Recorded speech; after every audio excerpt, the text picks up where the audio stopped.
Let's break up. Xiao Weiwei tucked a strand of hair behind her ear and smiled faintly. Her voice was like a feather drifting into the air, but it had a sting. Su Ming felt his chest drop. His throat was as dry as if he'd swallowed sand. He looked at her, trying to grab onto something, but his hand closed on nothing. Why? You still have to ask? She raised her eyes, pity in them. Her words were blunt. Cold. I don't want to waste my youth anymore. You can't give me the life I want. We're from different worlds. She laughed and stood up, movements clean and sharp. She picked up the purse on the chair, the newest Dior. He remembered saving and skimping for 3 months to buy it as a birthday gift. She walked toward the door with light steps. The headlights outside flashed twice, bright and harsh. Parked at the curb was a brand new Maybach. The man in the driver's seat leaned out, gave Xiao Weiwei a professional smile, then tipped his chin towards Su Ming at the window, a mocking curl at the corner of his mouth. The people at the neighboring tables murmured. Someone shook their head, someone else laughed out loud. Their words weren't brutal, but they were knives, slowly cutting into Su Ming's chest. He wandered out of the restaurant like a sleepwalker. The dusk streets were packed. Neon stabbed at the eyes, exhaust mixed with the scent of barbecue and wet earth. The sidewalk felt like it was tilting underfoot. His legs went weak, just standing took effort. His hand still clutched at the shadow of the purse that had vanished. He crouched on a low wall, his head abuzz.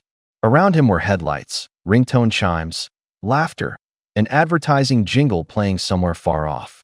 All the sounds felt distant, as if buffered by a pane of glass. Huh. He snapped his head up. The sky was wrong. The light from eaves, street lamps, and billboards was being swallowed. The whole sky seemed covered by an invisible hand. People stopped mid-step. Drivers leaned out of their windows.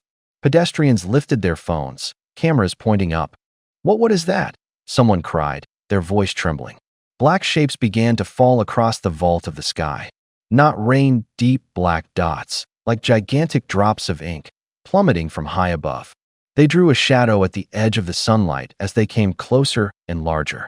A humming rose in the air, like 1,000 power lines vibrating at once.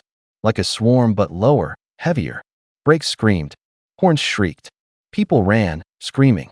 Children were scooped up by frantic parents. Phones hit the pavement, screens shattering into a constellation of glass.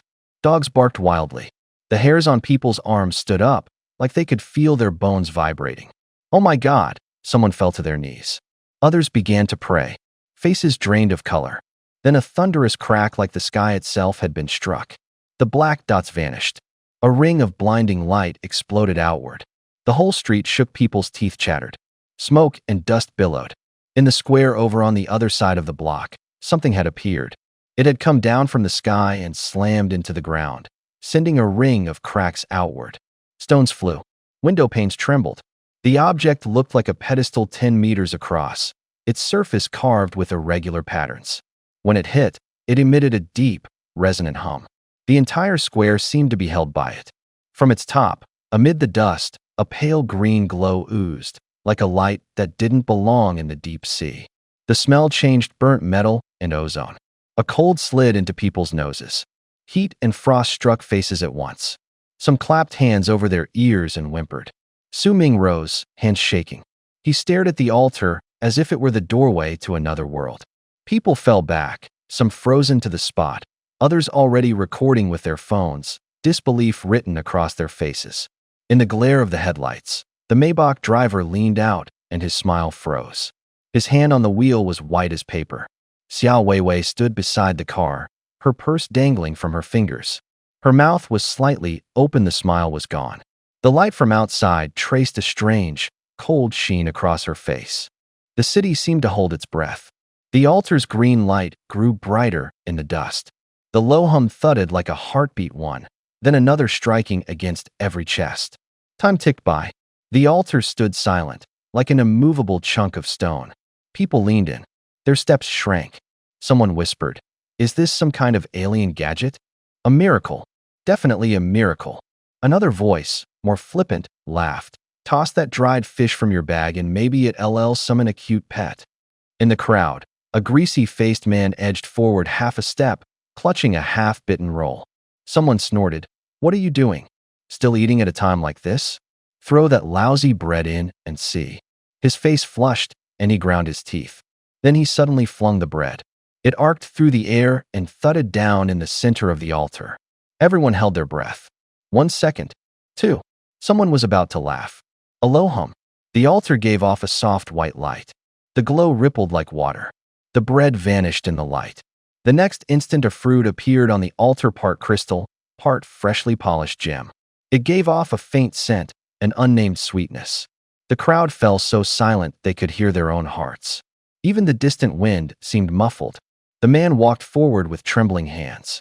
His finger touched the fruit, the skin was icy. After a hesitant half-second, he shoved the whole thing into his mouth. "Ah," he shouted. His body felt as if it were being torn apart. Under his skin, as if sparked by fire, his muscles contracted. His t-shirt ripped explosively across the chest and shoulders, the fabric giving a sharp, tearing sound as threads flew.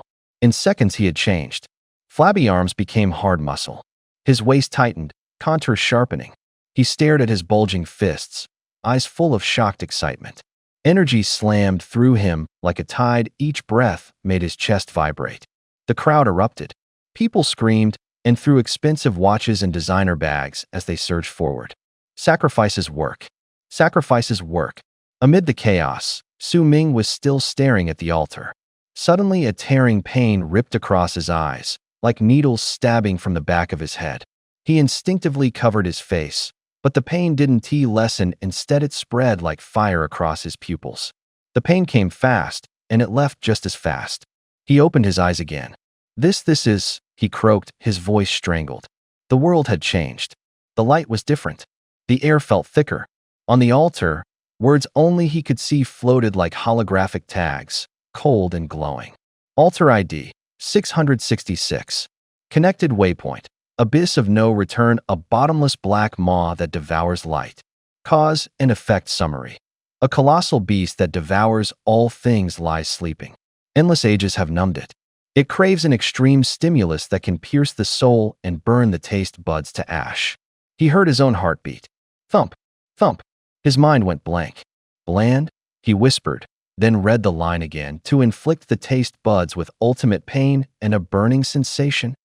Memory struck like a spark in his head. A friend had brought back a bag of snacks from overseas, the package printed with a grotesque skull.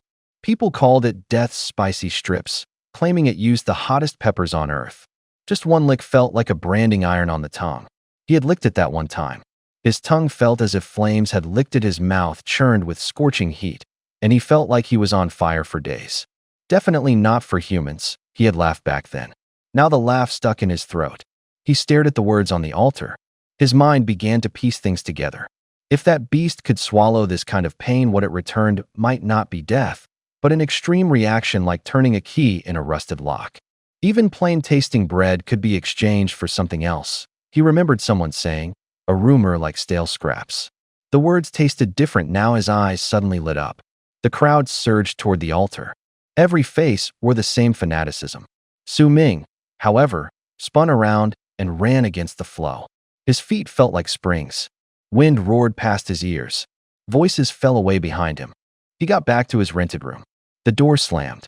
He deadbolted. It shut out the clamor outside and the humiliation from before. Inside, there was only him and a sudden, fierce hope.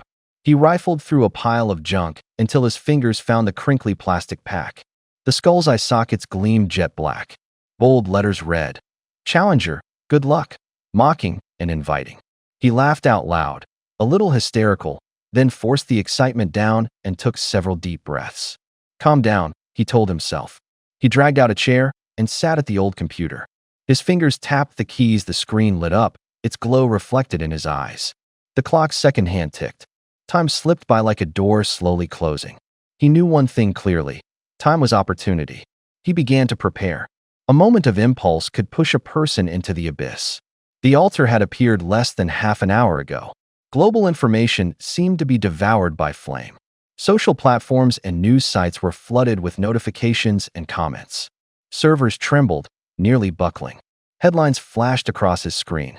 Some cried miracle, others cried disaster. Some uploaded videos to prove, "I'm still alive." Others began debating the technique and rewards of sacrifice. The tone was like a marketplace, wave after wave. Su Ming sat before the screen. His gaze was a blade. His fingers skimmed the touchscreen, fast. He was filtering information. Most of it was emotion. Too much noise, no use. Until a blood-red post froze his fingertips.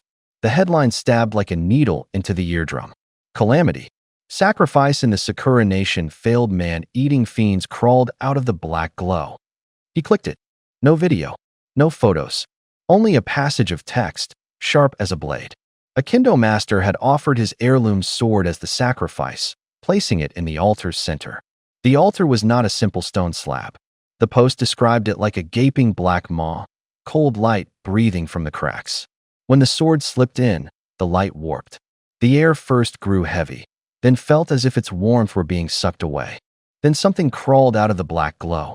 The post read, green-faced, fanged. Black mist writhed beneath its skin.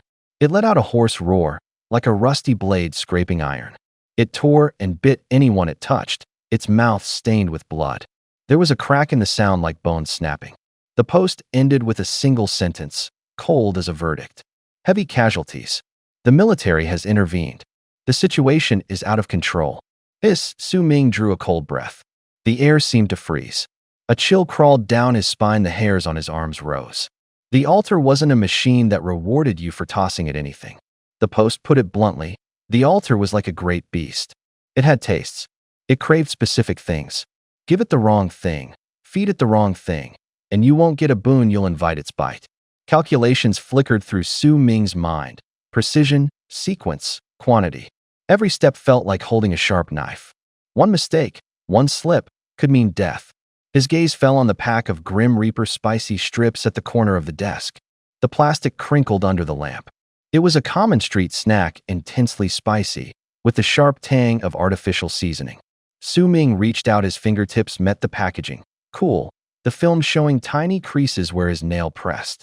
Could that beast really be satisfied by a pack of spicy strips? He saw himself standing on a bridge, the unknown abyss below. In his hand a key that might buy a life or a match that might light a fuse. What if the interpretation was wrong? If he offered the wrong thing as the answer, what would follow?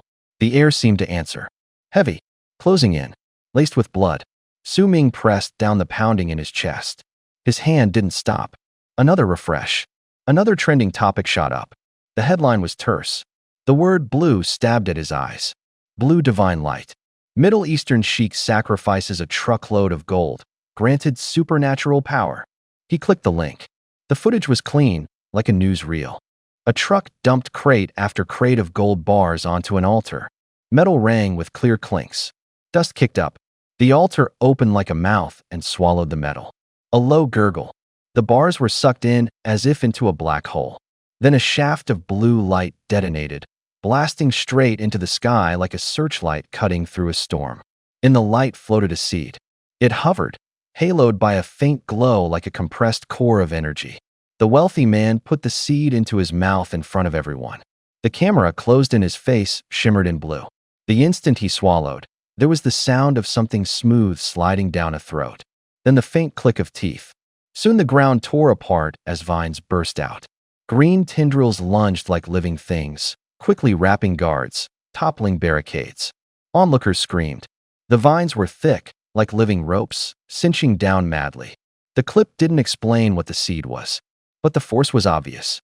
The vines obeyed, as if responding to a command, as if guided by his will. Su Ming spoke softly to the screen, the tone of someone stating a suddenly understood rule. Blue light, it summons vines.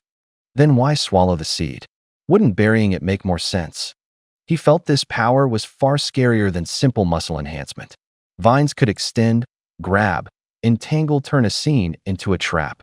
He began to fit the fragments together. Short, clipped deductions jumped in his head. Different colors mean different properties. White, green, blue. The darker the color, the stronger the return. Different altars give different things. The rewards aren't the same. He narrowed his eyes. He knew the altar in the plaza, the one number people couldn't see, but he could.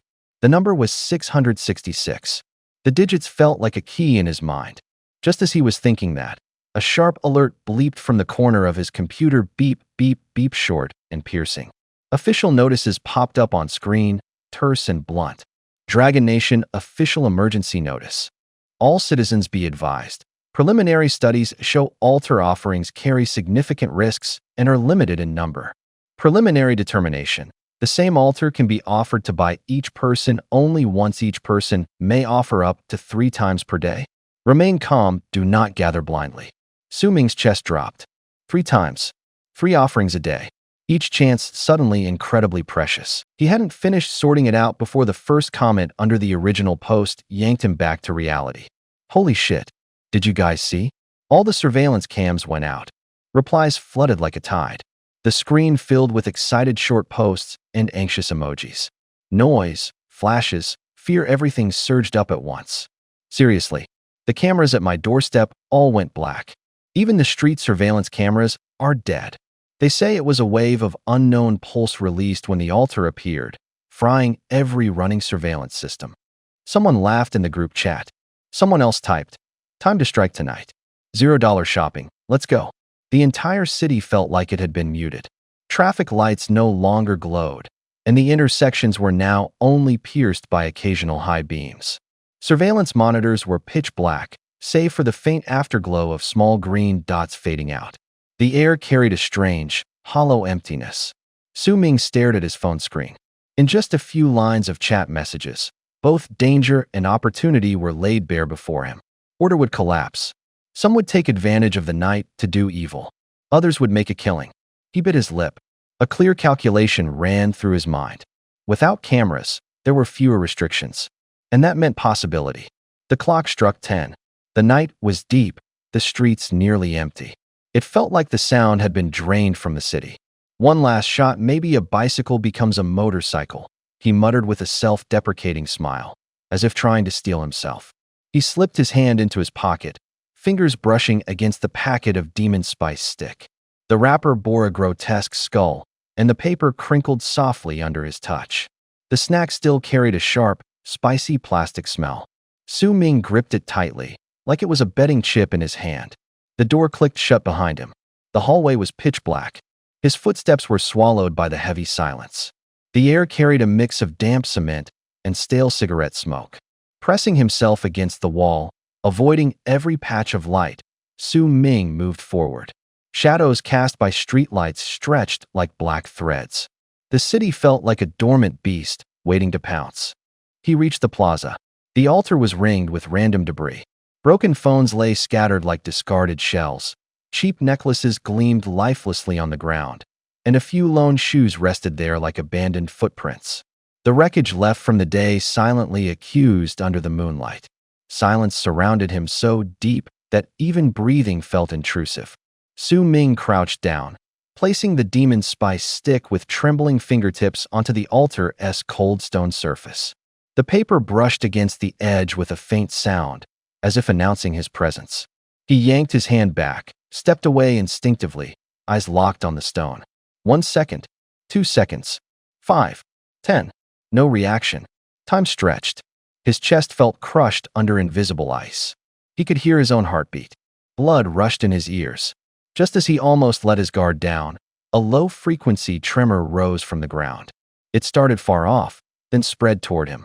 Vrrrrrrrr. The sound crawled out of the stone. Deep, like a giant bell ringing quietly from a great distance. The air thickened instantly. A sharp scent of metal and ozone filled his nose. The stone began to warm slightly. The packet of snack beside his hand fluttered in the rising heat, making an eerie rustling sound. A force he couldn't see tugged at his hair. His heart leapt into his throat. Instinctively, he took a step back, leaving a faint imprint of his shoe sole on the stone. Light crawled from the cracks in the altar, not white light, not ordinary light. It flickered like colored smoke dancing. The sound rose again, as if trying to swallow the night whole. Su Ming knew this was only the beginning. A low, resonant hum rolled out from the altar. A pillar of red shot up like a giant needle, punching through the clouds. It ripped the night apart. The cold wind was shredded to pieces. The air smelled of metal and ozone. The beam was fat and bright. In seconds, the sky was stained the color of blood. The distant city seemed to be hooded in red. Windows trembled and buzzed. People covered their mouths, some went weak at the knees, nearly dropping to their knees. What is that? The crowd cried, voices trembling. Run? "It's divine punishment," someone shouted. More people pressed to the windows, eyes fixed on that blot of blood. The light hit hard and left fast. Seconds later, the red shattered and night closed back in. On the square, along with the altar's glow, everything winked out. Only silence and afterwarmth remained. Where the offerings had been placed lay a spherical object about the size of a basketball. Jet black, its surface smooth but veined with fine patterns like lava slowly flowing. It gave off a faint heat. Warmth ran from the palms to the chest, like a brand. Su Ming's heart thudded. His teeth buzzed as if wired with electricity. The red light sat in his eyes, a fire driven into bone. He didn't hesitate. His steps were light as a cat's. In a single bound, he reached the altar and scooped the huge egg into his arms. It wasn't heavy, softly warm, throbbing with an uneasy pulse, like a heartbeat. He didn't linger. Pressing himself to the wall, he melted back along the shadows. The night concealed him. Behind him, the square was chaos, shouts, and the sharp crack of glass, like distant thunder. His footsteps were swallowed by the dark. He vanished at the edge of the crowd, not a single hem of his clothes fluttered. All that was left was an empty altar and the last fading smear of blood light on the ground. Minutes later, another alarm sounded elsewhere. In Longwa's capital, the headquarters of the Bureau of Anomalous Affairs lit up, red warning lights spinning in circles. Bands of crimson flowed along the walls. The room smelled of quick breathing and the staccato of keyboards. "Coordinates locked," a middle-aged general asked in a low voice. Rank gleamed on his shoulder. A scar on his cheek was a map of old battlefields. His voice landed like a hammer.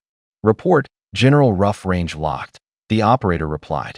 A map popped on the screen, and a harsh red circle clenched a point. "Longwa, Jiangzhou Province, Jiangcheng, West District," the operator read out, as if reciting a receipt or an incantation. The general stared at the screen. The red circle seemed to pulse with lingering heat. A shadow moved across his eyes. His fingers tapped twice on the desk, marking out an ominous rhythm. "Immediately designate Jiangxing's West District as an S-class observation zone. Notify the Jiangxing branch. At all costs, find out what that red light was." After giving the orders, the middle-aged man leaned against the window. Outside, the night sky still bore a wash of blood red. He drew a long breath, his expression tangled. This had come out of nowhere. Like a blade, it had suddenly sliced into the peaceful night. Click. The bedroom door locked from the inside. Su Ming's back pressed against the cold wood. Sweat trickled down his forehead. His breaths were short. His chest felt like someone was beating a drum. Cradled against him was a large egg, warm, heavy. He'd finally brought it back. Finally, something to prove the night hadn't been wasted. He hurried into the bedroom and gently set the egg on the bed. His fingertips still felt a faint vibration across the shell, like a heartbeat, like some kind of life. Only now did he get a good look at it. The shell was dark red with a subtle sheen. The surface was etched with patterns like dried riverbeds. "Looks serious. What the hell is this?" he murmured. "Can't just smash it open, right?" he added, forcing a self-deprecating laugh. No sooner had the words left his mouth than the shell began to emit a low hum. Tiny points of light crawled along the grooves. Letters squeezed out from the lights like steam condensing in the air. Lines of cold, bright text rose on the shell. Name, Egg of the Abyssal Demon Dragon. Rarity, near legendary. Description, upon hatching, an abyssal demon dragon will appear. Its power can rend even mighty beings. It will become your companion. Su Ming's eyes widened. Then he sucked in a breath so sharp it felt cold in his chest. For a second his mind shorted out. Legendary. He couldn't finish the word. It lodged in his throat like something that made the skin crawl. The egg's warmth rose a notch. The letters, like molten metal, slowly flowed back into the grooves and vanished. Silence returned to the room. It was just him and the warm egg. He thought of the forum posts he'd read. People who'd offered sacrifices at altars and received a scrap of unreadable deadwood. Someone who'd come back with an unremarkable stone. Someone else who'd been handed a bottle of liquid so foul it took your breath away. They'd posted asking for help. No one could identify the items. No one knew how to use them. And what happened? Many were cheated, fleeced. They spent all their life savings on hope and got nothing but a few consoling words and deeper fog. Su Ming's heart leapt. "My eyes, they don't just see through altars," he whispered to himself. Can the altar's returns be decoded directly too?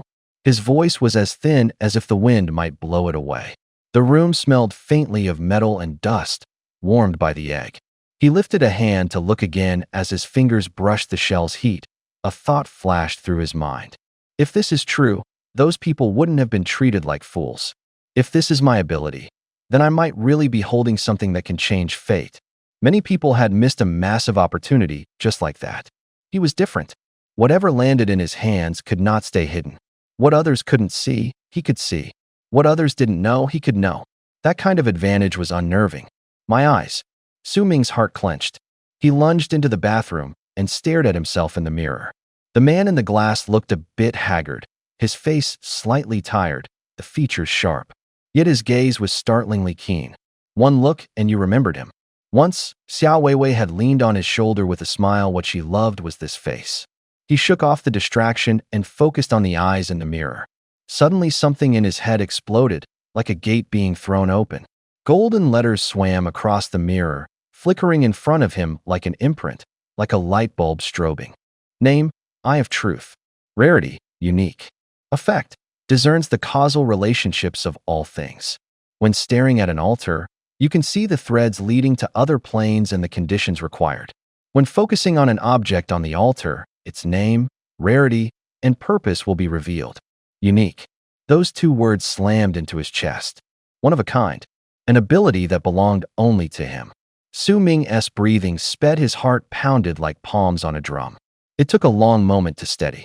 He returned to the bedroom, moving carefully but quickly, and took the abyssal demon dragon egg from the bedside. His fingers felt goose flesh. He laid the egg on the blanket and wrapped it as if cradling a living thing. Layer after layer tightened, as if protecting a secret. When he was done, he went to the window and slowly peeled back the curtain a sliver. Outside, sirens tore through the distance, growing louder and nearer. The sound was high and piercing, like a blade scraping the night. The street shifted from silence to chaos, lights flashing, people surging, distant searchlights sweeping like giant eyes, their beams cutting through the dark. Su Ming narrowed his eyes and frowned slightly. He thought of that red beam like a drop of blood falling into a pack of sharks. The official forces were sharks. The opportunists hiding in the shadows were sharks too. And he, right now, felt like wounded prey, every part of him being watched. This is bad, he murmured. His gaze swept the street again. More and more people poured out, the noise closing in. He had no power, no influence. His situation was getting perilous. Su Ming glanced at the wall clock. 10:30. Only an hour and a half before midnight. There were only 3 chances to perform the ritual each night. Tonight he had 2 left. That mythic dragon egg couldn't be relied on in the short term. It lay now like a silent stone. It wouldn't help him immediately. So he had to turn these 2 chances into power he could use right away. Where do I find an altar? He asked himself under his breath. This part of the city had become an eye of the storm. Too many people, too dangerous. He needed absolute secrecy. Somewhere deserted. A corner even mice avoided. The park? The stadium? Too open. Too exposed. The map of Jiangxing unfolded in his head like an old newspaper. A forgotten corner came into view. The west side. An abandoned industrial zone. Factory roofs had caved in. Corrugated metal clanged in the wind. Pipes crossed like dry branches. The terrain was a tangle. People wouldn't wander in, but disappearing into it would be easy. He stood up. Decision made. He bent down and slid his hand under the bed. His fingers found the black backpack, thick with dust. He dragged it out. The pack screeched across the floor. He remembered the trade from before, half a stale piece of bread for a power fruit. He smiled to himself. Taste was the real point. The value of the offering doesn't matter, he told himself. Short, like an order. What matters is whether it has the right flavor. He rushed into the kitchen, moving fast as if trying to cut time. He grabbed a few packs of instant noodles, braised beef, pickled vegetable, Sichuan pepper. 3 packs, shoved into the bag with a slap. The noodle cakes cracked and the seasoning pouches squashed together, shining oily in the light. In the corner was a small bottle of hard liquor, half gone. Glass hit plastic with a bright clink. He shoved it in. The liquid sloshed, giving off a sharp burn. Back in the bedroom, he fumbled a small bottle of menthol oil from a drawer. The cap squealed as he opened it. The menthol hit him like an ice blade across the sinuses, snapping him more alert. He tucked a cheap lighter into the pack, too heavy, metal clinking with a small echo. Finally, he tossed in a philosophy book he'd never been able to finish. The pages smelled of mildew. That musty odor mixed oddly with the noodle oil, but he didn't care. He heard his own breathing. He heard the zipper close. He patted the pack, the contents shifted and rubbed together with low, dull sounds. Menthol sharpens the senses, heightens alertness, and might drive off strange things, he told himself quickly. The lighter fire as a symbol. Don't underestimate symbolic power, he added. He glanced at the door. Night lay over the city like a black cloth. He slung the pack on, his steps light but urgent. The door closed behind him with a dull click. Time was marching toward midnight. Philosophy. He drew a row of slim volumes toward him. His fingertips slid over the yellowed spines. The pages rubbed together with a faint sound. A pile of junk to other people. To him, they were tools to pry fake keys, levers. He flipped through a few pages. Notes, underlining, an old receipt tucked inside. Anything could be traded for something. His gaze finally landed on the picture frame on the desk. In the photo, Xiao Weiwei smiled brightly. Light slanted in from the window and touched her face. He stood motionless. A few seconds of cold stillness. Then he reached out and pulled the photo free.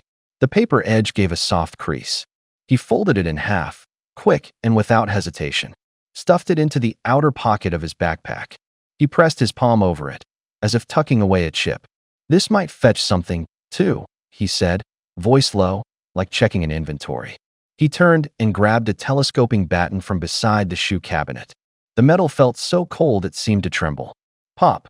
The baton sprang into 3 sections, cutting the air and flashing cold light. The sound was crisp. Still not enough. He walked into the kitchen. The light was dim. On the knife block, a paring knife threw back a sharp gleam. The blade was thin as paper.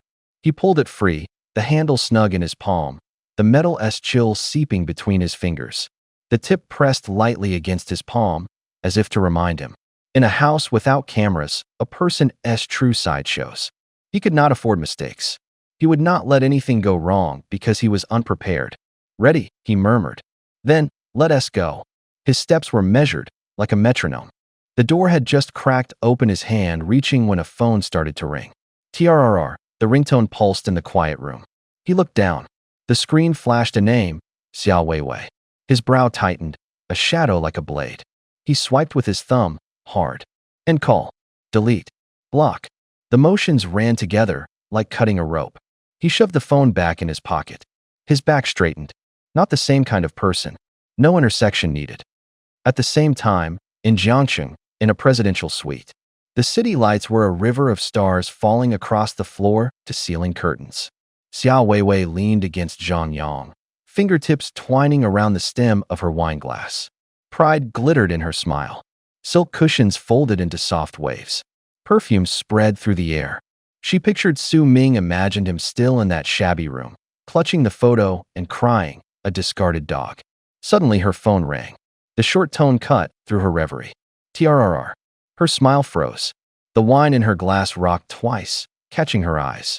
She stared at the caller ID, expectant, then puzzled, then nothing as the screen went dark. He hadn't answered. He hadn't cried and grabbed the phone. There was only a string of cut-off sound, like a snapped line. Pride on Xiao Weiwei's face split with a thin crack. A nameless fire shot up from her chest. No warning. It burned like a dull knife, slicing her open. Refusing to be fooled, she pressed the call button again. No ring came back, only those cold words on the black screen. Call blocked. Xiao Weiwei's face went pale all at once. Her head swam and her chest tightened as if gripped by a hand. Her nails almost left marks on the phone. He actually dared to, she ground out through clenched teeth. Images flipped through her mind. The man she'd thrown away, the one who had faded into nothing and whose future held no light. And now he had the nerve to shut her out? Rage rushed in like a tide.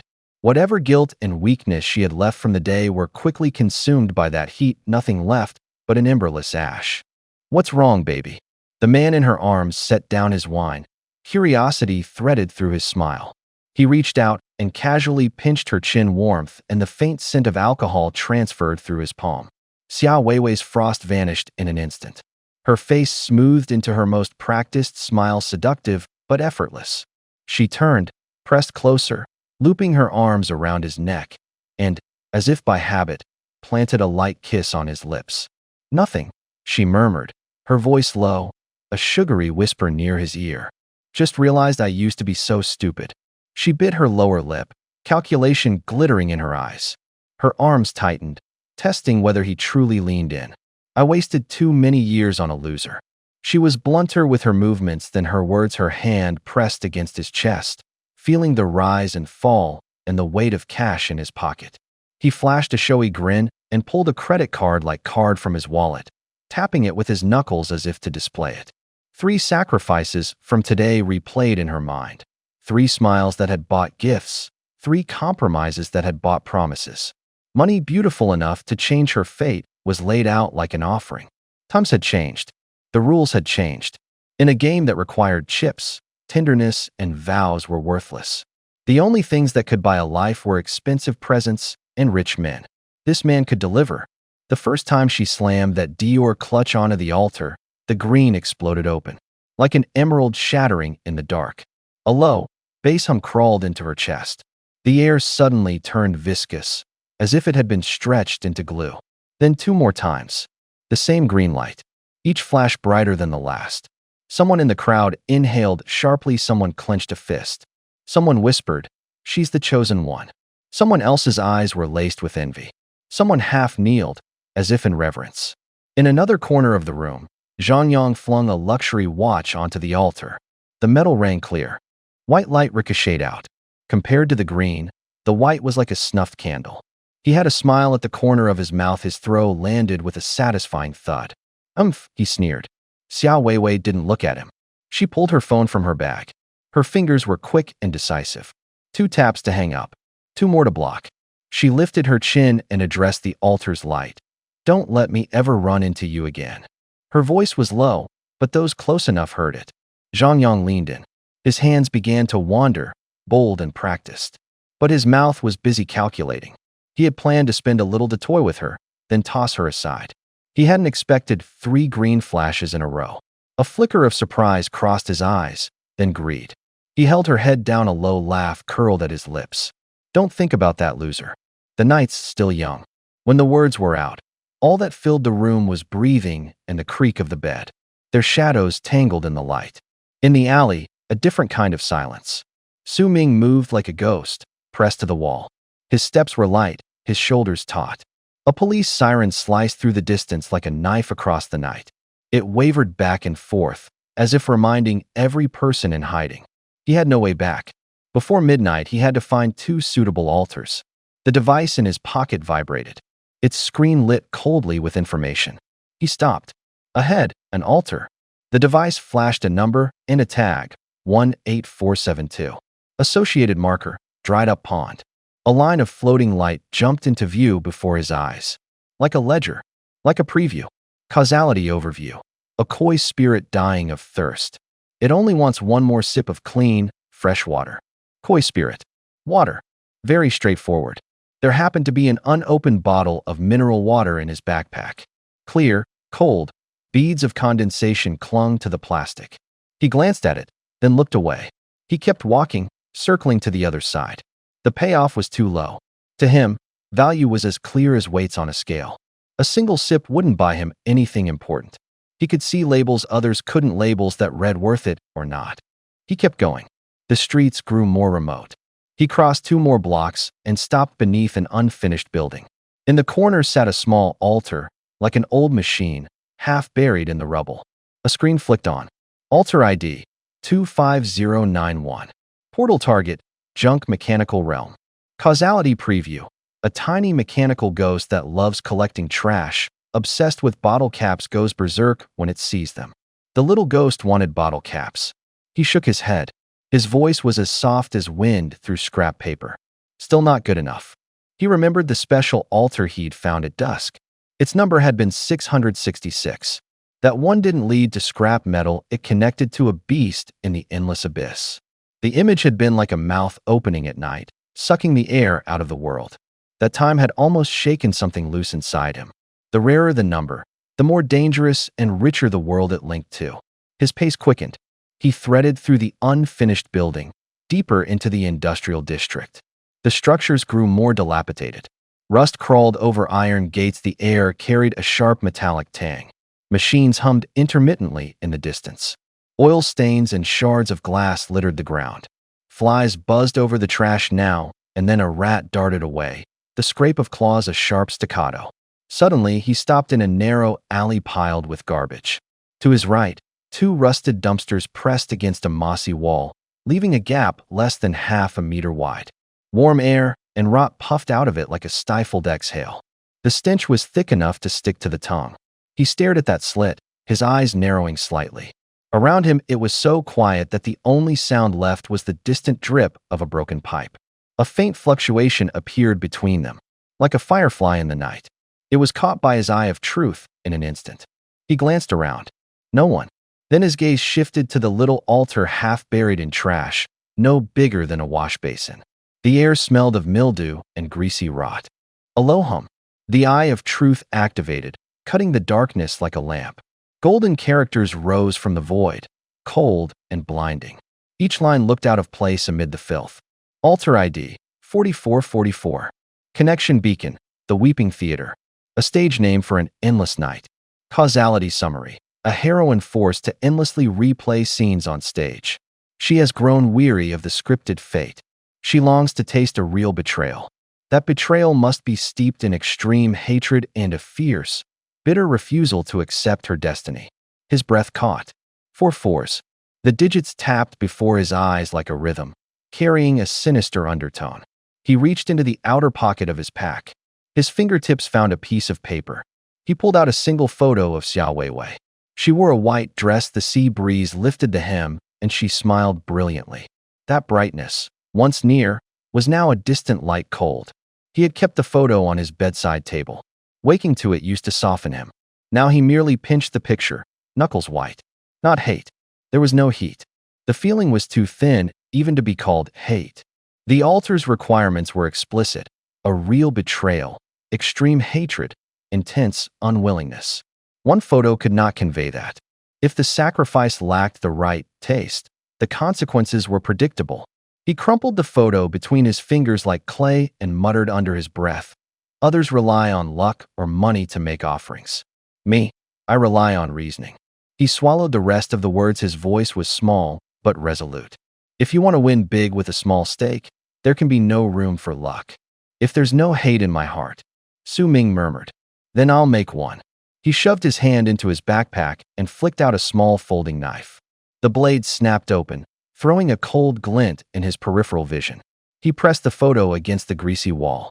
He put his weight into it. The tip of the knife tore into the paper. The paper ripped. Fibers split apart. The slashes crisscrossed. That delicate face was shredded in an instant, broken like a window left to shatter. He let out a long breath. His body felt a little tired. His eyes were still hollow. He closed them, as if forcing himself to remember. Voices fragmented, slowed like a tape. You're running a fever? But my friends and I plan to go shopping today. Can you just drink more water? I sold your game account. Men should be more stable. Stop playing. Don't compare your bags to mine. If you love me, you'll give me what I want. You need to grow up. I don't want to waste my youth. We're just not right for each other. Those words hit his ears like shards. Then he laughed. The laugh had no warmth. He found the cheap lighter. Click, click, snap. A small yellow flame leapt out and licked the edge of the photo. The paper hissed and caught. The smell of burning hit him at once like singed hair, like melting plastic. Acrid, choking. When the flames were right where he wanted them, he blew them out hard. Only charred black remained. He spat, quick and deliberate, the spit landing precisely in the center of the photo. A wet, sticky sound. For a moment, he looked as if he'd completed some ritual. His movements were calm. His gaze was cold. He set the ruined picture on the little table on the floor. He pulled his fingers back and took 2 steps away. He stood waiting. Around him, nothing but old grease stains on the wall and the lingering smell of smoke. He had a hunch. This time, it wouldn't fail him. A buzzing. A shaft of purple light ripped the air like a dagger and sprang up from the altar. The light felt solid. So solid you could reach out and touch it. It stained the alley the color of a temple. There was the metallic tang of singed metal in the air. A low, trembling hum buzzed at his ears. His heart shot up to his throat. This purple was more restrained than the red before, but colder, like an eye reaching out from the depths of darkness. He hunched down and melted into the corner. "Good, no cameras," he said, voice barely more than a whisper, as if afraid to wake something. "This is hidden. It'll do." The red light had been showy, it almost got him spotted then. Now the purple appeared. More dangerous. No one dared make a sound. He thought of the threads online. White light, green light everywhere. Blue had trended, people called it divine light. Purple? Not a single post. Nobody mentioned it. Why? Simple, those who could conjure purple kept their mouths shut. Smart people in this chaos knew one rule: flaunt it, and you invite death. The beam faded. On the altar lay 5 aged tickets. Their edges were brittle from fire. Dark red blood smeared across the paper like wounds kissed by hot wind. He stepped forward and snatched them up. The paper left a warm, scorched smell on his palm. A line of white text suddenly jumped before his eyes. The eye of truth flashed a phrase in his mind, mechanical, reciting. Name, admission ticket to the 4th Act series item. Rarity, epic, extremely rare, bordering on legendary. Function, single-use consumable. When used on a target, forcibly evokes their deepest fear or most painful memory, shattering their mind and plunging them into a 3-second blank. Su Ming's pupils snapped tight.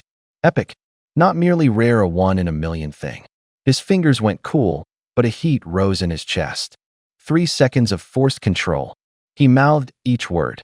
3 seconds. Enough to kill, enough to save, enough to turn the tide of a fight. He tucked the tickets, one by one, into his innermost pocket. The paper whispered against the fabric. For the first time, he felt a small steadiness, a bit more leverage in his hands. The eye of truth kept flashing, reminding him, it's a series item. 4th Act. 4th Act, he asked the night sky, his voice a softer question. Then where are the first 3? If he managed to put them all together, what then? It felt like he'd found a glowing lead. A current slid across his fingertips, and his mind jolted. No time to think, he whispered to himself. There's only one last chance. It has to be used on the blade. He looked up. In the distance, the abandoned factory sat in the night like a slumbering behemoth. Its silhouette was broken, corrugated metal hissed dryly in the wind. The air carried a greasy mildew smell and the lingering tang of old welding smoke. Less than half an hour to midnight. He ground his teeth and bolted forward. In the abandoned industrial zone, steel frames crisscrossed, pipes like huge veins stretching into the dark.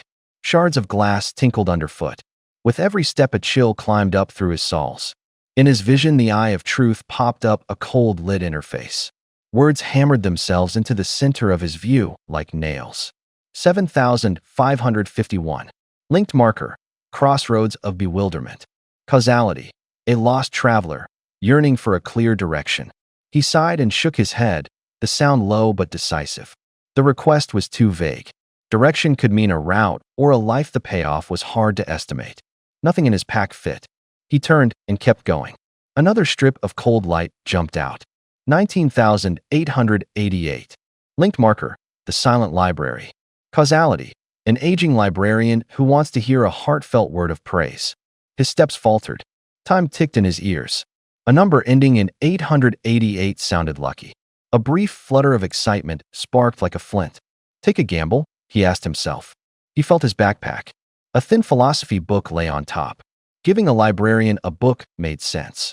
The return might be decent. But he shook his head. Reason swept through him like a cold wind. Maximizing profit was the rule now. He wasn't about to spend his own chips to curry favor for an empty compliment. I'll keep looking, he decided. There was still time. If nothing fit, he'd come back. He hurried through a collapsed tangle of scaffolding. The clang of iron beams echoed like distant bells. At the end of the passage, a half-open workshop door gaped like a wound, revealing darkness. He stopped. His heartbeat suddenly hit him with startling clarity. A large hole had been punched through the dome of the ceiling. Moonlight poured through the gap like knives of light, like a cold silver waterfall. The rust around the rim gleamed orange-red in the moonlight. The air smelled of blood and motor oil mixed together. He moved closer. The metal grating underfoot gave a low creak. Wind rolled in from the hole, carrying the muffled ticking of a distant clock tower. Su Ming tightened his hand on the backpack strap. The last 5 minutes, an invisible countdown pounded in his ears until it hurt. The altar was made of countless small fans. The blades looked like rings of tiny propellers. They turned slowly in the dark, silent, so uncanny it felt like a held breath. A tag hung on the altar, 101010. Part label, part cipher. Su Ming shrugged first. That number was awfully far down the line, he thought to himself. Then his pupils suddenly narrowed. It was binary, a sequence of switches, ones and zeros flickering, as if winking at him. Lines of screen text appeared. Connection beacon, logical singularity. Causality, overview. A superintelligence on the verge of self-awareness. It has parsed every datum and every rule, but it's stuck on one thing. The questions without answers. The meaning of life, why we love, why we get bored. These are calculations it cannot perform. It wants to see a sample of invalid intelligence. What it seeks is not the answers, but the human look of being genuinely puzzled. Su Ming's hand trembled. He pulled a book from his backpack. The cover was black, the white letters were almost blinding. Being and nothingness. He smiled, like he'd found a key. No time to hesitate. He stepped forward, set the book in the center of the altar. The instant the cover touched metal, he shouted, "Open!" Silence was torn apart. Whoa. The little fans ignited and shot to full speed. A sharp, layered whine turned into blades of sound, cutting like thousands of fingernails on glass. The acrid tang of burning electronics hit his nose immediately. The air stung with the smell of melting plastic. Su Ming took a step back. His heart hammered, his chest felt as if someone had struck it hard. "Are they trying to roast a CPU?" he blurted, his voice shredded by the noise. The altar began to tremble. Metal chains clanged. A power strip snapped and crackled. Each sound felt like a spasm in his chest. Then, suddenly, a column of golden light shot up like a rocket and punched through the roof. The beam pierced the clouds. The abandoned workshop blazed like midday. Red, purple, and gold braided together in the air, like 3 flames at different temperatures tangling. Cold ran from the soles of Su Ming's feet up his spine to his scalp. The light was so bright he couldn't open his eyes. At the edge of the glare, he saw a silhouette. It was a contour being sucked into the light, unstable, part someone floating within the beam, part mechanical profile. It stood at the boundary of the light. Silent. No sound. The beam cut its edges sharp as a blade. Su Ming stared at that black shape. The trembling in his chest still echoed. There was something in the light, waiting. The tip of the blade scraped the ground, silent as a snake, lunging straight for his face. The point was right in front of his eyes. No time to dodge. Not even 2 seconds. He couldn't even make out the attacker's face.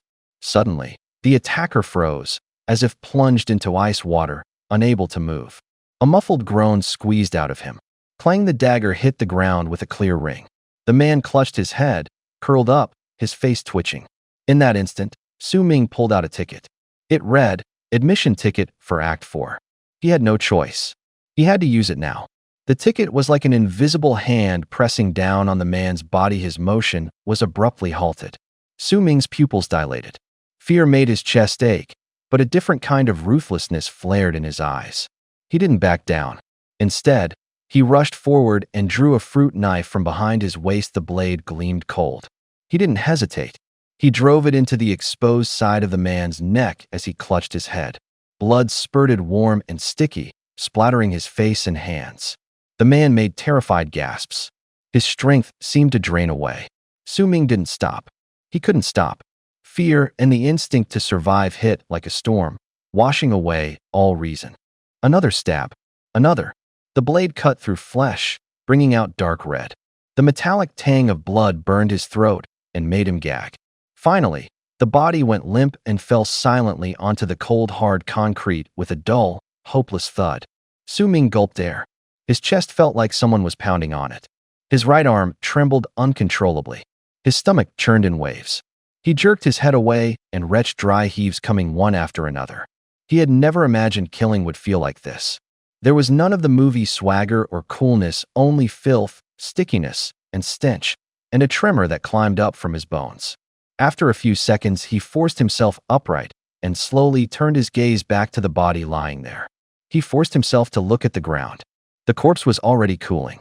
Blood pooled on the floor, spreading slowly, the color of old copper. There was a metallic tang in the air. His teeth were chattering. He ground out a few words through them. "If I'm not." The voice was as small as the wind. Then he clenched his jaw and spoke louder. "If I'm not ruthless, I'll be the one who dies." He closed his eyes. Something in his head clicked like a switch. Some of the fear ebbed away. His fingers curled into fists. Cold sweat sprang from his palms. His gaze hardened, like stone. He knew he'd won. But it wasn't all skill. More than anything, it was luck. That ticket had given him 3 seconds of absolute control. 3 seconds in which he could crush someone. The golden light had shone like the sun, blinding. Like a gift. Like a shackle. A flash of gold meant opportunity. It also meant a bounty. Anyone who smelled that would come. He swallowed the metallic, bitter taste. "If you want to live, you have to get stronger." The words cut into his chest like a blade. He straightened up. His toes dug into the ground as if to root him. At that moment, 2 dim white lights rose from above the body. Slow, like fireflies at night. They floated and hummed low. He narrowed his eyes and leaned closer. A thought flared, and a screen like prompt jumped into his mind. The eye of truth had activated on its own. A brief chime stretched like a bell. Name, light leggings. Quality, common. Effect, slightly increases movement speed and jump. Status, unowned. Name, inferior stamina amulet. Quality, common. Effect, slightly increases physical endurance. Status, unowned. Unowned. The word hit him like cold water. His heart lurched. What the hell? He hissed, disbelief threaded with hunger. The rules snapped into place in his head. Kill to take. The altar spat something out. Whoever killed the person who crawled out of the altar got to take the item. This was the game's truth. The most direct, bloodiest rule. He remembered the trending posts, online sacrifices, the white light, green light, blue light, and the terrifying rumors about the black calamity. Not a single post warned about the danger of being hunted by other sacrificers. No one had said you could become someone else's prey. Behind him, the wind lifted his coat. Something rustled in the distance, like dry leaves being crushed. Su Ming's gaze snapped around. His throat went dry. One thought remained. Get stronger fast. Or kill them first. Processing error, failed to fetch. A flash hit Su Ming's mind, the dragon egg he'd hidden under the covers, black as the deep sea. And the little cube in his palm. A tiny warehouse that could send things into another empty space. With it, he could lock all his valuables away. Just as safe to carry. Stockpile like an armory. Handy like a personal safe. Logistics, instantly god tier. "I'm rich," he whispered. His voice shook, light leapt in his pupils. He reached out. His fingertip brushed the cube. The cube seemed to be swallowed, melting into his hand in an instant. The temperature dropped a little, like touching a cold stone.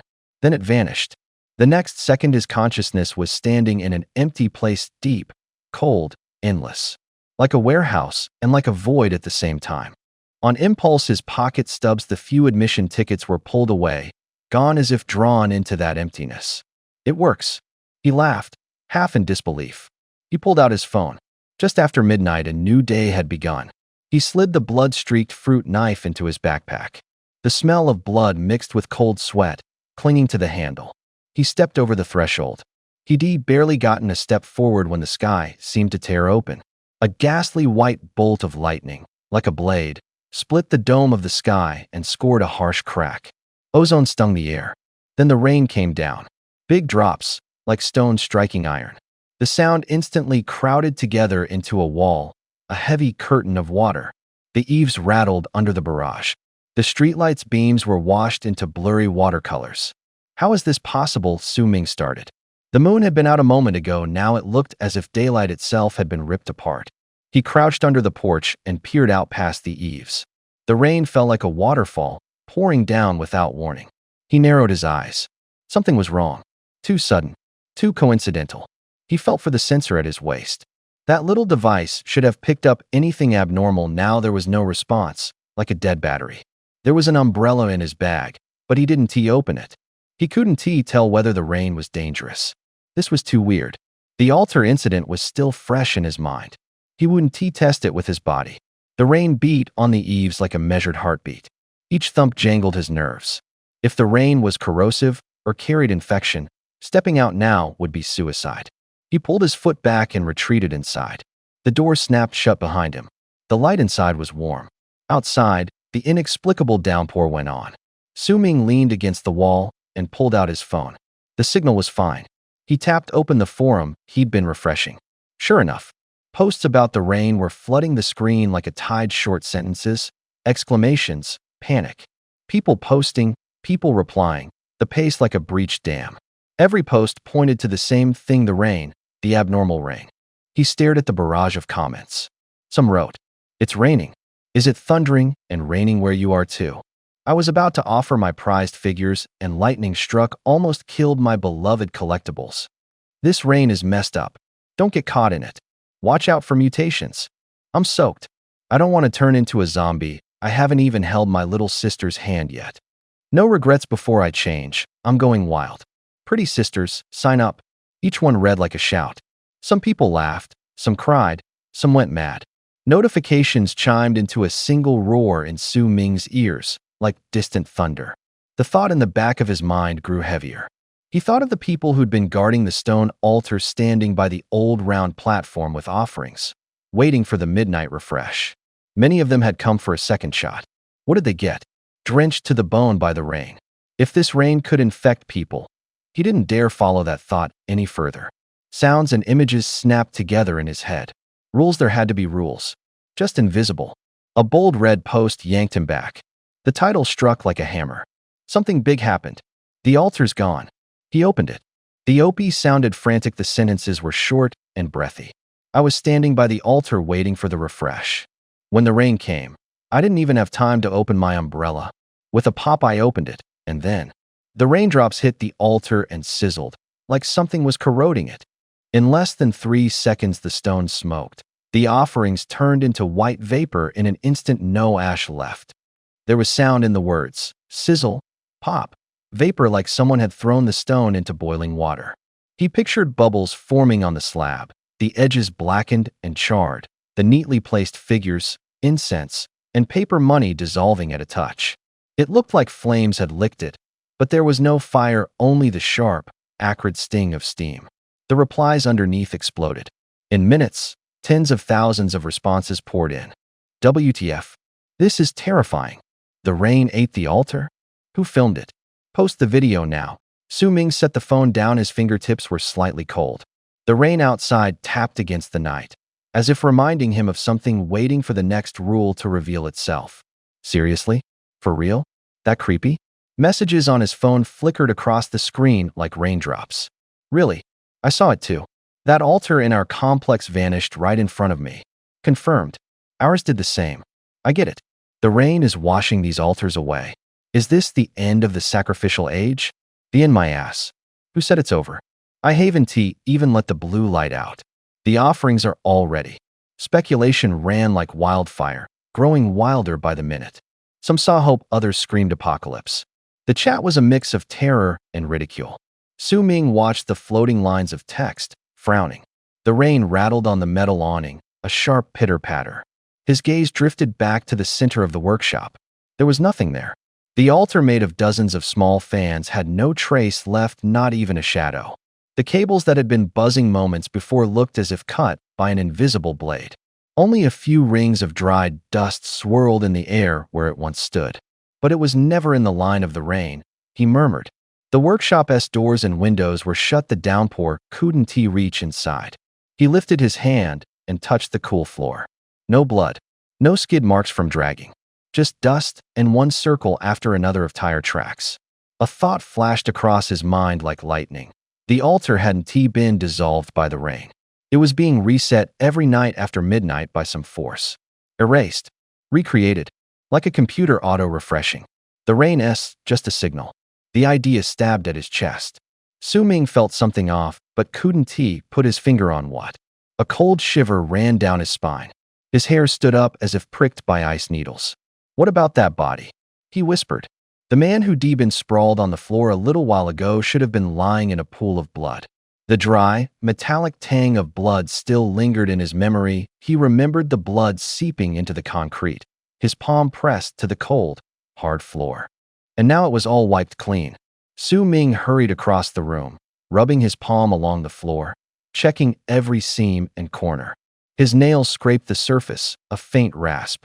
The floor gleamed as if newly finished, no drop of blood. The corners bore no splatter. The threshold showed no drag marks. The workshop was eerily empty. Only the rain sounded, a distant drumbeat that never stopped. He looked up at the window. The rain kept falling, a heavy curtain blurring the outside world into a watercolor wash. Every night at midnight, the altar will disappear. The bodies will disappear.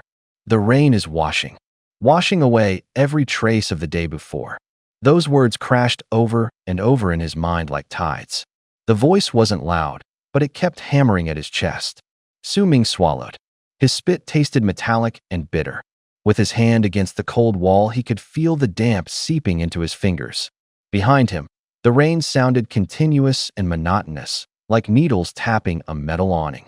He looked down at his hand. His knuckles had gone white. There was a palm-shaped imprint from the knife handle on the back of his hand. Yesterday, this hand had held the knife. The tip had still been warm. He remembered the weight of that instant, the heat of blood sliding down the blade, the act he'd been forced to do, one slash, one life collapsing. But the rules had rewritten the facts. The world was telling him, you left no trace. He opened his phone. The screen threw a cold light. The forum was full of people talking about the altar disappearing, about whether the rain was poisonous. Refresh. Every reply asked the same questions. Not one mentioned the bodies. No one was looking at that crucial corner. The wind nudged the sound of rain closer. Outside, under the streetlight, droplets jumped like tiny diamonds. So, Su Ming exhaled a rough breath. It wasn't surprise so much as confirmation. He knew he wasn't the only one who had discovered the secret. Still, everyone chose silence, as if by some unspoken agreement. He brushed the dust from his clothes. Fine, dry grit sifted into his palm. His breathing slowed. His pulse eased from frantic to steady. If the rules were like this, there were only two options: adapt and exploit them. Complaining wouldn't help. Fear wouldn't help. He had to learn to walk in the gaps of this new law, to hide himself on rainy nights, or to use the rain to open a path. The rain showed no sign of letting up. Occasionally, far off, came the patter of glass being struck and shattered, like the world flipping pages. The question now was simple: how to get out of here? How to carry the knife and that memory into a new daylight? The rain was probably not toxic, but it could be, and this time he might be wrong. After thinking it over, he still decided to go. The reason was simple. The earlier shaft of golden light hadn't been as noisy as that burst of red, but it had lit the whole factory like daytime. The target was obvious. There was a real chance someone might come close. He couldn't take that risk. There was one more thing. He had a dragon egg in his pack. The thing was unstable. Its shell would heat up sometimes, like something alive shifting inside. It had to be handled properly. He couldn't leave it out in the open. He slid a hand into his pack and felt the shell cold and somehow warm at once. A stone seemed to sit on his chest. Su Ming stood, opened his umbrella. The canopy snapped open with a low sound at his fingertips. Rain struck the umbrella, breaking into a dense drumbeat. He watched the downpour beyond the eaves. The rain was a curtain, a blade, and a shadow that refused to be shown. Su Ming lowered the umbrella further and fixed his gaze on the far side of the rain. Home, he said. His voice was small but decisive. He stepped into the rain. Water slapped the umbrella and splashed his boots. The canopy pressed the outside world into a thick silence. The corner of his mouth tightened. Two lines hammered into his head like nails. Stay alive. Get stronger. Less than 10 minutes later, there was movement in the rainy night. Whoosh whoosh, several black SUVs cut through the curtain of rain, their tires throwing up plumes of water. Engine hum was swallowed by the downpour. The convoy approached like a shadow. Doors opened at once, and a dozen black figures dropped out in orderly fashion. Combat boots struck the gravel clean and solid. A man at the head strode forward. Rain plastered his composed face. His eyes held a habitual calm. His name was Qin Feng. He was the squad leader of Jiangqing's Abnormal Affairs Management Bureau, the enforcement unit tasked with handling paranormal and anomalous incidents. Leader Qin, the informant, says this area, a member reported, stepping up, his voice low. It carried nervousness, but it was professional. Qin Feng nodded. his eyes sweeping the factory and the shadows like radar. After the red light incident, orders had come down. The whole city had been spread with people. No remote scans. Send boots. Informants were everywhere, ready to radio in. Split into teams. 3 per team. Carpet search, Chin said. His tone was even. The command cut the night like a knife. Stay safe. Report in promptly, he added. Yes. The response was short and resolute in the ring. The men flowed out like a black tide, slipping into the dark corridors of the abandoned plant. Static and short reports crackled over the radios. A sector clear. B sector clear. Then a clipped voice broke through. Report. C sector, workshop 3, we found something. Qin Feng's eyes narrowed. He led his people and charged towards sector C. It was a workshop with a hole torn in its dome. Rain poured through the gap, pooling into a dark, glossy puddle on the concrete. A few team members formed a circle. The detector's beam swept across the floor, humming low. Team leader, look here. One of them pointed at a patch of dry concrete. The beam stopped. The dust's been wiped away. There are scratch marks. And shoe prints. Someone's been here recently. Qin Feng was silent for 2 seconds. He scanned the team, and his gaze landed at the back. There stood a girl, just over 20. Her black combat suit matched the others, but her face was delicate and clean, like a porcelain doll wiped free of dust. Lin Wan. Qin Feng lowered his voice. Good work. She nodded and stepped forward a few paces. Her chest was heaving faster. Her eyes held equal parts anticipation and nervousness. Despite her lack of experience, she had been kept on the team. The day before, she had crushed her most treasured necklace in her palm. The metal had burst into a blue light. The light, like a beacon, had illuminated her world for an instant and left a price, a strange gift. She closed her eyes and drew a deep breath. A pale blue light spread slowly from her chest. The halo wasn't bright but steady, like a stone dropped into deep water, sending out concentric rings. The glow brought a low, resonant hum. The air felt taut. Lin Wan's ability wasn't to see the shadows of the past. It was to hear the echoes left by energy, like catching the faint scrape of a shoe on a floor in a silent room, or tracing the path the wind had taken through morning fog. When she had sacrificed the necklace, the stronger the light, the clearer the echoes, the brighter, the more detail. Her mind began to race. Fragmented images grated across her thoughts like glass being rubbed, producing sharp, rasping sounds. Shards of energy collided in her head, bringing surges of heat and cold, pressure and stinging pain. Suddenly, she made a muffled sound and convulsed, her face going white. It was as if an invisible hand had yanked her breathing went erratic. Lin Wan. Qin Feng stepped forward and steadied her shoulders with a firm hand. His voice was tight. Are you all right? What did you see? Tell me. Lin Wan was gasping for breath. Her eyes were still unfocused, as if she hadn't come back to reality. Her voice trembled a little. Team leader, that was too strong. Everyone around fell silent. The wind carried a dry heat, a metallic tang like iron baked by fire. The abandoned factory walls were bleached by the golden afterglow, and dust spun in the light like tiny flakes. That blue light before wasn't this extreme, someone said in a hoarse whisper, as if they'd swallowed cold water.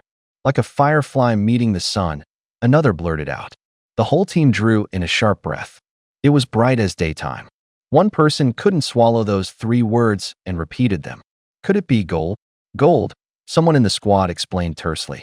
According to headquarters files, purple is the strongest light we've ever confirmed. Anyone who can emit purple light immediately gets the attention of every country. Gold only exists in theory, no one's ever actually seen it.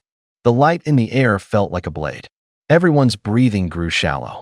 Lin Wan thought back to another blue light site they'd surveyed not long ago. That reaction hadn't even been a tenth of this. Here, the glare was blinding and the heat waves made your skin ache. Qin Feng's face darkened. Jiangxing, this place would have gone wrong. He raised a hand to rub his temple, his knuckles whitening. Red light, gold light. 2 top-tier anomalies in a single day. Such a coincidence sounded absurd. A voice trembled. Could it be the same person? Impossible. Someone immediately denied it, disbelief in their tone. How could one person trigger 2 top-tier anomalies in a row? Silence stretched on. In the distance, a stretch of rail scorched by the light still smoked, hissing softly.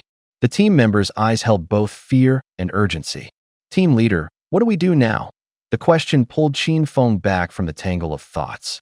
He swallowed and forced down his panic. He looked up, calm and resolute.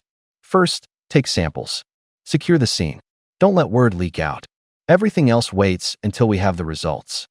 Lock this place down. Seal it off completely. Search it to the end. Don't let a single lead slip by. And Qin Feng glanced at Lin Wan, who still looked pale. His voice dropped lower. Report this situation to headquarters immediately. Highest alert. He swallowed. There was a panic in his eyes that no one could read. Tell them I suspect. There's something here beyond our imagination. Hey, monster. The order fell like a hammer. Urgent replies crackled over the radio. Aerial footage was zoomed and panned across the screen. Something was wrong with the river in Jiangqing. A blackness spread across the surface like oil. Fish floated up, reeking of rot. The air grew so cold it felt as if a layer of heat had been sucked away. People standing on the bank breathed, as if afraid to inhale. Qin Feng watched the images, his hand trembling. He was certain of only one thing. That pool of water had been utterly changed, and they were standing in the eye of the storm. Elsewhere, the hallway of the rented apartment was eerily quiet. Behind him the door clicked as Su Ming deadbolted. He leaned against the door and let out a long breath. His chest felt like a stone had been laid on it. The road outside seemed too long. Every step felt like walking on pins. Several times he thought someone was watching him from the shadows. Shapes shifted, unfamiliar footsteps stopped at the corner. Luckily, nothing happened. He hurried back to the bedroom and pulled back the corner of the comforter. Under the sheet lay an egg the size of a basketball, jet black all over. The surface looked as if smeared with oil and threaded with fine cracks. It was unnaturally still, like a heart waiting. Before his fingers even descended, the tightness in his chest finally loosened. He let out a low, incredulous laugh. He reached out. The moment his fingertips touched the black egg, it felt like cold metal. A faint vibration ran through his palm. Su Ming focused his thought. As if tugged by an invisible thread, the egg was pulled away. In the next second, it was gone from the bed. A clean echo lingered in the air. Su Ming inhaled, his breathing quickening. He could clearly feel that the giant egg hadn't vanished. It had been drawn into his little space, a pocket dimension only he could reach. In that space, the egg floated, silent. Only faint ripples whispered like voices in the dark. Safe. Hidden. Secure. A thought surfaced, quick and questioning, as if asking himself, could a newly hatched dragon fit in there too? He pictured a tiny dragon, wings still soft, squeezing into that cramped void. In his imagination, it curled up, quiet and dim. If that were possible, this thing would be more than a way to hide something. It could become his greatest bargaining chip. If that idea could become reality, everything would be simple. He could even raise a portable legion from the abyss. Just the thought sent a chill down his spine. Su Ming's heart pounded like a small drum. He forced down his excitement and reached into that tiny tear in space to take the dragon egg out. The egg was colder than he'd imagined. Its jet black shell was like polished inkstone, a faint tremor running across the surface as if it were breathing. Then the problem came. How to hatch it? The small device called the Eye of Truth had left no instructions, only a cold light. No sound, only time passing. The usual trick in novels, letting it recognize its master by a drop of blood. He thought for a moment, then acted without hesitation. He pulled a paring knife from his backpack. The blade flashed a cool glint under the lamp. He sliced his fingertip. A bead of blood rolled off. The drop, like a tiny red bulb, landed precisely on the black shell. Nothing happened. The shell didn't move an inch. He wasn't satisfied and cut again. A few drops pooled into a little puddle. Still no reaction. Did I misremember? He muttered, his voice so low it might have been swallowed by the wind. Just as he was about to give up, characters appeared on the shell out of thin air. The ink spread like boiling ink, then gathered into strokes. Hatching condition: absorb a sufficient amount of blood. Blood amount. Su Ming's pupils shrank suddenly when he read those 3 words. For safety's sake, citizens are advised to avoid deliberately standing in the rain and await further research results. Aside from that brief notice, there was no useful information.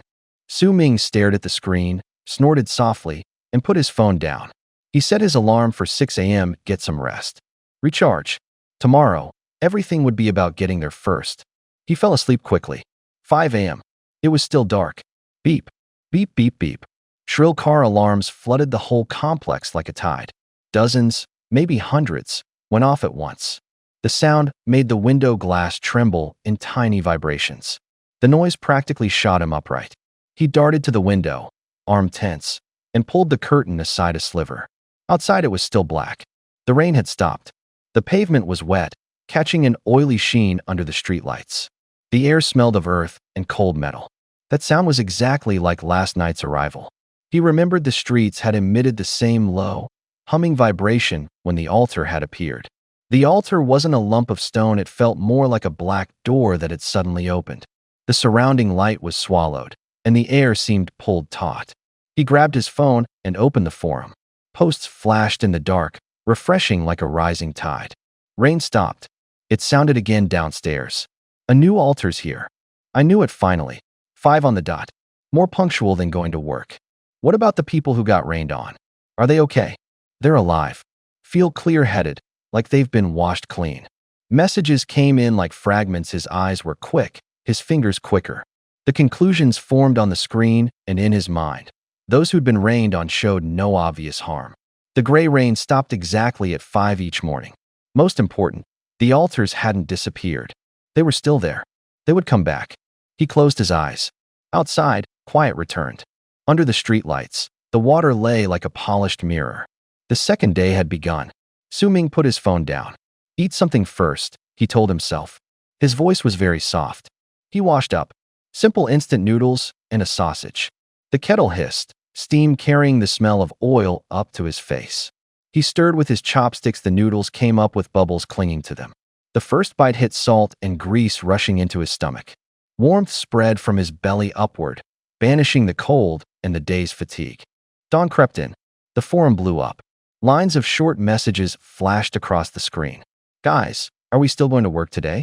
The boss already started pushing, said he'll dock full attendance if you're late. Fuck going to work. I gave the jade pendant I was going to give my boss last night. It glowed green. Now I can lift a motorcycle one-handed. Who needs to serve anyone? Sick. But I have to go. Mortgage and car payments are suffocating me. No choice. Gotta save up for pricier offerings. Buy offerings? Why don't you just steal them?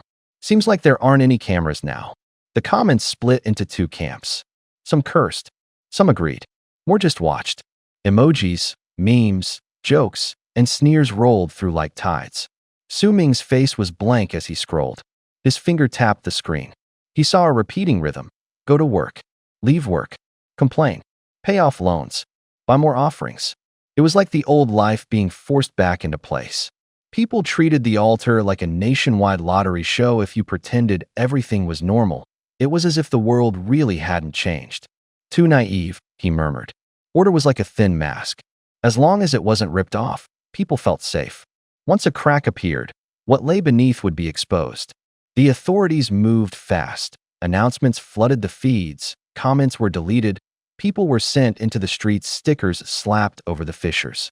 But could their patches keep up with the speed of decay? Trying to hold back a breach with your hands only gets you swept away by the water. He didn't believe it. Our countries like this, other places went to hell even earlier. But processing error failed to fetch. Su-Ming walked across the intersection. In the center of the street rose a newly forged iron altar shaped like an anchor.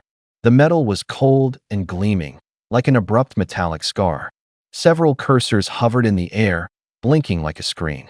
Altar ID, 38435. Linked location, Lost Sea. Reason, a crew member of a ghost ship lost his beloved pipe and is distressed. Su-Ming snorted and drew his gaze away. He only had 3 chances. He couldn't waste a slot on this kind of joke. Still, he could see the change. The newly spawned altars were more literal in shape. An anchor and the linked place had something to do with the sea. Maybe one day people could guess the offering's location from its appearance alone. Or they'd misread it and unleash disaster. He walked on, muttering to himself with a bitter little laugh. Good thing my eyes are still sharp. His voice was small, like he'd swallowed cold water. A trash can by his feet caught his attention. A sanitation worker was straining to pull a half-full black bag out. The mouth gaped open and something fell free. A white thing, soft and creased, a sanitary pad lay on the ground. Su-Ming's eyes went stiff. A ridiculous thought shot through his head. Is it stained with blood? He shook his head hard, as if flicking away a fly, and almost laughed at himself. Am I losing my mind? He hissed under his breath. He remembered something else. He was tending a dragon egg, the kind that needed blood to keep it alive. He hadn't fed it enough. He couldn't be caught, and labeled some sick voyeur for looking after it. The whole idea felt absurd. If worse came to worst, he'd go to the market and buy some pork blood or duck blood to tide it over, he calculated inwardly, taking another small step. Before the thought finished, a sound burst out from the market, a sharp scream, like a blade across glass. Then the crowd erupted, hawkers shouting, people crying out all at once. Suming stopped. The wind pushed a mix of blood and fish stench to his nose, as if trying to drag him toward it. Processing error, failed to fetch. He didn't want to show his hand here. He didn't want to act in public. More people meant more eyes. At a scene like this, the quiet ones were the most dangerous. Suming stepped back to the market entrance. The crowd surged like a tide. He squeezed in and blended with a most ordinary ring of people. He kept his head down, feigning curiosity, breathing without a tell. A screech of brakes tore the air. Several pitch-black SUVs came to a sideways stop, blocking the road. Doors slammed open. Men in black jumped out, their boots hit the ground like falling pebbles, heavy, measured. The man in front moved with them. Chin Fong. His features were sharp and cold as a blade. He only glanced once at the bloodied market and started barking orders. Secure the scene. Fire team, hold your sectors. Move the people back now. The team worked like train machines. Yellow tape went up, the caution line flapping in the wind. People were shoved back, some cried out. Dust scratched a dry tang at noses and throats. Somewhere, crushed plastic bags rustled underfoot. Back! Back! It's dangerous in there, don't stare. Suming was pushed back with the rest. His throat tightened, his palms slick. He didn't leave. His eyes had settled on a woman at Qin Feng's side. She'd just said something. He'd heard every word. Team leader Qin, there's a strong surge of energy over there. Be careful. Her voice was low, but it cut through like a radar alarm. A jolt ran through Suming. She was like a walking detector, no exaggeration, just a feeling. Her words were a searchlight sweeping the dark and landing on him. Lin Wan turned her head. Her gaze swept straight across the crowd, right this way, sharp as an arrow. When their eyes met, Suming almost spun and fled. His body tensed, but his feet felt glued. He tamped down the panic and put on the face of an ordinary onlooker, curious and shrinking back. Just another face in the crowd. Lin Wan's brow knit slightly. A hard-to-name light flashed in her eyes. A moment ago, in the noisy crowd, he suddenly felt a strange surge of energy sweep past him. Like wind, like electricity. It flashed by, weak, blurry, unreal. He blinked, unsure if it had been a trick of his eyes. A low roar split the market. The creature ripped the corpse beneath its claws clean in two. Flesh tore. Bones snapped. Blood sprayed up like spilled ink, splattering the stall cloth. The air smelled of rust and rotting meat. Open fire. Qin Feng barked, snapping everyone's attention back to the fight. Rat-a-tat. Gunfire shredded the air. Several gunners poured rounds from behind cover. Bullets fell like a waterfall onto the bloated bulk of the monstrous monk. Rounds struck flesh, throwing up dark bluish gore and shredded meat. The mist of blood smelled sour. The creature only flickered. Its movement barely slowed. This thing is tanky, someone shouted over the radio, surprised. Standard bruiser type. Don't give it time, another voice replied calmly. Second team, flank. Qin Feng ordered in a low voice. Before the words died, two figures exploded out from the sides, moving so fast it made the head spin. The one on the left skimmed the ground like a shadow, leaving afterimages. The short blade in his hand flashed toward the back of the monk's neck with a metallic rasp. On the right, like a bull breaking free, one man mowed down a fruit stand. Green apples hit the ground and scattered. He scooped up an entire row of corrugated metal shelves with one hand and slammed them into the creature's head. The impact landed with a thunderous thud. The two moved together like a machine cover, pin, assault, one link after another. Suming stood at the back of the crowd, watching it all clear as day. His heart dropped. His gaze locked on them. His breathing went shallow. Their speed was amplified. Their strength magnified. There wasn't an ounce of wasted motion. It was like something had ignited an engine inside them, like they were running on a different motor. His mind spun, calculating risks and outcomes. If it were me being singled out by that squad, the thought clamped down in his chest like a fist of cold. There would be no room to maneuver. Even if I threw away the 4 remaining Act 4 tickets in my hand, it wouldn't help. Su Ming swallowed. His voice was dry. Each ticket bought 3 seconds of control. 3 seconds could take care of 1 or 2 people. But after those 3 seconds, more would pile on. That kind of encirclement was like machines sliding across flesh, ripping it apart in an instant. He thought it quietly. He didn't finish the sentence. A bitter taste clung to the corner of his mouth. The fight ended faster than he'd imagined. 2 of the altered fighters slammed in ferociously. The monk left an opening in one move. Qin Feng seized it. Qin Feng stepped forward. His long blade flashed like a conductor, humming with a high, electric whine. The blade tore through the air. In an instant, the monk's head was severed. Green-black blood sprayed like a fountain. Droplets spun through the air like black pearls struck by lightning. The massive body crashed to the ground, kicking up dust. The floor gave a dull thud. The whole exchange lasted only a few minutes. It was over cleanly. No one else was hurt. No one else went down. Only that man lay there, motionless. Who? Su Ming released a long breath. His shoulders sagged. His heart was still pounding. He looked at the knife in Qin Feng's hand. The lingering gleam on it was like lightning ruffled by wind. The air smelled of ozone. Su Ming didn't dare use his one, unique eye, the one that saw people's true natures, to look at the blade. Because the woman was still standing there. She was like a statue. Her silhouette made him feel exposed, as if she could see right through him. Soon the logistics crew arrived. A few people lifted a specially made body bag with professional, calm movements. They put the head and torso into it together. Someone shoved a rough cloth into the neck to staunch the flow. The blood was soaked up. The floor was wiped quickly. The rag scraped with a dragging sound, like the rhythm of an ending. Su Ming's gaze fell on the wiped-away pool of blood. What a shame. Such a waste. That blood was high quality, useful for research. Now only a sharp metallic smell remained. He shook his head and left, his steps light so as not to draw attention. The crowd murmured, discussing the fight, the electrified blade, the woman's stance.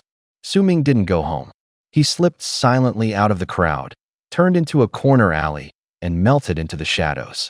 What he didn't notice was the girl Lin Wan. The moment he turned, she looked up and glanced. The bulldozing fight at the market entrance yanked him hard out of his daydreams and back to reality. The enforcement team arrived clean and efficient. They split up the crowd. They sealed off the vehicles. Their movements were mechanical. There was no room for argument. He watched it all and felt his heart drop. A voice echoed in his head, "Don't go head-to-head with the authorities. That's suicide." He needed time. He needed to lie low. He needed to get stronger, slowly. So for the next few days, Su Ming wandered the city, drifting from offering booths to exchange points to old goods stalls. Almost nothing made him stop. Most of the glittering things on the tables were gimmicks. Truly useful items were painfully scarce. At noon, he ducked into a small, nearly full noodle shop and ordered a bowl of beef noodle soup. Steam rose from the bowl. The noodles smelled good. His chopsticks stirred up thin veils of vapor. He pulled out his phone and opened the forum, noisy as a market. The screen lit up and the sound hit him. Countless posts washing in like a tide. Someone was showing off a dagger with a blade so bright it could slice through steel. Commenters hailed him as a big shot. Someone else was crying about spending half their life savings on a white stone only to be holding a worthless rock, followed by gleeful ridicule. More posts were feverish, get-rich fantasies popping up nonstop. Some people won. Some lost. Some got addicted, like a pulled line that never snaps back. After a while, he shut the phone. The light disappeared, and the restaurant clatter returned to his ears. The soup was good. The broth carried beefiness and a ginger warmth that eased his throat. Heat spread through his stomach. But the weight he felt wouldn't lift. The woman he'd seen at the market sat in his mind like a stamped impression. Her ability had chilled him. She didn't find people with her eyes. She was like a radar, a bloodhound with an acute nose. She could hear the after resonance of energy and follow that sound to its source. Not tracing through wires, tracking the residual energy. Every time you made noise, you left a mark, like footprints in fresh snow. He glanced down at the cloth pouch on the corner of the table. Inside, the dragon egg still pulsed faintly. It needed blood. Fresh blood. The fact stabbed into his brain like an icicle. An idea surfaced: steal blood bags from a hospital? The thought echoed and bounced around his head. But hospitals had tight security, cameras everywhere, and attack the crime scene of the ongoing blacklight investigation? The facts he'd seen with his own eyes were clear. That was asking to get yourself killed. Slurp. Su Ming drew in another mouthful of noodles. Steam from the broth danced at the tip of his nose. Irritation hit his chest like a pebble tossed into water, ding, and sent out ripples. The next table suddenly got loud. Two middle-aged men, voices rough like a pot coming to a boil. I'm telling you, Oldly, you're thinking too rigidly. The balding man slapped the table with his palm smack. The table vibrated 3 times, and the vinegar bottle next to it swayed to the beat. This is a huge upheaval, he shouted again, eyes bright as if he could scoop his words out and toss them into the air. Not just a moment, it's a change you don't see in a few generations. That ambition I've been holding in for 20 years, it's shooting out of my bones again. The man in the work jacket they called Oldly shrugged. The corner of his mouth twitched. You love to brag, he said lazily. What get-rich scheme have you cooked up this time? Zhang's face flushed. He lowered his voice, like someone hiding a trick up his sleeve. You don't get it. People are crazy now, completely crazy. He waved his hand and let the words hang in the air, his gesture carrying the smell of oil and heat. Look at them outside. What are they doing? He said, pointing toward the door as if laying out evidence. Selling houses, selling cars, selling stocks, turning a lifetime of hard-earned money into those empty things. He grinned like he might bite. Then they take those outrageously expensive luxury items, those so-called antiques, treat them like offerings, and throw them into that kind of gamble. 9 times out of 10 they lose. Even if luck hits once, and they pull out something that flashes green or blue. Can you eat that? Su Ming's chopsticks froze in midair. Steam from the noodles fogged at his lips. He looked up over the bowl and fixed his gaze on Zhang. The man's hand traced circles in the air. His tone was pure, blunt calculation. These people have forgotten the most basic thing. Zhang lowered his voice, as if trying to cram a truth into their ears. People have to eat. No matter how things change, you still need the essentials: food, fuel, housing, clothing. That's the foundation. Don't put everything on those shiny things. His words were rough. The logic wasn't complicated, but it was clear, a knife cutting through the street's din. Oldly shook his head. His voice was as cold as a winter wind. All right, spare me the useless talk. Just say it straight. What do you actually want? Zhang Nyopi leaned closer, a smile at the corner of his mouth, his voice dropping low. I've decided. Everyone else is dumping. I'm going to buy at the bottom. Buying at the bottom, buying at the lowest point. Snapping up bargains. Got it. He tapped the table twice, like he was sealing a fact. Those unwanted physical factories now, especially the filthy, exhausting ones, their prices have collapsed. People are desperate to cash out, trade for those flashy toys. That's the opportunity. His eyes lit up. His words were sharp as a knife. I'm planning to buy a small food processing plant. Think about it, people still need to eat. Canned goods, sausages, convenience food, those are real needs. When others have burned through their money, or when something big happens and food gets scarce, whoever can make food controls the price. When that time comes, anyone in this city who wants to buy will have to look to me. I'm going to be the food king. Listen, Su Ming. Zhang's smile turned meaner.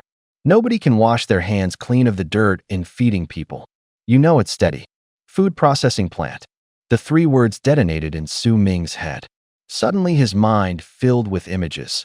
The clank of iron hooks, the dull splash of boots stepping into bloody water, animals lowing. Then a final muted thud. There was a metallic, coppery tang in the air. Thick red stuff splashed onto white tiles, making a wet sound. What was a slaughterhouse? Blood, pig blood, cow blood, sheep blood. Those bloody fluids, along with guts and bone fragments, were indispensable raw materials for processed meat. Su Ming remembered he'd thought of that path before. Back then he planned to work for someone else. Too many people, too many prying eyes, too many filthy, miscellaneous jobs. It would be impossible to run. If you're looking to bottom fish, how about buying a small slaughterhouse and becoming your own boss? Zhang Nyopai was talking a mile a minute, his words popping out like marbles bouncing off a tin plate. Once the doors are shut, he is king of the castle. Steady supply, no one knows. Endless flow. He wiped his mouth, eyes gleaming. The people at the neighboring table burst into laughter. Chopsticks clinking against plates sounded like they were playing backup to his show. Su Ming listened, stood up, and said nothing. He threw on his coat and walked out of the restaurant. The wind at the street corner hit his face with a mix of cooking smoke and dust. He walked fast, decisively. When he got home, he shut the door, sat down in front of the computer. The white glow of the screen made his face look even thinner. His fingers hovered over the keyboard like a drummer warming up. He typed in the search terms, Jiangcheng, slaughterhouse, for sale. Pressed enter. The keyboard clicked sharply. The page refreshed, and the listings popped up. Each one was tagged in bold red letters. Urgent sale, must sell, price negotiable. The words waved like red flags across the screen. This latest wave of turmoil had scattered many physical businesses. People were liquidating just to bet on an invisible future. Su Ming's eyes scanned the listings. Then, suddenly, he stopped. His pupils tightened. The headline read, Small slaughterhouse for sale in the west suburbs of Jiangxing. Owner urgently needs cash. Fully equipped. Water and electricity hooked up. Comes with independent cold storage. Price negotiable. Posted this morning. Address remote. Complicated terrain. Very few people around. The short sentences hooked into his brain like a fishhook. Perfect, he whispered. His heart began to pound. His phone buzzed in his pocket. Without hesitation, he dialed the number listed in the post. The phone rang only twice before someone picked up. The voice on the other end was rushed, like a drowning man grabbing a lifeline. Hello? Hello? Did you see my post? The man practically shouted. Su Ming leaned against the windowsill, calm as a coiled snake. Cold moonlight spilled across the floor outside. I saw it. I want to know more about the slaughterhouse. Oh, thank God. Thank God. The man on the other end of the line was trembling with excitement, like something frozen had suddenly thawed. He spoke so fast it was hard to keep up. Let me tell you, the location-'s great, all the equipment-'s still there, the cold storage-'s in perfect shape, everything with the water and electricity is fine. Just come take a look, I guarantee you won't be disappointed. Before the man even finished speaking, Su Ming had already jotted down the address. His breathing stayed steady, his face expressionless. Outside, the wind rustled past the window, stirring a few quiet scrapes of paper. He hung up the phone, his eyes settling into a calm full of calculation.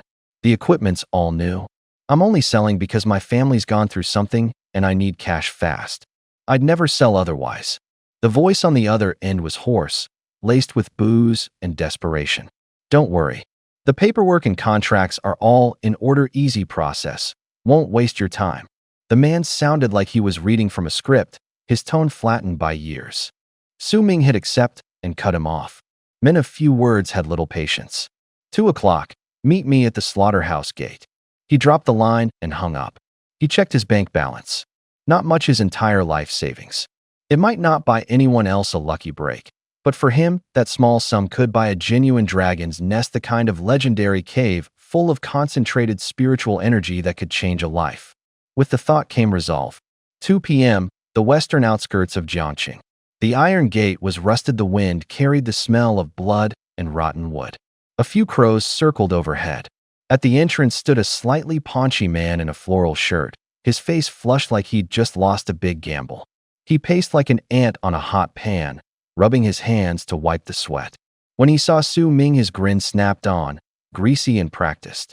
Hey kid, you finally showed. He stepped forward, pointing at the plant behind him, his voice quick. This slaughter line was serviced just last month. The cold room? Cold as it should be. All the equipment's new, worth every penny. He rattled off the words as if afraid Su Ming would change his mind. He gestured as he talked, his fingers struck the metal railing with a bright metallic ring. Su Ming didn't answer. He walked slowly, his eyes sweeping every corner with a cold, exacting attention. The walls were mottled, water dripped somewhere, and half-worn wooden pallets were stacked by the cold room door. Flies flickered in patches of light. The air was thin and cool, but slick with grease. The man grew more nervous the longer he watched. He threw out an inflated price, hopeful. Su Ming shook his head and, coolly, named a number less than half of what was asked. Then he turned to leave. It was like someone had pricked the air. The man's smile froze, then tightened into a thin line. You gotta be kidding me. He took a step back, anger and the shock of a crossed bottom line in his voice. The equipment alone is worth more than that. Su Ming's steps didn't slow, he was already heading for the gate. Sunlight stretched their shadows long across the yard. Hey, kid, don't go. We can work something out. The man offered a sweaty, desperate smile, waving his hands as if trying to stop a train that was already pulling away. Fat Lu grabbed Su Ming by the arm, his fingers sinking into the flesh. His face went deathly pale, as if he were fighting himself. Sell it, and I'll be ruined. He ground his teeth until they clicked. If you don't sell, if we miss this village today, there really won't be another chance. His eyes were frantic, sweat tracking down from his temples. Half a minute stretched like an hour. In the end, he seemed to be emptied of strength and slumped down. All right, he squeezed out a word between his teeth, his voice hoarse. Sell. An hour later, the contract was signed. The money was in place. Keys were flung, one after another, into Su Ming's palm with crisp clinks. Fat Lu ran off without looking back, his steps urgent, as if throwing himself back toward a gambling table. The bills in his pocket were still trembling. Su Ming weighed the heavy bunch of keys in his hand, and the corner of his mouth twitched up. The slaughterhouse was empty. The air smelled of old blood, mixed with the metallic tang of rust and the sting of disinfectant. Yet he found a strange warmth in that odor. From today on, this was his turf. He thought for a moment and let out a low laugh, my dragoness lair. He began to inspect the place. The slaughtering area, the cutting benches, the aging room, the cold storage. Every door had a lock. Every room had a purpose. Small, but complete. Fat Lu had even handed over phone numbers for a few steady suppliers. Everything looked in order. Finally, he pushed aside a hidden partition in the floor. A small storeroom piled with rotten boards and old tires exhaled a damp, mildew stench. The planks were cracked and would creak underfoot. He was about to turn when his steps froze. His gaze was snagged by a shadow in the corner. Through the slats of wood there was a faint, weak light and a subtle ripple like a sleeping heart trembling. It was his eyes, the ones that could see the rise and fall of forces, the eye of truth that first caught the tiny vibration. He drew a deep breath, reached out, and pried away a rotten board. The wood gave a dry, tearing groan. His pupils snapped tight. Hidden there was a small altar. Strange and alien. Not an ordinary stone slab. Its surface was carved with spiral sigils, the seams stained a dark red. In the center of the altar was a groove, and from it a cold blue light pulsed, rising and falling like breath. This altar was completely unlike any he had seen. It's moving. A coldness ran down the back of Su Ming's head. Pressure slammed into him like a mountain, stealing his breath. As if some ancient, malevolent god had, across the ages, shifted its cold gaze onto him. The altar was crimson like a heart gouged from a living chest. Its surface was slick with blood, veined with dark patterns. Thud, thud. It wasn't his ears hearing it. The pounding vibrated inside his skull, like a drumstick smashing his brain. His chest went empty, even his soul seemed to feel the beat. He stumbled back half a step, his knees weakened. His fingers were ice cold, and his chest felt as if an ice blade had been drawn across it. Su Ming bit his teeth and forced his focus back. He closed his eyes and tried to marshal his energy, the eye of truth, the kind of gaze that can tear illusions and reveal essence. He opened his eyes and waited for a response. None came. The eye of truth felt clogged, muted. "What's happening?" he rasped, his voice trembling. Then a searing pain whipped from deep behind his eyes. It felt like fire burning in the sockets, hot, stabbing, like a red-hot needle plunged into his retinas. He couldn't look away. He forced himself to stare. Words formed. Not calm, golden script, but lines of inflamed crimson, breathing heat, like torches stuck in front of his eyes, scorching until they felt ready to split. The letters pulsed in time with a heartbeat. Altar ID, 40. Linked beacon, Scarlet Throne. Causality overview. All things are sustenance until the scarlet is crowned. Number 40, he murmured.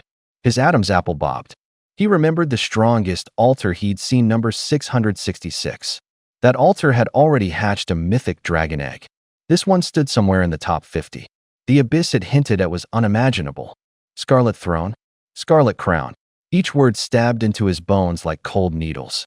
The vague declaration was more terrifying than any concrete explanation. It read like an ascending rite, treating the world as sacrificial steps, climbing toward absolute coronation. The pain wasn't over. Two more lines appeared below, small, blood-tinted, but sharp and clear. Special Attribute 1.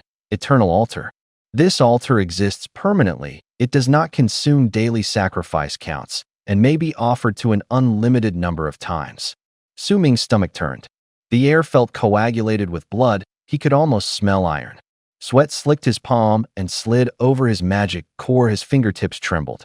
The letters before him kept burning, as if they might swallow him at any moment. Special Attribute 2. The Flesh and Blood Forge. In a single line, it swallows any sacrifice and spits out pure life essence. That essence fuses into your body, permanently increasing your health and strength. Permanent. Unlimited use. Su Ming blinked. His throat moved as he swallowed a dry mouthful of spit. He'd gotten the slaughterhouse for a steal. More important, there was an altar hidden beneath it in a dark, sealed basement. If not for his eyes, which could pick up only the faintest of fluctuations, he wouldn't have seen a single clue. That altar would belong to just one person, forever. So that means, he murmured to himself, "This is completely my private altar," his voice trembling. His hand shook slightly. His heart pounded like an iron hammer against his ribs. With this, even trash could become useful. Those items that looked like junk, put them in, and they would turn into life essence, injected into his own body. It sounded like some occult trick, but it was happening right in front of him. I have to try it. He couldn't suppress his excitement. Now, he reached up and pulled the cheap physical talisman from his neck. White, low quality, the one the man had dropped last night. The instant it came off, a wave of fatigue crawled over him, like someone had clamped him from behind and siphoned away his warmth. The buff was gone. The outside force vanished. He didn't care. What mattered was whether he could get stronger. Su Ming placed the talisman on the altar. The altar sat like a throne, glossy and blood red, its surface ridged with raised veins, as if blood were rolling beneath the skin. He laid the charm down gently. No flash, no lamp, only silence and expectation. Then, suddenly, those vein-like cords snapped and lashed out like snakes. They coiled around the talisman, like claws and like needles. There was no warning sound. The first thing he felt was a ripping. The talisman tore, was sucked, was pierced. Then, like a punctured balloon, it shriveled fast, its color drained to gray, and its shape collapsed. A faint smell of charred powder drifted through the air. Ash motes swirled in the dim light. The next instant, a gurgling. At the center of the altar, the air suddenly froze. A single dark red drop of liquid slowly took shape in midair. The drop rolled and grew larger and larger. Eventually, it became an old-fashioned glass bottle the size of a palm. It was half full of liquid, so deep red it verged on black like a sun about to congeal. Su Ming's heart suddenly quickened. He stepped forward and gripped the little blood bottle tightly. His hands were shaking. This was the legendary source blood, the ancient, power-bearing blood. Its name wasn't written on the bottle, but he could tell at a glance. Would it taste awful? He muttered to himself. Try it on that dragon egg first.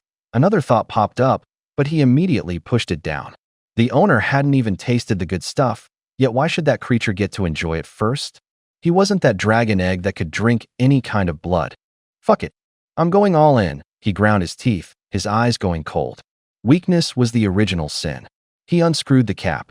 A metallic sweetness hit him, not the stench of rot, but a clean, chilled sweetness, like freshly cut fruit and like iron washed by rain. He tilted his head back and downed half the bottle in one gulp. His Adam's apple bobbed as the liquid slid down. The next second, boom, a burning heat like a river of fire shot through his entire body. It wasn't just heat. The heat felt like needles, and like a tide, each strike precisely stabbed into his muscles, drilled into his bones, straight into his marrow. Ugh, he choked. He could feel, clearly, every part of his body devouring that energy. His cells, like hungry mouths, closed one by one, filled and sated. Steam rose from his pores. He could smell a faint metallic, bloody tang on his skin. Muscles tensed, then loosened. Bones seemed to realign. New strength formed in his joints. The sensation was intensely exhilarating. Not painful in a bad way, but like being ignited, like lighting a fire in the dark. The warmth spread from the inside out, crawling toward his limbs. He exhaled a long, white puff of hot breath. His palms flushed with blood, his fingertips were warm. He raised his hand and stared at those reddened palms. This wasn't the same thrill as the charm he'd imagined. That old, broken talisman had only delivered an external jolt, like being struck by a hammer that faded afterward. This power was growing from his bones. Solid, weighty, real, he murmured. So this is what it feels like to be filled with power. The amulet had been like a temporary set of armor around him. But this was different. The power was erupting from his flesh, a hot current growing out of his bones, like someone had lit a lamp inside his veins. He could feel it. Something in his chest was swelling slowly. With every heartbeat, a blaze of heat shoved toward his limbs. His fingertips went numb and ached. Even the air seemed to tighten. Go out and test it, he hissed. Su Ming covered the altar with the planks again, hurried down the damp steps, and into the wide slaughterhouse. Under the light, a half slab of pork swung on an iron hook left behind by the old boss. Fat Lou, the blood, not yet completely gone. He didn't take a run up. He didn't wind up. He simply lifted his fist. Then he punched. Thud. A heavy, muffled impact. The slab of pork slammed against the brick wall. Skin, fat, flesh all pushed in by a deep, raw fist mark. Blood flashed red in the light. The hide caved like cloth pressed by a blade. The familiar metallic tang of blood hung in the air. The hook jingled from the shock. Su Ming stepped back and rubbed his numb hand. His knuckles stood out, his skin was hot. He wiped his palm on the back of his hand and felt a rush of heat under his skin, like blood rolling in his palm. He inhaled sharply. This power was more terrifying than he'd imagined. He remembered drinking only a small vial of that crimson serum. The ordinary kind. One little bottle had turned his muscles into this. If it had been a better brew, green, blue, even purple or gold, the thought alone gave him goosebumps. Excitement rose, and he forced it down. Not enough, he told himself, his voice cool. Right now he was only a bit stronger than a normal man. Against opponents with guns, shields, and training, it wouldn't be enough. Organized, well-equipped soldiers or guards wouldn't even be bothered by a single punch. He needed more energy, something that could transform his body completely. His hand traveled down his calf. The leg wraps were still there, lightweight, glossy, finely made. They clearly sped his stride, made him run faster and dodge more nimbly. He glanced from the wraps to the dented pork. Should I convert the wraps too? The thought flashed. But he shook his head. When it's life or death, speed means survival. Run first, worry later. He could boost his life force across the board, but speed was a lifesaver. Wearing those wraps made traveling less tiring and could buy him a chance. He pulled his hand back and curled his fingers into a white-knuckled fist. The slaughterhouse fell quiet. Distant rats rifled through the trash. The bloodstains on the wall looked darker under the light. Build up first, then break through, he murmured. He turned and headed back down to the basement with steady steps. Each footfall felt like hitting a new rhythm. First priority, get more of the altar's returns. The more, the better. Refuse no one. Su Ming sat down at the desk. The light was dim. His coffee had gone cold. His finger traced the plan on the paper. First, the dragon egg's incubation could not stop. He'd bought the slaughterhouse for that egg. Tomorrow he'd take the rest of his money and buy a batch of chickens. Chicken incubation was the most reliable fuel. Second, he had to get stronger and fast. The Crimson Throne altar offered another shortcut.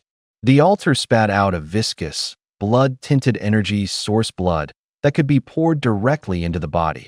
A blood-like energy fluid that instantly restored vigor and boosted attack and defense. To go down that road, he needed more source blood. He stared at his notes, his eyes flickered. Figure out a way to collect everything others throw away. That was right, collect trash. Be a recycler.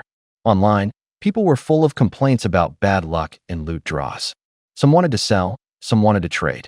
The market was chaos. White-grade items looked plain and were treated as junk, useless to eat, a shame to throw away. What was worthless to others could be a source of energy for him. Even the most common white items could be broken down into source blood, pumped into his body to refill spent vigor. Gambling carries risk, picking up trash does not. He did the math in his head. The keyboard clicked in the quiet room. Every trade message was a potential target. More white items meant more source blood. which meant faster growth. This plan needed to be put into action. 5 in the afternoon. The sun slanted. The slaughterhouse door was locked. The smell of machine oil still lingered in the workshop.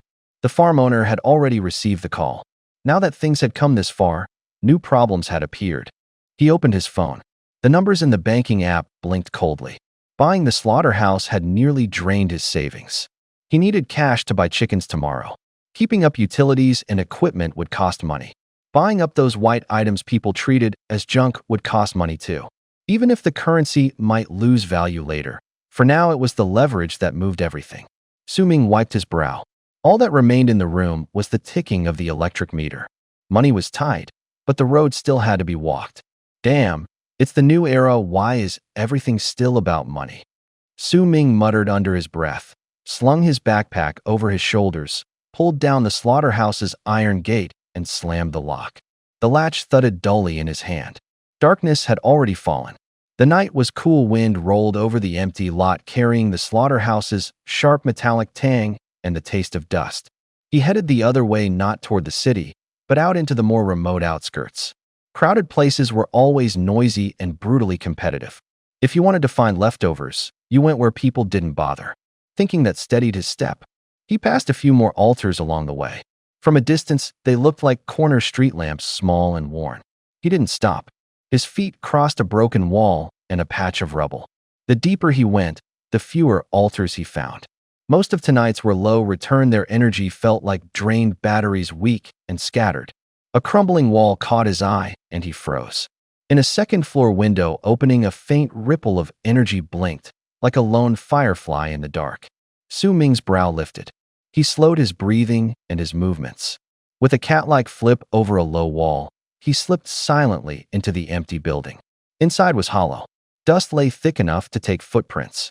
The stairs creaked dryly beneath him. Each step kicked up a small puff of grime. At the end of the second-floor corridor, something moved, not wind, not a rat, but the mechanical breathing of a machine. He saw the altar. It looked like a complete mechanical heart. Countless brass gears, different sizes, meshed tight and stacked into a spherical mass. The gears turned at an almost glacial pace, like an old clock wheezing. Up close he could hear the tiniest friction, like sand running inside glass. Su-Ming held his breath. The air had a metallic chill, like a blade sliding across skin. His fingers brushed the corner of his pack to make sure his tools were still there. Then he looked up, eyes narrowing. The eye of truth, he murmured. It wasn't a magic word so much as a habit, the name he gave to the sight that let him read energy ripples, like a thermal cam, like radar. Flip it on, and the world's surface peeled away to reveal numbers and tags. He closed his eyes for an instant and opened them. The view changed. With a hum, like the engine of a distant ship, golden text rose line by line, clinging to the gear's surfaces and glowing slowly. Altar ID, 1955. Waypoint, Eternal Clock City. Causal overview. A clockmaker got obsessed with absolute precision. He built an eternal clock. The clock was flawless, not a fraction off. Then he sank into everlasting boredom. So he wanted change. A little variety. Some excitement. Su-Ming stared at the lines. His lips twitched twice, but no sound came out. The blue light from the screen fell on his face like a cold blade. Holy shit, he muttered under his breath, as if confessing to himself. The entry was near the top, but the information was absurd, like a prank. A being so perfect that time itself stopped breathing, now suffering because he was too perfect. Wanting to change? How would you even change that? He shifted his gaze to his backpack. Inside, braised beef noodles, pickled cabbage noodles, and half a bottle of baijiu. The aroma of noodles flipped over the bottle gave a faint clink against the fabric. There was nothing about time in there. No minute hands, no pendulums, certainly no atomic nuclei. His head felt stuffed with messy gears and rattling mechanisms. He only had a hammer in his hand. Everything looked like a nail. The problem in front of him, however, was like a lump of soft cotton under the hammer, giving no echo. 1955, time, he murmured, as if he stepped on some cold plaque. He pulled out his phone. The screen lit up, and his thumb danced over the glass. Search results scrolled like a barrage. 1955, the world's first cesium atomic clock was developed. Based on cesium atomic transitions. So precise it would lose only 1 second every 3 million years. Those cold, clinical numbers suddenly turned in his mind like a key. Su Ming squinted. The light from the screen sliced across his pupils. Maybe, he said softly. Not an exclamation, more like a direction opening up. Use a different kind of clock. Not mechanical, not pendulum-based. One governed by more fundamental vibrations. Atoms, electrons, the kind of heartbeat you couldn't easily shake. He turned his pockets out. Empty. No samples. No parts. Nothing he could swap in on the spot. His fingers tapped the zipper of his pack, a dry metallic sound. Take the job first, he said, voice short in unspoken decision. Then, if it fails, I'll try again. He lifted the phone slightly, like raising his hand toward the unknown. On the screen, he hit accept. The button lit up like the first cog of a clock, setting the whole mechanism in motion. Su Ming let go without a second thought. No lingering. He turned and walked away. Time. He knew time was money. He couldn't afford to wait around for chances. Blind sacrifices?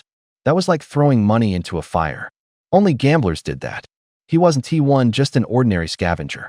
He headed deeper. Night was thick as ink. The place grew even more desolate. Even the faintest insect sounds had stopped.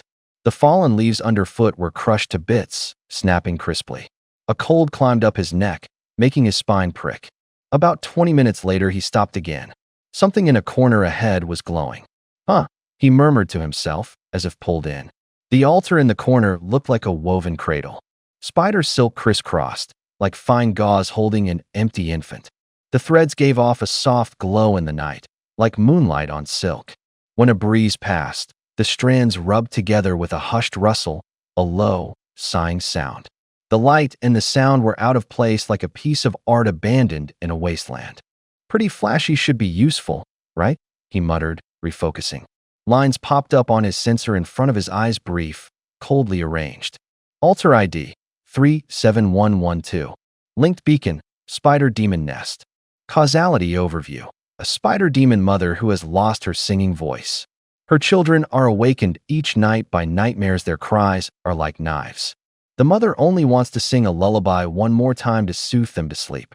The information hit him like ice water. Su Ming's head buzzed. The words in front of him flashed, but his mind went blank. He couldn't imagine the spider demoness song, let alone imitate it. He couldn't even hum a full human lullaby. He tried. He hummed 2 soft notes. His voice was dry, like a rusty hinge. The sound hung in the night and dissolved instantly. Su Ming shook his head and gave a bitter smile. He gave up. He turned and left, his steps a little hurried. 2 failures in a row rattled him. Time felt like an hourglass being counted down, pouring away fast.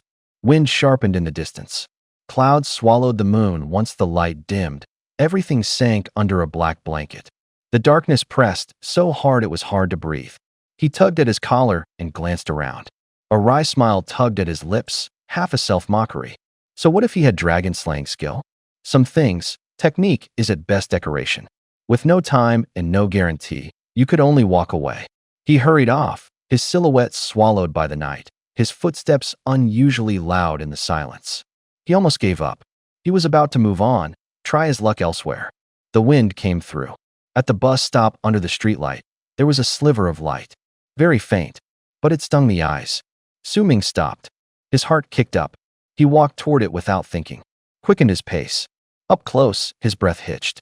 It was a tiny altar, made entirely of matches. Only palm-sized, like an intricate toy. Every match's surface was glazed with a thin frost, like frozen glass. The light caught on the frost and threw off a cold white glow. Standing beside it, the air suddenly felt thin. His chest dropped. A wave of sorrow rolled over him. Cold gnawed at his skin, even his teeth chattered.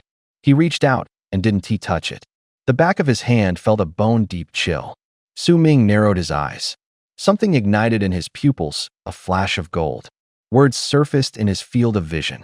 Altar ID, 23,333. The text was clean, like output from a machine. He froze. 23333. The number tapped out a rhythm in his head. A familiar rhythm, like the sound of hitting the jackpot. He wasn't guessing. A little experience with offerings told him. This was good. Very good. 2 lines of tag like info followed. Link beacon. Corner of a snowy street. Causal summary. A little girl selling matches in a driving snowstorm. She is overwhelmed with confusion and sorrow. She doesn't understand why passers-by no longer take her matches. The words were simple, but the image shoved him into another scene. Wind and driving snow, a cold night, small hands holding a faintly glowing match. Su Ming stood frozen after reading it. The corner of his mouth began to twitch uncontrollably. His hand clenched and then loosened, as if holding something back. "No way, this can't be," he murmured. Laughter, anger, and a nameless fear threaded his voice. That familiar composition, that familiar figure, that familiar sorrow. The little match-selling girl, an echo of an old tale, had somehow shown up on this tiny altar at a corner bus stop. He almost laughed aloud, but the freezing pressure smothered it. The wind made the frost around the altar crackle like the tiny snap of bones. A fairy tale world could be a door. The altars were connected to other worlds. First, there was an abyss with an octopus like Leviathan, so black it swallowed the light. Then a cold, glowing super AI, a city like circuitry, the wind tasting of data. Now even fairy tales were spilling out. Su Ming rubbed his chin, as if his worldview were being used as a stepping stone and ground down again and again. On the altar, matches were laid out so densely they looked like a little village. The words still echoed in his ears. Confusion and sorrow. No one bought her matches. She wanted to know why. Su Ming slid his hand into his pocket. His fingertips found the lighter. Click. A flame leapt out.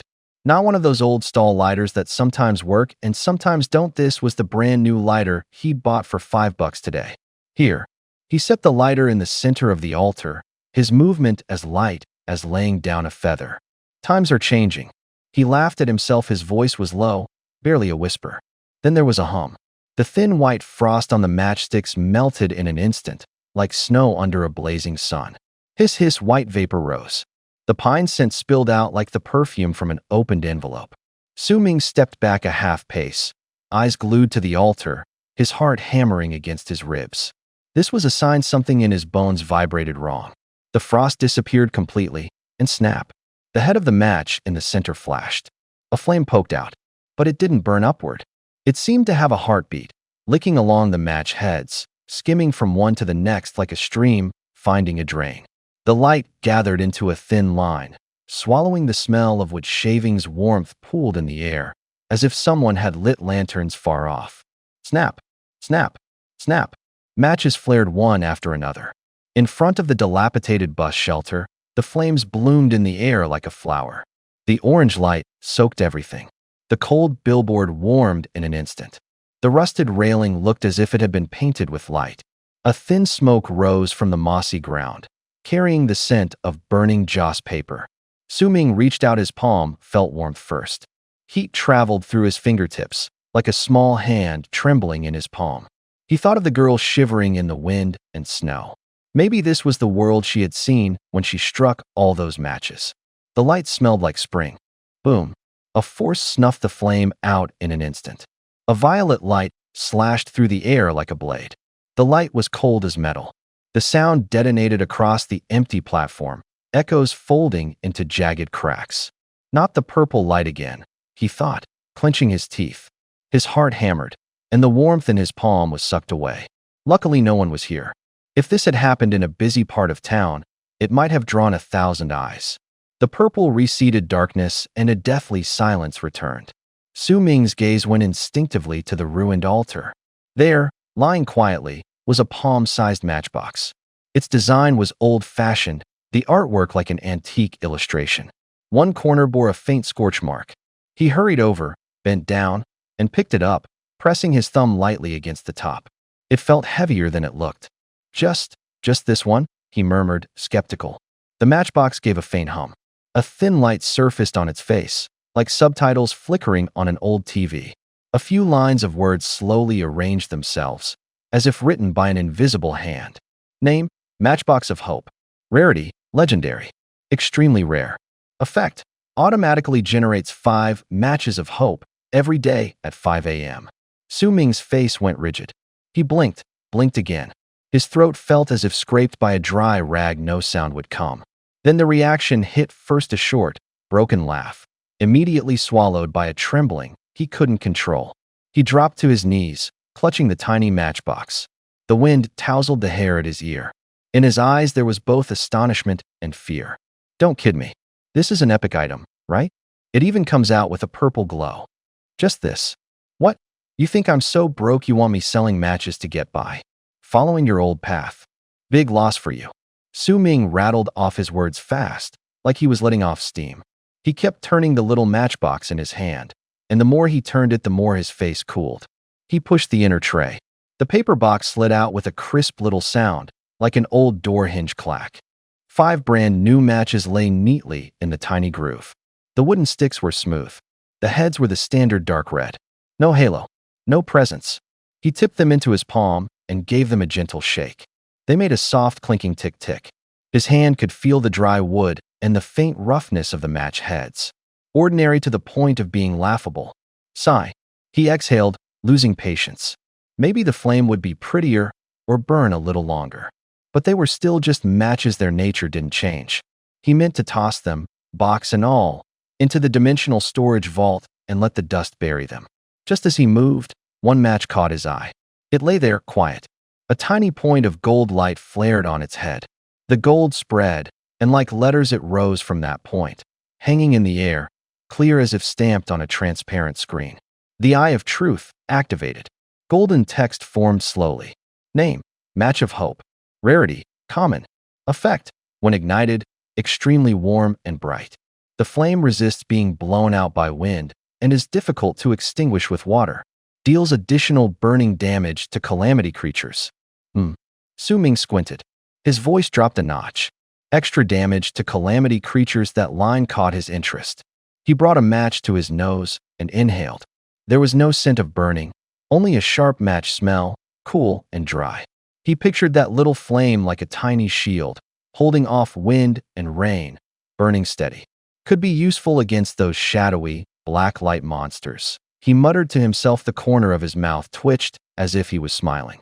He imagined a monster being lit, letting out a scream, the smell of char in the air.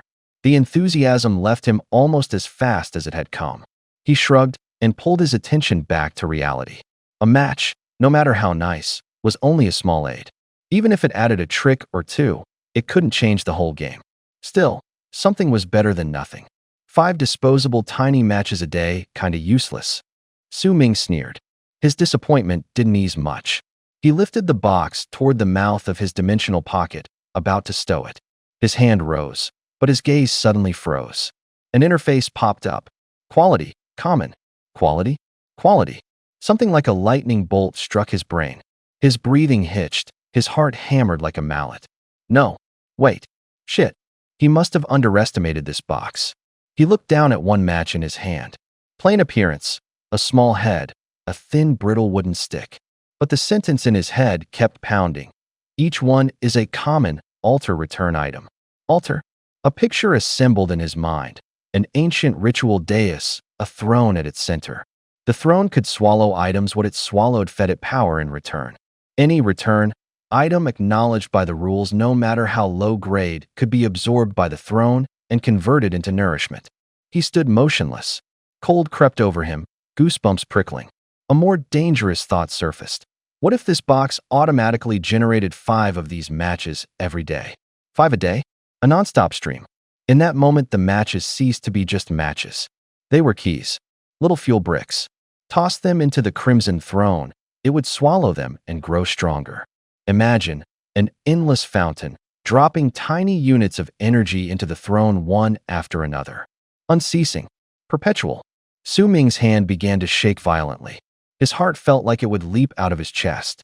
His eyes were locked on the match as if he could see the searing glow it would give off when devoured. This is an energy factory that can continuously feed the throne, he blurted, swearing under his breath. His voice trembled. He felt simultaneously struck by lightning and like a thief who'd just opened a vault, ecstatic and stunned. On the surface, it was useless junk. Put it into the altar, and it turned into a terrifying profit engine. 1 + 1 would be far more than 2. 2 thoughts surged through his mind. Daily check-ins. Regular pay. Stable, continual, with no bottom. Verify it first, he snapped, grabbing the box with a sharp, decisive motion. His tone was low and urgent, like he'd just pressed a start button. The thought hit him like a sledgehammer. It had to be verified immediately. Everything else suddenly became irrelevant. There was only this second to find out. He spun and ran for the slaughterhouse.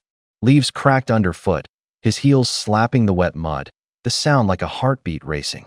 No hesitation. No pause. Wasting time. Not an option. 20 minutes later, he skidded to a halt at the iron gate. The rust on the door rasped with a low, grinding cry. Su Ming panted, glanced left and right to make sure he was alone, then shoved the heavy door open and stepped back into the mildew-stinking slaughterhouse.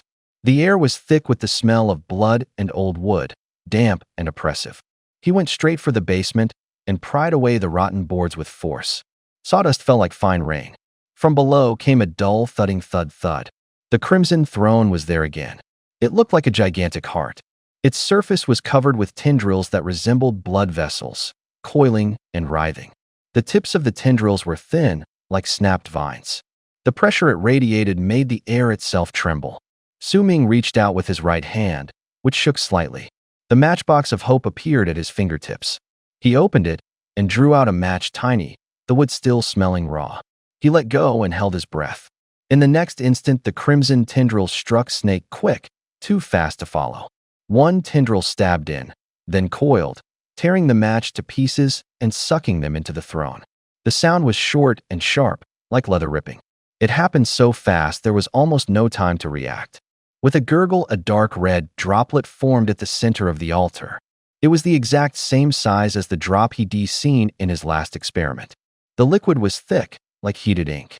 It condensed into a tiny vial in midair, carrying the smell of rust. Source blood. Su Ming nearly laughed out loud. His heart felt like it would burst from his chest. He took the vial, twisted off the cap. SSS, SSS, SSS, SSS. 4 ordinary-looking matches, in the flame, turned into 4 bottles of dark red liquid, like hearts beating in glass. Thick, with the scorched aroma of having been burned away. Glug. The liquid slid down his throat and into his stomach. First came a burn in his chest, then a feeling as if his bones were being set alight. His blood churned like boiling water. He exhaled and laughed. It felt incredible. His whole body seemed filled with firepower slammed through his veins. He was dizzy for 2 minutes before he steadied. His movements had become harder, his senses clearer. His muscles ran like a recalibrated engine. He threw a punch, the gust exploded outward. The sound was low and heavy. In that instant, he knew one punch could end a cow's life. Finally, I can look out for myself, he muttered, scanning the room. His phone lit up. 10 o'clock sharp. Only 2 hours left today. 2 chances remaining. He couldn't waste them. Now he could be bolder. If someone came looking for trouble, he could give them a little extra. But first he had to figure out the next step. The altar's image flashed back into his mind. Numbers and letters stamped like machine engraving. Altar number, 1955. Leads to Eternal Clock City, a city stacked from gears and pendulums. The peal of bells formed a wall it never stopped. Causality summary. The master here was a clocksmith god who pursued absolute precision. His clocks never erred, they never changed. Perfect order had driven him into a void, and he began to crave change. Even the tiniest deviation would do. It's about time, he muttered. A low serial number meant it didn't come from nowhere. It wasn't weak. But the question was, what did you trade for change? He went back to his cramped room. It was small. A few things he'd brought were on a shelf. The useful stuff from the West District had been moved over that afternoon, but there wasn't much. How do you define change? He paced, tapping his chin. His voice echoed in the empty space. He could imagine lots of ways to change things. A clock that ran 1 minute slow. A clock that stopped for a moment. A gear that missed a second. The problem was, this clocksmith god made time flawless. Would giving him a less precise clock be an insult? Or just what he wanted? He unlocked his phone and swiped. He typed digital watch into the search box, then switched it to mechanical watch. Images flipped by gears, mainsprings, hands, screws under a microscope. Each picture seemed to ask, how small could a change be? How big? Pictures of luxury watches flashed across the screen, one after another. Their smooth faces threw off a cold gleam. The prices were stamped in bold. Hundreds of thousands, millions, even tens of millions. Patek Philippe. Vacheron Constantine. Each name felt like a ruler measuring his pockets. Su Ming shook his head. His hand trembled slightly. He couldn't afford them. Besides, he didn't believe that was the answer. To that watchmaker, those so-called name-brand watches were nothing but moving parts. Toys. Moving toys. He turned off his phone. The screen went dark with a soft click. He stood and paced. His footsteps on the hardwood broke into a steady rhythm. He kept rubbing his temples. Was he really going to give up? He could almost hear the echo in his chest. Then his gaze stopped. Something on the table caught his eye. A desk calendar flipped past the halfway point. It was a freebie his father had brought home from the company years ago. It had always sat there. He couldn't bring himself to throw it away. He walked over and picked it up. A thick layer of dust coated the plastic base. The base felt almost weightless in his hand, but his chest was heavy as if a stone were pressing on it. He wiped the dust off with his sleeve, careful as if handling something fragile. The pages made a faint rustle as he turned them. The smell of old paper time sealed away. The first few pages were blank. Then, from a certain page, handwriting appeared, a heavy circle drawn in black ink. Inside was a date, June 7th. Beside it, crookedly written, were the words, "Death Anniversary."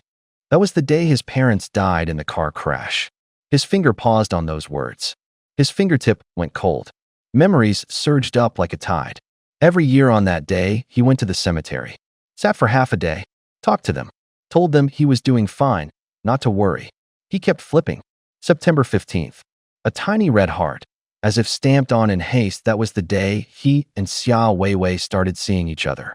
Further on, December 24th. Her birthday. He remembered giving her an expensive set of cosmetics. Her reply had been short. "You're so sweet." There were more marks on the calendar. Each scratch felt like a needle, pricking the person he'd become. Get paid. Pay the credit card. Classmate's wedding. See an opera performance. The handwriting squeezed into the little squares. Red pen, blue pen, the occasional tiny dot. Joys and annoyances all there. Like grooves carved in. Like footprints pressed into the map of his life. He flipped to today. Blank. The sudden events of the past 2 days hadn't even left a mark. He snapped the desk calendar shut. The slap of paper echoed through the room. For a long time, he didn't make a sound. In his mind, the image of altar number 1955 grew sharper. And the man who called himself the watchmaker. Why would he feel hollow, uninteresting? Su Ming saw his time. Smooth, precise like a straightened steel wire. Every second landed exactly where it should, no deviation. No abrupt change. No room. No surprise. No accident. No pain. No laughter.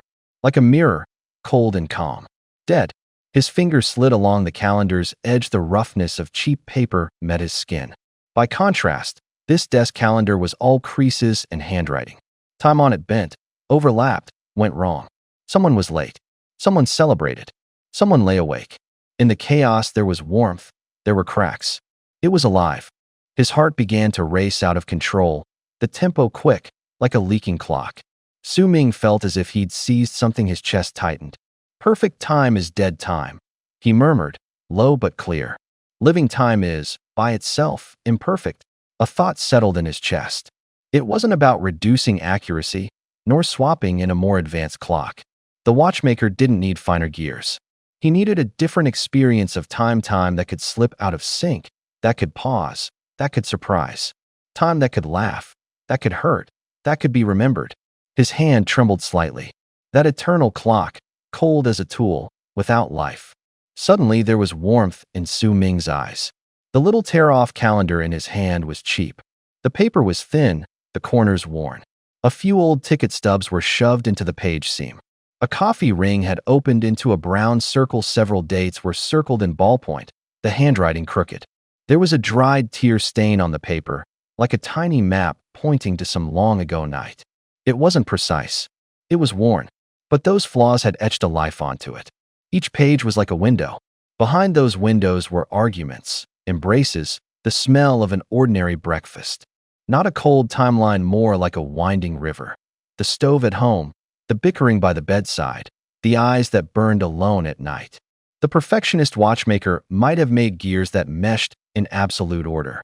He probably forgot that you have to cast life's mess into time, too, for it to feel alive and matter. This is it. Su Ming's voice was low, like a switch being flipped. His heart started to race. His hands stopped trembling. He folded the calendar and stuffed it into his backpack.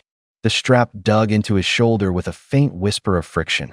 He glanced back at the shadow the streetlight had stretched behind him, then turned toward the abandoned building. Night deepened.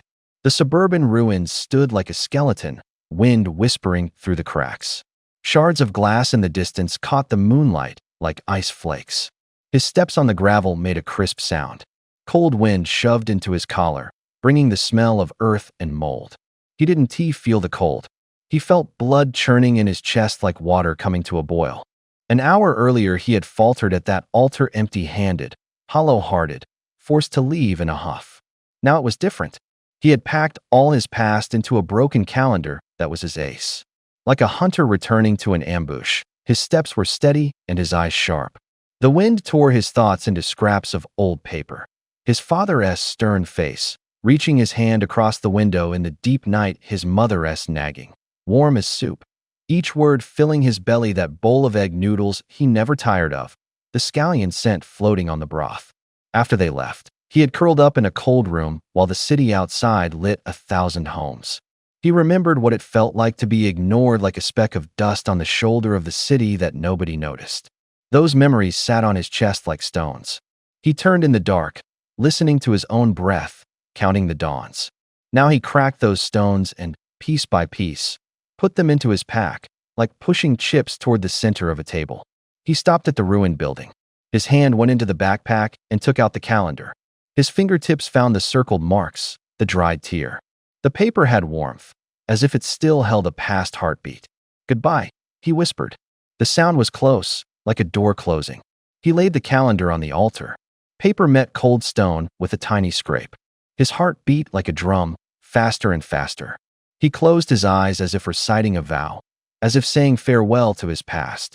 Then he stepped forward, pressed his palms together, and like a man betting his life, pushed everything he had into the unknown. He meant to trade this humble, honest first half of his life for a future that might glitter. The wind sounded like applause, the broken glass like the audience's low murmurs. Su Ming opened his eyes and his pupils. There was only a single sliver of light, the edge of the future. "I want to live," he shouted, then seemed to exhale his last breath. Soon, the familiar abandoned building rose up ahead. On the stairs, footsteps clicked crisp, clack, clack, clack. Su Ming climbed to the second floor. The altar appeared before him again. He stopped. His breathing was heavy. He reached into his coat. He pulled out the tear-off calendar. The pages were yellowed, the corners curled. He set the calendar in the center of the altar. His movements were solemn, as if laying down something fragile. The calendar sat among a cluster of tiny gears, hopelessly out of place, cold metal surrounding soft paper. He laughed, a little dry. Perfect time is dead. A life full of gaps, that's what it means to be truly alive. He left the words hanging in the air, like winding an old clock. No sooner had he spoken than something changed. The world went quiet all at once, so quiet it felt sliced clean. The gears that had been turning slowly suddenly. Click. They couldn't move. They stopped mid-rotation, like a pendulum frozen in the air. The air grew heavy. The silence was terrifying. Tension tightened at Su Ming's neck. His heart began to race. His fingers went numb and would not move. At the center of the altar, beneath the calendar, a pinprick of golden light appeared. It wasn't harsh, almost dim, but the light felt like warm water being poured over him, washing the fear and agitation from his chest. Like a hand on his back, whispering, "Don't be afraid." Then the light burst. A low hum then. Gold exploded like a tide, instantly filling the whole ruined building.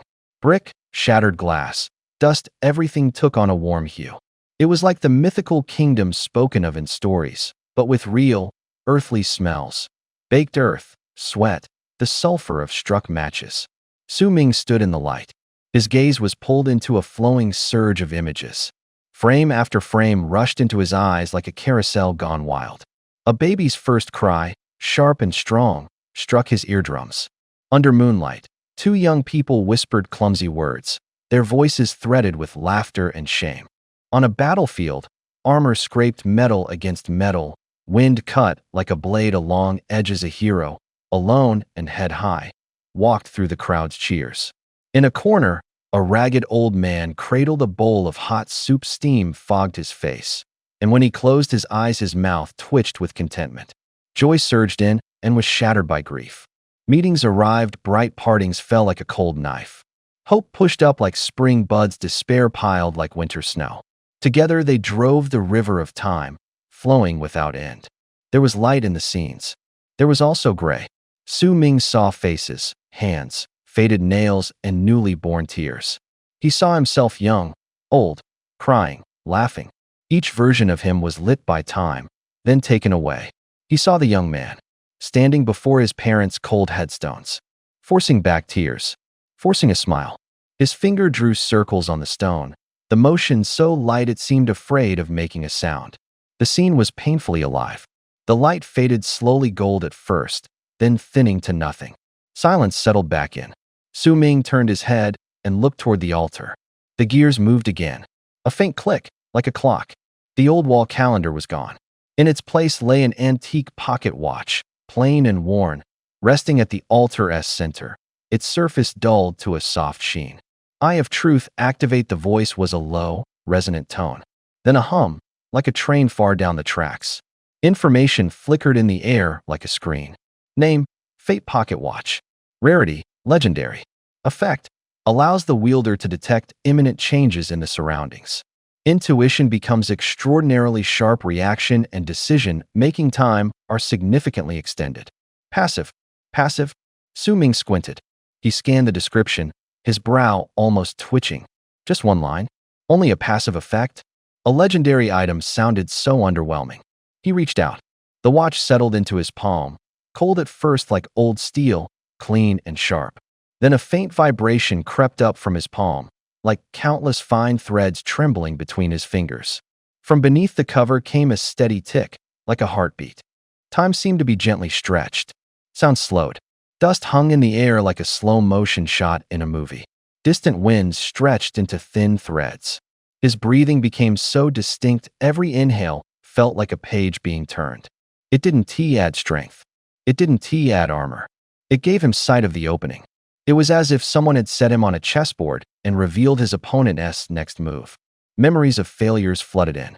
He had been enormously strong, his fists could split planks. But whenever he faced masters, he always hesitated in an instant. Hands moved too fast, judgment came too late. Like a powerful carriage with wheels spinning at speed, but the steering loose. Now it was different. A thought passed, and he could see the micro-tension in an opponent's shoulder. The faint trace of a breath told him the next move. Prediction was as sharp as a blade. Insight cut straight through the surface like a beam of light. He reached out.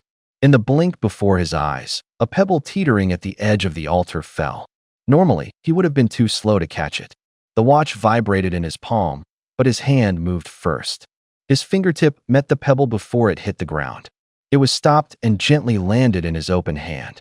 Su Ming smiled, low and stunned. "This is a good one," he said. He pressed the watch to his chest and closed his eyes. The rhythm in his ribs fell into step with the ticking.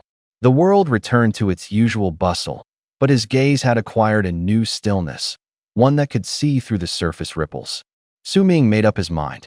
He pushed the pocket watch toward the lower dimensional storage like stuffing an object into a hidden compartment deeper than a pocket. The watch was drawn out of his palm. A soft sound. It was gone. Done. He closed his eyes. Something was vibrating in his chest. Not a visible tremor, like a low bell tolling inside his body. The watch was gone, but the sound stayed. The resonance hadn't faded. If anything, it felt like it had melted into his bones and blood.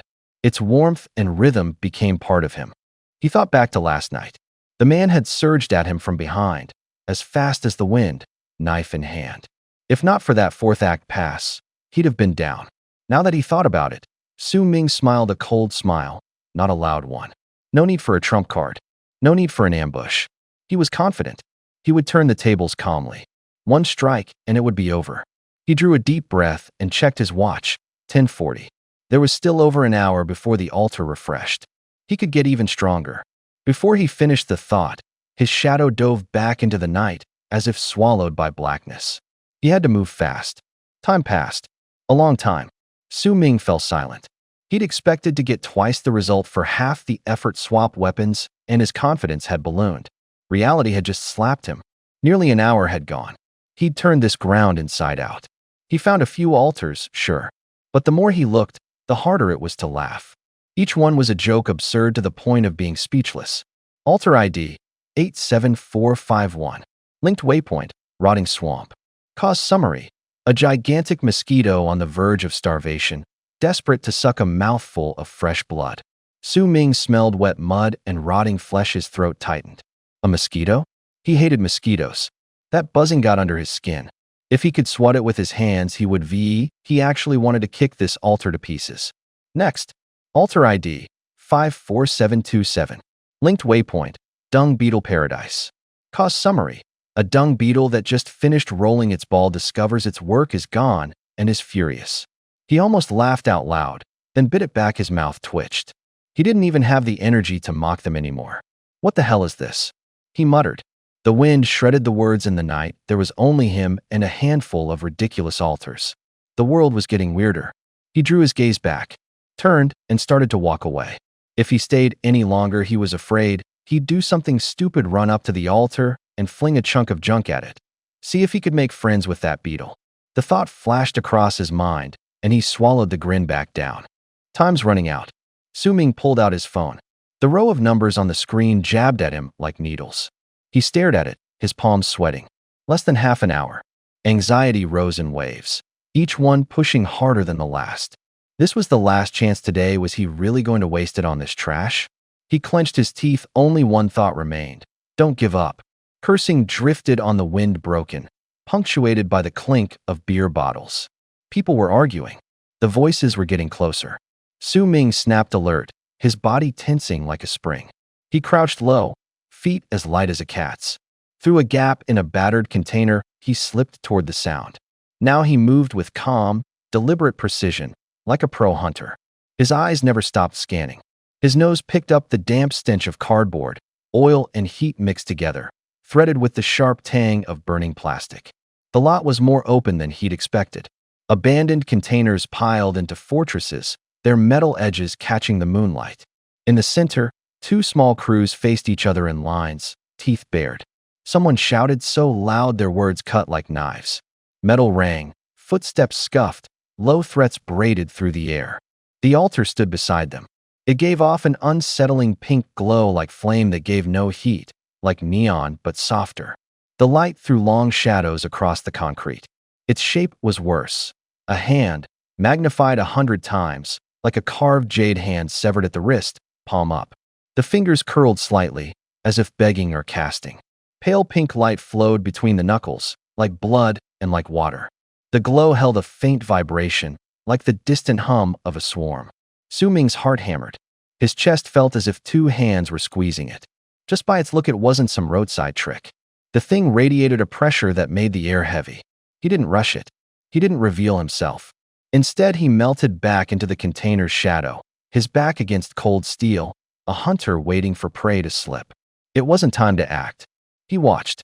His eyes scanned and recorded every stance, the shape of every weapon, the cadence of every breath. The altar had become the center point. Both groups lingered close to it, as if pulled by the same invisible string. Su Ming tightened his grip. The most valuable things were often hidden inside the most dangerous places. He leaned forward half a step without thinking, a hard resolve lighting his eyes. Fortune, maybe it was waiting right in the middle of this danger. Show the goods first, someone shouted. Alohum. A line of golden characters flared on that enormous jade hand. The strokes were crisp, as if they had been seared into the surface. Altar ID 9269. Name, Elysium Demon Palace. Su Ming froze for a beat, then laughed. It was an odd laugh. A short description popped up beneath the display. Only a few lines, part warning, part advertisement. Karma overview. A world-weary succubus queen. She had grown bored with simple pleasures. What she chased was a sensation like electricity through the marrow, a thrill that could break you and make you new. Su Ming drew in a cold breath. Hiss. 9269, he murmured. The corner of his mouth curled, half smile, half sneer. He patted his backpack, his fingers paused. A thought flashed through his mind, just a few words, as if beckoning him. His smile deepened. There was a light in his eyes. At the same time, the smell of gunpowder in the air sharpened. Two groups had already taken their places. The atmosphere was taut as a drawn string. On one side, about a dozen men stood scowling, clutching steel pipes and machetes. Sweat and booze mixed with smoke, hanging heavy in the air. Their leader was bald, a thick gold chain around his neck. He walked as if he could stomp the floor through. There was no warmth in his eyes. On the other side, only 4 people, dressed in black. Their movements were clean and precise. Silence sat on them like armor. The leader was a tall woman, sharp features, eyes cold as knives. She stepped forward without a sound, yet the air around her seemed to compress. A black veil covered most of her face, leaving only 2 icy cold eyes, exposed eyes as cold as blocks of ice. Her eyebrows, eyes, and jawline were softly defined, like those of a beauty who could absorb light itself. Fucking bitch. Don't refuse a toast only to end up taking the punishment. A bald thug laughed loudly as he stepped forward in front of the crowd. His grin stretched like something about to tear open. His breath reeked of alcohol, and his teeth were stained with plaque. You've got guts, huh? Daring to steal what belongs to my brothers. He moved closer, his face full of provocation. The other thugs cheered him on, cursing loudly. Laughter rose like a tide. Someone whistled. Others clapped, egging things on. The air was thick with sweat, beer, and the sharp scent of freshly spilled blood. Hand it over now, the bald man said, raising a thick arm to point at the woman. You give us anything valuable, leave the women behind, and the men kill them all. Tonight, we're gonna treat these bitches real good. As his words fell, a chorus of crude cheers erupted around him.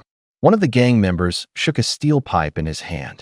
The machetes gleamed coldly under the moonlight, like the hungry teeth of beasts. The woman didn't move. Her veiled eyes swept coldly over the bald thug and then across the crowd. She spoke one word, her voice slicing through the air like a blade scraping glass. Get lost.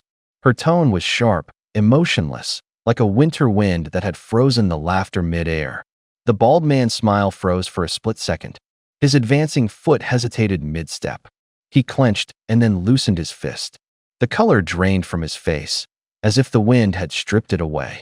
From the shadows, Su Ming narrowed his eyes. In the darkness, he saw through the situation. Robbers robbing robbers. A gang fight. That woman and her people had taken something from these thugs first. The thugs had fled, only to return with more men looking to take back what was stolen and teach the so-called bandits a lesson. None of them are pushovers, Su Ming muttered silently to himself, his voice audible only to his own thoughts.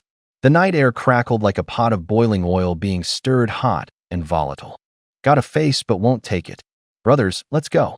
Finally, the bald man snapped, like an insect whose pride had been crushed, swinging his arm down violently. Kill the men. Capture the women alive. Tonight, we're gonna have some real fun with them, he roared, his words leaving no room for negotiation. A dozen thugs lunged forward like wild dogs that had caught the scent of blood, howling and shouting. Steel pipes clashed with a sharp metallic ring. Blades sliced through the air, cutting razor-sharp winds. Shouts rang out, filled with excitement and greed. Chaos was about to erupt in that very moment. Su Ming gripped a kitchen knife in his hand, his knuckles white from the pressure. The night breeze rustled the leaves with a soft, whispering sound. He could hear his own heartbeat slow, heavy. In front of him, steel gleamed coldly under the moonlight. Su Ming didn't retreat. He didn't speak. He simply stood there, motionless as a steady stone. Processing error. Failed to fetch her companions' faces twisted. They tried to rush in to save her. More thugs blocked them. The situation collapsed in an instant. Another ally was cut down and lay on the ground, motionless. They were outnumbered by too much. Only the woman and the bruiser who had been kicked away remained in the center, both fighting to stay standing. Where do you think you're going, little brat? The bald guy smiled at her. His teeth were cold and jagged like shards of stone. He stepped closer and closer. The bruiser pressed a hand to his wound, gritted his teeth, and staggered back a few steps. The woman's back was against an old shipping container. Her eyes went calm and hard. Don't be scared, I'll be very gentle. The bald man reached out a huge, calloused hand, knuckles thick as armor, aiming for her shoulder. She suddenly ducked, slipping out of reach. Her hand dove to her waist and produced something. It looked like a fist-sized lump of flesh. It writhed constantly, slick on the surface, reeking of blood like a beating heart. The bald man froze for a beat, instinct screaming wrong. He tried to step back, but his foot lagged. She didn't hesitate. She crushed the lump in her hand. Uffed. A dull, wet sound. The flesh burst in her palm. Not gore spraying everywhere, a black-red mist exploded out like ink. Thick. It swallowed the air, clinging to faces like a damp rag. From that fog came a low, guttural roar, a sound that hit like a hammer to the chest. A shockwave slammed outward. Several thugs nearby were hurled back and crashed down, bones cracking with sickening snaps. What is that? The bald man's face drained of color. He stumbled backward, his voice raw. The mist split. In the center rose a giant beast nearly 10 feet tall, all exposed muscle and jagged bone spines. Rotten flesh hung in strips and swung in the breeze. It had no skin, a putrid stench hit them full. Two hooked claws gleamed like the scythes of death. Those on the ground sobbed and backed away. Someone screamed, voice tearing, monster!" The thugs froze. Their legs went weak, like they'd been filled with lead. They wanted to run, but couldn't. The creature turned without hesitation. It reached out and grabbed the nearest burly man, the one who'd just had a gap torn open by the bald guy and was still sucking in a last breath. "No. Help!" The man screamed like a child, desperation in every syllable. The claws came down. Not a gentle slash, but a tearing. The upper torso was ripped cleanly in two. Blood spurted, entrails flew, and slick chunks of flesh slapped the ground with a sticky sound. The air filled instantly with the rusty tang of blood and the metallic stench of fresh gore. Everyone's lines collapsed. The bald boss screamed, his voice ripping apart. "She's crazy. He didn't finish, he was already running. Run!" Someone screamed, raw with fear. The thugs scattered, breaking ranks. The monster's eyes were like twin pits of red fire. It zeroed in on the moving prey, let out a low snarl and pounced short, brutal movements. A palm smashed a skull, someone was bitten clean in half at the waist. Bones cracked with a brittle sound like breaking ice. Blood gushed like a tide. The bald boss ran the fastest, thinking he could clear the open space. The creature leapt down from above and crushed him. His chest caved in, flesh and bone were ground into a pulpy mess. The sound was swift and final, and the woman who had set this all in motion moved with calm precision. The instant the monster crushed that body, she rolled hard and dove behind a thick concrete pillar. She showed no panic, she seemed prepared. In minutes the clearing became a blood-red hell. More than a dozen living bodies, including her 3 companions, were reduced to fragments on the ground. The metallic stench of blood was so strong it almost choked you. Su Ming stood in the shadows, watching quietly, face expressionless. 2 words popped into his head: ruthless person. She would betray her own people. For the slightest chance of survival, she would drag others into hell. A person like that was like a ticking time bomb, ready to explode at any moment. Keeping her around would only bring more destruction. The monster had finished devouring the last corpse, but it didn't disappear. Blood covered its entire body, its fur matted with bits of flesh. Its steps were unstable as it paced restlessly around the area, occasionally letting out a low growl, hoarse and raspy, like an old wolf searching for prey. The woman crouched behind a concrete pillar, barely daring to breathe. She didn't dare move closer to the pink altar either. Her hands gripped the short dagger tightly, her knuckles white. Su Ming glanced at his phone. 11:50 p.m. Tom was pressing down on them. Waiting any longer would only waste the opportunity. He took a deep breath. His eyes flashed with cold determination. The target was clear, the unstable woman. He didn't hide anymore. Like an arrow released from a bow, he shot out from the shipping container, kicking up dust and gravel underfoot, the wind howling past him. In just a few steps, he crossed dozens of meters. It happened in the blink of an eye. "Who's there?" The woman behind the pillar cried out. In an instant, her entire body tensed. She reversed her grip on the dagger, blade pointing inward. Her stance was that of a well-trained assassin: no retreat, only attack. She stepped sideways and lunged forward. The dagger slashed straight toward his heart at a vicious angle, its edge gleaming coldly. Fast as the wind, sharp as a viper, her strike was deadly precise, brutal, merciless. In the past, even with some kind of supernatural boost, it would have been nearly impossible for him to dodge such an attack so easily. But now, things were different. The world before his eyes seemed to slow down. The dagger's path was painfully clear. He could predict the next move, see the contraction of her muscles, the subtle shift in her footing. This wasn't team magic, it was a cold, hard fact. He saw the motion before it happened, like watching a playback. The dagger skimmed past his coat, letting out a sharp hiss. A gust of wind swept by, carrying scraps of torn fabric and the stench of blood. The blade didn't even graze his skin. Not even his shadow was touched.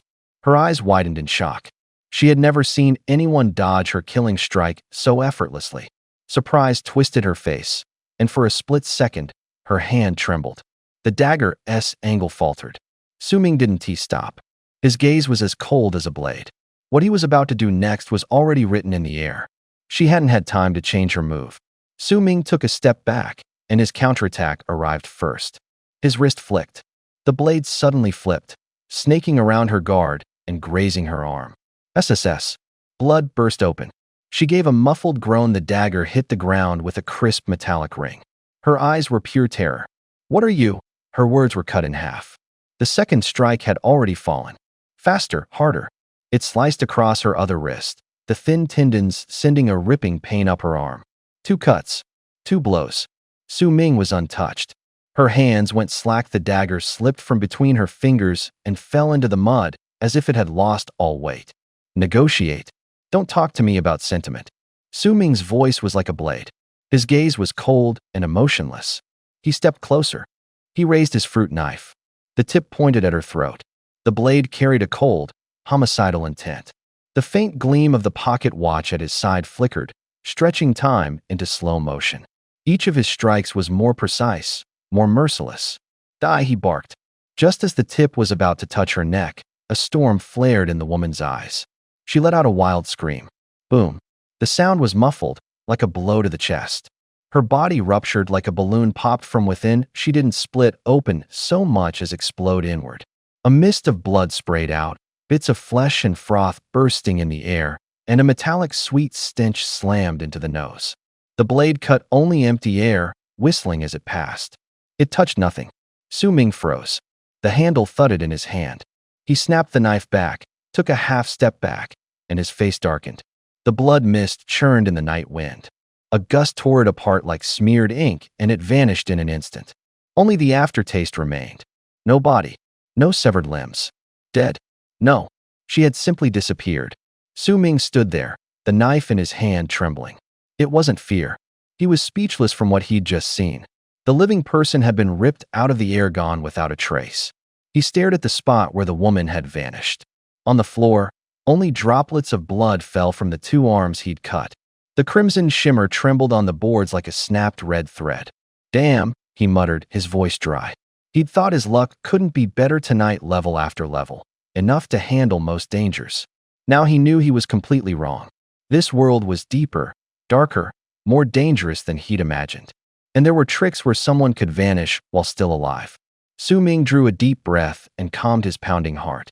He stopped staring into the empty air. The woman had run off wounded. She wouldn't be back anytime soon. She had clearly paid a price. He filed that debt away. A beastly roar ripped the night. A gust came with it, slicing at his eardrums like blades. His thoughts snapped back. The creature with its malformed, bony spines lunged. Its claws dove down, whipping a blast of cold wind. Su Ming moved faster. He slid half a step to the left at an impossible angle. A talon scraped the tip of his nose. The whoosh exploded at his ear. The blast stung his face. The strike missed, and the creature's inertia froze at an opening. Light flared in his eyes. He crouched low and surged forward, the fruit knife in his hand slashing down. The blade tore a long gash through the muscle of its calf. The wet sound of flesh parting was like cloth being cut. Warm blood spurted, staining the floor. Roar! The creature howled in pain and spun. The other claw swung across like a hammer. Su Ming didn't step back. He stepped forward instead and rolled with the motion. The blade bit into its other leg. Blood sprayed. The metallic stench flooded his nostrils. He panted. His chest felt like it had been hammered, blood churning in his veins.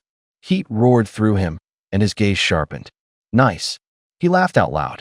The pocket watch of fate opened a window ahead of him. The next few seconds lit up in advance. Every move was crystal clear, like turning on X-ray sight. Each strike from the monster slowed into replay in his eyes. Its openings were laid bare. He slid around the beast like an eel, slick, skin tight, almost silent. The monster erupted in fury. Its roar shook the ground. The concrete split with a crack, rubble sprayed like rain. But it couldn't even graze the hem of his coat. Su Ming was terrifyingly cold. His breathing was steady, his gaze a blade. He didn't go for a single killing blow. He didn't try to overpower it. Using speed and footwork, he kept the blade on the creature. Cuts, some shallow, some deep, scored across its hide. Dark red blood seeped from the slashes, thick and slow. So thick, he muttered. Inner power surged, but it only left wounds on the surface. At this rate, it would take forever. He had no time to hesitate. He activated the Eye of Truth. In his sight, a faint black glow shimmered at the back of the monster's skull. The weak spot lit up. Aim. He purposely staggered a step. The monster saw it, and, excited, opened its jaws and lunged, teeth like white blades. It took the bait. A cold flash passed through Su Ming's eyes. No retreat. He drove his feet into the ground. The springs strapped to his legs detonated at that moment. His whole body was launched upward, flipping through the air, a whoosh cutting his ears. Like a hawk, he landed precisely on the beast's broad back. Roar, the creature screamed, thrashing wildly to shake off the parasite on its back. The spine rolled like a towering wave. He grabbed a protruding bony spike, his knuckles burned. He held his balance. Goodbye, ugly thing, he warned, flipping the little knife in his hand. He funneled all his strength into the tip. The blade, like a needle, drove in. The skin and flesh at the back of its head ripped open with a dull, wet sound. Hot BL. PSH. The blade plunged straight into the creature's neck. Roar! The beast released a deafening cry. It slammed its head, trying to fling Su Ming off its back. Su Ming's hands clenched the blade so tight his arms were like taut ropes. He twisted, he wrenched. Crack! The monster's movement froze. Its massive body trembled twice, as if whatever had been holding it up had been snapped. Then a sound tore the air. Boom! The creature, over 10 feet tall, crashed to the ground, kicking up a cloud of dust and the metallic tang of blood. The dust blurred the edges of the world. It was dead. Su Ming jumped down from the beast's back and exhaled a long breath. The shaking in his chest eased. He looked around. The strange woman hadn't returned. There was no one else nearby. A thrill rose in his chest, and a hard light flashed in his eyes. Showtime, he muttered. Where the beast lay, black blood pooled like tar, thick, glossy, steaming warm. Every drop seemed to catch the light.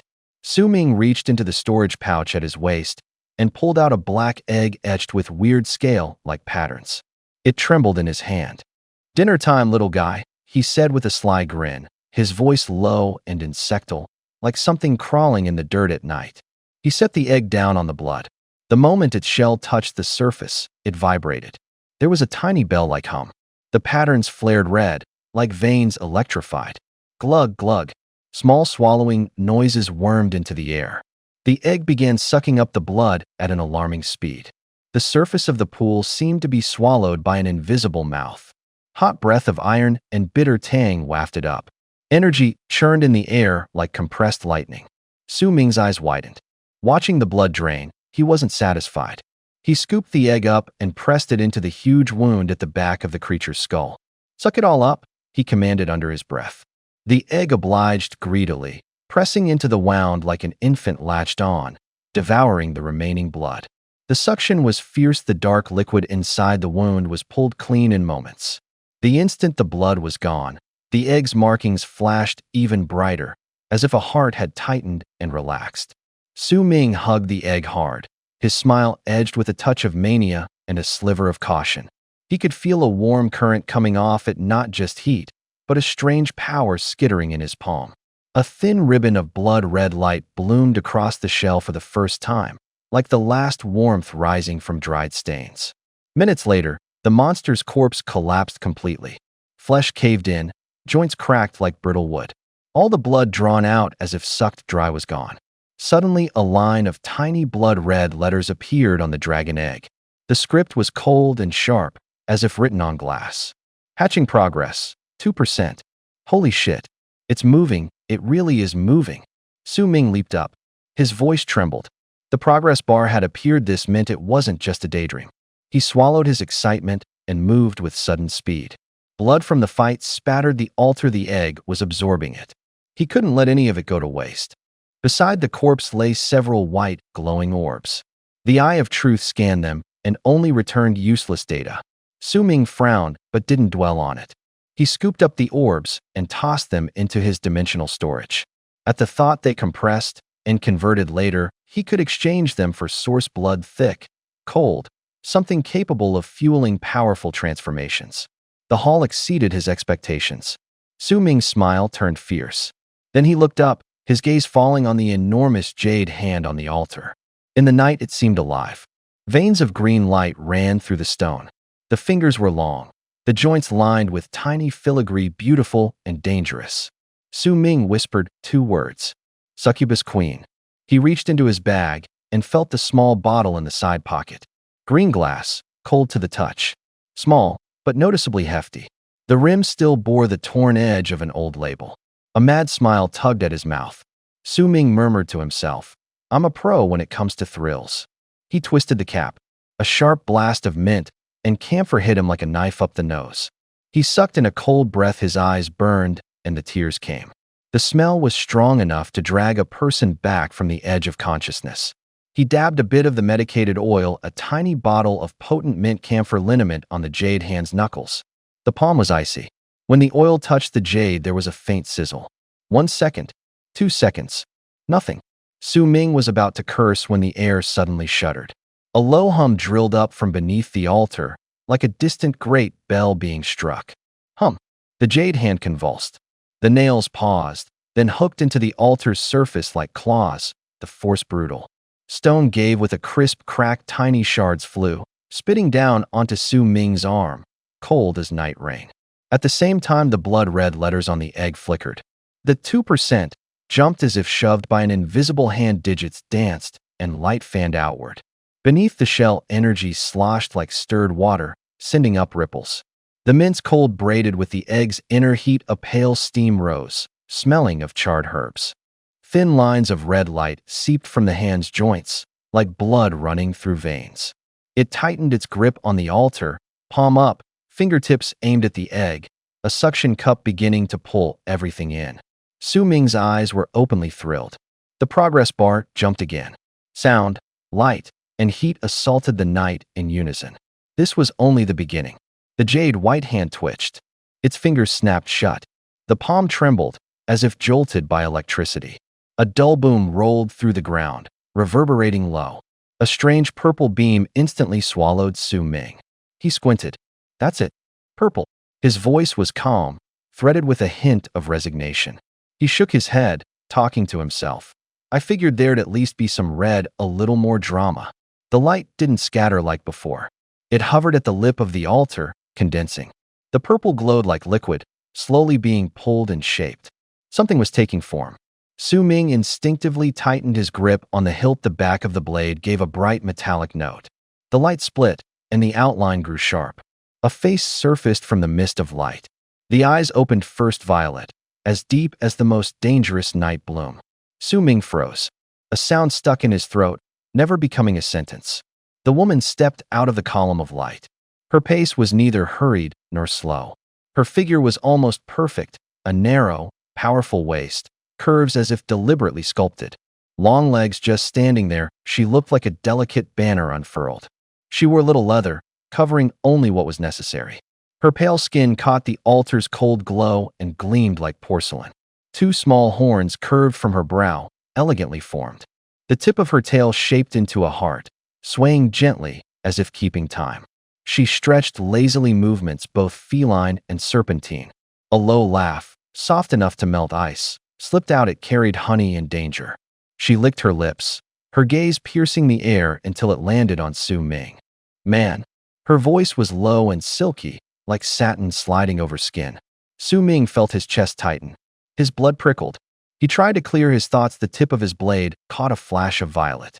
A succubus. A real succubus. Not just a rumor in existence that could pluck your heart clean with a look. She stepped forward, her heel tapping the stone, small, but impossibly clear. Her tail drew an arc through the air, and when it settled, it kicked up a chill breeze.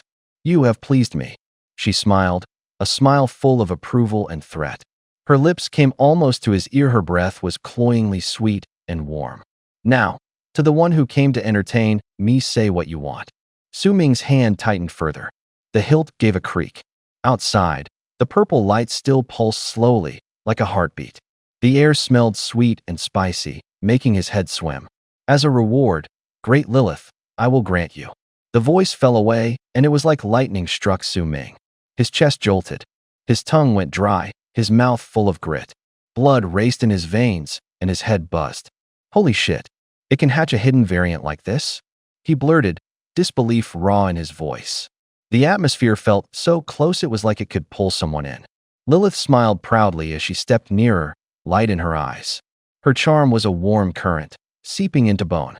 Then a strange sound ripped the mood apart. A low, vibrating hum. The black dragon egg on the ground shuddered violently. The blood-colored vein on its shell throbbed like a pulse. The sound was deep, like a beast roaring inside a chest. "Huh." Su Ming turned. Boom. A suction force exploded outward. It wasn't wind, more like an invisible hand that suddenly gripped the air, snatching up dust, fragrance, even heat in one gulp. Lilith's face changed. Her smile froze. She tried to step back, to fight with her power, but the pull was too fast, too brutal. Her body was lifted as if hooked, ripped straight off the ground. "Ah!" she screamed, terror and despair in her voice. Su Ming hadn't yet come to himself. The scene sped like a film and fast forward. Lilith was yanked toward the egg, so close he could see the tear on her eyelashes. The instant her body touched the shell, she detonated into a stream of purple energy. The energy wound like ribbons and was swallowed by the egg's gaping black mouth. The sound was wet and muffled, like something being shoved down a throat, and it was sucked away in seconds. Stop. The world fell eerily silent. Not even the sound of dust settling could be heard. Su Ming froze, eyes wide, his mind blank. What happened? He asked himself. The question dried into a rasp. What about her? The egg, as if sated, let out a low, ridiculous belch.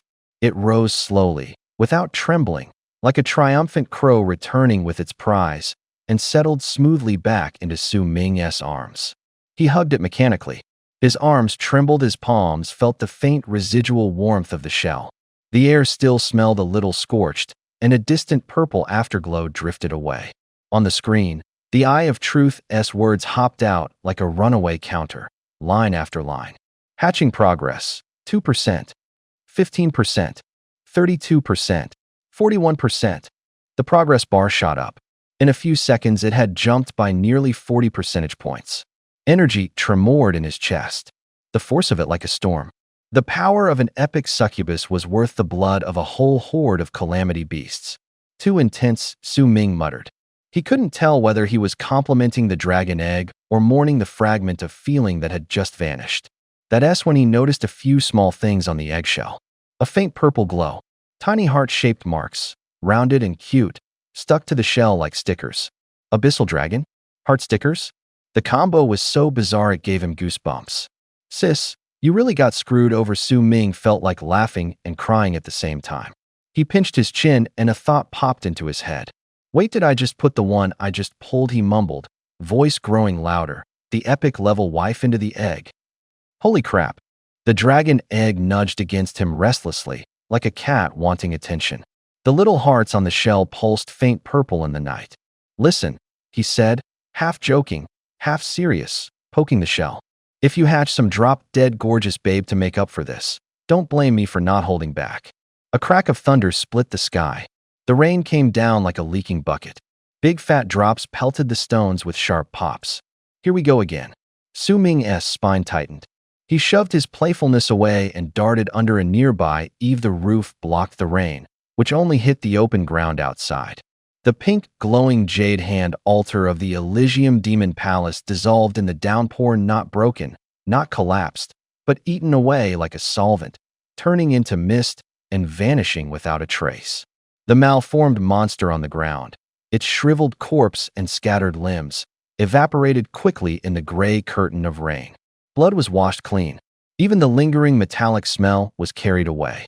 The empty field was left with only the scars of destruction, as if everything that had happened a moment ago had been a brief, violent illusion. Su Ming looked at the scrubbed clean ground and gave a bitter little smile. This rain, it really cleans pretty well. Body disposal and cover-up free of charge. The spray-painted words on the wall ran into two blurred black streaks in the rain. The gray curtain of rain was thick as drapes, like a cloak cut for hunters. Hunters hid behind it. Hunters used it to close their nets. But what else is this damn weather hiding? Su Ming squinted. Rain pelted the umbrella, a staccato of tiny drumbeats. He stared at the rain for a long time and saw nothing. Still, an irritation began to swell. It wasn't because the dragon egg had snatched his little energy-sucking demon, nor any other loss. It was the woman in the black veil. She had simply run off. That woman was like a snake hiding in the dark, Su Ming murmured. His fingers rubbed a metal pocket watch in his vest. It was a Fate Watch, a device that could preview someone's next move. It used to lay opponents out like the alphabet one look, and he understood. Almost every turn, every breath, could be taken apart and read. But the last trick had made him miss.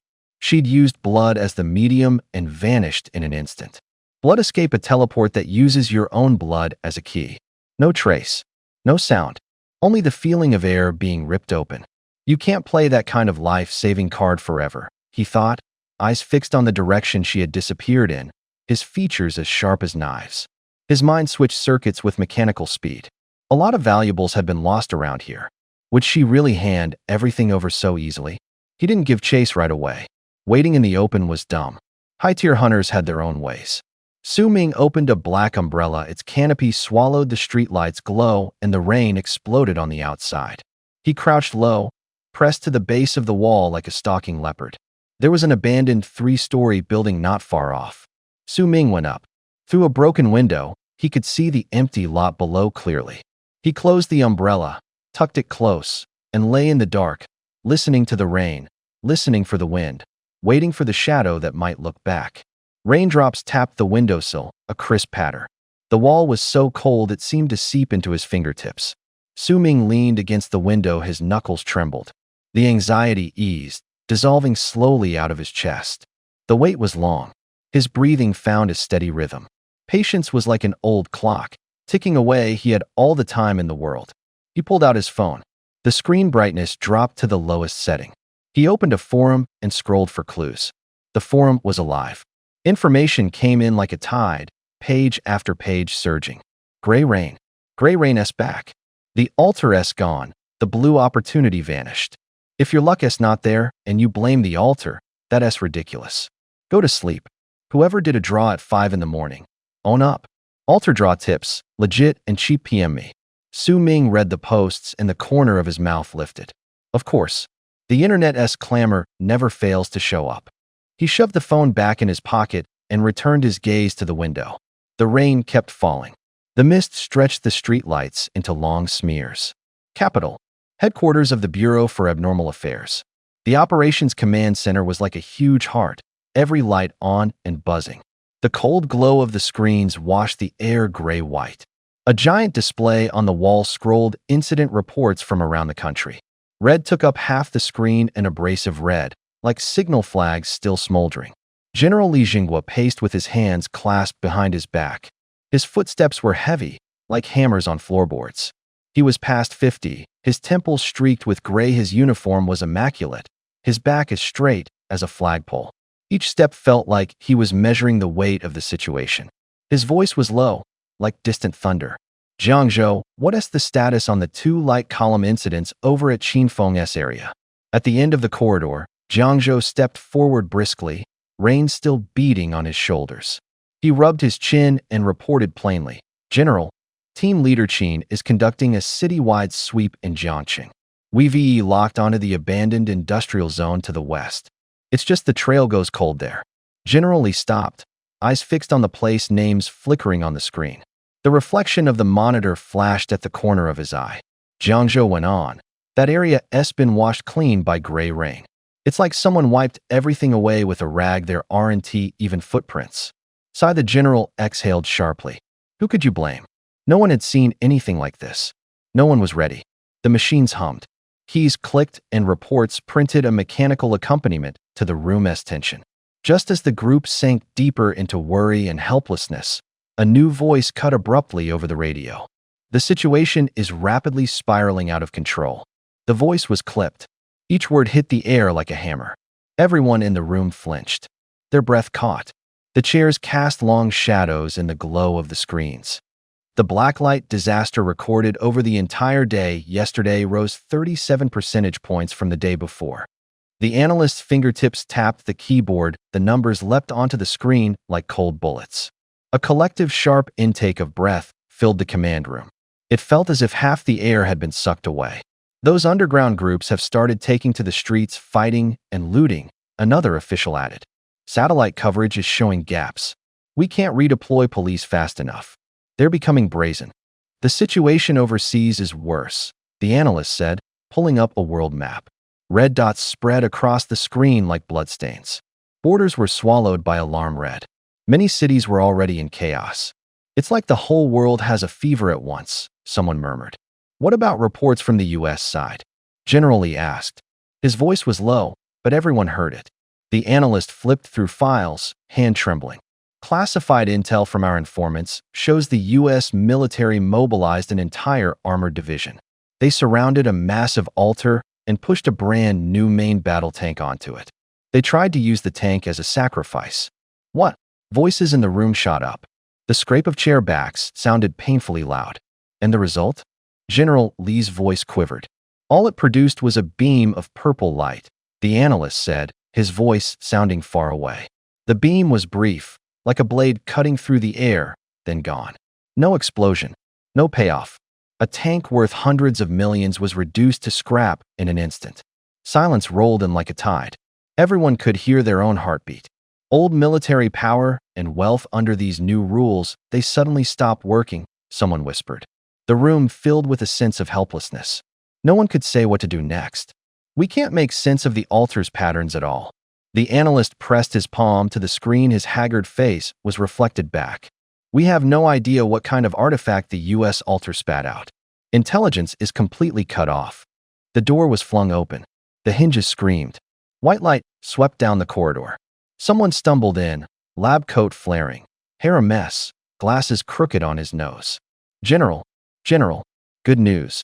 He staggered in, clutching a stack of papers, the corners damp with sweat. His voice carried equal parts relief and exhaustion. Professor Zhou, someone called. Gray rain. We've cracked Gray Rain's secret. He almost shouted. Each word landed like it was being hammered on an iron door. General Lee sprang forward in a single step. His footfalls thudded heavily across the floor. Get to the point. We urgently analyzed the unknown active agent in the rain samples. Professor Zhou took a breath. There was a hard edge to his voice. The instruments in the background emitted a low hum. It's harmless to humans, he added, as if holding back something bigger. But it affects any power that depends on extrasensory abilities, rituals, or altar blessings. He waved his hand. Spittle flecked the air. His gestures were rapid, his tone clipped. Formatting, someone repeated. Professor Zhou nodded. There was a light in his eyes. Like wiping a tape. Like rebooting a computer. Anything soaked by the rain, people, artifacts, their blessings, tool effects, those invisible abilities, they temporarily fail. Like they've been shielded out. What? General Lee froze. The command center fell instantly silent. The cold glow of the displays washed over everyone's faces. When will they come back? Someone asked. Only after the water on the person or object has completely evaporated will the abilities return, Professor Zhou said. His words were short, each one driven home like a nail. That means, an official asked, biting his words. It means that, from midnight until dawn, on rainy nights, those arrogant strongmen, if they're rained on their special abilities, will disappear. Professor Zhou's finger drew a period in the air. They'll turn back into ordinary people. The room went as if struck by lightning. Someone couldn't hold it in and gave a muffled laugh. Others took a sharp breath. General Lee slammed the table, his face hard, a cold light flashing in his eyes. A real reset, he said. His voice was short and forceful. His earlier agitation was pushed down. Professor Zhou added urgently, "This rain can't be preserved long-term. The samples we have are fresh. But if we can extract and culture the active ingredient, make a suppressant spray or a high-pressure water cannon." He didn't finish the sentence before every pair of eyes lit up. Hope sparked like a flame. That would be an officially controllable weapon. A card that could flip the game. In the abandoned building, Su Ming had no idea. His fingers flew across his phone screen. Forum posts rolled past like waves. Outside, rain tapped on the rusted tin, making a crisp ticking. The phone buzzed, and the screen lit up. A headline flashed before his eyes. "Shocking secret. Don't go out in the rain. Get wet, and you'll turn back into a normal person." Su Ming paused mid-scroll. His brow twitched. The rain outside picked up a little. The post flashed across the board for a moment. Su Ming's fingertips went stiff. He clicked it out of habit. 3 words popped up on the screen: "This post has been deleted." "Deleted in seconds?" he blurted, voice short. Those words replayed in his head. "Revert to mortal." He saw the image. The woman was about to turn into a mist of blood. The mist should have spread like smoke, carrying a deadly, sly intent. If the post was true, she shouldn't have been able to transform. She would be pinned to the spot, unable to move. One lethal strike would finish her. Unease crawled up. "Wait, what about me?" he asked himself. He looked down at his hands. Sweat had started on his palms. His knuckles had gone a little white. "Run?" He almost turned to flee on the spot. But 2 words grabbed him back. "Calm down." He inhaled, held it, counted to 5. Exhaled. The sound thudded low in his chest. He began to reason, like taking apart a mechanism. "If gray rain makes all abilities fail," he said aloud, testing the air, "then my ticket to the 4th act wouldn't light up." He pictured the card suddenly useless, and his chest sank. Another reaction followed, an odd one. A name flashed in his memory: Scarlet Throne. "I got source blood from the Scarlet Throne," he whispered. Source blood wasn't a borrowed skill. Not like armor you put on for a time. It was like a seed that had grown into flesh. The description had said, "Permanently solidified, cannot be stripped." He pushed the thought further. Rain can wash off armor. It can paralyze foreign powers. But can rain wash away what's in your flesh? Can it pull roots growing in your bones? Most likely not. Su Ming's eyes brightened. He thought of one more thing: the pocket watch. The Fate pocket watch's passive effect hadn't given him rune stickers, but intuition and reflex. More importantly, the watch was currently in the dimensional warehouse. The dimensional warehouse was an independent pocket of space. Rain couldn't get in, not even gray rain. The pieces snapped together fast. Source blood had merged with him. His watch was safely stored in another dimension, so the degree to which he'd be weakened should be negligible. His heart began to race, as if someone were beating a drum on his chest. Su Ming stood there, fingers clenched into fists, breathing quick and shallow. "Other people." The words trembled in his throat, an unfinished sentence. Gray rain fell without end. The world felt like a fair arena. But in this rain, he would be the only god. Su Ming narrowed his eyes. Time to try. In the southern district of Jiang City, inside an upscale villa. With a thunderous crash, the heavy oak door splintered, with chips flying. Rainwater dripped through the gap, cold enough to make teeth chatter. "Miss." Several black-clad men rushed in, their footsteps leaving streaks of mud. Someone blurted, "Quick, call a doctor." Yin Ruoshue's veil was ripped away. Her face was as pale as thin paper, her arms hanging uselessly. Pushing people aside, her fingers trembling, she collapsed onto the sofa, breathing hard. Her chest felt seared by fire, every breath burned. A butler hurried forward, panic and guilt written across his face. "Miss, how are you?" "Ada and the others." She closed her eyes, her voice sounded torn. "They're dead. All of them." The words broke with despair. The air held a faint tang of blood and burning. The butler's eyes widened, his lips trembling. "Who did this? The Qinglong gang?" "I'll." Yin Ruoshua snapped her eyes open. Fear still lingered in her pupils like a carved wound. "No." She spoke each word low. "Not a gang. One person, no, a monster." The butler froze. The room fell silent for a beat. The wall clock ticked coldly. Yin gritted her teeth, her voice harder. "Bring the portraitist. Draw him. Whatever it takes, capture his likeness." Half an hour later, the studio light felt cold. The artist bent over the page, the pencil whispering across the paper. Too handsome. Colder. Sharper in the eyes. Yan's tone had no warmth. The artist stopped and handed over a charcoal sketch. The man's features were severe, his gaze like a blade. The resemblance was maybe 6 or 7 out of 10, but that chilling presence was right on the mark. The butler took the portrait, palms sweating, anger in his voice. Search everywhere, find him, even if we have to dig up the ground. Yin pressed a hand to her temple and slowly shook her head. Don't make a scene. No fanfare. Miss, the butler stammered. There are too many eyes on this now. The authorities are watching. If we move loudly, we'll only bring trouble on ourselves. His background is complicated. Be careful. Investigate quietly. The butler ground his teeth and finally nodded. Silence settled over the room again. Rain hammered the eaves like cold knuckles. Yin closed her eyes. Those all-seeing eyes flashed through her mind over and over, impossible to erase. Who was that man, really? It was 2 in the morning. Outside the slaughterhouse, a fine gray rain fell.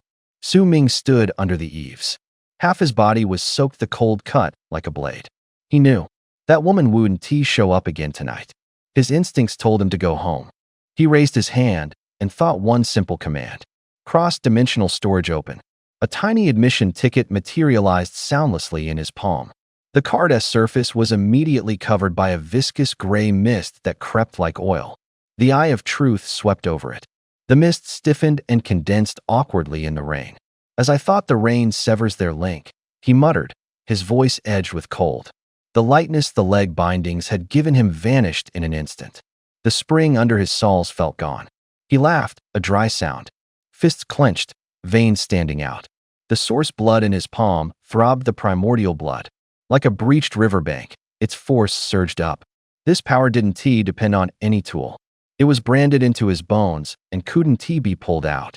The pocket watch in the other dimension was still there. His precognition was as sharp as a blade. He saw distant movements before the world noticed them. The rain weakened others.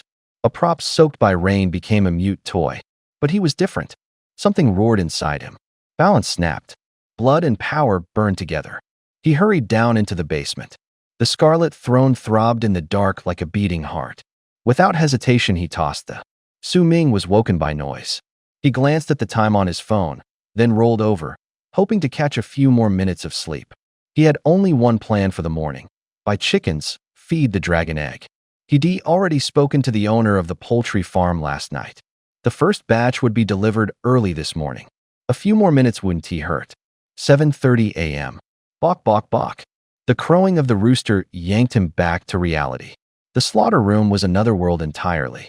The air was thick with blood and feathers. Blades flashed like cold raindrops. Su Ming moved like a ruthless machine, swift and decisive with every cut. The knife sliced through necks. Blood sprayed, splattering onto the wooden floor with a wet, heavy smack. Feathers swirled in the air like grayish-white snow. He worked at a steady pace. Not for money. Not really. It was for the blood more, always more. Enough to raise that black egg. The middle-aged couple had come in person to deliver the goods. Their truck had just pulled away, the gate not even closed yet. Su Ming wasn't worried about the address getting out. Lu Fat had already taken care of people like them. Secrets didn't stay hidden forever, and there was no need to act overly secretive anyway. The black dragon egg sat in the corner. It looked like a stone, but wasn't. Beneath the shell, something was feeding. Every time a drop of blood hit the tray, the egg trembled slightly, like a thirsty person taking a sip of water. On the screen, the cold progress bar flickered. Incubation progress, 41%, 41.5%, 42.3%. Su Ming stared at the numbers. His blood pressure spiked, like a needle jabbing his vein. 500 chickens, and it only went up 1.3%. He grabbed the egg abruptly. He could feel its warmth in his palm like a hungry insect wriggling, sucking heat. You damn thing, he didn't finish the sentence. His voice choked off in anger. He wanted to cut off its feeding, force it to obey him, but the egg stayed silent, unmoving as stone. Blood kept flowing. The egg sucked greedily, like a relentless harvester, devouring every drop of resources. His hands trembled, then steadied again. He continued processing the chickens one by one, scalding off the feathers with boiling water, slicing open the bellies, letting the blood drain into the gutter with a steady rush. Each splash reminded him how painfully slow the progress was. He started checking the numbers, pulled out his phone, opened the bank app. The digits stared back coldly. Costs were rising. Cash flow was shrinking. Chicken purchases, labor for slaughter, waiting for payments. His funds were caught in a vicious cycle. Time wasn't on his side either.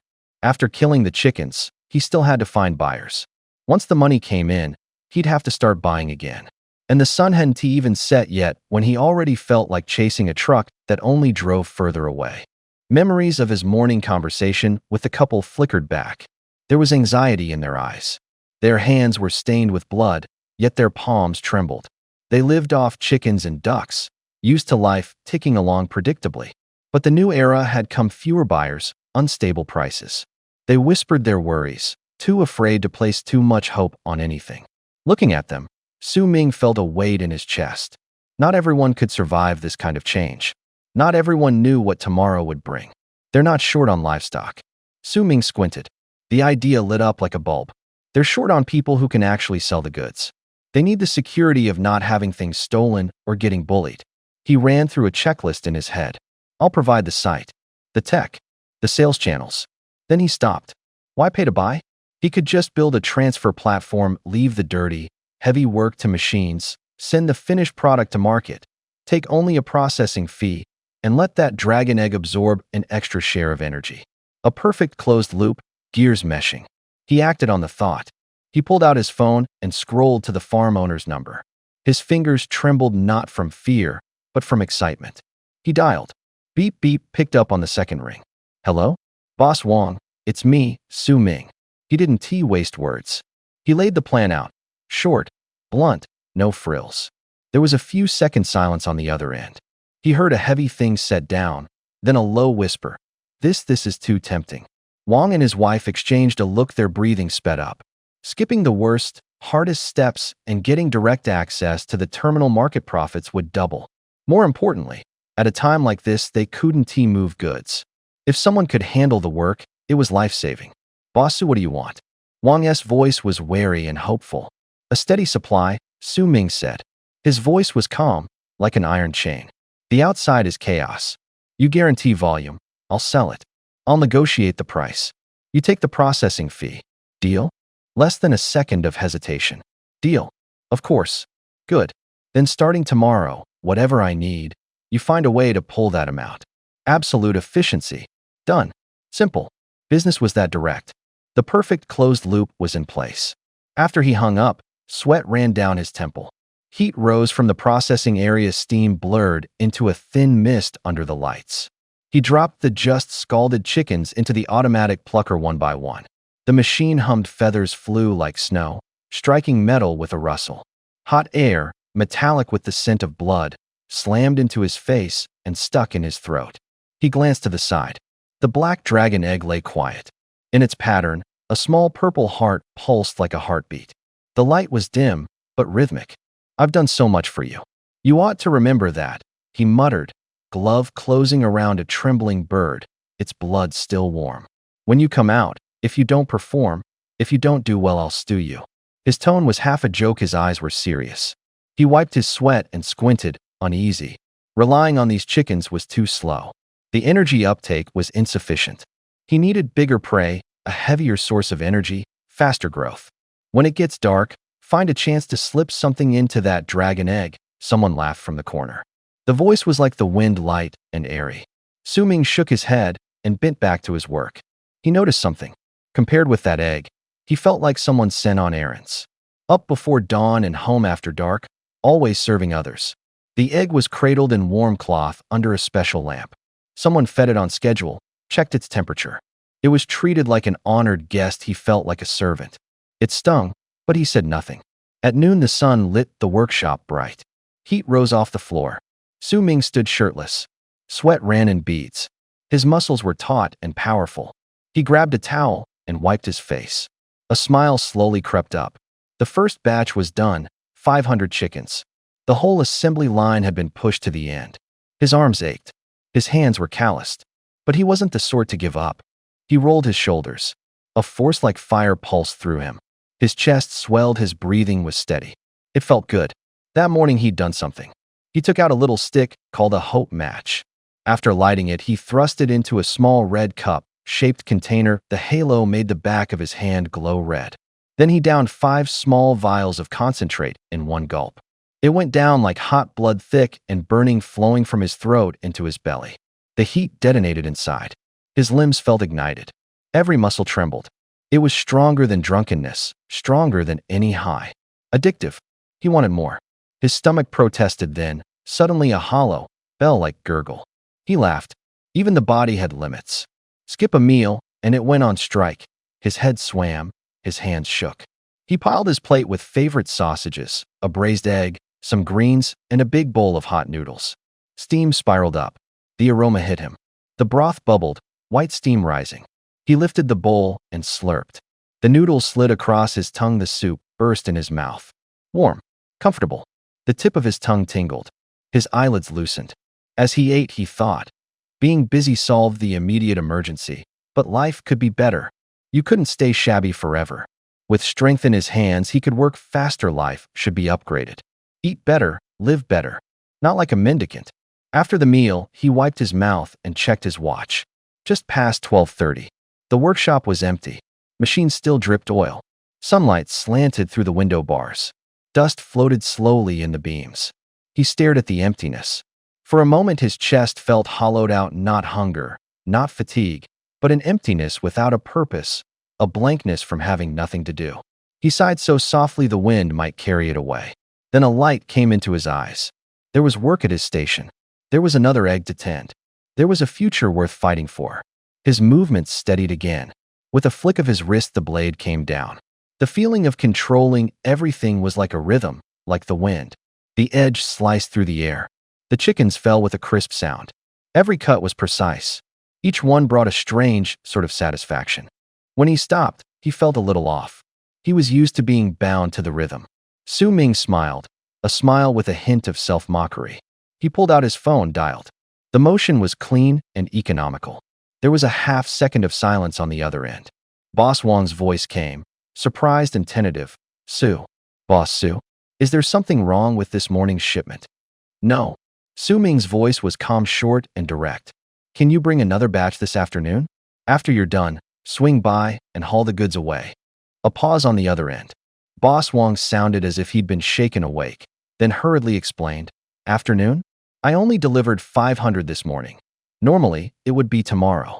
I need them today. Su Ming said no more. His tone was cool but forceful. Yes. Yes, yes. Boss Wang snapped to it, his voice changing. Boss Su, you're so efficient. I'll arrange it right away. I'll send another 500 over. Just wait for me. Hurry.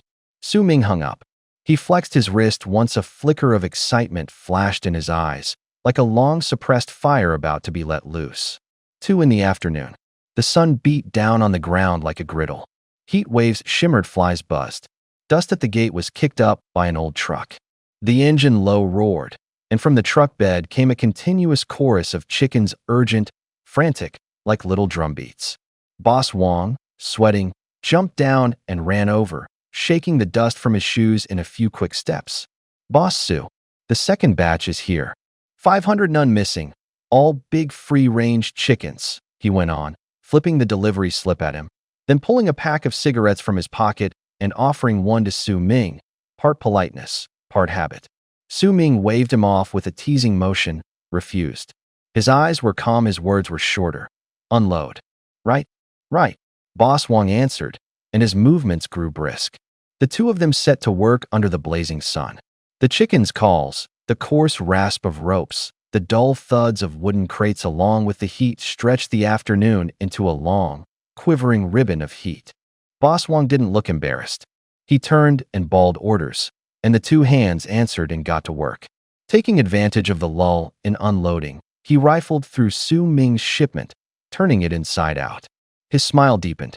He nodded and said, "No problem at all." He leaned in, lowering his voice as if sharing a secret. A flattering grin tugged at his lips. He kept rubbing his hands together, a little too eager. "Boss Su, gotta tell you something," he said quietly. "Go on," Su Ming replied, his gaze steady as he waited. "I've still got some stock on hand." Boss Wang winked. Watching how fast you work, I don't think I can hold on to it. How about I collect some from a few hometown folks and other traders and bring it all to you? Sound good? His words clicked like abacus beads, every line loaded with profit. There was a small calculating gleam in his eyes. Su-Ming didn't answer right away. He just smiled. The smile said little, but there was a light in his eyes. The dragon egg was still drawing stuff in. He needed more raw material. Fine, he said bluntly. The short sentence cut like a knife. But there are rules. When the goods arrive, I take them. Anything that passes quality, I accept. I only process it. I won't handle the selling. His voice was calm, like a closing door. Boss Wang lit up. He pulled out his phone, his fingers shaking. He slid over a token payment, a little cash, to steady himself and grease the wheels. Smiling, he slapped his chest. Boss Su, you've got guts. From now on, the poultry farms out west will run the way you say. His chest thumping was all promise. Su-Ming nodded and said nothing more. He'd already done the math in his head. More goods, the dragon egg would feed faster, and things would be easier for him. The iron gate was unlocked. Metal clanged through the plant clang. 20 minutes later, Boss Wang was gone, loaded with 1,000 thanks and a truck full of favors. The gate snapped shut behind him. The air was still thick with blood and heat. Machines restarted, blades fell, leather scraped, chunks of meat were flung onto the conveyor. The blood and flesh mill had resumed its work. Processing error, failed to fetch. If luck was on his side tonight, it might finally work. The sun had just gone down. Su-Ming shouldered his bag. The door slammed behind him. By day there was work to be done. Only at night did he feel alive. On the other side of the city, at the Nightfall Bar, was the worst part of Jiangqing. Smoke, lights, sweat, and liquor mixed into one. The heavy metal roared like thunder, making ears ache. Neon sliced the air like blades.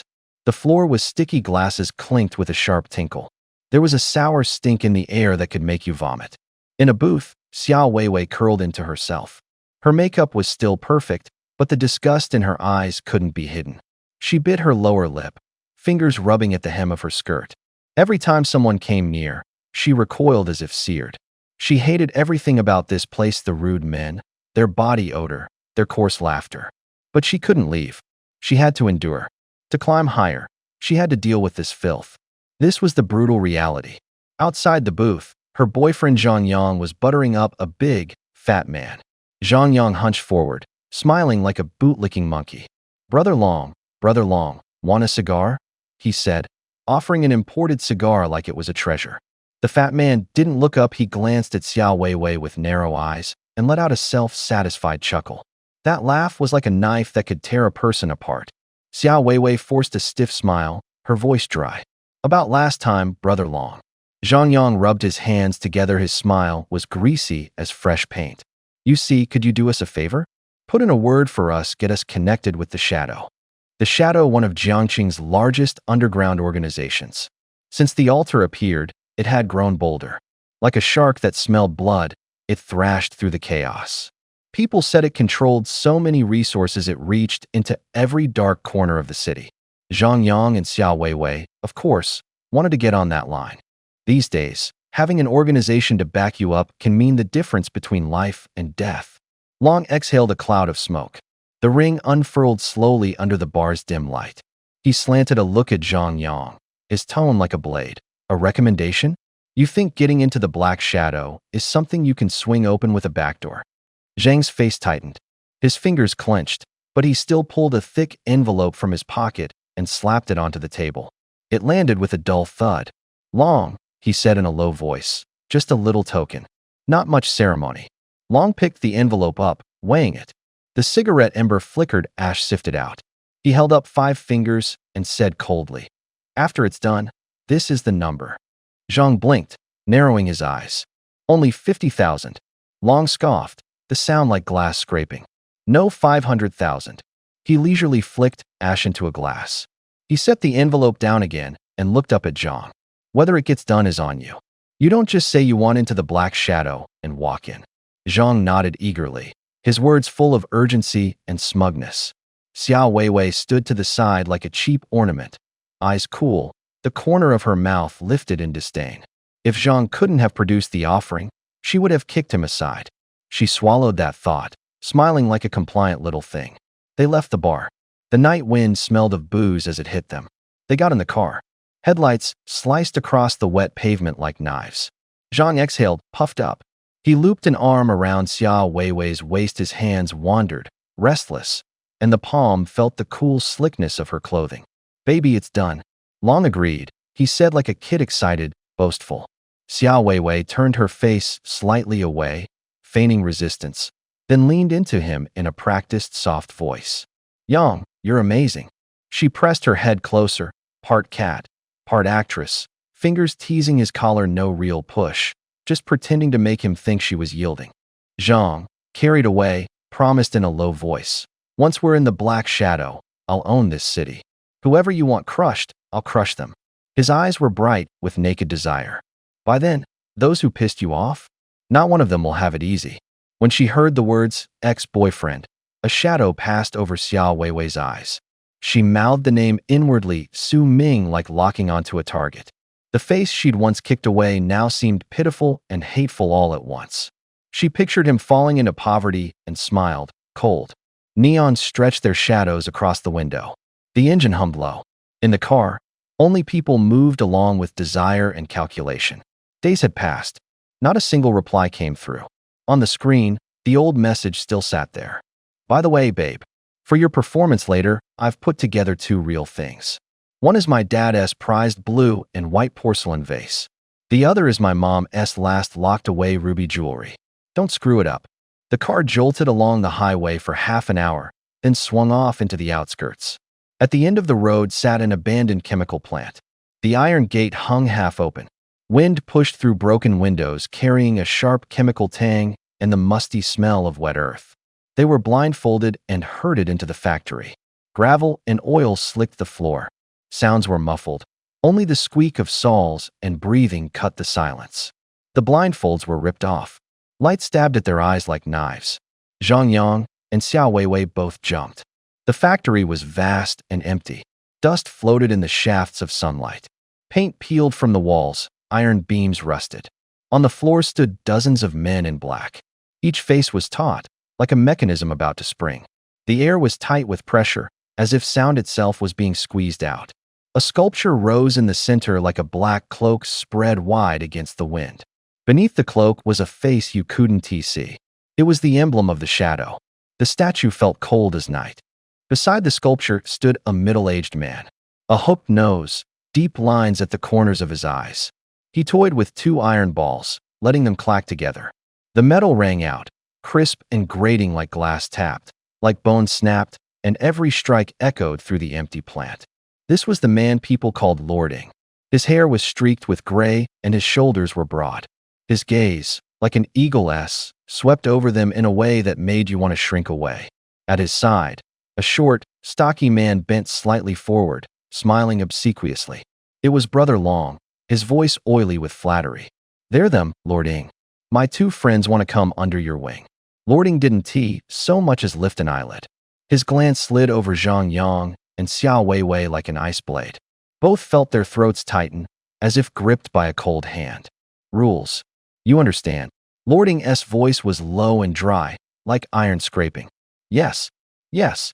Zhang Yang fumbled in his bag and pulled out a piece of wood.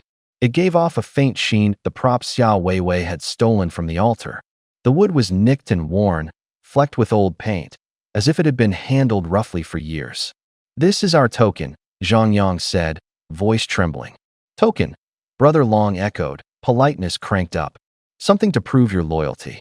Lording shifted the iron balls in his hands, and his expression softened a fraction. He looked at the piece of wood twice, surprise creeping into his tone. "This thing is worth something," he said. Xia Weiwei took a deep breath. Her palms were slick. She straightened and took a step toward Lording. Each sole struck the factory floor and echoed. She took the wood from Zhang Yang. The sound of it being passed was close enough that every eye snapped to her face. She didn't waste words.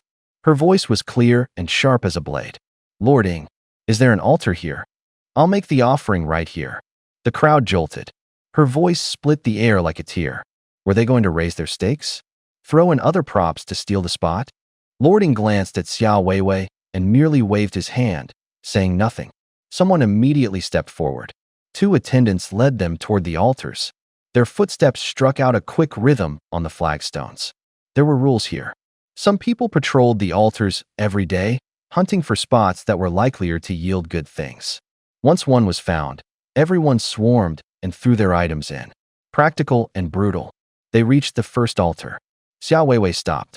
She drew a deep breath, fingers circling her neck as she took off a ruby necklace. The stone seemed to murmur in the light. The chain clicked softly. She set the necklace on the altar. The air held for a beat. Then the ground seemed to ignite, spouting a dense column of green light. The shaft shot upward, sharp and bright, like a blade slicing the night. "Green light," someone shouted. It was followed by a collective gasp, like a tide suddenly pulled out. Lording toyed with the iron ring in his hand, spinning it between his fingers. His hand froze. Surprise flickered in his eyes. Zhang Yang's foot nearly lifted off the ground. Excitement felt as if it might burst his chest. "I knew it. It's green light." Xiao Weiwei lifted her chin, a faint smirk at the corner of her mouth. But she didn't stop. They moved to the side. The two altars stood close together, like twin wells. Xiao Weiwei took a blue and white porcelain bottle from Zhang Yang. Her fingers didn't tremble. A chill ran through the porcelain. She placed it on the altar. The bottle's base met stone with a crisp click. Another green beam detonated out brighter than before. The pillar of light rolled like a tide, swallowing the shadows of those nearby. "Holy shit," someone blurted, voice threaded with fear and excitement. Discussion scattered like sparks. Her luck? No. This was outrageous. But she wasn't finished. Xiao Weiwei reached up and twisted off the diamond ring on her finger. It slid free with a clear metallic chime. She tossed it into the third altar, arms steady, gaze cool. A third green beam shot into the sky. 3 pillars in succession, like a series of heavy blows to the chest. The crowd fell so silent you could hear breath. All the noise was swallowed. In an age drowning in white light and common wares, green light meant a higher rarity. A triple green light. No one had ever seen odds like that. The air was thick with an almost unreal shock. Lording squinted. His expression finally, completely changed. He shoved the iron token into his pocket. Then he stepped up in front of Xiao Weiwei and sized her up and down, his eyes sharp and appraising. "Not bad." Bossing smiled, a rare thing with a hint of satisfaction. "Kid, you're lucky," he said. Xiao Weiwei felt unnerved by the stare. She bit her lip, looked up, and forced a smug smile. "It's nothing. My previous 6 sacrifices all gave me green light." "What?" Before the words finished, the place erupted. Everyone froze a moment, then their faces drained. Even the corner of Boss Ying's eye twitched. The air seemed to be sucked out of the room. Voices dropped to whispers. 9 greens in a row. 9 tests that only flashed green, a signal of continuous failure. The odds were nearly absurd. People cried out. Others stared in disbelief. Under all those eyes, Xiao Weiwei straightened her chest and smiled even prouder. Looking at the astonished faces, she felt like she was standing on a high ledge, looking down at a swarm of insects. At that moment, soft footsteps came from the darkness, steady, with a measured beat. Ta, ta, ta approaching. The sound cut through the noise. A chill washed over everyone, like ice water poured down their backs. A figure moved slowly out of the dark, its silhouette stretched by the dim yellow light. Standing now in the center of the factory was a woman. She wore a tight black leather suit, its lines clean and sleek. Her curves were pronounced, but not showy. A thin black veil covered her face like a haze. Her right arm was wrapped in thick bandages. The wrappings showed pale in the light, like an old wound sealed over. Each step she took was steady, unhurried. The eyes behind the veil were cold as ice. Her gaze swept over everyone present like a blade, leaving a sting. Boss Ying's face froze. He bent at the waist quickly, an almost abject humility in his movement. He took a half step back and put his hand over his chest, as if bowing to a throne. Behind him, Brother Long and the others sucked in air, broke into a sweat, and fell into formation, clearing a path. The only sounds left were breathing and the soft scrape of shoes on concrete. Bossing. Zhang Yang stammered, puzzled. Just a moment ago Bossing had been high and mighty. Why was he suddenly so deferential? Bossing shot him a look that told him to shut up. Zhang Yang immediately clamped his mouth shut. The woman stopped in the light. Her voice from beneath the veil was thin and cold. 9 greens. Her words were like a blade slicing through cloth, bringing a sudden chill. The factory went so quiet you could hear hearts beating. All eyes finally settled on Xiao Weiwei and Zhang Yang. The factory was so quiet you could hear a pin drop. The air felt as if it had been sucked out, stagnant and oppressive. An invisible pressure washed over them. Xiao Weiwei felt her chest tighten, her breath caught. She had never seen a woman like that. The woman was like a mountain, aloof and untouchable. Standing there, she seemed to crush everyone into tiny specks. But beneath the fear something else churned, excitement. It flickered like a flame under her ribs. She watched, mesmerized. That control, that reverence from others, was blinding as light. She pictured herself standing before the altar, people bowing to her, the air still because of her. With a wave of her hand, the whole situation would flip. A chilling satisfaction unfurled in her chest. Zhang Yang's legs went weak, he almost dropped to his knees. He stared at those eyes, beautiful, glass clear, but cold enough to cut. They made people tremble even more than Lord Ying's gaze. Yin Ruoxue stepped closer to Xiao Weiwei. Her voice was as cold as a blade. "You're lucky." Xiao Weiwei held her breath and exhaled slowly. She straightened, lifted her chin to meet that icy stare, forcing her voice to sound steady and strong. "I've always been this lucky." Yin Ruoxue's gaze swept over her like a scale. After a moment, she lifted her eyes toward the light above the altar. The light above the altar was still flickering. 3 times in a row it had been green. The green burned like a cold flame, circling the altar. Someone in the crowd gasped under their breath. No one would have believed it unless they saw it with their own eyes. "If 9 green lights really appear in a row," someone muttered inwardly, "the odds are absurd." Yin Ruoxue spoke lightly, her voice devoid of warmth. "The organization can give you an opportunity." She paused, as if weighing her words. "Because of your luck, we can let you into Black Shadow. Not as a regular member, as a core figure among the outer ranks." The crowd exploded shouts, whispers, sharp breaths. Even with the word outer attached, the title core felt like a heavy weight. Being named, what did that mean? It meant you got priority access to the organization's resources. It meant your status was no longer comparable to a street thug. It was like slipping a key into a door that had been locked for years. Many had paid blood to cross that threshold. Some fell by the wayside and never even touched the doorknob. Xiao Weiwei's heart thudded like a drum. Her face split into an impossible grin. She was in. She could almost hear herself breathing. Yin Ruoxue didn't look at her for long. Her gaze shifted to Zhang Yang. "And you? What do you have?" she asked, her voice thin as a blade. Zhang Yang froze, stammering. "On my family we have some assets also." "Money." Yin Ruoxue smiled lightly and shook her head. "These days, money doesn't always do the trick." Zhang Yang's face went ashen, as if doused in ice water. Yin Ruoxue turned back to Xiao Weiwei, her tone changing. "For your girlfriend's sake, you're qualified. Outer core member." Those 4 words were a pass. Zhang Yang dropped to his knees, thanking her over and over. "Thank you. Thank you, ma'am." Xiao Weiwei turned aside, smug, smiling. Her eyes were knives, cutting the room. "See? This loser owes it all to me." But the place wasn't calm. People muttered curses. Fists clenched. Especially the old hands who had followed mastering for years and risked their lives. Anger surged through them like a tide. "On what grounds?" A coarse voice tore the air. The crowd opened. A nearly 2-meter-tall, muscle-bound man stepped forward. Shoulder wide like a wall, his name was Iron Hammer. He'd been with them long before the altar appeared and had earned his share. Now his nostrils flared, his eyes burning with indignation. "Just because she's lucky," he ground his teeth. "We bled and died together, and we're still ordinary members. She walks in and becomes core? How is that fair?" Yin Ruoxue turned slowly. Behind the black veil, the curve at her mouth was like a razor across glass. "Not satisfied?" She said 3 words, cold as winter. "Not satisfied. I've bled for the organization." Iron Hammer roared, each syllable a sledgehammer. Yin Ruoxue gave a soft hum. She raised her bandaged right hand. The bandage was old, stained with blood. The motion seemed to slice the air itself. Silence fell instantly.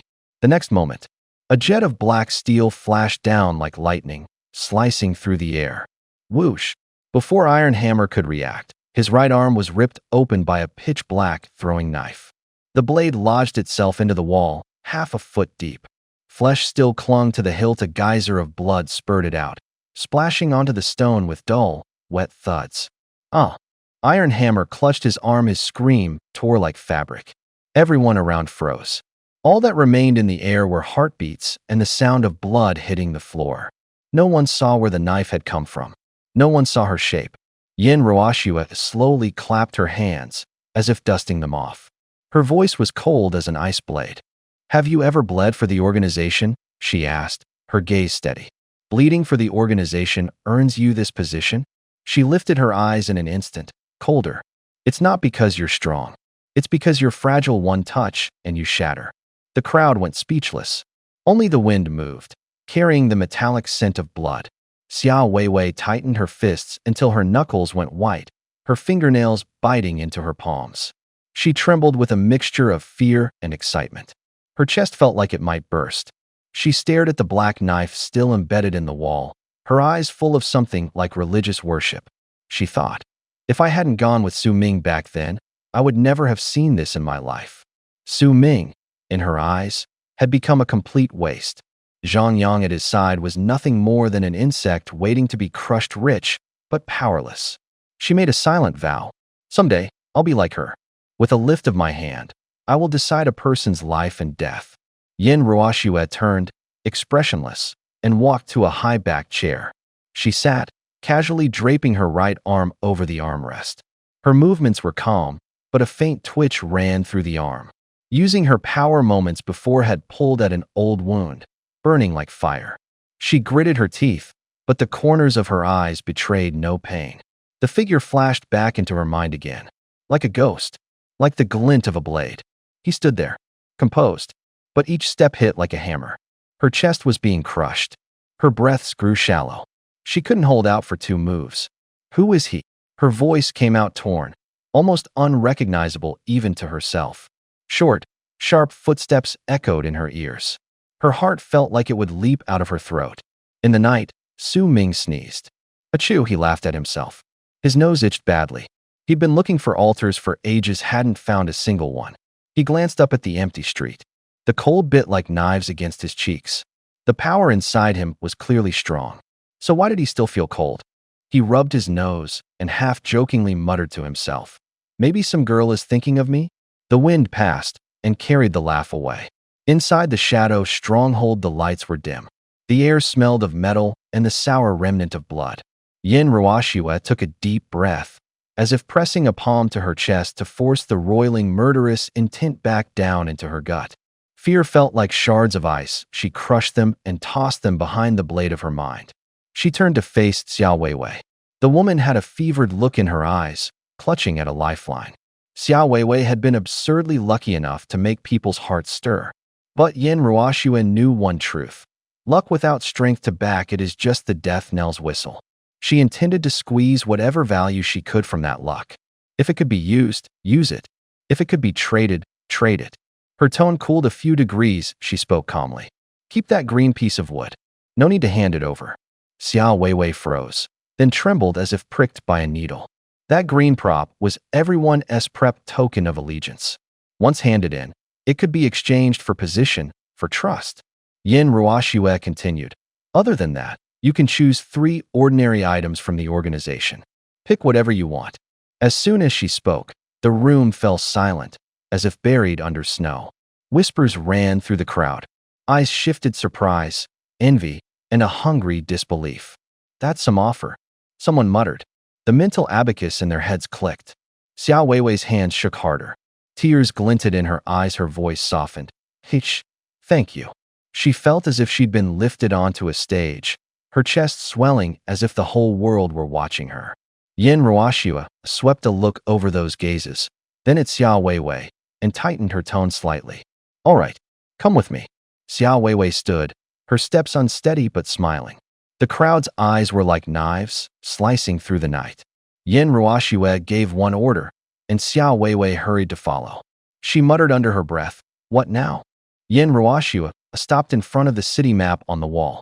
She picked up a red pen and dragged its tip across the paper in heavy strokes. The red ink fanned out wetly, the paper creaking under the pressure. She drew a big red circle on the west side of the map, then jabbed the pen into the circle with extra force. The tip made a short, staccato pop against the paper. "You can go sacrifice wherever you want," she said calmly. "The organization usually doesn't interfere with your operations. But this area," she paused, then pressed the pen into the circle again, harder this time. "Do not go near it. Under any circumstances." "Why?" Xiao Weiwei couldn't help blurting out. Yin Ruoxue gave no answer.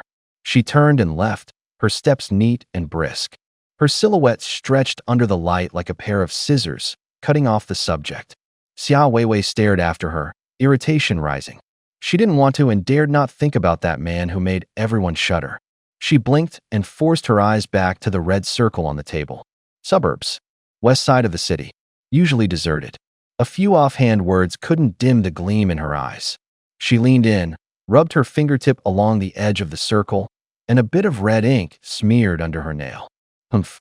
All theatrics," she muttered, a smile tugging at her lips. She tapped the map with her finger, as if testing a locked door. "The more people tell you not to go, the more reason there is to go." Her grin widened, her eyes lit up. She imagined a faint, cold blue glow, or, rarer, a purple sheen the color of a top-tier altar. Just the thought quickened her pulse. She clenched her fist, voice small but firm.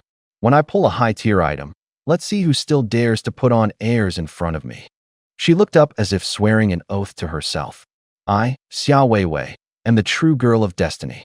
Elsewhere in the night, Su Ming's face darkened. The moonlight was cold, outlining the dark circles around his eyes. He had just opened an altar. Only one item had come out, emitting a faint blue light. For a moment it felt like a splash of ice water to the face. He set the pair of boots on his knees. In the moonlight, the leather gave off a thin blue haze. The creases still carried the fresh scent of oiled hide. The tag on the boots read, "Windwalker Boots." He tapped the shaft with his knuckles. The sound was dull and hollow. The description said, "Wearing them makes your steps lighter. The effect is more pronounced with a tailwind." The words were simple, the promise meager. He sighed, as if rubbing his hopes into ash. Su Ming slid his boots on with a single kick. The motion was crisp, fast as lightning, but the displeasure on his face didn't fade. "It's only external force," he murmured, his voice cold. Outside help was useless on a rainy night. To others it might be a godsend. To him, it was merely icing on the cake. He narrowed his eyes, thinking of offering the boots to the Crimson Throne as an experiment. Blue-grade items had a familiar sheen. Whether they could change a person's core, he wanted to see with his own eyes. Time was tight. Su Ming shook off distractions and quickened his pace. Night deepened, moonlight cut across the ground like a silver blade. Soon the clock rolled past 11. Water sounded ahead, splashing against the stones, close enough to hear bubbles breaking. A faint light trembled by the riverbank. He approached. An altar stood at the water's edge, unusual. The left side seemed wrapped in flame, red light flowing, carved with a lifelike phoenix. The right was cracked all over, its black glow dim, an iron measure engraved there like a heavy verdict pressed into the night. Su Ming's gaze went cold. He activated the Eye of Truth, his look scanned like a blade. His chest tightened, and he let out a soft hiss. "No." The voice detonated in the night. The wind seemed to have its throat squeezed shut, freezing over the river. Even the ripples dared not move. Two altars stood side by side. They looked alike, but were not cut from the same stone. The strangest thing was that they were connected. Between them ran a single thin strand of light, like a hair binding the two. The light quivered faintly, pulsing like a weak heartbeat. Su Ming's fingers brushed the stone. Under the veins in the rock, lines of glowing characters rose up like transparent plaques, one row after another, coolly presenting information. Altar ID, 7766. Linked waypoint, 9 heavens, celestial domain. Causal record, Heaven's favored daughter, Nalan Ranran. 3 years ago, her fiancé's strength suddenly collapsed. Her family forced her to call off the engagement. She stood at life's crossroads, bewildered and helpless. He narrowed his eyes. The image flashed like a film. A woman in gossamer standing in a cold, deserted hall, tugging at a betrothal token, her eyes full of helplessness. The right hand altar lit up too.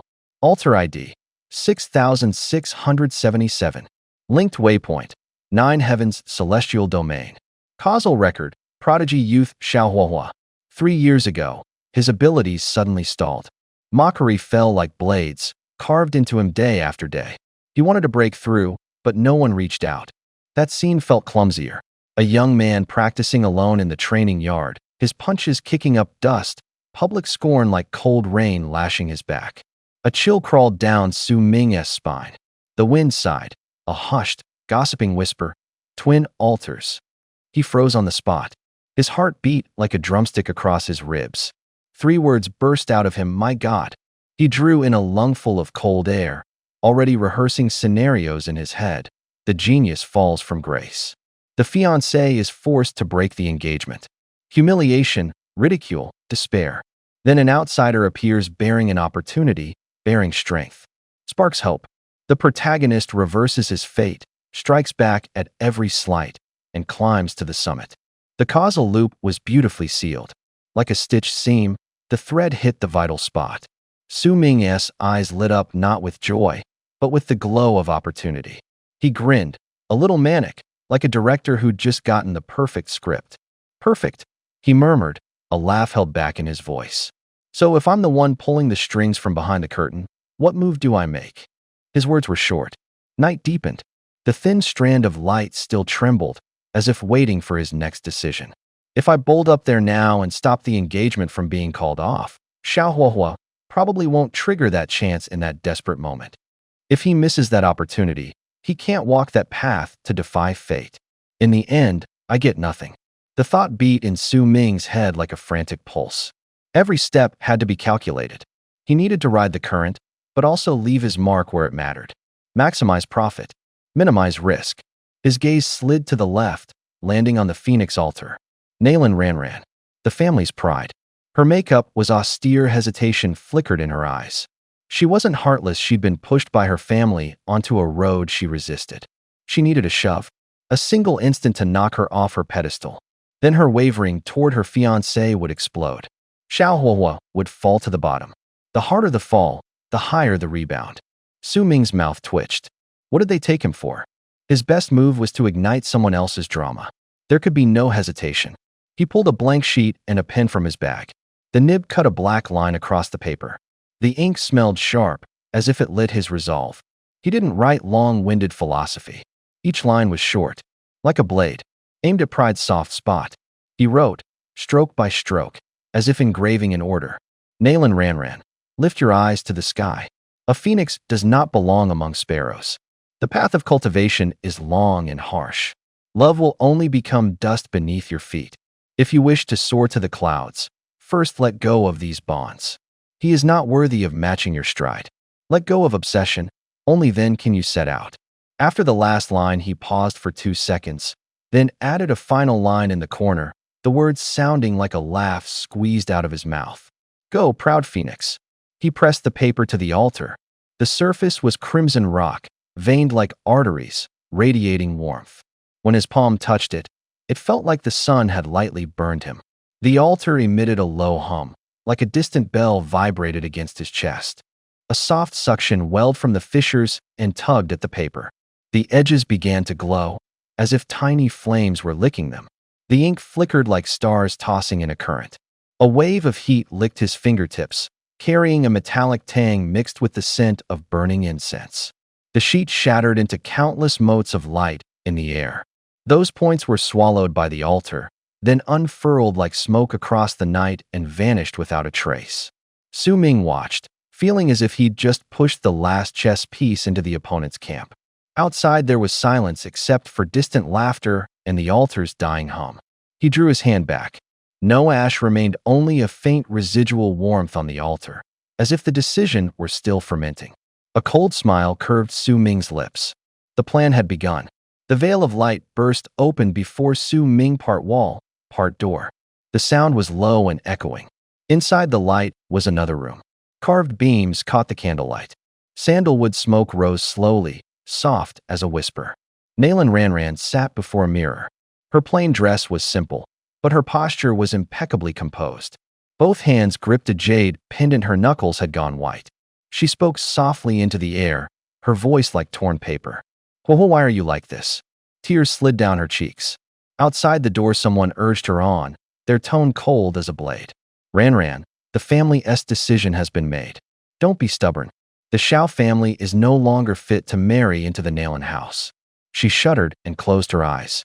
Pain rose and fell like a tide. At that moment, something floated in through the window. A feather glowing a fiery red. When it touched the floor, it made a soft sound. The light contracted. The feather vanished, and in its place lay a sheet of paper, its surface faintly warm. She froze. Her hand trembled as she slowly opened the letter. The sound of the paper unfolding was delicate, like a string of tiny bells. Her chest jolted. Her face changed as if wings were beating inside her. Blood roiled in her ribs, hot enough to sear the skin. She mouthed the words, her voice growing resolute.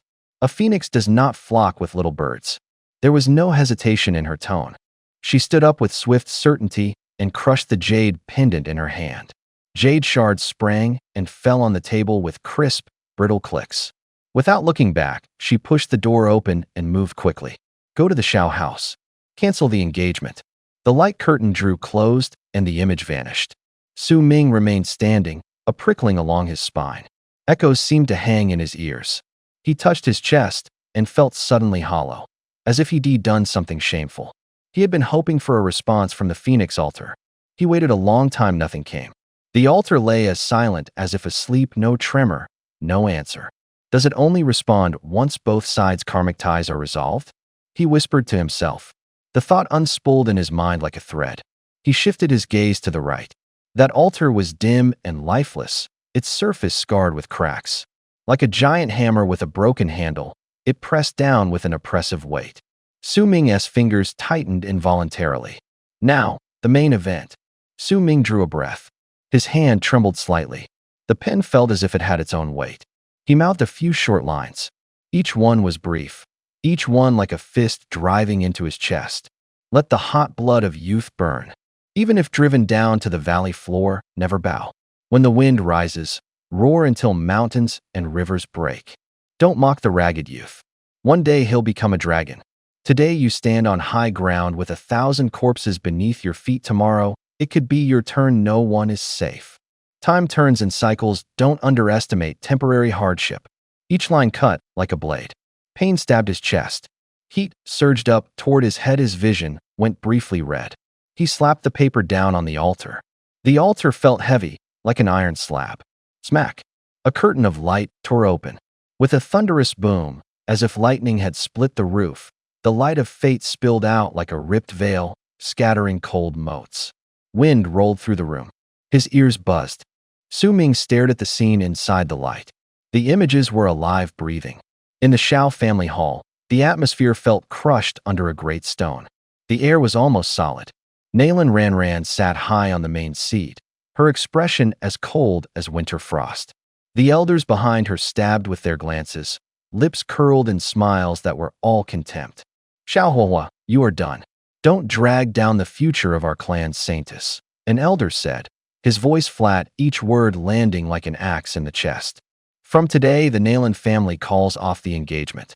You and I are finished, Nailin Ran said, colder than a blade. Laughter rose outside the hall, like shards of glass scraping the eardrum. A waste is still a waste, someone laughed. Don't dream of marrying and keep dreaming. At the center of the hall, Xiaohua's fists clenched. His nails cut into his palms, the skin split, and blood dripped between his fingers. His brow knotted, his teeth ground together. Humiliation burned in his chest like fire.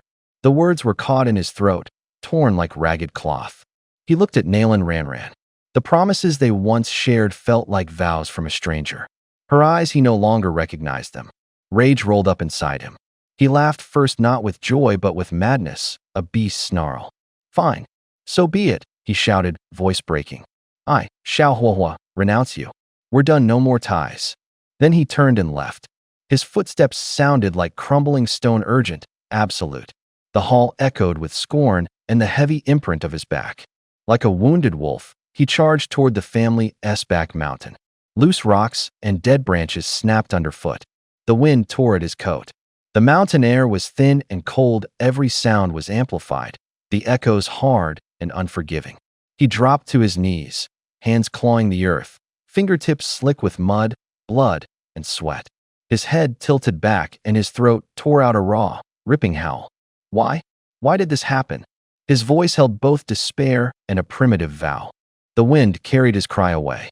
Only the silent stones remained, and the heart in his chest pounding as if it might shatter. He slumped on the riverbank. His knees were scraped, his palms caked with mud. His chest felt like it was being crushed by a boulder. His breaths were shallow and quick. Darkness hovered at the edges of his vision. This was the blackest night of his life. Despair swallowed him whole. Just when he was about to give out, a sheet of paper fell from the sky, borne on the wind, drifting gently down. It landed squarely on his cheek, cold, a strangely unfamiliar temperature. Huh. He reached and grabbed the paper. His fingers were muddy, his fingertips trembling.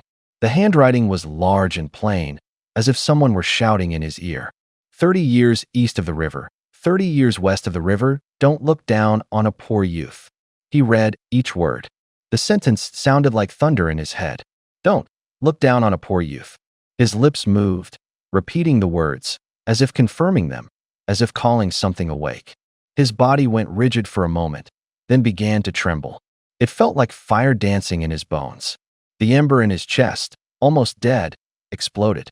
Flame shot outward as if it had found oxygen. He gave out a raw, animal cry. Arg.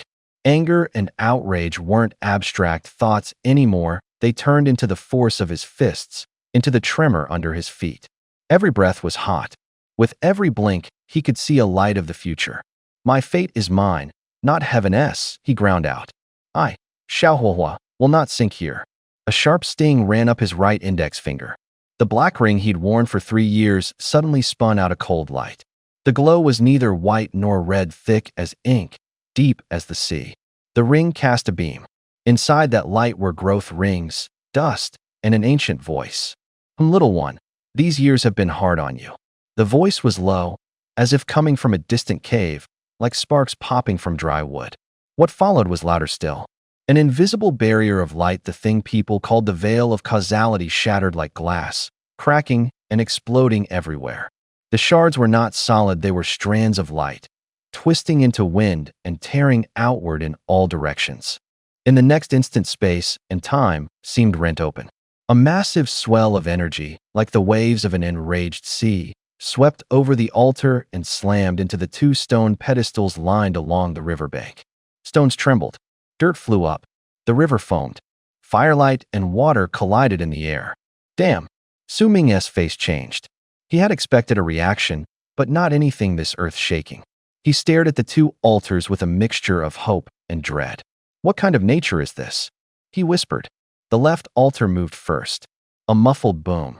Then a pillar of pitch-black light shot straight up from the altar into the night. So thick and heavy it was like oil in a flood, like the chill of ink. The columns sliced through the clouds and made the night itself darker. A cold wind cut through. Stone seams cracked. Nearby insects and birds screamed and vanished without a trace. Su Ming's hair stood on end. He sucked in a breath.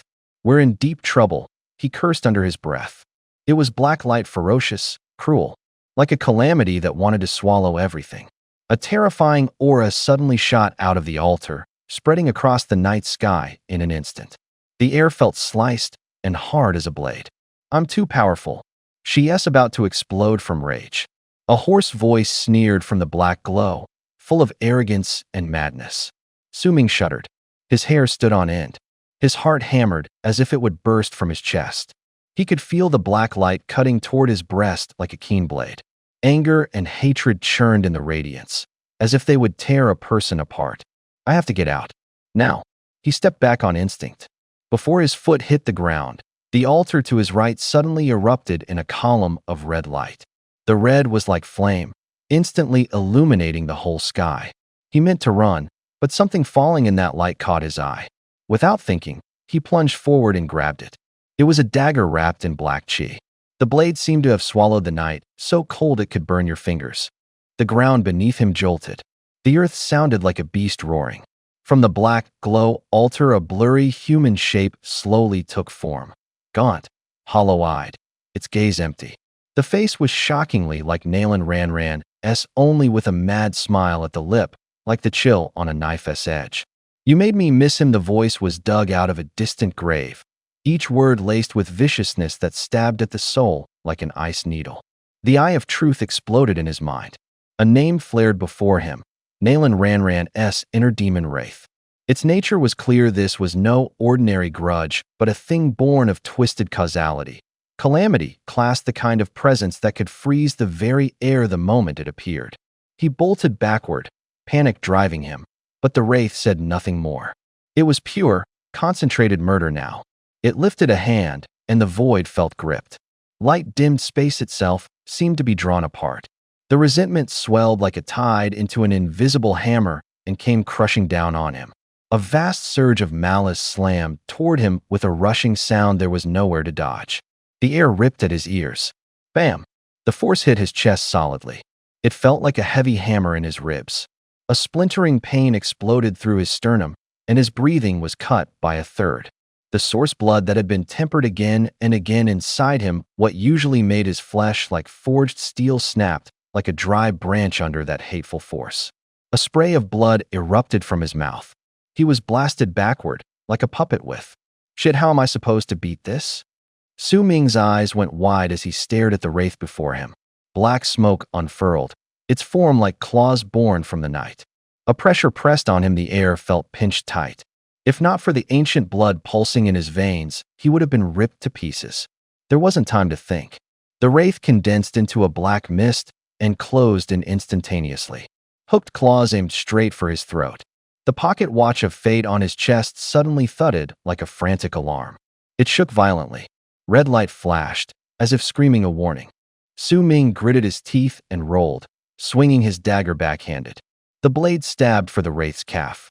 He braced, expecting the dagger to be parried. The dagger cut through the air like a hot knife, through butter, no resistance, piercing into the shadow. A chill hit Su Ming's back. A spark lit in his eyes. This was no ordinary wraith.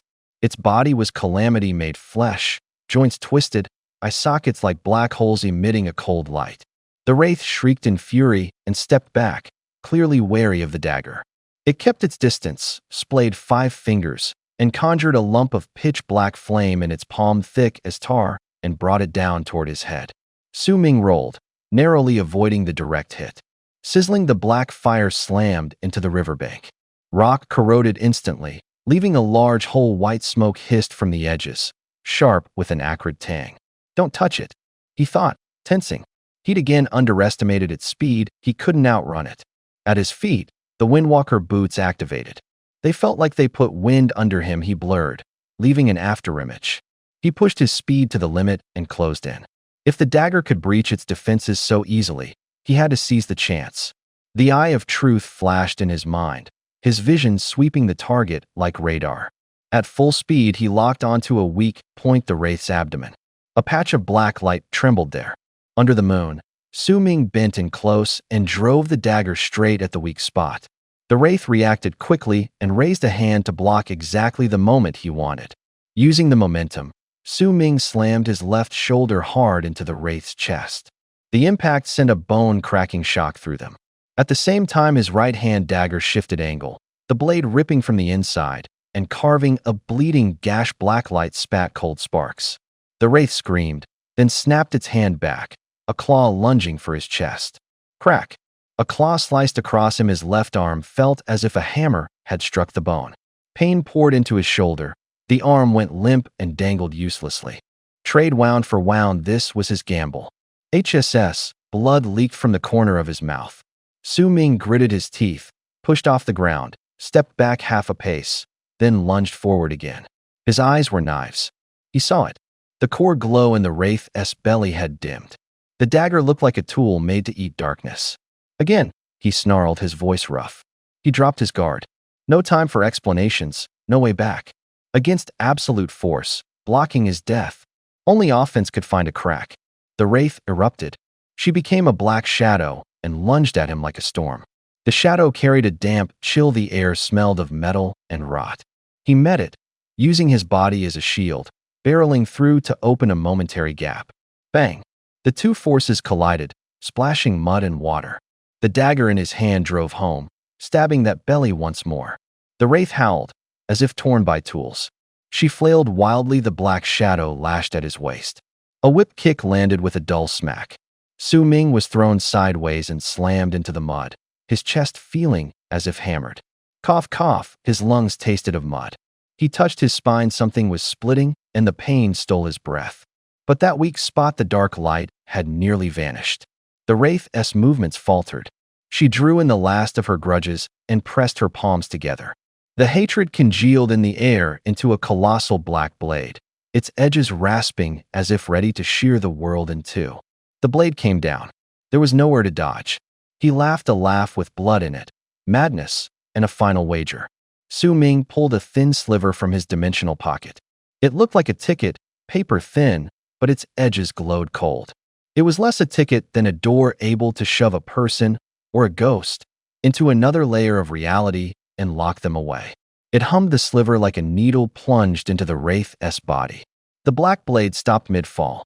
The Wraith froze in the air, twitching twice like a marionette with cut strings. For the first time, her face went blank. Her eyes held confusion and regret. She choked out a phrase, a broken whisper. I missed my chance. 3 seconds. A blank long enough to be fatal. Su Ming lifted the dagger, his voice dry and cold. Die. The blade came down. Su Ming dragged his battered body like a ragdoll blown in by the wind and suddenly mustered one last burst of strength. He clenched the dagger with both hands. His target was the now dim core. The dagger tore through the air. The first cut sank into the black. The second, the third, the fourth. He plunged like a madman, forgetting the pain. Only one thing remained, the thrust. Again and again, the blade's tip struck in a short, staccato rhythm. Spread out. He snarled. His voice rolled off the riverbank in echoes. He counted the seconds, gritted his teeth, and drove the final blow. If that failed, he still had a spare entry ticket at hand. The black light tore apart like cloth cut by a blade and instantly scattered. There was a dull thud. The Wraith's body crashed to the ground. The gray-black mist blew away and slowly dissipated. The fight was over. The riverbank was cold. Su Ming lay on the icy sand and stones, gasping for breath. Every inch of him hurt. His left arm hung at an unnatural angle, like it had been dislocated. With every inhale, his broken ribs cracked in his chest. His insides felt as if a blade were rasping them. Still, the corner of his mouth twitched. Winning was enough. He wiped the blood from his lips and forced his consciousness back. From his dimensional storage compartment, he pulled out the black egg, the abyssal dragon egg. Purple, tiny heart-shaped patterns on the shell flashed fiercely, like neon dancing in the dark. The egg began greedily sucking up the black blood on the ground, the sound a wet, sucking inhale. Hatching progress, 43.6%, 45%, 48%, 49.6%. Numbers flickered in the air, jumped a few notches, then froze. Stuck at 49.6%. He held the egg toward the fallen wraith. The egg ravenously drank the spirit's black blood. But when he reached out with a hand smeared in his own blood, the egg recoiled and turned away from him. Su Ming curled his lips into a bitter smile. Well, you're pretty picky, he muttered to himself. Good to know you've still got some conscience. Otherwise it'd be funny if I fell asleep and you drain me dry. After settling the black egg, Su Ming forced himself to sit up. The eye of truth shifted, and he caught a sliver of something wrong. The air held black resentment, inked dark wisps of smoke, writhing slowly, as if pulled by some force, converging toward the black dagger in his hand with low, sibilant hisses. Hiss, damn it, how did I forget this? Su Ming gritted his teeth. A sharp pain sliced across his chest like a needle, but his eyes never left the dagger. He pressed the eye of truth to it. The blade seemed to come alive. Dark gold veins rippled across its surface, and within them lines of text emerged, as if etched short. Clear. Soul dagger novice. Mythic tier capable of growth. Feeds on slaughter, devours souls, grudges, and fear. Wielder gains strong resistance to mental corruption. Growth progress, 97-1000. The letters looked torn by wind and swallowed by fire. A flash of satisfaction crossed Su Ming's face. Mythic, and it could grow. No price would be too high. Can resist mental attacks? He chewed the sentence over in his mind. He thought of his ticket to the fourth act. That thing could force someone's deepest fear out into the open. If that shredded him, he wouldn't even have time to form a thought of resistance. This dagger was like a shield. It was like a stomach. If it could suck up grudges and fear, it could buy him a few more seconds, a few more chances.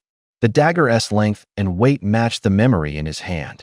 He had once slaughtered chickens, blade after blade, and that feel was rooted in his bones. Short weapons like this fit the hand like an old friend. A longsword looked pretty but took time. A spear was powerful but cumbersome. He wanted something direct and brutal victory that was immediate. Minutes later, his breathing slowed, the pain eased. Under his skin, something seemed to be stitching him back together. Veins surged. The scratches sealed as if by thread, color returning to normal.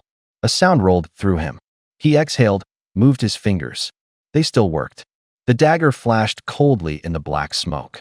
Processing error. Failed to fetch. The perimeters sealed. A calm voice crackled over the radio. Good. Qin Feng's gaze went cold. Everyone out. Split up and search now, he ordered tersely. They hurried down onto the riverbank. Mud slipped under their boots and water splashed. The scene ahead was a wreck. The reeds were torn into jagged sections, as if cut by blades. Earth had been churned up, leaving deep tire tracks and footprints. The air smelled of blood and wet dirt, a metallic, acrid tang that clawed at the throat. A body lay there, skin ashen, eye sockets hollow, limbs twisted, neither living nor properly dead. Blackened burn marks scarred the chest, as if something had seared into it. Beside it, an altar leaned at an awkward angle. The left side was neatly carved, the lines webbed like a spider's lattice. The right was a crude pile of stones, like someone had thrown them together. The styles clashed so sharply it made the skin crawl. Quick, photograph the scene, collect samples. Qin Feng decided immediately. Lin Wan, do an energy trace. He pointed to her. Lin Wan nodded. She closed her eyes, her breathing came fast. Her fingertips went white, her palms trembled. Sweat beaded on her forehead like she'd been doused in ice water. A ring of blue light rose in front of her. It rippled outward from her, washing over the mud and shredded reeds. Within the glow, blurred images flipped and stretched, like afterimages being tugged at. Suddenly Lin Wan convulsed. Her body locked, blood spurted from the. Also over time. Use this place as the center. Sweep outward, wide and thorough. Don't alert them. Stay safe. He looked up. Lightning tore the night sky into shreds. The cold wind felt like knives against his neck. This job was fucking hard. What kind of goddamn? He muttered under his breath. It was 2:15 in the morning. An old iron gate creaked. The slaughterhouse door was pushed open slowly by one hand. He slipped in like a shadow. Every step was heavy. A couple of days ago it would have been an hour's walk. This time he had walked for over 2. His injured leg dragged him. He couldn't move quickly. Worse, he couldn't take the main roads. The gray rain could wash blood away, blur footprints. But at night you never knew whether there were other hunters lying in wait. He turned into the basement. The door eased shut behind him. The air smelled of blood and the acrid tang of disinfectant. Thump, thump. A heartbeat like rhythms sounded through the walls. It was the pulsing of the Crimson Throne, like a giant beast breathing. Its beat was unmistakably answering him. He gritted his teeth and tore off the ragged t-shirt. The fabric snapped, blood and mud ran together. His skin was scored with cuts, as if scraped by sharp stones. He didn't look in the mirror. He didn't want to. He fixed his gaze on the altar. He pulled off his windwalker boots. The blue outer layer had been worn through. Relying on outside things was a dead end. True power had to be worked into bone and blood, made one's own. Goodbye, he said quietly, setting the boots in the center of the altar. The voice was soft, like a farewell to himself. The altar was still for 2 seconds, then it moved. Fleshy tendrils pushed out from the cracks in the stone. They were like leeches starved for a long time, moist, smooth, carrying the coppery stench of rot. With a hiss they sliced the air and dove into the boots. Blue light on the leather flickered and burst a few times, like a flame doused by water. Then a deep red, like a rising tide, poured up and swallowed the blue afterglow. In the center of the altar, the outline of glass slowly took shape. Liquid coalesced inside a bottle. Its color was deep, like old jujube red amber. Warm vapor rose from the mouth, humming with a metallic tone. He reached out, his hand trembled, but his fingertips brushed the bottle. The glass was cold and heavy. The liquid was viscous, thicker than anything he'd seen. The label's words were short and clean. Source blood. Quality. Excellent, or rather, a note. This force is clear and warm, able to be etched into bone. Function. Upon absorption, it converts the power of external objects into internal life force, permanently fusing it into flesh and blood. He drew a small breath of cold air. Can greatly enhance. He read the last line, his voice low as a sigh. Su Ming popped the cork and tipped the bottle back, draining it in one gulp. Boom. The sound was an impact of energy. The source blood poured into his veins like lava, the heat instantly filling him. His blood churned like a tide, squeezing the breath from his lungs. He let out a muffled groan as his body rocked. His face flushed from ghostly pale to crimson, sweat tracking down his neck. From his fractured ribs came a fine, maddening itch, like needles scratching along the seams of bone. Then a dull crack, bones knitting together, like old boards being re-nailed. The gaping wounds across his chest and belly felt as if invisible hands were drawing them shut. Flesh tugged and tightened, bleeding retreated, new skin forming over the wounds. Waves of heat ran through him, his palms grew hot. He let go of the bottle. A short laugh rolled in his throat. His eyes glinted. Every shudder of his body seemed to announce it. This was the power of the source blood, an almost insane restorative force that had dragged him back from the edge of death and remade him into another shell. He sat in the basement for a long time, breathing slowing, hands pressed to his knees.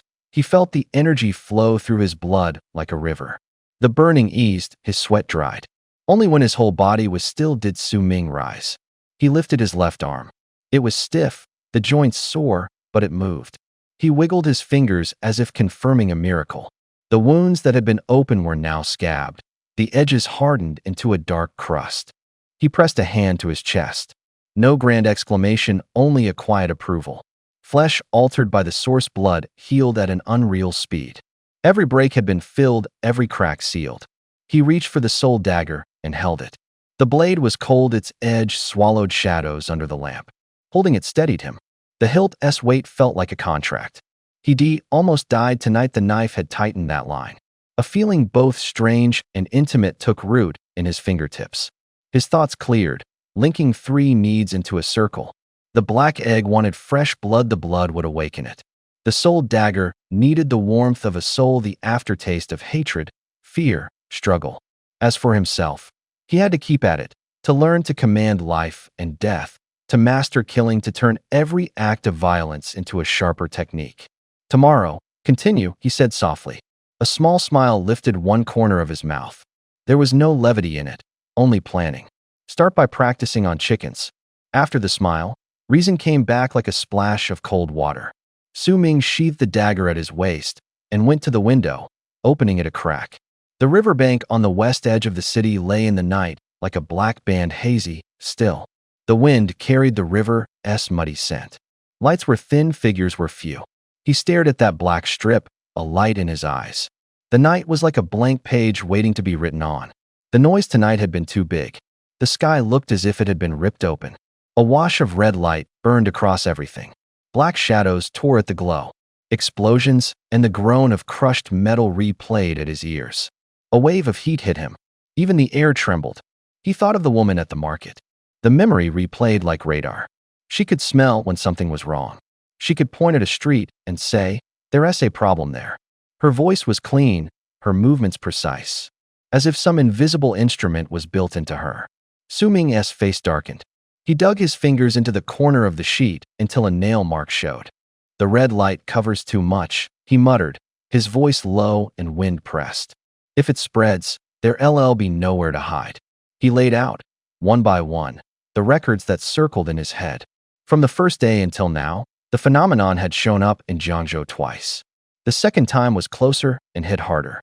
The official side had equipment, methods. With a few more hands and a few more rounds of data comparison, they could lock down the source. They could map the heat zones. They could find the point. He looked up at the room. Gray walls, a bare bulb with exposed wiring, a battered bed. The curtains were smoke transparent. On the table lay a few old books and a paper bag stained with blood. Wind slipped through the window gap, carrying the greasy smell of the night market. "If I can't stay here," he whispered, The rest of the sentence swallowed B. Now, most of the time, people looked neither alive nor dead. Ghost and flesh were braided together. The air held a damp, decaying smell. It sounded like a low moan pressed up from beneath the ground. A noise pulled Qin Feng out of his stupor. He snapped his eyes open and sat upright. There were still wet streaks of tears at the corners of his eyes. Lin Wan, you're awake? His voice was dry, like sandpaper scoured by wind. Lin Wan rubbed her eyes. Her voice was soft and steady. How do you feel? Much better, team leader. She answered quickly, as if confirming she was still on site. Qin Feng took the hot coffee she handed him. Heat radiated through the cup. The coffee was bitter, and scalding the bitterness yanked him back from the edge of fainting. He frowned. Any results on last night's sample? He asked, his tone threaded with an almost unbelieving hope. Lin Wan nodded, her eyes shining. Yes, she said, short and crisp, then passed him the report. They worked through the night analyzing that pool of black blood. She slowed down, each word falling like a heavy step. That blood is very active. The last word came out so low it sounded squeezed from her throat. Even after all this time, the residual cells in the samples are still writhing. Under the microscope, there is heat and faint, wave-like electrical vibrations. They're nothing like ordinary human cells. She stopped. The room went silent. Lin Wan's chest tightened. It felt as if half the air had been sucked out. Her heartbeat snapped into focus. So strong? She repeated the 4 words inside her head. No one spoke, only breathing and the low hum of the equipment. The door opened. The side door made a short metallic click. Zhou Yan walked in, followed by a team. He looked energized, his eyes full of excitement like someone from a different world compared to Qin Feng's crew. He greeted them with a smile, voice carrying professional confidence. Team leader Qin, sorry to keep you waiting. He introduced his members, pride in every name. Dr. Chenyu. He pointed to an intellectual woman whose gaze was sharp enough to hear the body's secrets. She can do biological resonance. Basically, she can pick up the emotional signatures left at the moment of death, hatred, fear, remorse. She can hear them, like tuning a broken radio to its last lingering static. Then he pointed to a young man. Xiao Liang goes by Data Ghost. Run any dataset past him once, and he's right 9 times out of 10. Finally, he introduced 2 hulking figures, grinning as he pointed at them. Call these 2 Shan and Tao. One's like a living wall, an immovable mountain. The other's like a rolling sea. When he comes, he sweeps everything away. Hearing that, tears sprang into Qin Feng's eyes. He gave a dry laugh and set the cup back down. The sound held a note of relief. Finally, they weren't fighting alone anymore. Someone else would shoulder this hot mess with him. Someone he could face the worst with. Dawn was just breaking at the slaughterhouse in the western part of the city. Su Ming sat up slowly from bed. His stomach grumbled like a protesting metal box. He reached out to touch the wound from that night. The skin still bore torn marks, deep enough to show dark red striations. The wound was dry, but you could see how violent it had been. Su Ming seemed calm. His fingers brushed it lightly, as if to confirm he was still there. A lingering smell of blood mixed with machine oil clung to him. Now, only a faint pink scar remained. Su Ming raised his hand and flexed his left arm. The movement was clean and precise, as nimble as ever. It's terrifying. He chuckled softly. There was an unreal excitement in his voice. After a quick wash, he strode down to the basement. 5 brand new matches. He dropped one by one into the altar. SSS, SSS, SSS, SSS, SSS. A faint light flared. 5 bottles of deep red liquid appeared on the altar, like concentrated water of life. Source blood. Su Ming grabbed 4 bottles and tipped his head back to drink. The liquid burned hot. Warmth flooded his chest like a tide. With a rumble, heat spread out from his bones. Old wounds sealed fast, flesh stitched together, scabs dissolving. Strength swelled inside him, like a wind pushing inward. He left the last bottle untouched. He slid it into the dimensional reduction vault, a storage device that shrank and sealed items, isolating them from the outside. In a critical moment, taking it out could save his life. Safe. Secure. He smiled in satisfaction. Back upstairs, he boiled 3 large bowls of noodles and ate them like he hadn't eaten in days. 3 bowls gone, not even a plate left. He wiped his hands, pulled out his phone, and dialed. Hey, Boss Wang. Morning. Boss Su. Morning. How's it going over there? Wang's voice sounded a little hurried. Done. How many do you have left? About 1,200 chickens, Wang said, swallowing. Send them all. Load up and come now. A sharpenta. Tiny purple hearts dotted the eggshell, one after another, sparkling like stars. The points of light were packed so close they almost formed a continuous patch. Numbers blinked across the screen. Hatching progress, 49.7%, 49.8%, 49.9%. The instant it hit 50%, the black egg gave a sharp shudder. A fine, brittle crack rang out, like a fingernail dragging across glass crack. Su Ming froze and turned his head. A fissure had opened in the shell. A wet, fluffy little tail poked out. It flicked twice in the air. At the tip sat a tiny heart, plump and glossy. Whoa, Su Ming blurted. His face went odd as fragmented memories flickered back. That night the succubus Lilith who had been swallowed by the black egg, her tail looked just like this. The tail wagged in the air, testing the world as if trying out the atmosphere. Su Ming's hands moved faster. His motions became brisk and his eyes shone. Nice, nice, nice. Good eye, he said with a low laugh. Weevee got to hatch a little dragon girl. His fingers kept tapping. His voice was eager, all energy and impatience. An abandoned freight yard. The corrugated roof lay in tatters, the wind sliced through the emptiness like knives. Yin Ruoxue had brought people back here. Her arm was newly bandaged, and her face was so dark it seemed almost wet with gloom. Xiao Weiwei followed behind, muttering in a small, dissatisfied voice. This place is so remote, do you really think anyone skilled would show up here? She whispered. Yin stopped and glanced back at her. Her gaze was cold as winter ice. Very strong, she said calmly, each word heavy. Strong enough to snap one of your fingers like a twig. Xiao flushed bright and bit her lip, too afraid to argue. Yin didn't bother with her and walked straight to the spot where the altar had been that night. Stones and dust crunched underfoot. She drew a deep breath, her chest trembled slightly. The man's shadow kept replaying in her mind, impossible to shake. If the tip hadn't said there'd been red light here last night, she never would have come now. She scanned the darkness and clenched her hands tighter. Not far off, on the top floor of an unfinished building, a faint light pulsed in the shadows. A figure stood in the dark. Blue light flickered in his pupils. The radio crackled, echoes bouncing down the corridor. Report Investigation Bureau. Suspicious target spotted. Count. 5 men, 2 women. Located at the abandoned freight yard in the west suburbs. Repeat. West Suburban Freight Yard. Jiangzhou Anomalies Investigation Bureau. The voice was calm, like someone reading a checklist. Qin Feng listened to the feed, brow tightening. He exchanged a brief look with the team lead, Zhou Yan. We have a lead. He said it with a shortness that felt like a switch flipping. West City Slaughterhouse. 3 in the afternoon. The plant was empty. The lights were pallid.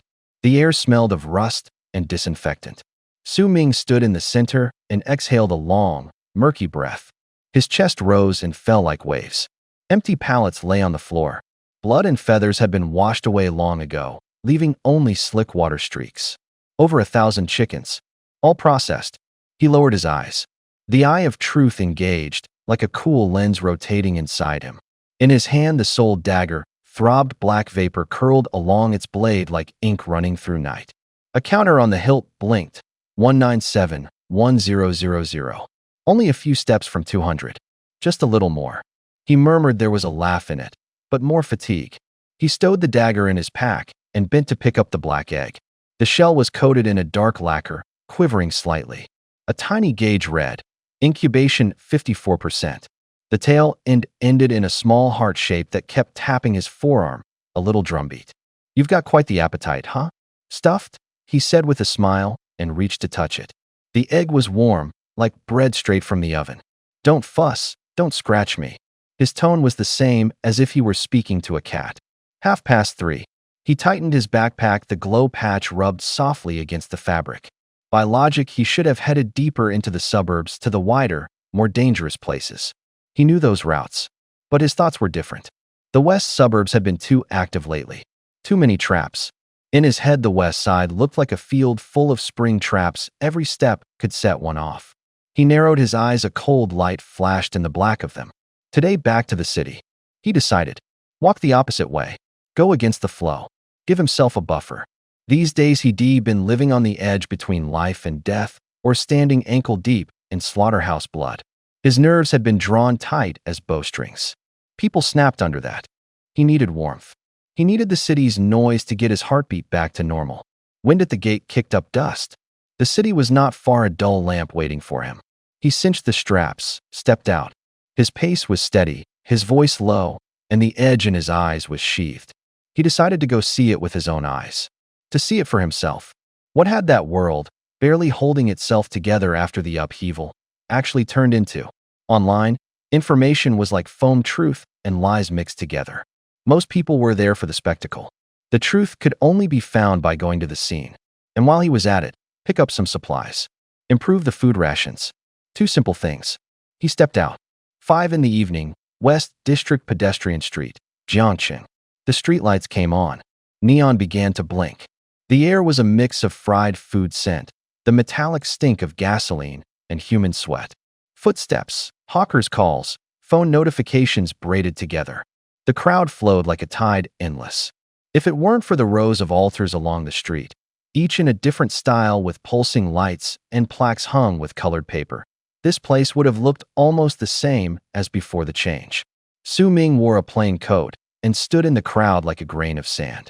People were busy shopping, eating, taking pictures.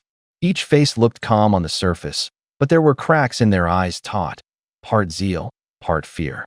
Like walking a tightrope, one foot on the everyday, the other peering into the abyss, craving whatever treasure might lie on the far bank. Suddenly a howl tore through the noise. Short, sharp. Let me go? Let me die? I have nothing left. Su Ming stopped in his tracks and looked up. In the center of the square, a 3-deep human wall had formed. The crowd pushed outward, phone lights blinking like fireflies. Some spoke loudly, some sneered, some stayed silent. A middle-aged man was pinned to the ground by 2 burly men. His hair was a tangled mop, his face streaked with tears and dust. He clutched a small brocade box so hard the lining had collapsed like a deflated heart. The box was empty. Let me die? Let me die, he cried, like a snapped string, each shout higher than the last. My wife is gone, my daughter doesn't even know me. What's the point of me being alive? He lunged for a nearby altar, his fist hit the wooden board with a dull thud. 2 security guards took him from front and back. The captain's mouth twisted with disgust, his palms were rough. If you want to die, don't make a scene here. Move away, he said, pushing the man's shoulder. The motion was stiff, like a perfunctory gesture at the end of a shift. The onlookers hissed. Fingers pointed. Some laughed out loud. Ah, another gambler, someone murmured. Dad, don't be like him. A woman nearby tugged her child's sleeve, her face scolding. Someone pulled out a phone to record. Shutter clicks, ringtone chimes, whispers like pebbles dropped into water. The man's shouting faded into background noise. Nobody stepped forward to restrain him, only gripped the food in their plastic bags, as if holding onto a lifeline. Su Ming stood at the edge and heard the thin sound when the box was slapped, a fine crack, like bone snapping. There was neither pity nor indifference in his eyes. He only recorded, like a machine logging every fissure in the city. I heard he sold his house, traded it all for a jade pendant just for this one bet. And what happened? A flash of white. Then it turned into a hard stick. Useless. Serves him right. Greed always bites back. I know this one. Win, and you get a club companion. Lose, and you're sent to do the hard work. Spent everything on pleasure. Only gambling could turn it around. The voices rose like a tide, slapping against the hall's stone pillars. The air tasted of sweat, smoke, and the metallic tang of coins. Su Ming stayed silent. His gaze slid past the din and landed on the altar. The altar looked odd, like an oversized leather coin pouch. Its mouth was rimmed with glinting gold coins, bulging as if it might split at any moment. The metal gave off a cold sheen. Snickers from the crowd pinged off it. He held his breath, eyes narrowing. His eye of insight sliced through the facade in an instant. A translucent tag appeared in his vision. Altar ID 17626. Connected location, Goblin's abandoned vault. Causal summary, a picky, diminutive collector. It's bored with ancient gold and jewels.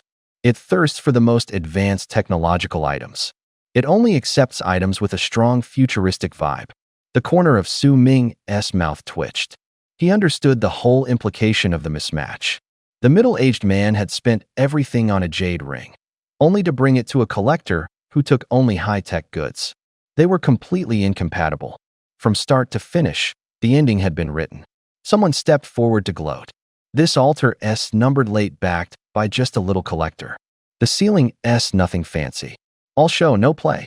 If you can't afford it, don't come. Ugly to look at, take it away, take it away. The security captain couldn't help it. He motioned for the crowd to spread. A few burly guards pushed forward, ready to haul the blockers away. Wait. A voice, dripping with mockery and arrogance, cut through the crowd. It was like a bright blade slicing the noise in two. People automatically made a path. She walked out. Her pace was unhurried. She was groomed so exquisitely, she looked like a proud peacock, lips painted bright, nails filed into little knives. Every step drew eyes. Su Ming froze. The woman who come forward was none other than Xiao Weiwei. She lifted her chin. Eyes turned to her in widening circles, as if she were basking in the lights, as if she were collecting praise. Then she gave the middle-aged man a look like he was trash. Coldly, "Wanna die? If you die, you get nothing." His face collapsed. Despair sparked in his eyes like tiny flames. "Want to get back what you lost?" She lowered her voice, like she was closing a deal. The man snapped his head up. His voice was hoarse and urgent. "Yes, I want to." She smiled, mocking, condescending. "Good." She waved a hand. Her laugh cut like a blade. "Want someone to try their luck for you every day? Want someone to put their life on the line as a bet, day after day? Come with me." She snapped her fingers. The bodyguards behind her moved like beasts at a command and surged forward. They grabbed the man's arms and hauled him off as if dragging a dead dog. Saul scraped the tiles with a grating sound. His jacket was torn back, revealing a gray-white face. Murmurs rippled through the crowd. Who was that beauty? Really some kind of Good Samaritan? Someone guessed. Good Samaritan? Weren't the rich kids always the ones covering girls before? How'd it flip this time? Another muttered. He's so old, what makes him special? Someone shook their head. On the edge of the crowd, a skinny man squatted by a flower bed. A sly grin twisted his face. He spat a cold mouthful, and his voice had a barb. "You people don't get it," he sneered. "This is called raising them like livestock." Heads turned to get a better look. He smugly shook his head. "Listen up," he dropped his voice, but it was loud and clear. "Each person can be used as a sacrifice at most 3 times a day." He pointed at the people being hauled away, listing it out like an inventory. A lot of folks don't have money, they can't buy the right to be a sacrifice. A lot of rich people have the cash, but have no turns left. He paused, dirty excitement gleaming in his eyes. "So what do? You lock up those who can't afford to lose, those with no way out. Feed them, house them. Every day you send them out as sacrifices, you send them into the draws to try their luck." He mimed pulling tickets from a box, his fingers clicking in the air. "Anything they pull, everything goes straight to the organization," he enunciated as if laying down the rules. "If they win something good, you give them rich food and drink, make them comfortable for a while, coax them back into playing." He laughed clean and cold. A thin line at the corner of his eye looked like a knife slit. "If they keep coming up empty," his voice dropped, like cold wind over metal. The noise in the crowd tightened. "Then you raise them like pigs." When the words landed, someone sucked in a breath. Someone stifled a laugh. Someone bowed their head into silence. The skinny man's mouth climbed into a smile, as if looking at a sure-fire, no-lose deal. The wind kicked up a little dust, and with it the complicated scent of the onlookers, curiosity, greed, and a small, stubborn shame. Just give them a place to stay and a little food every day. Eat, sleep, sleep, eat. Pamper them until they're useless, then squeeze out the last drop of value. HSS. The crowd sucked in a breath. The words sounded icy, like people were living slot machines to be played however someone pleased. Su Ming heard every word from afar. His face was calm, not surprised. This was the new order. The weak were devoured. A naked, brutal law. He tightened his coat and turned to leave. Other people's fates were none of his concern. "Hey, wait." The voice came from behind. Su Ming's steps faltered. He recognized the voice as Xiao Weiwei's. He didn't turn around, he walked on at an unhurried pace. She wasn't talking to him, the two of them weren't close. "Stop. Su Ming." "I said stop. Are you deaf?" Her voice shot up, torn at the edges. hysteria laced with excitement. The crowd went instantly silent. Gazes, sharp as needles, all turned to him. A few black-clad bodyguards sprang forward. Their heels clicked out a rapid beat on the floor, belt buckles chimed. They were well-trained. In a few strides they'd hemmed Su Ming in. Thick arms fell like iron bars, and cold stares sealed off any escape. TSK. Forced to stop, Su Ming turned slowly. Impatience was written in his eyes. He let out a soft huff, as if annoyed by an irritating mosquito. The click of high heels drew nearer. Xiao Weiwei pushed through the crowd and stepped in front of him. Her smile was a blade obviously smug, a curl at the corner of her mouth and a gleam in her eyes. These past few days, with the shadows backing, she'd been getting special treatment. A green light badge on her wrist kept glowing. Someone in the organization favored her. She smoothed her hair and straightened her chest. Vanity burned on her face like a little flame. Run? You think you can get away? Her voice was soft but edged, her smile carrying a threat.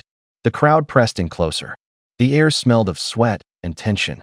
The two words Su Ming felt like a thorn pressed against her chest. She closed her eyes, wishing she could dig the name out of her memory. How could you have such a useless ex? She sneered inside her head.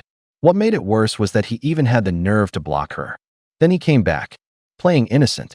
Xiao Weiwei crossed her arms and stood perfectly still. Her gaze was like a blade. She stepped forward, her voice cold and brittle as breaking glass. Su Ming, you really are a good dog. The crowd went buzzing like dry grass set alight. Laughter, whispered comments, the tap-tap of fingers on phone screens. Who is that? A pretty boy.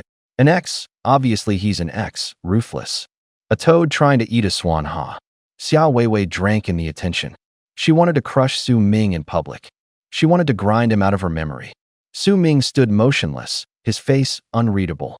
His eyes were a deep well, cold and bottomless. His mind, however, was elsewhere. He hadn't eaten lunch. His stomach was growling. He was actually kind of hungry and couldn't decide what to eat. That casualness infuriated her even more. Her expression snapped. Her voice went higher, a smile cutting like a knife. What are you pretending for? She bent down, slow as if she'd planned it. Her nail hooked the heel of her high heel. The metal caught a cold flash in the sunlight. Oh, someone sucked in a breath. The sound spread like a rising tide. Xiao Weiwei slipped off the shoe. It hit the floor with a crisp clack. Then she slid down the flesh-colored stocking, the faint rub of fabric against skin drowned by the crowd's snickers. The stocking slid from her calf like a discarded veil and pooled in a heap. She rose again, a derisive smile at the corner of her mouth. A mixture of perfume and sweat warmed the air nearby, prickling the onlookers' noses. She held up the shoe and the stocking as if presenting a trophy, her eyes frosty as winter. You wanted to beg me, didn't you? She licked her lips. Her voice was sickly sweet and thin. Here's your chance. Now? Right now? Kneel. Lick my feet. Clean. Don't leave a single inch. If you make me feel good, here's $2,000. Consider it your dog treat. She flicked her bag, and a stack of bills hit the ground like raindrops. The smack of paper on pavement was crisp and harsh. Ha. Lick him. Come on, lick him. This guy's in luck. Losers should know their place. The crowd lit up. Laughter, curses, and jeers piled together like waves breaking. Su Ming woke from hunger. His stomach grumbled in the dark like a tiger ready to pounce. He frowned and muttered, as impatient as someone interrupted while eating. What the hell is she on about? Xiao Weiwei's face changed. She grabbed a stiletto and screamed in a shrill voice. You piece of trash. Kneel. A slap landed. Smack. The sound cut through the noise. Every other sound tightened at once. Xiao Weiwei's scream was abruptly silenced. She was shoved back. Her makeup was smeared into a mess. A vivid red-purple palm print bloomed on her pale cheek like a brand. It was as if half the air had been sucked out. The crowd held its breath. You actually dare, she covered her face, her voice trembling like a broken string. Su Ming slapped her again. Smack. This one was harder. Xiao Weiwei went flying to the ground, a howl escaping her, utterly humiliated. Kill him. Get him, kill him. She rolled on the ground, her screams tearing at the night. A few bodyguards charged, eyes full of fury, their steps like predators. But before they reached Su Ming, they were thrown aside as if hit by invisible fists. Smack, smack, smack, smack. For sharp cracks. Men flew and hit the pavement, blood spattering. The sound of teeth shattering was like broken porcelain, short and cold. Su Ming clapped once the leather of his gloves made a crisp sound. He walked forward, his pace unhurried, like someone returning to his seat at a table. He stopped in front of Xiao Weiwei, sprawled and trembling on the ground, and looked at her with eyes as calm as a winter lake. "You dumbass." He only said 2 words. His voice was low, but it cut like a knife. He uttered 2 words flatly. His voice was cold as a blade. Then he stepped over her body. He turned his back to the crowd and walked away. His steps were steady. His silhouette vanished around the corner. For a moment, the crowd was eerily silent. Camera shutters stopped mid-click. It felt like something was clogging everyone's throats. Nobody dared move. In the crowd, a middle-aged man in a jacket went rigid. A few seconds later, as if he'd picked up a lead, he slipped into the shadow at the edge. He put his hand in his pocket and pulled out a custom encrypted communicator. The screen lit up and hummed low. "Report," he said, voice very low. "Target codename Peacock. West District Pedestrian Street. Just had an intense confrontation." "Peacock?" The operator replied tersely. Someone on the other end flipped through records. "Yes, it's her." The man glanced at a familiar figure in the crowd. Xiao Weiwei showed up with a team at the abandoned freight yard this morning. Covert sentries recorded the whole thing. His words were "spare the information," went back coldly. "She's way too conspicuous," he added. "Tail her, it's easy." The other party looked like her ex, but his combat level is high, took out several bodyguards like it was nothing. He went on, a note of surprise in his voice. "Jiangzhou Bureau of Anomalous Affairs." The lights were dim and yellow. The map of Jiangxing spread on the wall looked like a ripped, flat battlefield. Qin Feng hunched over the desk. The ashtray held a few new butts. He rubbed the creases on the map with his fingertips. Outside, the city hummed. "Understood." He closed the report and pressed his fingers to his brow. "Probably a minor skirmish." He made his tone shorter, colder. "Log it. Keep watching. I don't have time to deal with these petty scenes right now." Linwan was flipping through files nearby. Her gaze froze. A snapshot from an informant flashed up on the desktop. In the blurry instant, Su Ming was turning away. The light stretched his outline. Linwan zoomed in on the picture, pinching the screen in and out. Her brow knitted into a hard line. It wasn't that his attack had been especially brutal. It was that profile, like a face in an old photograph, like a shadow pulled from a dream. "This man," she whispered, a tremor barely there in her voice. "I feel like I've seen him somewhere."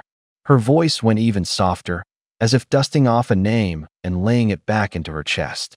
Her ribs tightened, as if something inside had been twisted. Upon hearing Lin Wan's words, Qin Feng and Zhou Yin both stopped what they were doing. Their gazes turned to her at the same time. "Are you sure where you saw it?" Qin Feng asked. His voice was low, but there was a razor edge to it, held in check. Lin Wan searched her memory. Her brow tightened and then relaxed. Finally, she shook her head, a little deflated. "Not sure, maybe I'm being too sensitive. I've been under a lot of stress lately." She tapped the screen and it went dark. The click of the keyboard sounded unusually sharp in the brief silence. Qin Feng stared at her profile. A flicker of calculation crossed his eyes. After 2 seconds, he cleared his throat and spoke quietly to his aide. "Don't rush in. Better to be extra careful." He paused. "Send 2 people to quietly check Xiao Weiwei's ex. Don't go and frontally approach from the flanks and get the details." The aide acknowledged. Qin Feng added, his voice dropping lower. "The kind of force that can take down several bodyguards at once is no joke. We need to get to the bottom of the energy around that altar." When his voice fell, motion returned to the room. Phones slid. Chairs shifted. The crowd flowed back like water. On the other side, Su Ming pushed into the night market crowd. The night breeze swept through, carrying the smell of hot food like a palm to the face, cool and oddly reassuring. He walked through 2 familiar alleys. The lights of Old Wang's stall appeared ahead. The smells arrived first: cumin, chili oil, and the sour fizz of beer foam. The whole aroma hit him like an old photograph, pulling him back in an instant. "This is it," he murmured, a small smile tugging at his mouth. The stall was still bustling. Flames danced on the iron racks. Charcoal crackled, skewers hissed as fat dripped. People called out orders, slapped tables. Bottles clinked with a crisp sound, like a metronome. "Boss, 2 more cold beers," a customer shouted. "Coming up." Table 5, grilled kidneys. The owner answered, efficient as he brushed on seasoning. Su Ming found a corner and sat down, ordered a few favorites. The smell of the food and the open fire energy pulled strangers closer. At the next table sat a group of shirtless guys. Their faces were flushed, the booze had loosened them, and words came before fists. What kind of skill is that? A bearded man banged the table, drunk and proud. I'm telling you, yesterday I threw away the keys to my crappy Jetta I've had for 8 years. Hick. For real? Where do you throw the keys? In the altar or the river? Someone laughed, eyes bright with curiosity. Cut it out, cut it out. Can you finish a sentence without stopping? Another belched, patting his chest. Did you sacrifice the car or sacrifice yourself? The others egged him on. Laughter, jeers, and the clink of glasses blended into one. Someone shouted, green or blue? Are you doing a color change sacrifice? The whole thing was pure drunken absurdity and joy. The table erupted in hoots. The laughter rang like someone bashing on a metal pot, skittering through the night. White. Someone called. The bearded man pulled a blackened spatula out from under the table. It hit the wood with a muffled thud. His face creased with laughter. He gave the spatula a little flick. The dark metal flashed a few times in the dim light. I'm telling you, this spatula's the real deal. My wife fried eggs this morning, and not one of them broke. He roared. The others laughed with him. The sound smelled of booze and cooking smoke. Su Ming at the next table listened. The chopsticks paused between his fingers. The lamp threw a line of light along the rim of his bowl.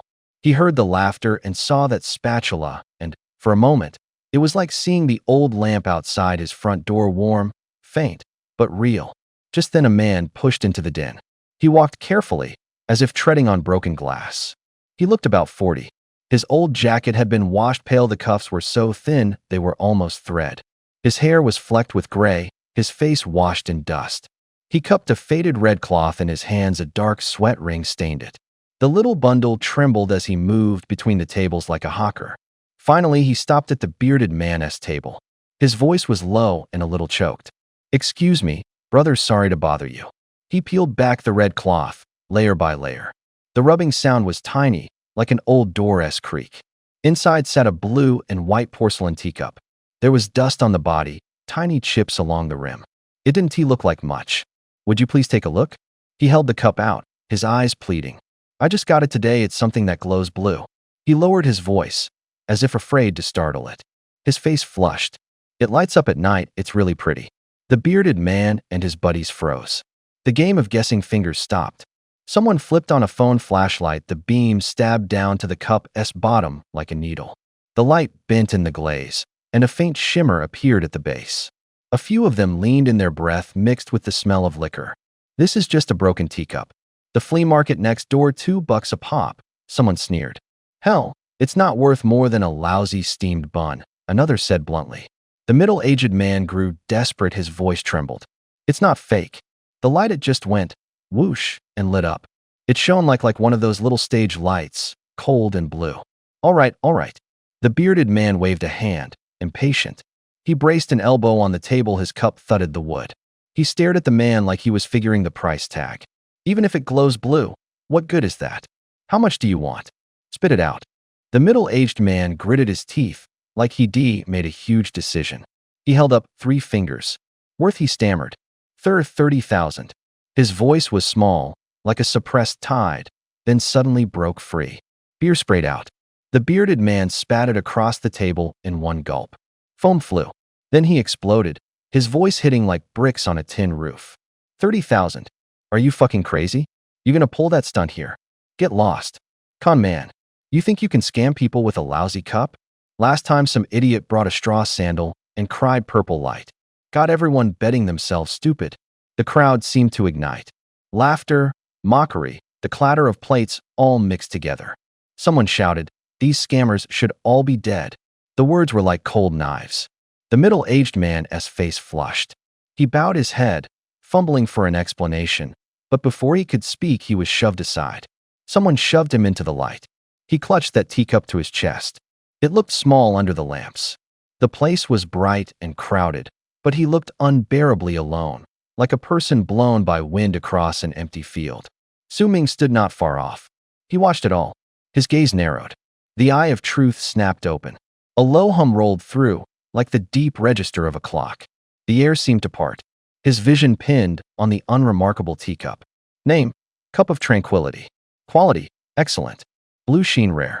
Function: able to contain ash rain. Su Ming drew a cold breath. The sound was barely there, but his stomach dropped. A blue quality item, definitely not ordinary. The 4 words able to contain ash rain were short, but their meaning was heavy. A lot of people knew what ash rain was. It had uses. It was difficult to preserve. Folks sealed it in barrels or froze it in freezers, but by 5 the next morning the ash rain would be gone without a trace. No matter how they tried to keep it, it felt as if some rule swallowed it. But this cup could hold it. Though its capacity was limited, it couldn't store much ash rain at once. The ability to preserve it meant holding a secret others couldn't. Small? That was precisely the advantage. Someone in the crowd laughed again. Others shrugged, others kept cursing. The middle-aged man hugged the cup like it was the last scrap of his dignity. His hands trembled. The rim threw back a cold ring of blue light. With just a splash, you could take down a top-tier big shot in no time. Hey, you over here, come on. Su Ming kept his face calm and motioned with his hand. The middle-aged man hesitated for half a beat, then hurried over, hunched, cradling a little gadget that glowed blue. He stammered as he walked. Boss, do you want to see? It's really got a blue glow. The clink of forks and spoons stopped. People leaned in and whispered. A bearded man edged closer, as if trying to force his words into the air. Kid, don't be stupid, he sneered. This guy's obviously a con. Don't let him swindle you out of your underwear. How much do you think it's worth? Stop dreaming, there's no free lunch. Su Ming smiled and nodded, saying nothing. His eyes were like a probing blade, quietly cutting into people. Seeing that, they went back to their meals. The murmurs faded. He looked at the middle-aged man and pointed to a plastic stool across from him. Sit. The permission seemed to let the man breathe. He sat down as if in relief, fingers clamped tight around the cup, knuckles white. Sweat jumped on his forehead. His voice broke as he spoke. Boss, I'm really not lying. My daughter's very sick. We need money for surgery. I had nowhere else to turn, so I brought this to sell. Please have mercy. He spoke in a rush, words failing him, lips trembling, eyes wet. Su Ming's mouth twitched. He didn't voice suspicion. 2 simple words left him, carrying the weight of a gentle order. 2 more drumsticks. Give him a big bowl of beef, chow mein, extra meat. Silence fell. From the kitchen came the crisp clang of a spatula on a wok. Oil hissed in the hot pan. The scent hit them, garlic and scallion, with the deep, savory smell of beef. The man froze. The steam washed over him, and he felt warmth fill his chest. After a long moment he managed, half in doubt, half in hope. You really won't send me away? He could barely get the words out. Tears slid down his face, his voice choked. He hugged himself, waving weakly. No, you don't have to go to so much trouble. I can't just take advantage. But his hands shook, and the light in his eyes softened. The room returned to its rhythm, the clatter resumed, and when the food was set in front of him, the man nearly cried out. Boss, I'm not hungry. Eat first. Eat your fill. Su Ming smiled and pushed the bowl toward him. Steam rose. The smell of meat hit his nose and seemed to rush straight to his head. The middle-aged man finally couldn't hold back. He picked up the bowl and began to eat like an animal starved for days. Grains of rice stuck to the corner of his mouth. Soup ran down his chin onto his shirt. His chopsticks tapped the bowl with a crisp sound. As he ate, his eyes grew wet. Hot tears fell into the bowl, mixing with the broth and rice. When he finished, he seemed to fold back together like a sheet of paper smoothed out and then creased again. He drew 2 deep breaths. His hands were a little less shaky. Su Ming asked softly, What's your name? I'm Zhao Gang. His voice was broken, like something was choking him. Uncle Zhao, that cup, I'm taking it. The words seemed to ignite something in him. Zhao Lung no. Zhao Gang grabbed the cup to his chest as if to protect it, his fingers whitening where he squeezed. A look of longing flashed in his eyes. He stammered, I don't have that much cash on me. When Su Ming heard that, his face darkened. His lips trembled, but he didn't make a sound. Come with me to the bank in a bit. I'll take you to withdraw it. Su Ming said calmly. Zhao hesitated. He looked around, then at the cup in his hands. After a long moment, he clenched his teeth and nodded. Okay, I'll go. He stood up carefully, cradling the cup like something fragile. The porcelain was dull, the blue pattern slightly crazed, and there was a small chip on the rim. Zhao held it tighter to his chest, as if holding his daughter's heartbeat. As they ate, they slowly began to talk. Su Ming steered the conversation without making it obvious. Zhao dug a softened business card out of his pocket and turned it over and over. It had been worn pale. There was the company name and, in small print, Senior Analyst. "Is that what you used to do?" Su Ming asked by way of example. Zhao nodded, voice low. "Yes, an analyst in investment banking. Getting home early used to be a luxury for me." He wiped his eyes with the back of his hand and went on. 2 years ago, my daughter was diagnosed. The doctor said it was serious. After that, I couldn't leave. The firm wouldn't have someone like me on the trading desk, so I resigned." When he said that, something in his gaze went hollow. He rubbed his fingers along the cup's rim until the pads of his fingers were rubbed white. "The house, the car," he whispered. "We sold whatever we could. The savings are gone. There's almost nothing left at home." He glanced around the little shop's corner as if it were his own empty house. "This cup, my wife took our daughter's pathology report this morning and traded it for this cup. She said it was hope." His voice was very low, as if afraid to wake something. There was a complicated light in his eyes. "She handed the paper to someone, got this cup back. She believed someone would see it and be able to help us." Su Ming didn't say much. He paid the bill and patted Zhao's shoulder. "Come on, Uncle Zhao. Let's go get the money." Zhao rose, awkward and careful. He hugged the cup like the last thing keeping him alive. The porcelain's cold pressed into his palm. His knuckles were even whiter. His breathing was heavy, tear tracks still damp around his eyes. They walked one after the other into the noisy night. The streetlights looked like jars with holes in them. Leaking light, the horns at the corner sputtered on and off. "Kid, you really trust me?" Zhao Gang's voice was dry, like paper thinned by the wind. Su Ming paused, but didn't turn. His voice was flat, short, and clean. "I don't trust the cup. I trust what a father is willing to do for his daughter." Zhao froze. His chest trembled, his eyes went hot. He swallowed and smiled, the smile trembling. "The most valuable thing in this world isn't antique porcelain. It's the light in your eyes that hasn't gone out." Those 3 sentences landed like a hammer. The shouts on the street receded. Zhao Gang felt his body loosen, like setting down a heavy pack. "Kid, I swear this money will save my life. I'll remember this debt. If I get the chance, I'll pay you back." He repeated it several times, each time more urgent, each time more sincere. "All right, cut the sentimentality." Su Ming waved a hand, smiling as if sheathing a blade. They went to an ATM. The screen glowed a cold white, the keys clicking crisply. Su Ming worked with practiced movements, card in, card out, numbers ticking by, confirmations tapped. Around them hung the oil smell of the night market and the rustle of plastic bags. The machine spat out a stack of bills. Under the light, the money hissed. 30,000 yuan. The sound was heavy, like laying a stone on an old man's chest. Zhao's hands began to shake. He almost dropped to his knees, an old, instinctive motion. His voice choked. How can I ever repay you?" "No need." Su Ming steadied him, took the cash, and with his other hand slipped the cup away. The cup's surface still held the warmth of earth. He narrowed his eyes and stared at it. Under the streetlight, the cup looked like a dark red rock. A different image flickered through his mind, a throne the color of a beating heart. The crimson throne was like a devouring maw. It did not generate power on its own, it had to be fed. What was fed into it were the broken props others spat out. Low-level, unwanted things were fed in and broken down. From that decomposition came a thick, red liquid, part oil, part blood. Su Ming called it source blood. Source blood gave the throne strength and granted people upgrades. Every drop could be traded for some kind of growth. The idea in his head sparked like a flame. He wanted to turn that spark into a bonfire, into a beacon, into a network that could turn refuse into power, buying up what had been discarded and ridiculed, turning other people's trash into his fuel. But the plan had problems. He could see 2 fatal obstacles clearly. First, he didn't have that kind of startup capital. He didn't have the time or the energy. Buying people one by one was too slow. He needed hands. Sharp, reliable, people who wouldn't turn on him anytime soon. Where do you find people like that? The man ahead. His face was gaunt. An old coffee stain darkened his suit. He clutched a plastic bag and kept glancing over his shoulder.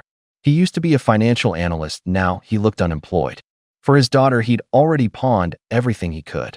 A guy like that, grab him, and you wouldn't want to let him go. Uncle Zhao. Su Ming lifted a hand, cutting off Zhao Gang's rapid thanks. His voice was calm, but there was a gentle command beneath it. Leave me your contact. If anything comes up, come to me first. Zhao froze like someone handed him a life preserver. He fumbled for his phone, his hand trembling. Oh, okay, this is the number. He pushed the screen forward, voice choked. Kid, you say the word, and I'm with you, he added, then stood up as if afraid to linger. He hurried off. The crowd swallowed him. Su Ming watched his retreating back. A light came into his eyes. Maybe manpower could be cobbled together this way, bit by bit. He looked up. The digital clock by the square glowed. 7:40 p.m. A gray curtain of rain would arrive in 4 hours. Time to find an altar, he muttered to himself, as if issuing an order. He turned and melted into the crowd. By 8, the crowd rolled like a tide. Phone screens were a school of glowing fish. He swept the streets with his eye of truth short, decisive, like radar. Every corner was touched. He saw 3 or 4 altars along the way, but none suited him. Some were numbered too far back, like an old elevator button you could press, but it wouldn't take you up. Some demanded absurd prices. The cost outweighed the gain. The only upside was the crowd. Astonishingly few people actually acted at the altar. During the day, everyone had used up their 3 chances. At night, with so many distracted eyes, a found treasure could turn into a disaster. Few were willing to show themselves then. He was about to turn into an alley when the plaza ahead erupted. Phones went up. People pointed at the sky. Voices snapped like broken strings. Look, there's something in the sky. In the sky is another altar falling. Look at that light. Su Ming stopped. His body went taut. His heart skipped a beat. He looked up, following the crowd. What's wrong with the moon? Hiss. Cries rose and fell across the square. There was fear in the voices and an unmistakable panic. Su Ming stopped. His eyes instinctively went up to the sky.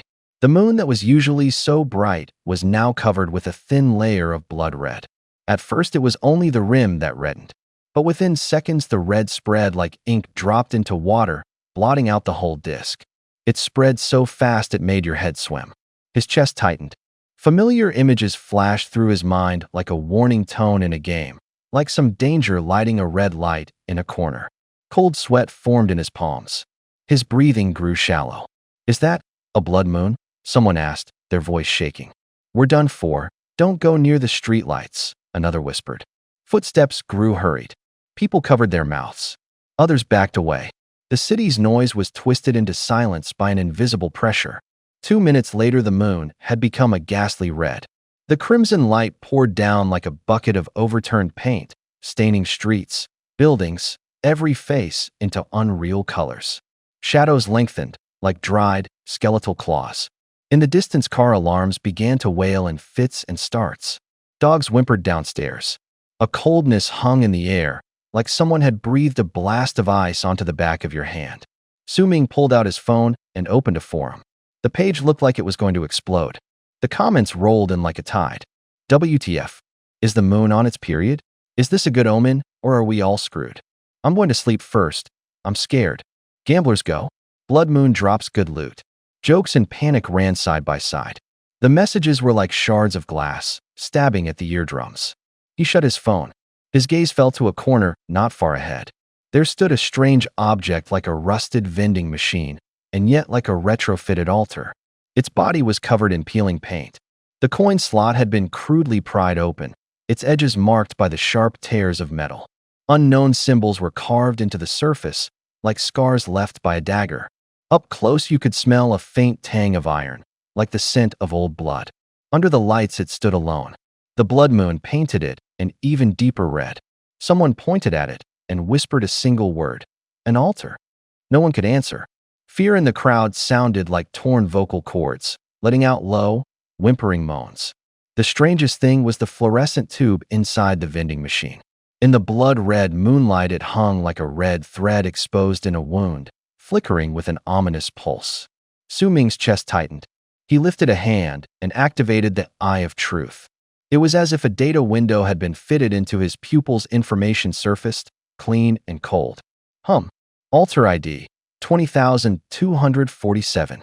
Linked waypoint, mechanical wastes. Causality overview. A vending machine roaming the wastes, fond of collecting various currencies. It looked innocuous. But beneath those 3 lines another line of blood-red text pricked into his vision like a needle. Blood moon effect. Remaining sacrifices 1010. Remaining sacrifices? Su Ming's pupils pinched. The words were cold nails hammered into his chest. Before he could think further, a tatter-clothed man lunged forward. His eyes were rimmed red, like someone who'd bled at the card table. He rummaged through his pockets. Only a single coin sat heavy and dull in his palm. Damn it, he swore, and shoved the coin hard into the slot. Su Ming watched the motion. When the coin was swallowed, there was a mechanical bite, metal grinding, short and tooth-like. At that instant, the blood-red words flashed. Blood moon effect. Remaining sacrifices 910. Sure enough, 1 less.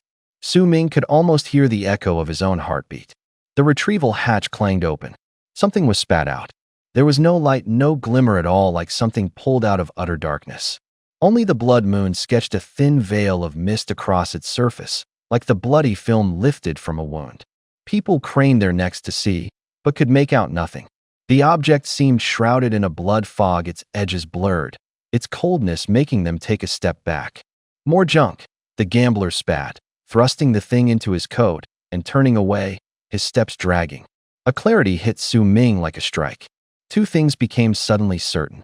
First, under the blood moon, each altar's number of sacrifices was limited. 10 times. After 10, the altar might vanish, or it might change into something far more dangerous and unpredictable. Second, and most crucial, the sacrifice counter didn't care about the value of what was fed into it. The gambler had only tossed an ordinary coin, yet the count had dropped.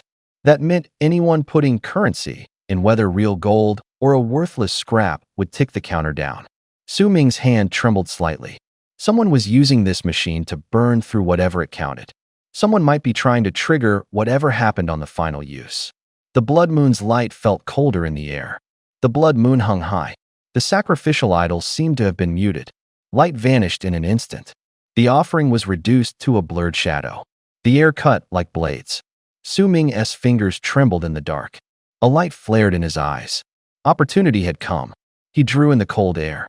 His chest felt like a tightened wire, pulled taut.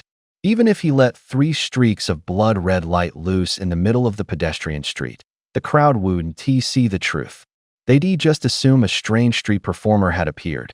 No one would know what lay behind that light. Perfect. He swallowed his excitement and took his chance. The street washed red. Streetlights went out as if snuffed. People thinned. The noise receded.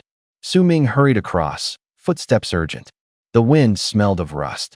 He had only one destination, the slaughterhouse. It wasn't just the thousands of chickens he deprocessed there. More importantly, it held the Crimson Throne in a hidden room, a stone chair steeped in blood energy, like a sleeping heart that held all his backing. If the altar went wrong, or if that throne vanished or warped, he was finished. No way out. No shelter. Only despair with nowhere to cry. By 10:40 p.m., Su Ming had performed 2 sacrifices. The results were only so-so.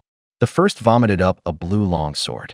Its blade gave off a cold light, as if it could slice through iron walls hard and keen.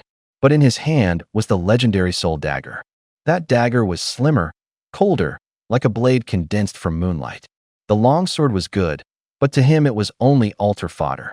The second produced a pair of purple pauldrons with a crude name, Wrath of the Savage Beast. Beastly patterns writhed across the plates. Wearing them induced berserker rage and monstrous short-term strength at the cost of a long, draining weakness afterward, like having your blood sucked dry. Dangerous and tempting. He cupped both items in his hands. Their residual warmth ticked his fingertips like the aftershock of a heartbeat. He closed his eyes and decided to turn them into something more tangible, source blood. Drop after drop, they pooled into deep red, like condensed power. External trinkets were temptation, true strength had to be his own. He would convert the value of those objects back into the root that would make him stronger. He set to work. Light churned in his palm like a raging sea. The shapes of the blue sword and purple pauldrons collapsed, metal cracked, tiny crack-s ringing in his ears. In the end, only a pulsing red liquid remained, rolling in his palm, giving off a faint scent of iron. Suming opened his eyes. A flame that had just been kindled and then forced down smoldered in their depths. He looked up at the blood-red sky. Tonight, was this how it would end? Suming glanced at his phone and turned into a quiet side street. It was nearly 11. Streetlights were sparse. A cold wind carrying dust brushed down his spine. He stopped at a small viewing platform on the corner. On the platform sat an altar white marble, carved like a miniature observatory. From afar, it looked like a piece of art. Up close, there were knife marks the edges threw back a cold night gleam. A faint humming came from the stone, as if something were waking. The stone disc lit up. Light, like a projection, sprang out and lines of voice was thin but unmistakable. Eye of Truth, activate. Altar ID, 1050. Linked marker, Lost Star C. Causality overview. An ancient stargazer lost at the edge of the star sea. He spent his life chasing light, all light went out. He longs to see one beam of hope again. Blood moon influence. Remaining sacrifices 710. He sucked in a breath. It was here. The number 1050 felt like a blade, cutting a strange mix of thrill and tension across his chest. The disc kept whispering. In the light and shadow, a silhouette seemed to take shape. An old man, turned away from the star sea, his hands empty. His longing was like a flame in the dark, flickering and nearly gone. Someone's already sacrificed 3 times? Su Ming murmured. He reached into his pocket out of habit. His fingers found a rough slip of paper, the ATM receipt from withdrawing 30,000. The thermal paper still warm, the faint ridges of the print, the smell of ink lingered. He smoothed the paper out. The numbers were there, cold, clean. To him, that slip meant fewer meals at street stalls, fewer beers, fewer taxi rides. But another image flashed. He remembered Zhao Gang's eyes, his gaunt face holding a prayer about to snap. That piece of paper, for Zhao Gang, might be his daughter's chance to keep living. It might buy the shots, the extra days in the hospital. It might be the difference between her opening her eyes or not. Su Ming clenched his hand. The paper rasped softly in his palm. Wind moved through the street in the distance. A car's brakes sounded like breaking glass. The night was bitter. The road lay there like a decree waiting for a signature, silent and merciless. Hope, he thought, tasting the word as if to see if it still held warmth. Around him, only the hum of power lines and the altar's residual cold light answered. A stranger handed money to another stranger. The man took it, and his eyes suddenly brightened. He spun and ran toward the hospital, toward his daughter. His back was so thin it looked as if the wind were dragging him along. Su Ming watched. Memories rushed at him in shards. In that moment, it was hope. Let's try. Su Ming drew a breath. His hand shook. He placed the ATM withdrawal slip in the center of the altar. The paper scraped against stone with a crisp sound. Zhao Gang's fingerprints still smudged the slip. The warmth of them felt like a small flame. He murmured the incantation, the words short and weighty. Hold fast to what you cherish, keep faith, and act with conviction. Even in the humblest place, there is a spark. When the words fell, the world grew so quiet you could hear your heart. A deep hum rose in the air, not light, not heat, more like a very distant sigh. It carried comfort, like a mother's hand on a crying child's back. There were no dazzling sparks, no blinding light. On the altar, a 5-pointed star slowly appeared. Its outline was thin and cold. Its surface gave off a faint, chilly glow, like a small lamp in the night.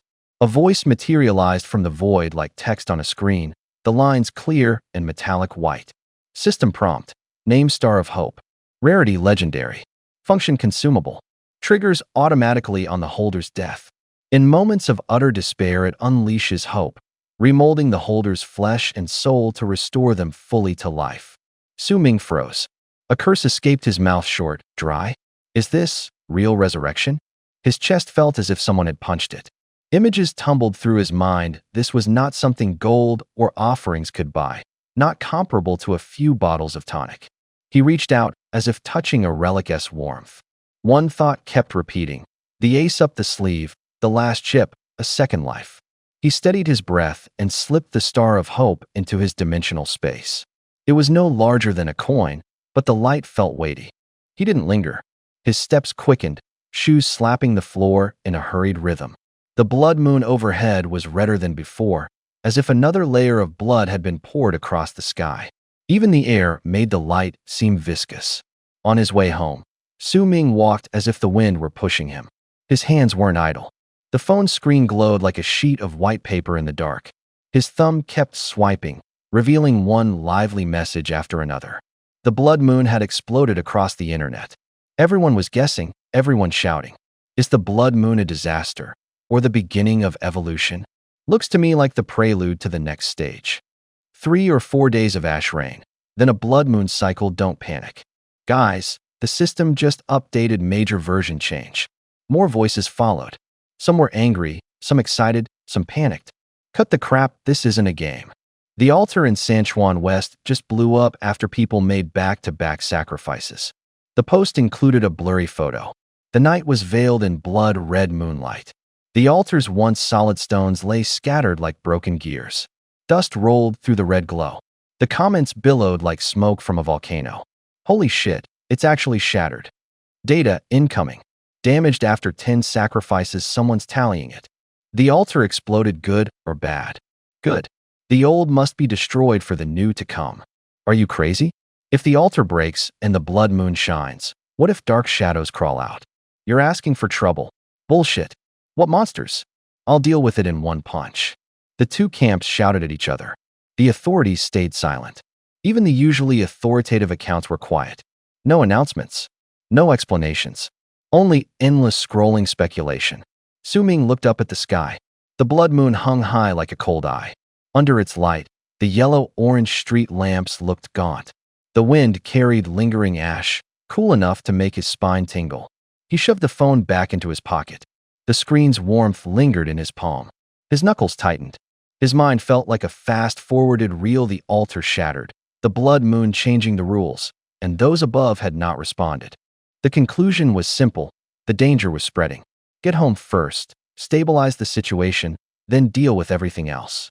So he quickened his pace. The soles of his shoes tapped out a rapid rhythm on the night road. With every step, he got closer to home. Turn all the new gear into raw, usable strength. On the way, he passed a few altars out in the wasteland. They sat near the outskirts, dilapidated and silent. The eye of truth swept over them. A line of text popped up on the screen. Blood moon effect. Sacrifices remaining 10-10. Good. Nobody's here, he murmured to himself. But under the blood-red veil, the altars looked alive. From the cracks in the stone slabs, a crimson light crawled. Su Ming glanced twice and felt a chill along his spine. At 11:50 p.m., he shut the slaughterhouse gate and locked himself in the basement. The air smelled of iron and damp wood. Thud thud. The heartbeat came from the altar. Low, rhythmic, like a great beast panting in front of him. Hearing it oddly reassured him.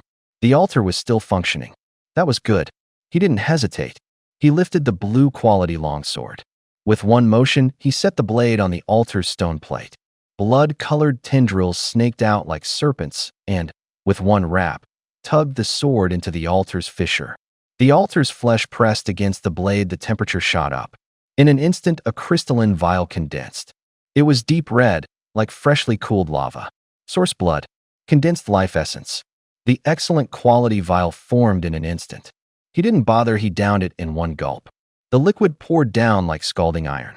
A heat wave hit his chest. His breath came fast. The force flowed like lava through his veins, slowly pushing aside old fatigue. His breathing regained strength, like lubrication applied to an old machine. Next, he took out the epic shoulder guard beast's wrath. Horns were set into the leather, dried blood clinging to the edges. Su Ming placed the pauldron on the altar. The moment his hand left it, the altar shook as if lit on fire. Gurgle, gurgle. The blood-like vibration sped up. The pulsation under the stone plate pounded like a frantic heart. The heat doubled. The pauldron was swallowed into the deep crimson. Time seemed to stretch. He could hear the faint crackle of the liquid solidifying, like syrup thickening in a pot. A full minute passed before the altar spat out another vial. Its color was darker this time, purple braided with red, like bloodlight at night. He read the label. Each word sounded like an announcement. Name, source blood. Quality, epic. Effect, upon absorption, greatly increases overall vitality and life force. Greatly, he laughed, his voice dry. What if I sacrificed a legendary golden item? He muttered. Would I just ascend it on the spot? He popped the cork and tipped the vial up. The taste was stronger iron and rust laced with lightning. The next instant it felt like he detonated. If the excellent source blood was magma flowing into the sea, the epic was a nuclear blast. Energy blew apart inside his chest and slammed into his limbs. Every muscle felt like it had been cinched by steel wire, then violently released. Muscles swelled, fibers reorganized. The veins under his skin rose like rivers in flood, roaring up. Ugh! His voice tore out. The whites of his eyes reddened, veins bulged. Sweat beaded and burst waves of heat pushed outward from his skin. His palms went numb. Pain stabbed from under his nails like bones being forced outward. Each breath was like inhaling a fist of fire. His limbs filled with a cold, hard power iron bars forged in a furnace, both rigid and searing. He reached out and grabbed a chunk of pig iron beside him. He couldn't have lifted it before. Now the iron felt like paper. An explosive force went off in his chest. His blood felt ignited. Heat crawled along his veins, as if a savage beast were churning inside him. Su Ming clenched his fist, feeling wind in his palm. He swung a punch at the basement's concrete wall. The concrete split with a crack. Dust billowed like smoke. He stepped back, his hand still trembling. His chest felt clogged. How strong am I? He whispered. The answer was a quiet confidence. He felt a little invincible. He hurried out of the basement. His footsteps echoed through the slaughterhouse's empty hall. Cold wind cut through the cracks, carrying the smell of blood and rust. He looked up. The blood-red moon overhead looked like a wound. His phone screen glowed 11:59. Less than a minute to the new day. He looked at the sky, then at his phone. Thoughts leapt up like embers. Will it rain gray ash? That kind of rain that falls like ash. Will this blood moon disappear? What will happen to those altars? The screen flipped to midnight. Here it is. Time's up. Su Ming swallowed and held his breath, waiting for something to change. But nothing happened. The night sky remained that same crimson, like cloth soaked in blood. Not even gray rain fell. Only cold and silence filled the air. He reopened the live stream he'd been watching. The image wore a blood-red filter. In the frame, a middle-aged man stood before a strange altar. The altar wasn't stone, it looked more like stalls piled with dishes, plates, pots, glossy sauces. A stage made of food. Guys, this blood moon's useless too, the man said, winking at the camera, his voice high and dry. It's a new day, and still nothing. I was hoping this food altar would spit out a lobster for me. He laughed, half mocking himself. The chat flooded like snow. Viewer count spiked. People shouted, people cursed. Notification pings never stopped. The man leaned toward the camera, a little spray of spit flew out with his grin. Don't scroll away. I'll try it, see if this altar that won't disappear can actually take a sacrifice.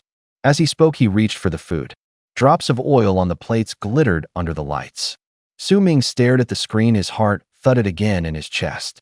Processing error, failed to fetch. This is amazing. Su Ming patted two things in the dimensional space.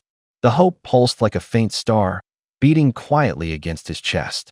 The pocket watch was icy, like a heartbeat that never stopped in the night. Packed up, he stepped outside. I've been through epic disasters and still got all this good stuff on me, he said with a smile. Just going out for a walk should be fine. Besides, it was the first blood moon, whatever had come out probably wasn't that tough. Or maybe the newbie protection was still in effect. He shoved open the slaughterhouse gate. Outside was empty and desolate. Night wind blew in, carrying a thin tang of blood, like the metallic scent of rain-soaked iron. Power began to churn inside him, like water boiling in a pot. His hands and feet itched, his chest felt like a beast straining to burst from its cage. A good citizen has to step up, he muttered to himself, then ran. Not far off stood an altar. Beside it a figure wrapped tight in a blood-red cloak. The wind made the cloak whisper a low, sobbing sound. Su Ming's gaze went cold. A sliver of white flashed across his eyes. The eye of truth swept lightly. One word popped into his head, which, her presence was thin, like a candle about to gutter out. He smiled and moved in a blur, like a shadow tearing through the night. His footsteps made no sound. As he closed in, he heard her moan, fragmented and eerie, like glass shattering in the distance. The dagger was in his hand. Black mist clung to the blade, like ink running along the edge, swallowing the light. He said nothing. He struck like a cold wind. The dagger was a needle through her spine. The tip pressed against her heart, icy and searing at once. A scream ripped the night, high and quivering, making the air tremble. The witch froze. Her body went slack as if her frame had been stripped from cloth. Black blood burst from her chest, hissing on the ground like oil meeting flame. The ambush worked. She dissolved into a pool of inky black, spreading slowly like dark fog carried off by the wind. Just as he began to withdraw, the altar suddenly exploded. A thunderous blast flung dirt and stone into the air. The shockwave hit like an open palm, whipping up his cloak and ringing his ears. "What?" he hissed, eyes wide with shock. Su Ming blinked in mild surprise. In the altar's ruins, a small object flashed in the sunlight, a jagged bit of metal, its cold shine almost blinding. He picked it up. The eye of truth at his brow trembled and projected a faint line of glowing text. Name: altar shard. Function: maintain altar operation. It was blunt and straightforward. Su Ming frowned, unable to think of any other use for it. He didn't dwell on it, though he simply tossed it into his dimensional space. The portal gurgled once, the shard settling inside with a low hum. He reached in again and pulled out the black egg. Its shell gleamed oily black in the light. "Come on, little one," he said with a laugh, his tone like he was coaxing a spoiled pet. The egg shivered with excitement, its tail thrashed. It slurped up the black blood on the ground like soup, a wet, gulping sound. The hatch progress ticked up silently, jumping from 54% to 55.8%, the leap like a heartbeat, clearly visible. The soul dagger in his hand wasn't idle either. The witch's residual black mist was sucked into the blade's tip like a tide. The metal made a faint TSK, and cold blue numbers surfaced along the edge. Growth progress 214-1000. Each digit felt like power being poured into the knife. Su Ming grinned. It felt like cheating way faster than hacking through monsters by hand. The blood moon. To him, it was just a high XP event. Tonight, he'd grind until dawn. He pivoted and quickly locked onto a second target. The altar there was built from rotting trash. The air reeked of rot and damp, leaves flies circled. The heap writhed, a viscous, moving sludge. At the altar's apex, a bulging, meatball-shaped creature swelled. Its skin was brown and slick, like boiled meat. The name flickered at the edge of his vision: giant garbage monster. Quality common. He felt a flicker of interest. On the first blood moon, the monsters wouldn't be top tier. For ordinary people, it was a disaster. But for hunters, the shards those altars dropped were free resources. Excitement flashed in Su Ming's eyes. He didn't hesitate. With a bound, he charged forward. The impact hit like a muffled drum, heavy and dull. He threw a punch. The force felt like a volcano cracking open. Crack. The huge trash monster didn't even have time to react before it was smashed to pieces. Debris sprayed outward, black liquid splattering the ground. The air reeked of burning. The altar exploded with a roar. Rubble flew everywhere. A shard of altar bounced up from the wreckage, its surface catching a cold gleam. Su Ming narrowed his eyes. A colder edge crept into his gaze. "Looks like someone's going to try and steal my business," he said quietly. The voice was calm, but left no room for doubt. He let out a short laugh, half self-mockery, half a warning to himself. "Life and death don't matter. If you don't accept it, then fight," he murmured. The night wind cut at his face. A blood moon hung overhead, cold and bright. Not long after, he stopped again. Ahead, a floating experience pack drifted in the air. It was a shriveled corpse. The tag read, "Common quality." Another common one, Su Ming sneered. His tactic was simple: rush and hard. He pushed off the ground, becoming a blur, and was already in front of the corpse. The soul dagger was in his hand. Black mist flowed along the blade like a tide. The edge tore the air one cut, and the corpse's skull rolled away. The thud had a dry, cracking note. A faint glow flashed on the soul dagger. The growth numbers jumped a few notches. Soul dagger growth progress 234-1000. Nice. He spat the single word, short and sharp. The efficiency was addictive. Like a harvester, he kept moving. A giant puppet appeared. Tag, common. The soul dagger fell. Wood shavings and metal scraps whirled through the air. The altar collapsed, fragments landed in his hands. The crack on the dragon egg widened slightly. Hatching progress leapt to 59.1%. The soul dagger's numbers jumped too. Dragon egg hatching progress, 59.1%. Soul dagger growth progress, 255.1000. Next came a mass of lingering resentment. The dark shape writhed and let out low, growling sounds. Su Ming punched the shadow shattered into mist. The explosion sounded like stone cracking. The dragon egg shifted again. Dragon egg hatching progress, 60.9%. Soul dagger growth progress, 274.1000. He killed faster and faster. His breathing stayed measured, his movements sharp. Every strike paid off, numbers flickered, specks of light danced. He muttered under his breath, part excited, part annoyed. This is starting to feel like a max-level boss wiping out a beginner village. Wish there were more monsters here. He added, and I still have to run back and forth, what a waste of time. Silence fell around him. The empty battlefield held nothing but the wind and the sound of his own footsteps. The deeper he went, the harder the altar was to find. He walked on for quite a while. Su Ming stopped, a brow lifting. Ahead, in the center of the abandoned container yard, an old altar had been torn open. Bones and chunks of flesh lay scattered around. The air reeked of blood and rot. The creature stood by the altar, its body covered in spikes, brandishing a great scythe of bone. It bent its head and gnawed. The sound was dry crack, like bones snapping. Su Ming froze. This was no ordinary monster. Its aura was different, oppressive, squeezing at his chest and making his breath shallow. He wanted to laugh, a short, harsh sound. Finally, this is getting interesting, he said softly. His gaze went cold as he took a step forward. This kick would shatter it. He would make it understand despair. He launched a flying kick. A white blur flashed. Bam! But the creature was only knocked back a few meters. No spray of flesh, no cracking of bone. Its body was as solid as a boulder. Su Ming stared. The bone spikes glowed with a faint blood-red light, like a pulsing armor. Every time the red light shimmered, an attack was swallowed. Interesting, he said, licking his lips, his eyes alight with dangerous excitement. Harder to deal with than the usual ones, he muttered, analyzing. This wasn't just high stats, it was a mechanism. He drew his fist back, steadying his breath.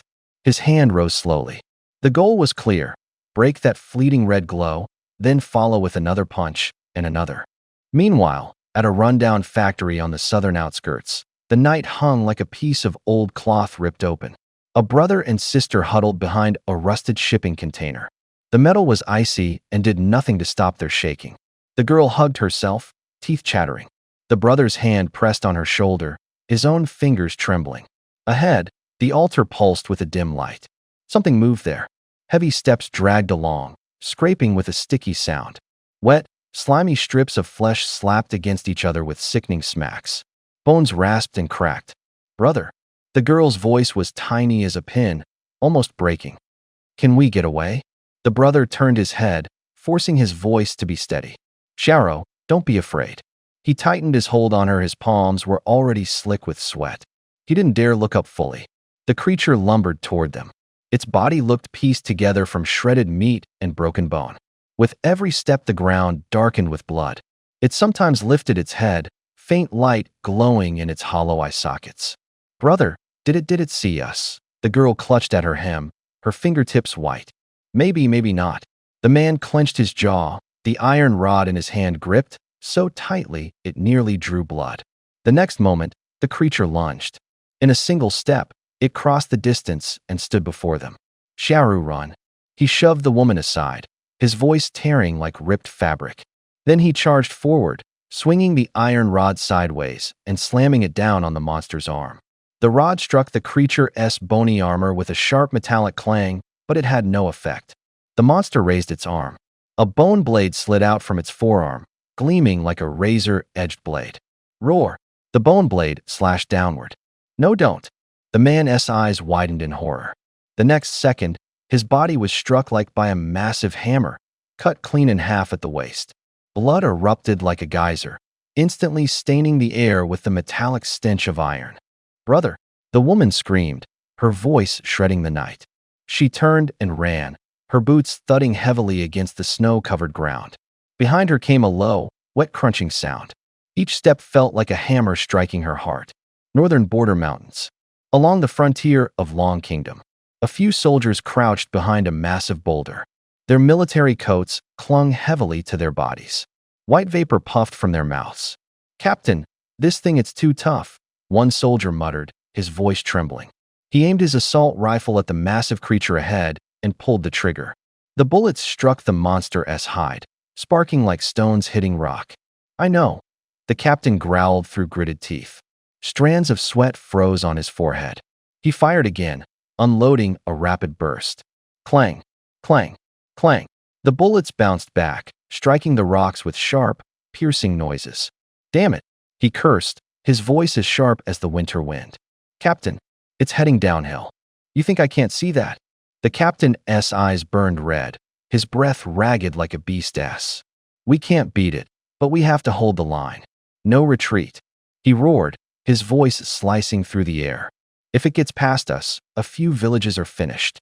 We hold it here with our lives until backup arrives." His command left no room for argument. Western wastes, a desolate desert plain. The wind howled, whipping up walls of yellow sand that rose and fell like fleeting barriers. 5 figures in matching crimson battle suits stood around a ruined altar, its stone walls battered and broken by the wind. The altar was covered in black cracks, like wounds seared by something unnatural. Huff! One of them exhaled sharply, grains of sand escaping through his teeth. The silence was thick. Only the wind answered. The young man let out a long breath and wiped the sweat from his face.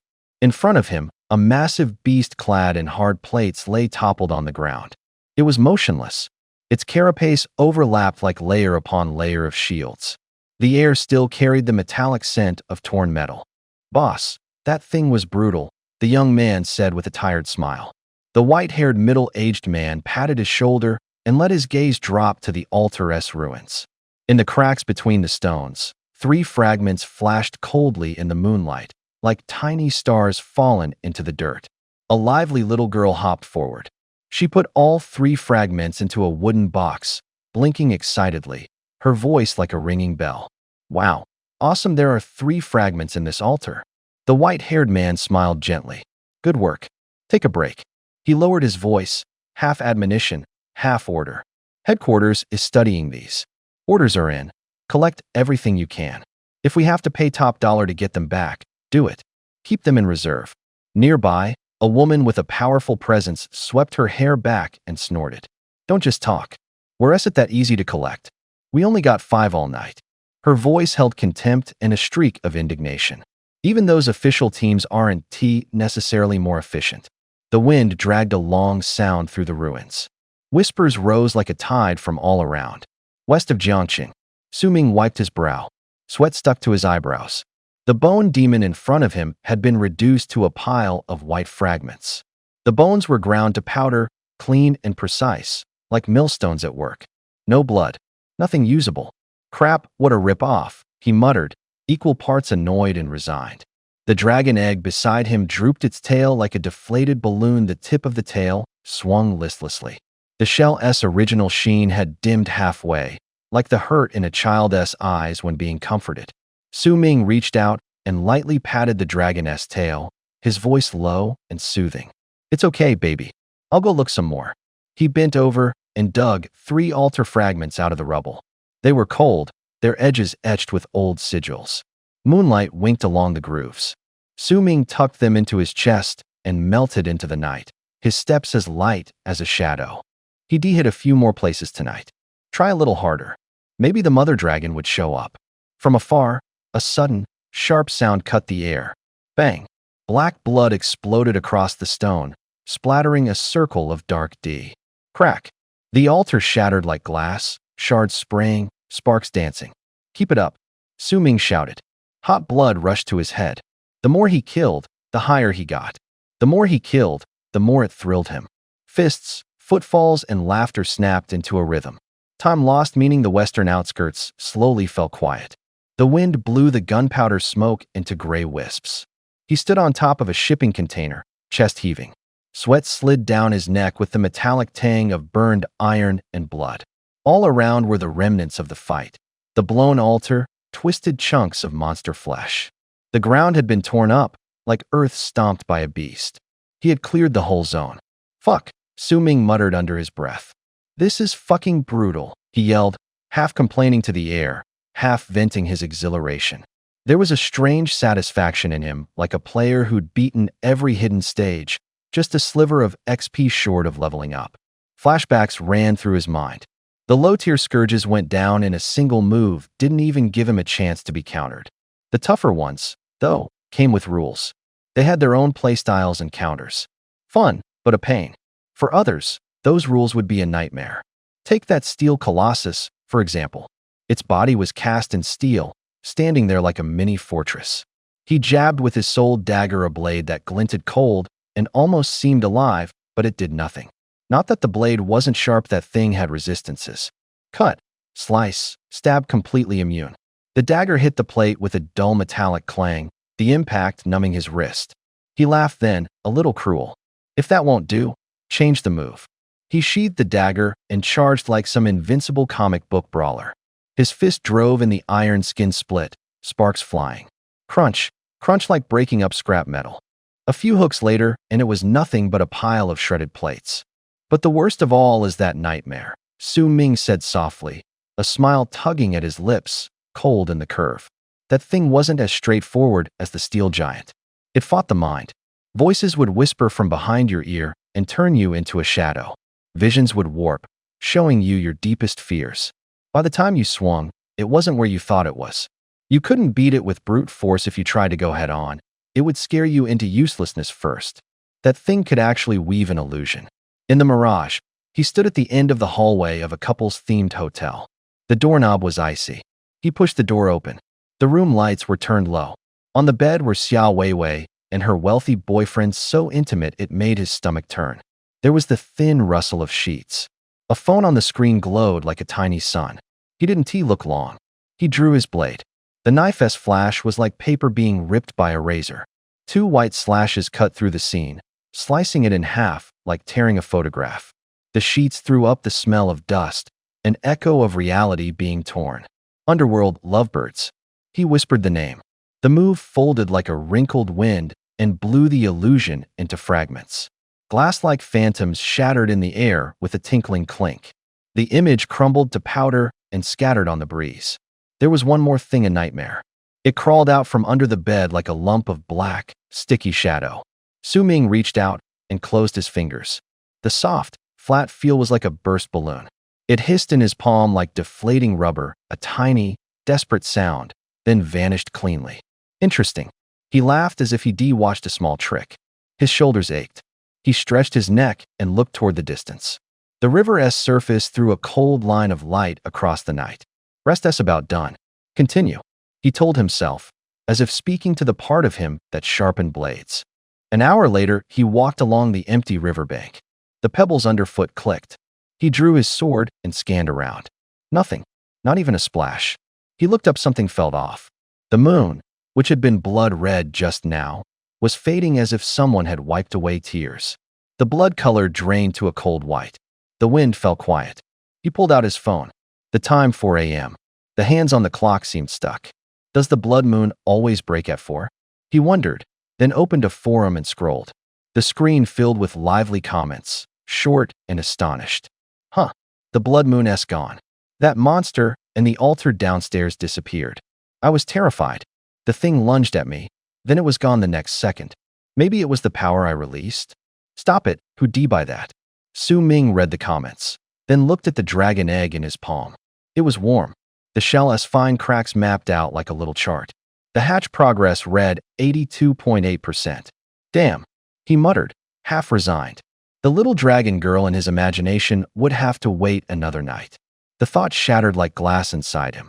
He shifted his gaze to another tool, the soul dagger. The dirk lay on his knee, its metal edge throwing a cold gleam under the night lamp. The growth meter on the screen ticked 6471000. He squeezed the hilt and smiled. It felt perfect, natural, like finding something he'd lost. Not bad, he said tersely, then sheathed the dagger at his waist and kept walking along the river. The night wind cleaned the waning moon. Far off in the city, the first cries of the morning market sounded like a needle pricking the night and opening a seam. He kept feeling that the legendary weapon should carry a far more terrible presence. Not this bland. He was getting impatient. If I max out its growth, how strong would it be, he muttered, his voice low and tight. Stop thinking. Go home and rest first. Su Ming rubbed his face, forcing the tangled thoughts down. He pulled a fragment out of the dimensional space. An altar fragment like blood-colored veins left in stone. Counting them, his finger stopped at 31. What can these 31 pieces do, he murmured. The question was like unlit gunpowder, ready to blow. At 5 in the morning, he returned to the slaughterhouse. The air grew heavy. The ground seemed to be tapped by an invisible finger. A new altar rose. It lifted from the floor in a ring of blood-red light, like the bright color of a wound closing. Su Ming squinted. The wind turned colder, as if warning of a storm. The blood moon's over, he said under his breath. Tomorrow will it be quiet like before? Or will it start again tonight? He looked up at the sky, imagining that red night, the blood moon, a ritual that rips order apart. He knew this wasn't small fry. One blood moon was like a detonator. Each time it pushed an already fragile balance closer to the edge. How long can the authorities hold on? He had no answer. Back in the basement, he treated 4 freshly recharged matches as offerings. Matches could be converted into source blood, a concentrated, fiery, viscous blood that, when swallowed, pours power into the bones. He popped open 3 vials of source blood. Each sip was like pouring hot current into his veins. His chest tightened, his vision brightened, his hands steadied. His combat power flared up like a lit lamp. He saved the 4th vial as a battlefield blood bottle and put it back in the old box. He tucked the last match into his palm. He thought of the form of Altar 1050. Maybe offering the match, risking a little to gain a lot, could turn the tide when it mattered. After he cleaned up, he went back to his room. A short satisfaction was followed by a deeper hollow. Fatigue rolled over him like a tide and pushed him down. Sleep first, he rasped. He slept.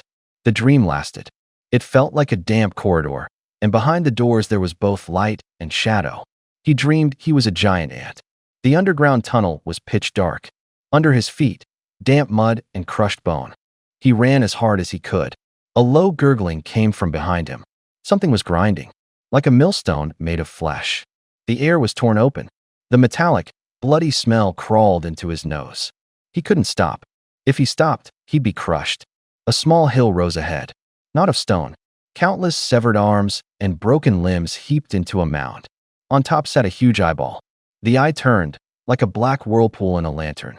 A blurred silhouette of a man reflected in it. He was devouring his own kind, hands and mouth both busy. Eat, eat. A cold voice whispered in his ear. The voice was like wind, like a blade on skin. The sound of chewing was close.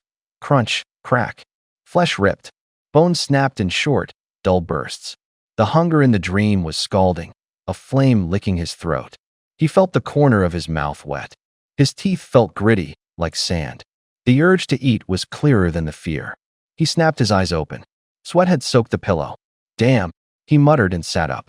His hands still trembled, like claws scratching at empty air. He stared at his palms. Long fingers, pronounced knuckles. The joints looked like knotted, dead branches. Veins jumped on the backs of his hands. That wanting to devour feeling lingered, a residue of heat that hadn't faded. After a long minute, he picked up his phone from the bedside table. It was 11 in the morning. The sun outside was bright enough to sting.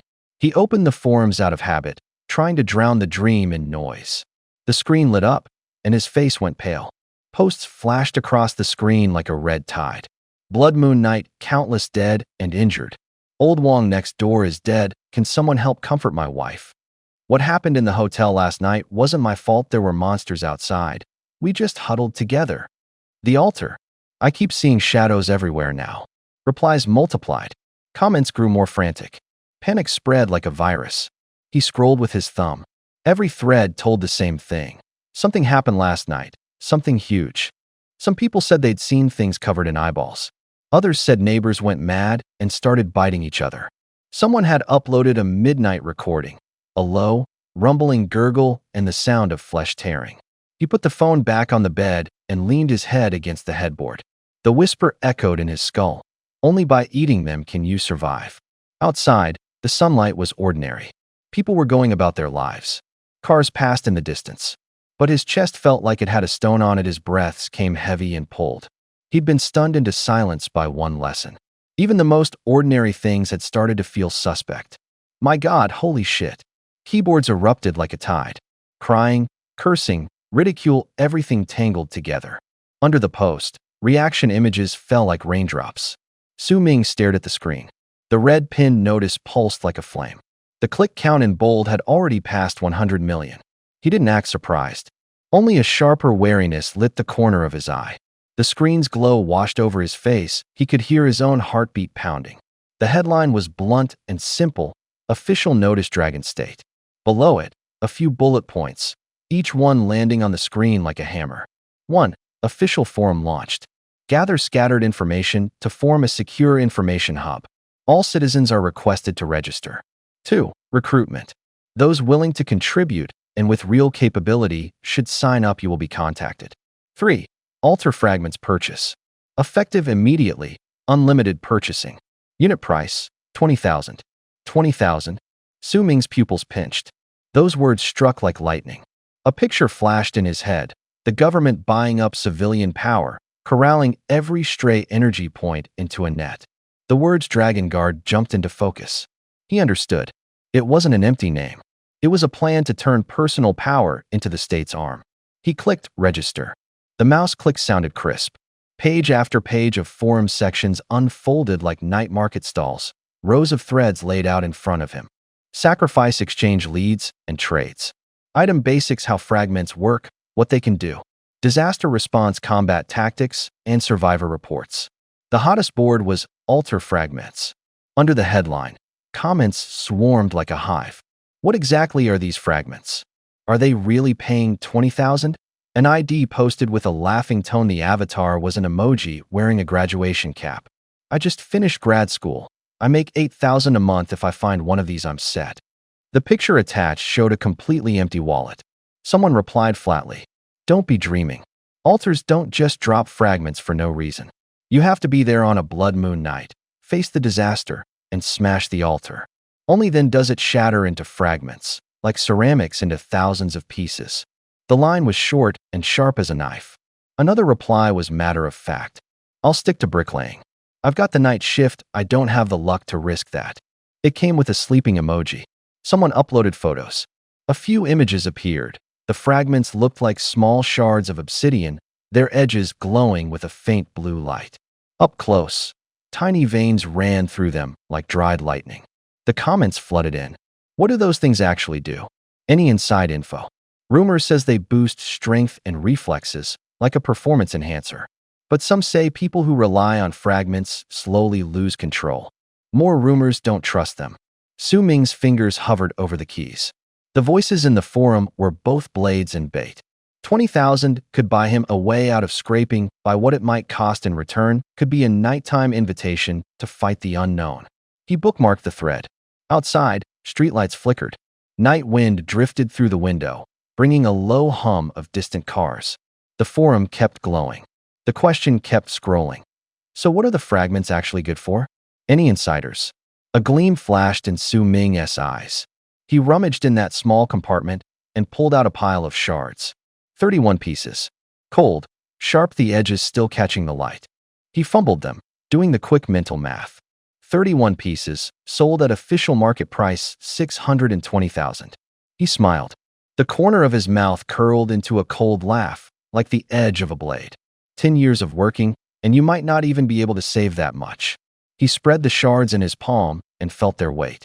Each one was like a stone gnawed by time, veined with strange patterns and a residual warmth. These, he murmured to himself, are my leverage. He stood and walked toward the basement. His steps were clean and sure, as if he were walking on his own decision. Opening a box, he took out another altar shard. It looked like a small broken slab. Ancient sigils along its surface shimmered faintly in the dark. He placed it in the center of the crimson throne. The throne lay like a sleeping beast, draped in dust and dried blood.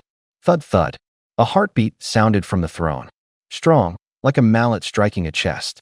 The floor trembled slightly. A faint glow seeped from the seams of the throne, pulsing like veins. The light climbed a little, then stopped. It neither devoured nor absorbed. Just a brief response, then silence. Su Ming frowned and nudged the shard's edge with his finger cold, quiet. "It won't to eat this," he said flatly. No disappointment, only practicality. He pocketed the shards, stuffing them into the cloth pouch over his chest. The next step was clear: upgrade himself. Everything else was secondary. He took out his phone and dialed. The call connected quickly. "Boss Wong, come pick up yesterday's stock. And send over 800 chickens," he said shortly, like placing an order. On the other end came barely contained glee. "Whoa, Su, you sold all my chickens. Fine, I'll arrange it. They'll be there within an hour. Hurry up. No dawdling." Su Ming replied, then hung up. His tone was calm, but his gaze was already fixed on the future. He returned to his room, opened the fridge, and twisted off a bottle of ice-cold Coke. Tiny bubbles fizzed at the neck. He tipped his head back and drained it in one gulp. The cold slid down his throat, sharp and oddly comforting. The carbonation burst in his chest, carrying away the last bit of fatigue. He tossed the empty bottle into the trash, and his eyes grew hard again. The shards in the pouch clicked softly, a reminder and a promise. Afternoon, one more little kill. He lowered his voice, as if betting with himself. His fingers tapped the edge of the table.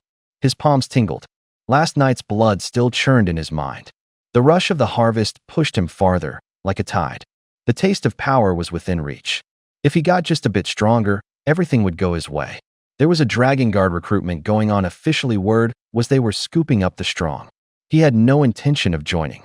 The situation was too uncertain. Hide by day, build strength, slowly steady. Careful growth would bring greater glory. "Will there be a blood moon tonight?" he murmured. Once the blood moon rose, opportunities would explode at the edge of the map. One more round, and the dragon egg inside him might crack. The soul dagger could leap to stage 2. He'd get more experience packs. The fridge held only empty bottles. He downed the last can of cola. A gurgle, and his stomach felt even emptier. He searched only instant noodles and a lone sausage. "Shit," he swore, his gesture so exaggerated it made him laugh at himself. He prepared the noodles, poured hot water, steam rising. One loud slurp, and the noodles were gone. Warmth spread up from his stomach. The heavy, salty savory filled his mouth. Satisfaction simple and immediate. The phone vibrated. "Caller, Zhao Gang." The name flashed on the screen. He answered. "Su. Boss Su." Zhao Gang's voice trembled on the line, polite and urgent, like a father in a hospital corridor. "Are you free now?" "Yeah, what's up?" "My daughter's medicine. It's been refilled." The words carried the weight of something set down, with a small choke in them. The single sentence felt like a tide receding, revealing a long-lost calm. Su Ming leaned back in his chair. A memory flashed. He'd fronted that money for Zhao Gang. When he'd handed it over, Zhao's hand had been shaking badly. Hearing the news now, the corner of his mouth lifted.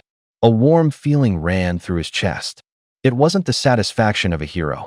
It was just that helping someone made the world feel a little less cold. Zhao Gang's tiny scrap of hope had, unexpectedly, turned into one of those legendary hope stars. It glowed. It was warm in his hand, like a little sun resting in his palm. This was cause and effect. "Boss Su, there's something else I wanted to ask you." On the phone, Zhao Gang lowered his voice, trembling and embarrassed. "My wife and we went to pay our respects again today." He swallowed, his voice growing smaller. "I pulled out a light bulb that was almost painfully bright. It gave off a pure white light. My wife drew an old axe. The metal face still had rust on it." He paused, as if clutching something in his hand. "We both know these things look useless, but we're out of money. I just wanted to ask, do you still take this kind of stuff? Even a little cash would help." Every word sounded forced out, threaded with pleading. There was silence on the other end for a few seconds. The quiet was thin as paper. Su Ming listened, his gaze never leaving the rim of the cup on the desk. One thing occurred to him. The official bodies in those big organizations always sneered at discarded junk, sealed off envelopes, market cast-offs, auction house cold storage. They rejected it all. Only his Crimson Throne was different. That thing could turn other people's trash into legitimately useful items. Like feeding scrap into a furnace and popping out usable parts. No one else could do that. Only him. "I'll take it." His voice was calm, like the click of a door closing. "Or really?" Zhao Gang nearly jumped. His voice was a mix of disbelief and relief. How much settle when we meet tonight? Su Ming said, then cut the call. His fingers tapped the table 3 slow beats. Thoughts began to turn like gears. He didn't want to be the guy who just picked through trash himself, too inefficient. A larger picture unfurled: collection points, transport teams, sorting warehouses, repair shops, turning seemingly useless items into tradable resources. A recycling network. A boss behind it all. The profit and control in his hands. Su Ming's smile was faint, his eyes like a blade. Zhao Gang, let's see if you can land this deal. Boss Wang's delivery was fast. Half an hour after the call, an old truck kicked up dust as it pulled into the slaughterhouse. The cargo bay was full of cardboard boxes stuffed with what they usually treated as trash.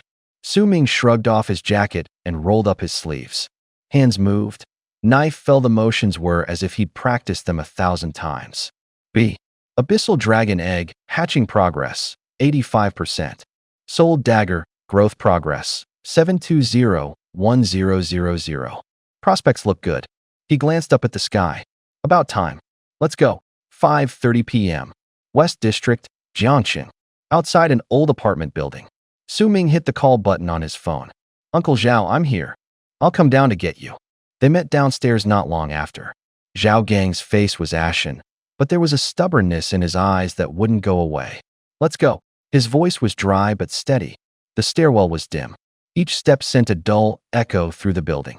A damp, musty smell crept into the nose. 3rd floor, 301. The door opened. The apartment was empty, but it smelled as if it had just been wiped down.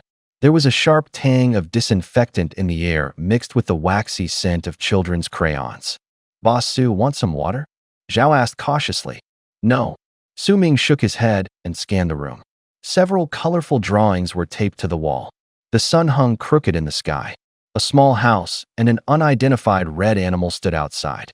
The strokes were childish, the colors intense, as if trying hard to paint the world. Su Ming's gaze paused for 2 seconds, then turned to Zhao.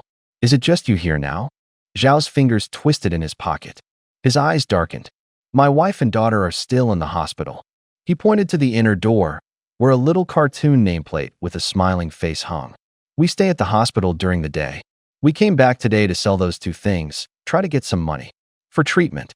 He reached into a drawer and pulled out 2 items, his fingers trembling slightly. Su Ming said nothing. He closed his eyes and murmured a spell. The eye of truth flared, a cold light crawling along his line of sight. Labels appeared before him.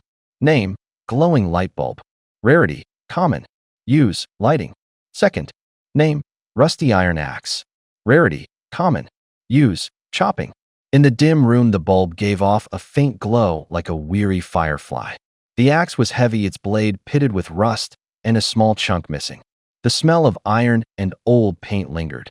Su Ming let out a short, icy laugh. Just these 2. His voice was flat. Zhao nodded, pleading and ashamed at once. Su Ming could see it plainly.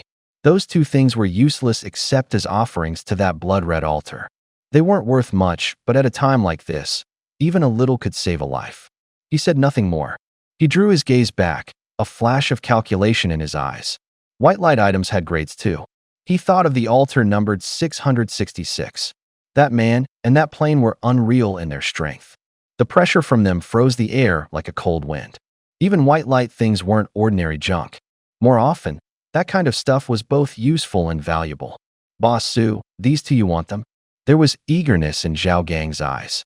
His hand trembled slightly, as if afraid of being turned down. Su Ming looked at the 2 objects. Through their crude, wrapping the light scattered unevenly. No ornate patterns. He didn't answer immediately, only asked, Uncle Zhao, how much are you asking? Zhao swallowed and stammered. I don't really know what they're worth. They did come from an altar. I'm not lying. Maybe 2 at 500. When he said it, he went rigid, like a drawn bowstring, terrified Su Ming would find it too expensive and walk away. His voice was small, like a sheet of paper snapping. 2 at 500. The number popped in Su Ming's head. He started doing the math. As long as an altar didn't spit out black glow calamities, the baseline was white light items. Ordinary people tossing in discarded junk for sacrifice could make nearly 1,000 a day. That price was high, borderline ridiculous. But from another angle, A few hundred could buy a vial of source blood, the concentrated essence that replenished life energy. For a few hundred, people would tear each other apart to get it. Su Ming didn't answer at once. His gaze landed on Zhao Gang, weighing him like an object. His finger tapped lightly on his trouser leg, a quiet but steady rhythm. "Uncle Zhao, do you know a lot of people?" he asked. Zhao blinked, clearly not expecting the question. First, embarrassment flashed across his face, then a helpless, wry smile. "Most of my old work friends don't keep in touch. I used to be in finance. People put profit first. When my family's troubles hit, they avoided me like a shadow. Now all I have left are a group of fellow patients, people stuck in the same mess, sympathizing with each other." When Su Ming heard the words fellow patients, his eyes narrowed slightly. Night wind moved past, carrying the distant hum of traffic. Gravel beneath their feet whispered. A plan had already formed in his head. He looked like he'd spotted the weak point in the buyback network plan. Su Ming hesitated a moment, then moved decisively and pulled a thin stone shard from his pocket. It was cold and wafer-thin, its surface etched with vein-like lines that glowed a faint, dark red. Held in the hand, it gave off a faint vibration, as if something alive were breathing softly inside. "Uncle Zhao, you know what this is?" Su Ming offered the shard, his tone calm, like setting a chess piece down. The moment Zhao Gang saw it, his pupils shrank. His body trembled involuntarily, the plastic bag in his hand rasped softly. I know this." He stammered, his voice tight. He swallowed hard. He grabbed the edge of the table, as if to steady himself. "I saw it online. Someone posted last night there was a blood moon. If you kill those monsters, they'll drop altar shards like this." His eyes lit up, his voice dropping even lower, as if afraid of waking something. "Official buyback is 20,000 apiece." The words hit like a jolt. Zhao took a half step back and froze. The gratitude he'd shown a moment before was replaced by something else. Worship, horror, and an aching, untouchable longing. He reached into his pocket and felt the thick bulk of his wallet, measuring hope against reality. His fingers trembled. He kept sneaking looks at the shard in Su Ming's hand, as if trying to peer through it into the future. He thought of his daughter, of hospital bills, of the sound of the child coughing at night. He clenched his teeth and lowered his voice. "If there's another blood moon tonight, I'll go all out." He wanted to ask how Su Ming had gotten it, whether there were tricks, where the monsters were, how to avoid leaving traces. The questions died on his tongue. He wasn't the one entitled to ask. Other people's experiences where their cards' favors could be requested, but secrets couldn't be rifled through. Zhao drew a deep breath, tamping down the small fire in his chest, and forced a smile at the corner of his mouth, as if scolding himself for getting carried away. "Boss Su," he said, urgent and careful, "how about I help you sell it? I know the trading groups. Somebody's already offering more than the official price."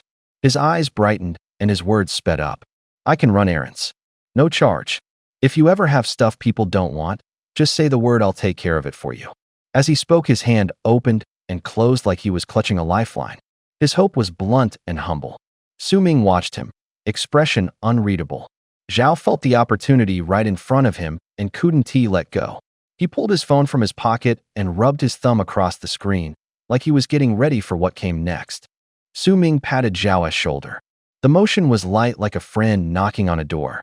"Uncle Zhao, I've got a deal. Want to hear it?" he said, his voice calm. Zhao Gang hurriedly nodded, alertness in his eyes. "I'll give you this altar fragment. You sell it." Su Ming handed the shard over, as if passing a key. "How many you can sell? Where you sell them, I don't care. I only want 20,000. The rest is yours." Zhao jerked his head up, eyes wide. Half a second later, he froze. Joy and suspicion fought across his face. Whoever believes in things falling out of the sky, he thought, but he couldn't bring himself to dismiss it completely. Su Ming spoke again, slower this time. "You don't have to give me the money directly. I need you to do me one more favor." Zhao swallowed, his voice dry. "Boss Su, tell me. As long as it's not illegal, I can get it done. I'll do my best." Su Ming nodded and leaned in a little. There was a calculating look, as if he had an abacus hidden under his gray coat. "Go to those people you know, your fellow patients, and pick up some more items for me. I don't care how many you find. Just sell me the white-grade items." He paused and smiled, like he was showing his hand. "Not two for 500 total. I mean, 500 apiece." Those words hit the quiet like a stone dropped in still water. Zhao's pupils contracted. Numbers flashed through his head. 10 pieces in 2 minutes. Dozens in a day. In a month, that would be an astronomical sum. He said nothing. His palms began to sweat slightly. His heart beat like a drum. His mind clicked like an old calculator, ticking off results one by one. How much? Zhao muttered to himself, barely audible. There was disbelief in his voice. Su Ming watched him, his smile tightening. No need to answer right away. Think it over. Zhao's gaze drifted outward. On the corner, a small group of gaunt people were scavenging through trash bins. The air smelled of burned offerings. Someone had tied rags, old dishes, and broken electronics into a bundle and knelt before a makeshift altar. Flames consumed the bundle with a crackle smoke blackened their faces. They reached out short, resolute gestures of prayer. The altar spat out rough little objects, one after another. Most of them were white. The most ordinary tier, dull, with no obvious use. These fellow patients relied on those guaranteed white products. They couldn't afford costly offerings. Every day they picked up discarded junk, wrapped it, burned it, and in return received a white item, only white, the cheapest layer. Zhao's legs went weak, and he slid down to sit against the wall. Numbers kept rolling through his head. 500, 500 apiece. Even one enough for a meal. He closed his eyes. Smoke and dust filled his nostrils, and in his chest bloomed a sudden, blinding thing called hope. Use what works, set aside what doesn't. 200 apiece, a clean 300 profit. If one person could sell 3 a day, that's 900. 10 people? 100 people? This wasn't just making money, it was printing cash out of scrap. Gulp. Zhao Gang swallowed. His Adam's apple bobbed, his voice came out like sandpaper. His mind spun like a fan. His gut shouted, something's wrong. There's no such thing as a free lunch. He stared at Su Ming. The young man smiled, made no extra move, as if waiting for an answer. Sweat beaded in Zhao Gang's palms, cold sweat clung to his back. He wasn't stupid. If pies fell from the sky, there had to be a pit underneath. Things others tossed might just be valuable to them. In Zhao Gang's head, Su Ming wasn't here to hand out money, he was offering better terms to get something in return. Su Zhao Gang's voice was dry, his words splitting apart. You're doing this for a reason, right? Su Ming smiled, a light sound, like wheels passing outside. Dealing with clever people made things easier. He walked to the window and turned to look at the street. Pedestrians slid by like little dots, their sounds were muffled. Su Ming said calmly, Uncle Zhao, I'm giving you an opportunity. He raised his index finger, slow, like brushing dust off a sleeve. My demand is very simple. First, he counted.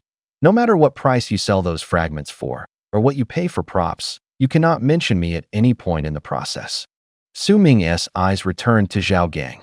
His voice wasn't loud, but each word struck like a nail.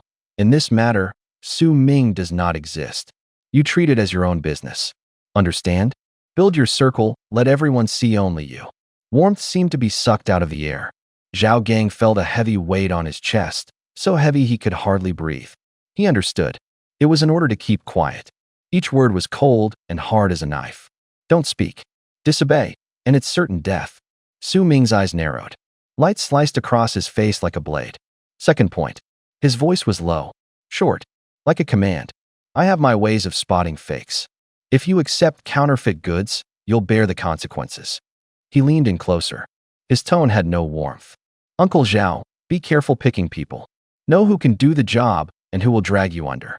Figure it out yourself. What I want is efficiency, stability, a steady supply. A smile tugged at his mouth, but there was no humor in it. Of course, you can walk away. I'll buy those 2 items for 1,000 in cash. You go your way. I'll go mine. The room was so quiet it felt suffocated. The clock's ticking was loud and mechanical. Zhao Gang sat there. His chest rose and fell heavy, his breathing like an ox in a field. He stared at the quote on the table. His hand trembled. His eyes were bloodshot. Sweat slid down his knuckles. 2 paths lay before him like a broken bridge, like a cliff. To the left, danger, like walking a tightrope. To the right, temporary safety, like backing into a quagmire.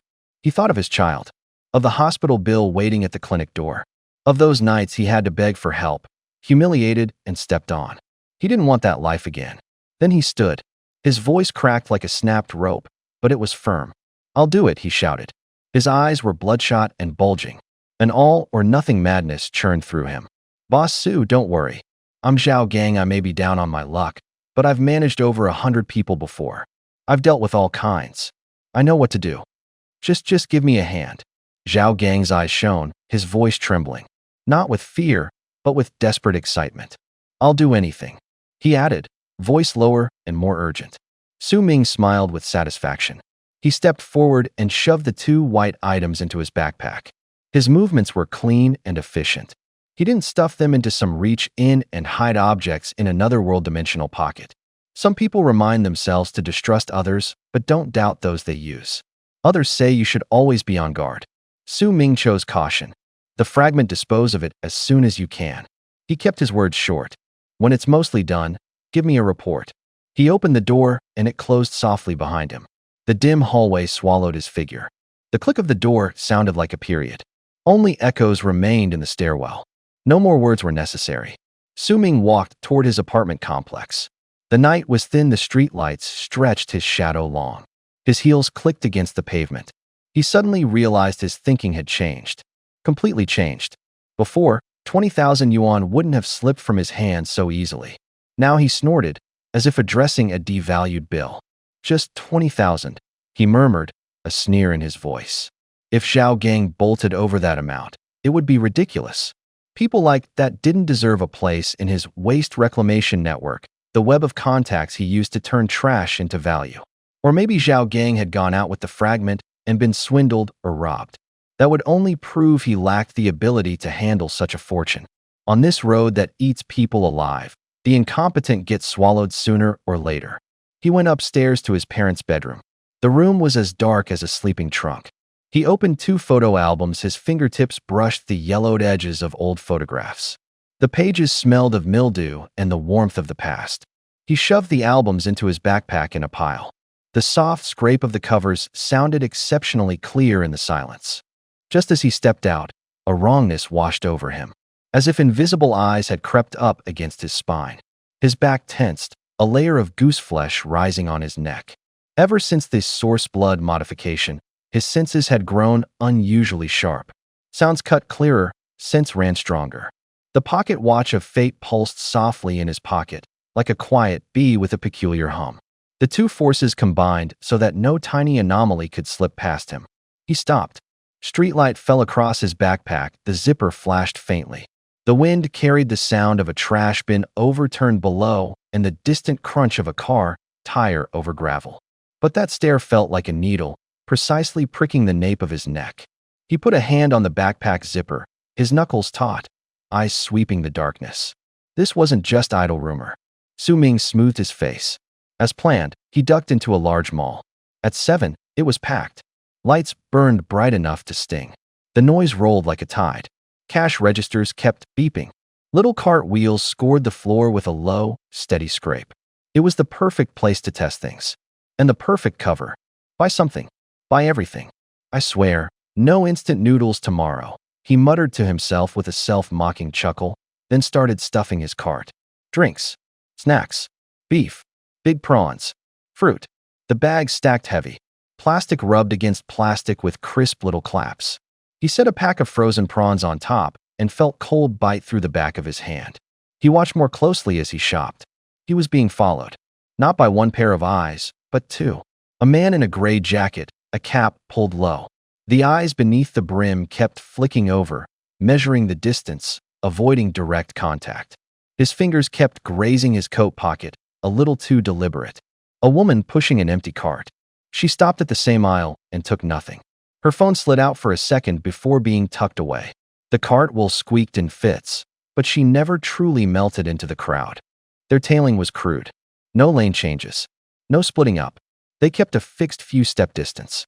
When Su Ming stopped, they stopped. When he turned, they turned like shadows. These weren't official handlers. Pros would be subtler, show up from different directions, blend in, and vanish. What he saw now was amateur clumsiness. "Oh, you guys aren't very practiced, are you?" he thought, the amusement barely more than a speck in the air. He checked out. The cart was full of bags, so heavy his arms went numb. The night air at the exit bit cold. He didn't hail a cab. He didn't head toward the slaughterhouse out west.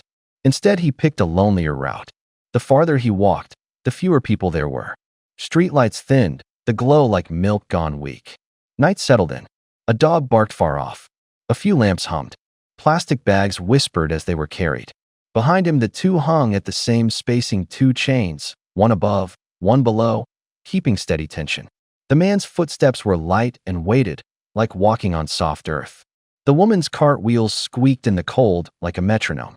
They said nothing. They simply waited, watching. Maybe they were waiting for the right moment to strike.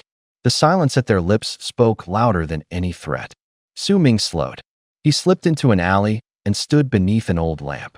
The bulb flickered twice, beating like a heart. He set the bags down. The plastic crack was unnaturally loud in the dark. "I'm waiting too," he told no one aloud. The thought lived only inside his head, waiting for a better place, a corner suited to dealing with trouble. The sky had deepened. 8 o'clock on the dot. He looked up. The clouds seemed torn by the night.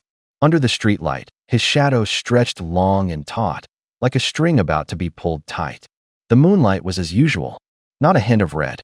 "So the blood moon doesn't show up every night?" he asked, his voice laced with contempt. Su Ming gave a short, low laugh and kept walking. 10 minutes later, the world around them was so desolate it made your throat tighten. No figures, no barking dogs, only the wind, lifting a few dead leaves, rustling. He stopped. Threw the bags to the ground. The thud was heavy. He turned slowly, facing the dark. His voice was calm, even. "Been following me this long, aren't you tired?" Silence fell like a heavy cloth smothering sound. Only the scrape of wind across the pavement remained. Then something moved in the dark. Shadows slid out, as if tearing a slit in the night.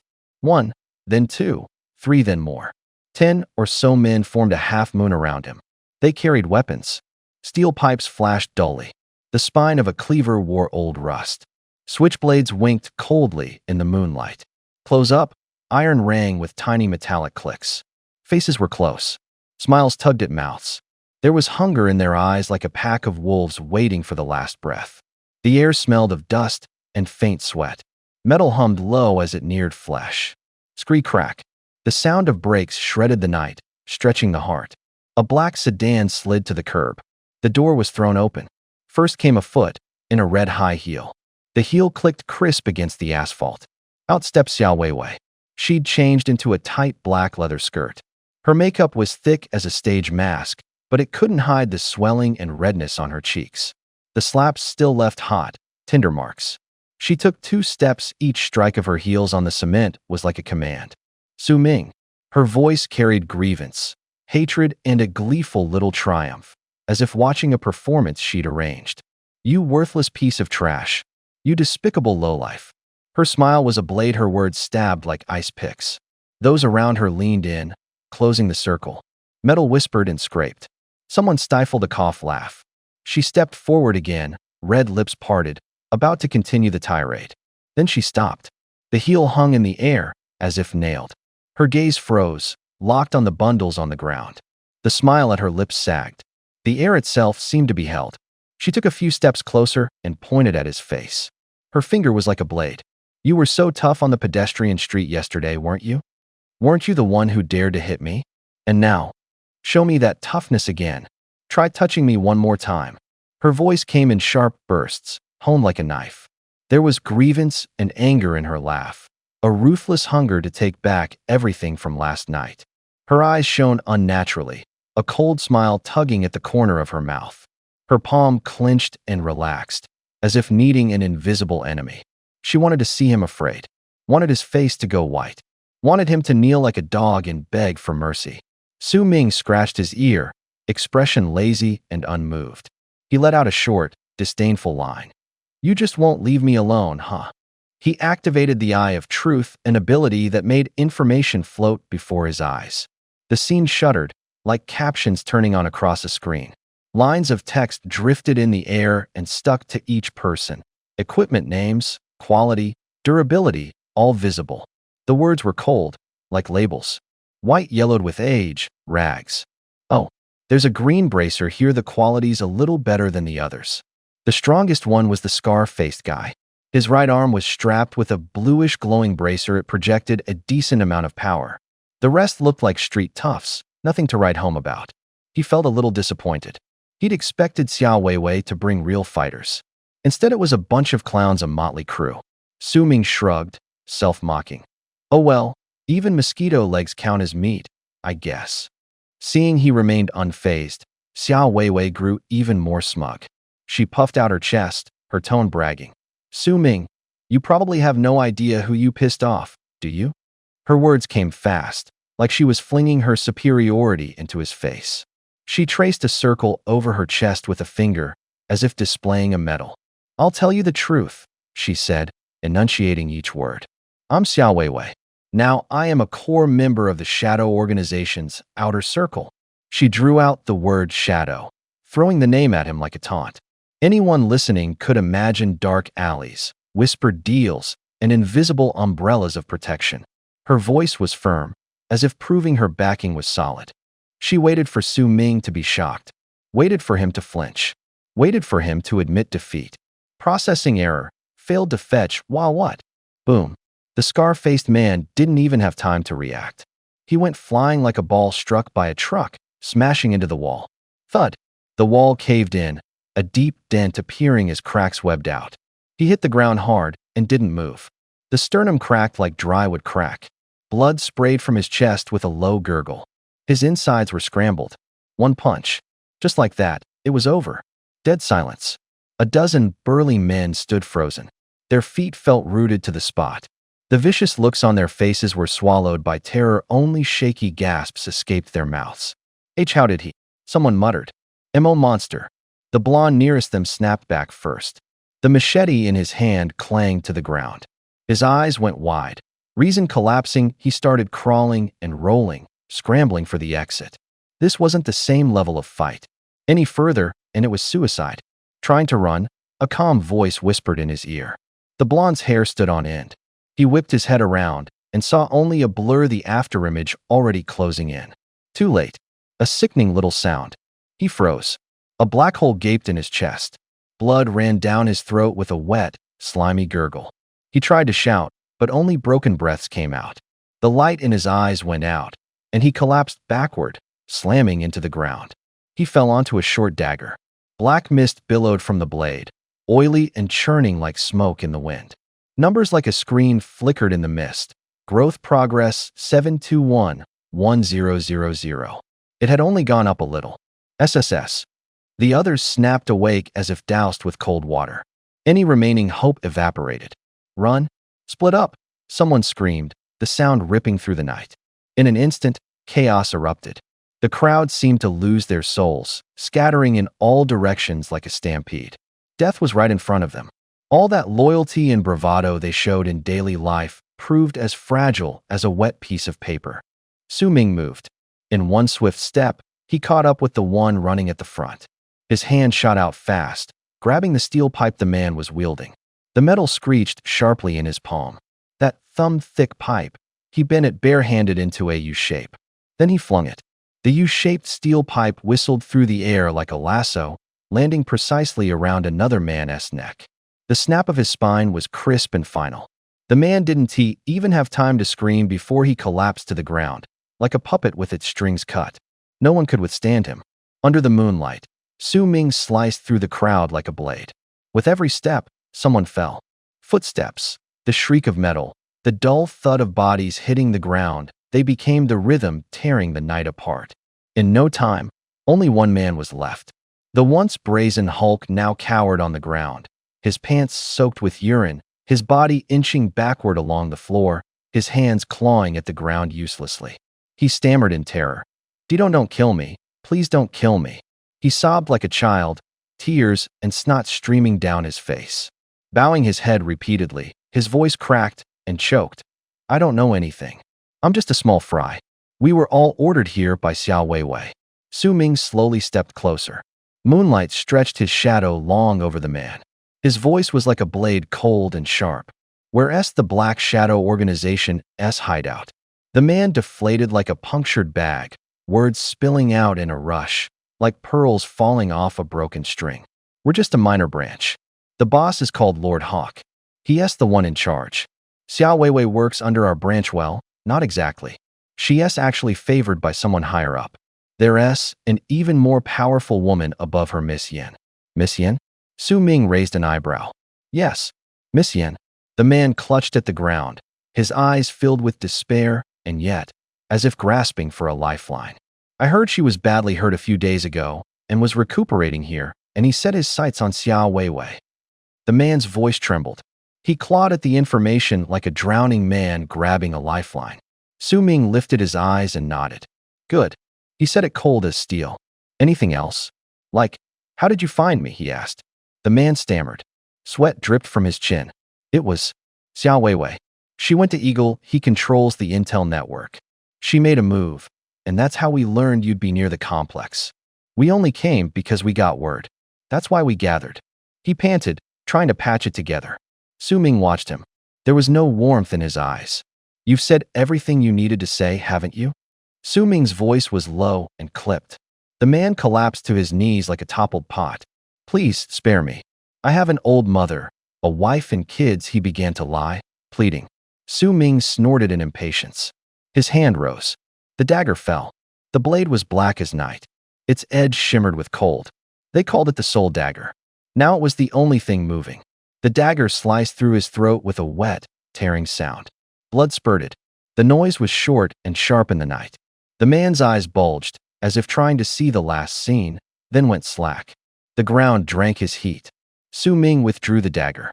Blood slid along the blade and dripped onto the gravel, ticking in tiny sounds. He never hesitated with enemies. When you cut her pupils seemed to explode. What stood before her was more terrible than any nightmare. Worse than a ghost. 10,000 times worse. No, don't come any closer. Xiao Weiwei's voice was ripped into a shriek, like metal tearing. She twisted her high heel. The heel snapped with a sharp smack. She crashed to the ground. Her knees rasped against the pavement with a jagged sound of pain. The rough ground had scuffed a white streak down the cuff of her pants. She lay face down, palms clinging to the coarse concrete. Grit was packed under her nails. Like a flattened insect, she crawled backward, every movement scraped out a sound of despair. Su Ming, no? Brother Su. Ming. Dad. Her voice trembled, threaded with sobs. Her makeup was ruined. Tears had smeared her lashes into 2 black streaks. I'm sorry. I was wrong. I really was wrong, she shouted, every word pleading as if trying to empty her chest.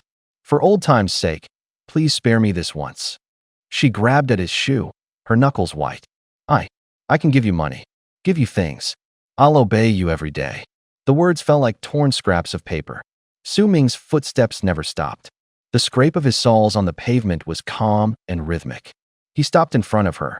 His gaze was like a winter wind, so cold it stole the air from her lungs. Xiao Weiwei, he said softly. Each syllable landed heavy. Do you remember yesterday on the pedestrian street? What did you do then? She shuddered. She remembered every detail, clear as day. Didn't you? Like it when someone licked your feet? He said with a trace of amusement. He lifted his foot. The toe of his shoe hovered in front of her, the leather flashing with the city's night. All that filled the air was her ragged breathing and the faint scrape of shoe on pavement. Her dignity shattered like glass at the impact. I. Her voice was dry. Her finger dragged a line across the concrete. She moved, trembling, inching toward that foot. Each step felt like falling into an abyss. Processing error, failed to fetch. Right before their eyes. She was gone like that, as if someone had scooped a hole out of the air, as if someone had pulled her right out of the world. The crowd fell so silent you could hear hearts beating. Someone sucked in a cold breath. Someone froze. Only the night wind rasped across the corrugated roof. Her presence had always been suffocating. In most people's eyes, she was one of the strongest. Clean movements. A hard, cold gaze. A low, controlled voice. Everyone feared her. But Xiao Weiwei? She was pretty, clung to the powerful, practically harmless, the sort of woman in the neighborhood who knew how to curry favor. How could she have a trick like that? This wasn't ordinary invisibility, nor a simple disappearance. It was like using blood as a passage, stuffing a body into a scarlet seam and sliding out the other side. No trace of arrival or departure. Even the air seemed warped, as if singed. A thought flashed through his mind. Could this be everywhere now? He dismissed it at once. If it were common, why hadn't any of the shadow members he'd easily dealt with earlier pulled this trick? The voice returned to his head. A few minutes ago, the last live one on the ground had been trembling. His sobs were like grit. The few words he spat out fell like stones. The organization that big shot who got injured a few days ago, Miss Yen. She really took a liking to Xiao Weiwei. It was something Miss Yen gave her. It must have been Miss Yen. The scene replayed. The woman in the black veil, cold as iron. Not a passerby, someone of weight in the shadow. Miss Yen. High up. People shielding her, people paving the way. Su Ming's gaze tightened. His eyes were blades. A cold smile tugged at his mouth. He stood rigid, fingers clenched until his knuckles went white. Small world. He murmured, the words edged with mockery. The shadow and organization expanding in the dark already had ranks, already had backers. Bad news. His head cleared. The problem simplified. If they were allowed to grow into a beast, and he tore them apart later, the cost would be higher. Strike now. It could still be clean and swift. He slid his hand into his coat and felt the cold of the gun handle. In the night, rust and blood mixed with gasoline. The wind drove those smells into his nostrils, stinging. He knows too much, someone whispered behind him, but the wind scattered the words. Su Ming didn't turn. His gaze passed over the rubble and settled on the silhouette of the rundown factory in the distance, the Eagle's Branch, an abandoned chemical plant. It was late. The sky had turned to near black. Patrols moved through the plant, points of light like shifting eyes. There was no need to make trouble now, but there was no leeway to wait until tomorrow. He muttered to himself, as if giving orders, tomorrow. At the latest, the day after. He goes in person. His fist still trembled. His thoughts were razor sharp. Letting it lie would only invite trouble. He knew that, and he was ready. Even if he couldn't find Miss Yen, he would still deliver a big gift to this outpost. Su Ming inhaled deeply. He looked up, shook his head, and shoved the chaos to the back of his mind. His eyes fell on the props scattered on the ground. White pieces, a pile of useless junk, and a green-powered arm gauntlet that still looked usable. A proper scavenger didn't leave anything behind. These were fuel for his Crimson Throne to recharge. He bent down to pick them up. Light steps, practiced movements. Just as his fingers were about to touch the gauntlet, a violent gaze slammed into him. No warning, like a needle plunging through his skin. Who? His muscles locked. His breath shortened. This wasn't the peering of clumsy stalkers. Those people were rough, impatient, whispering in corners. This gaze was calm, restrained, assessing. Worst of all, it was hidden without a trace. The pocket watch of fate in his palm shivered. The metal was icy, its hands twitched. If not for it, he wouldn't have noticed that subtle wrongness. A single thought detonated in his head. Someone was watching from the dark. An immensely powerful presence. Top tier, buried deep. Murderous intent rose in his chest. A curse squeezed out of his throat short, low. He didn't hesitate. He grounded himself. Power surged from his feet like a volcanic blast. The concrete split open with a crack. Dirt and dust exploded into the air. He shot forward like an arrow loosed from a bow. The air around him ripped with a sharp, tearing sound. Afterimages trailed behind him, a blood-red momentum. Charging toward the source of the gaze, the dark corner of the wall, about 200 meters away. A few breaths. A few strides. He was there. But the corner was empty, no visible silhouette. Only dust trembling in the shadow, and faint heat waves wavering in the air. No one was there. The wind brushed by. A few dead leaves spun on the ground, making a dry, rustling sound. Su Ming looked down. On the ground, a few shallow footprints, so faint they were almost invisible. He brushed a small clump of dust off the prints. His fingertips came away with a smear of dirt, cool and dry. Someone had been here a moment ago. Then they vanished as if they had never existed. The chill of being watched still lingered on his back. The feeling sliced from the back of his head down to his spine like a blade.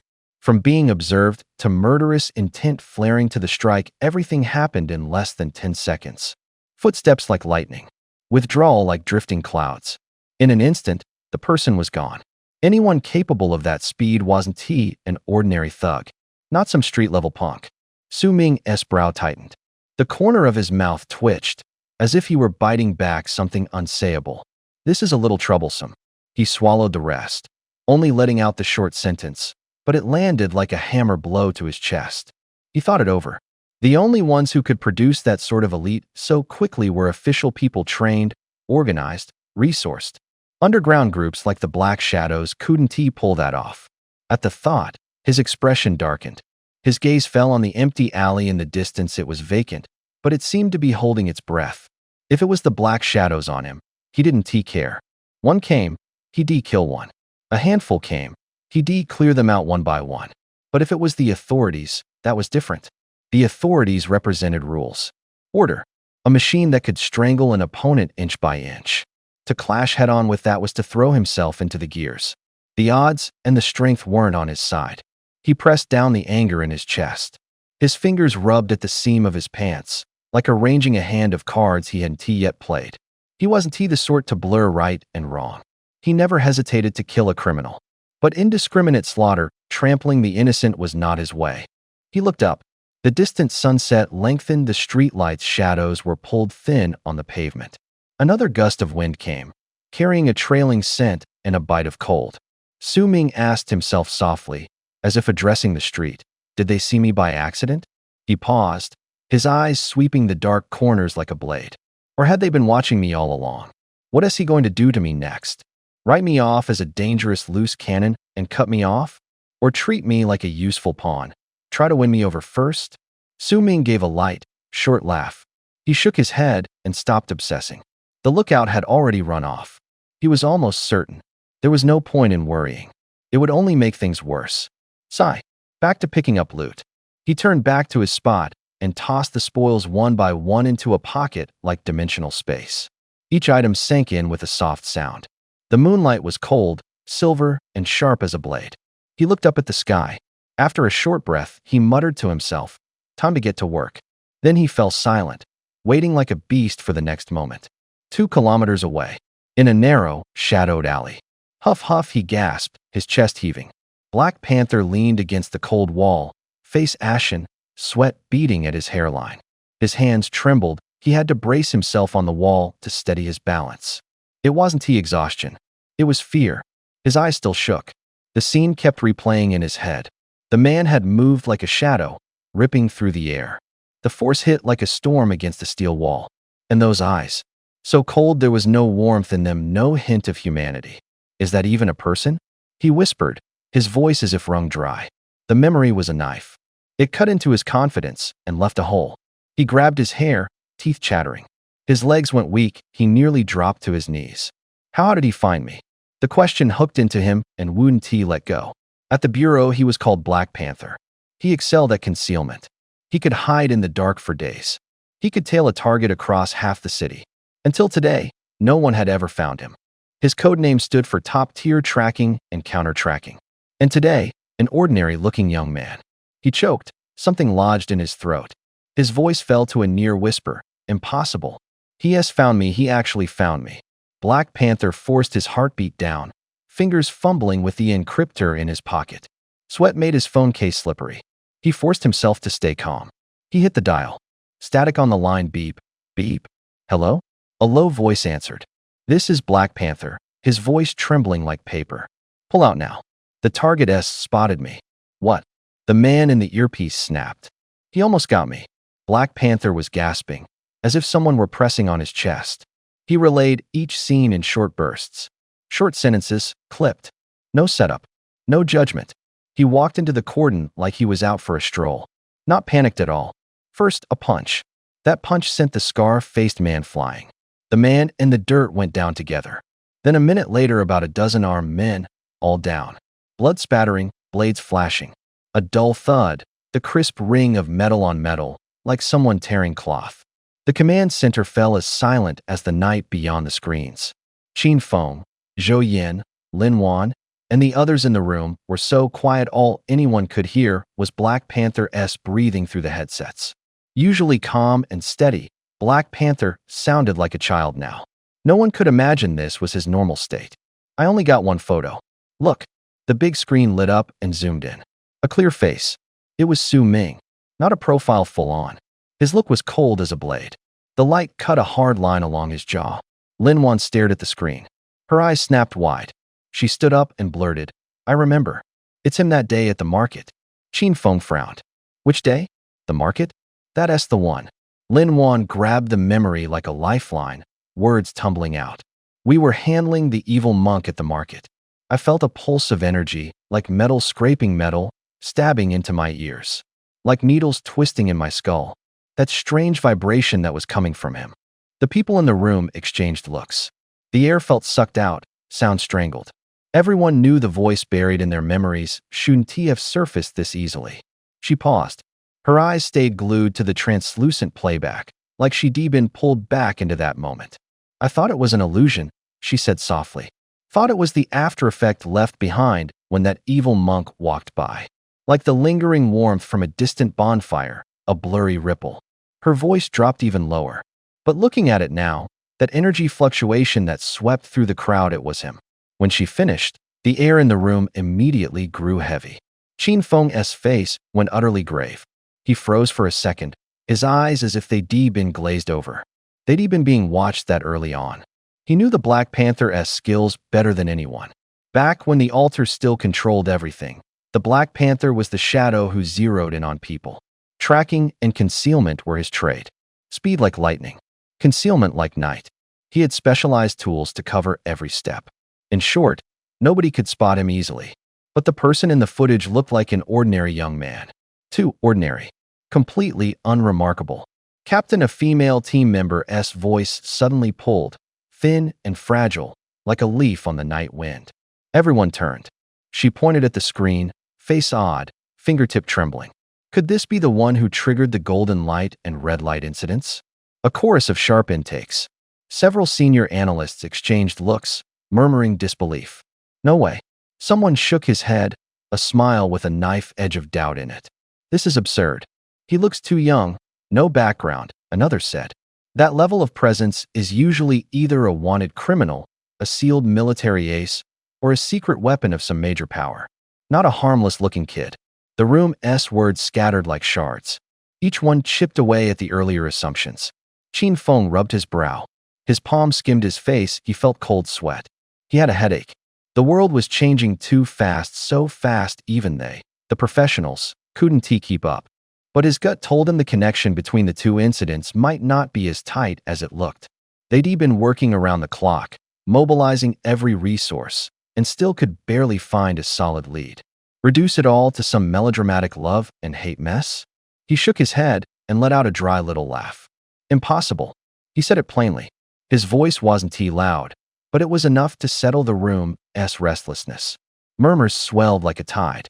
The door was kicked open. A man in gold-rimmed glasses strode in. His expression was grave, his steps brisk. Xiao Liang, known as the Data Ghost. Team Leader Qin, Professor Zhou. He slammed the file onto the table, his voice low and crisp. The cover flipped, the pages made a soft rustle.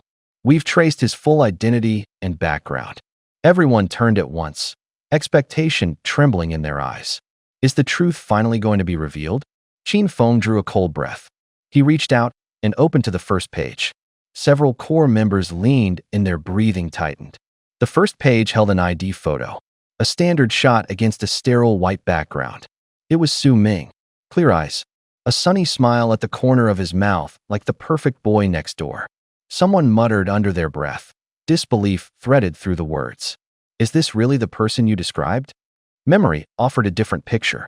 A heavy fist had turned the scarred man into a spray of blood. In an instant, he had cut down a dozen attackers. The movements were cold and hard, like a demon descending. That smiling face and those ice-cold fists seemed like two different people. Qin Feng said nothing. He flipped to the next page. The heading read, Personal History. The handwriting was clean, the entries precise. Raised in Jiangqing. Excellent student, teacher's pride. Followed the expected path and entered Jiangzhou University, majoring in business administration. After graduation, he took a job at a small to mid-sized company as a clerk. No criminal record. No violent tendencies. Nothing unusual. How is that possible? Lin Wan's voice was choked, her pupils dilating. Her fingers trembled over the lines, as if trying to cling to each word. Qin Feng's knuckles went white inside, he felt buffeted by waves. He turned another page. The paper slapped the table. The heading, Family Relations. The room fell silent. The sound of the page sliding under fingertips rang like a plucked string. Huh? Several voices blurted at once. Everyone's pupils suddenly constricted. The report lay splayed on the table. The rustle of paper was sharp in the quiet. On the first page, the black type stood out like a stamp. Father, Su Weigwa deceased. Mother, Chen Jing deceased. Date of death, June 7th. Cause, car accident. Xiao Yang pushed up his glasses and tapped the edge of the file twice with his fingertip. I'll be blunt, he said, his voice low and controlled. This isn't right. Qin Feng looked up, brow tightening. How do you mean not right? Xiao Yang took a deep breath and pushed a stack of photocopies to the center of the table. At the scene, a dump truck ran a red light and plowed into 2 private cars. 3-car collision. No survivors. He spoke fast, each sentence pulling the tension tighter. Lin Wan's hand trembled. The paper made a soft sound. Sounds like an accident, she said, voice so small it was almost a pin drop. Xiao Yang shook his head. Not that simple. The dump truck driver's autopsy cause of death wasn't external trauma. He paused. The room went suddenly quiet, the AC the only low hum.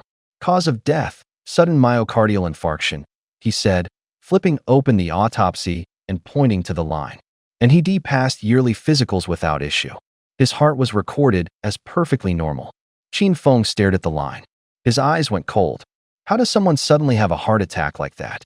Xiao Yang slid another page across the table. Photos, a surveillance log, a work order. The cameras on that street broke the day before. The repair request hadn't been processed yet. Too convenient, Lin Wan said, half a step louder, her face paling. There are witness statements, too. Xiao Yang continued, his voice even lower. Someone saw an unlicensed black sedan driving the wrong way and fleeing the scene at high speed like they planned it. He pushed the witness copy toward Qin Feng. A coffee stain marked the corner. That witness had an accident the next day, broke his leg. Then he changed his story. Xiao Yang's eyes went over each of them, as if taking their pulse. The air felt doused with cold water. Qin Feng's hand curled into a fist, knuckles white. This isn't coincidence, he said, steady and forceful.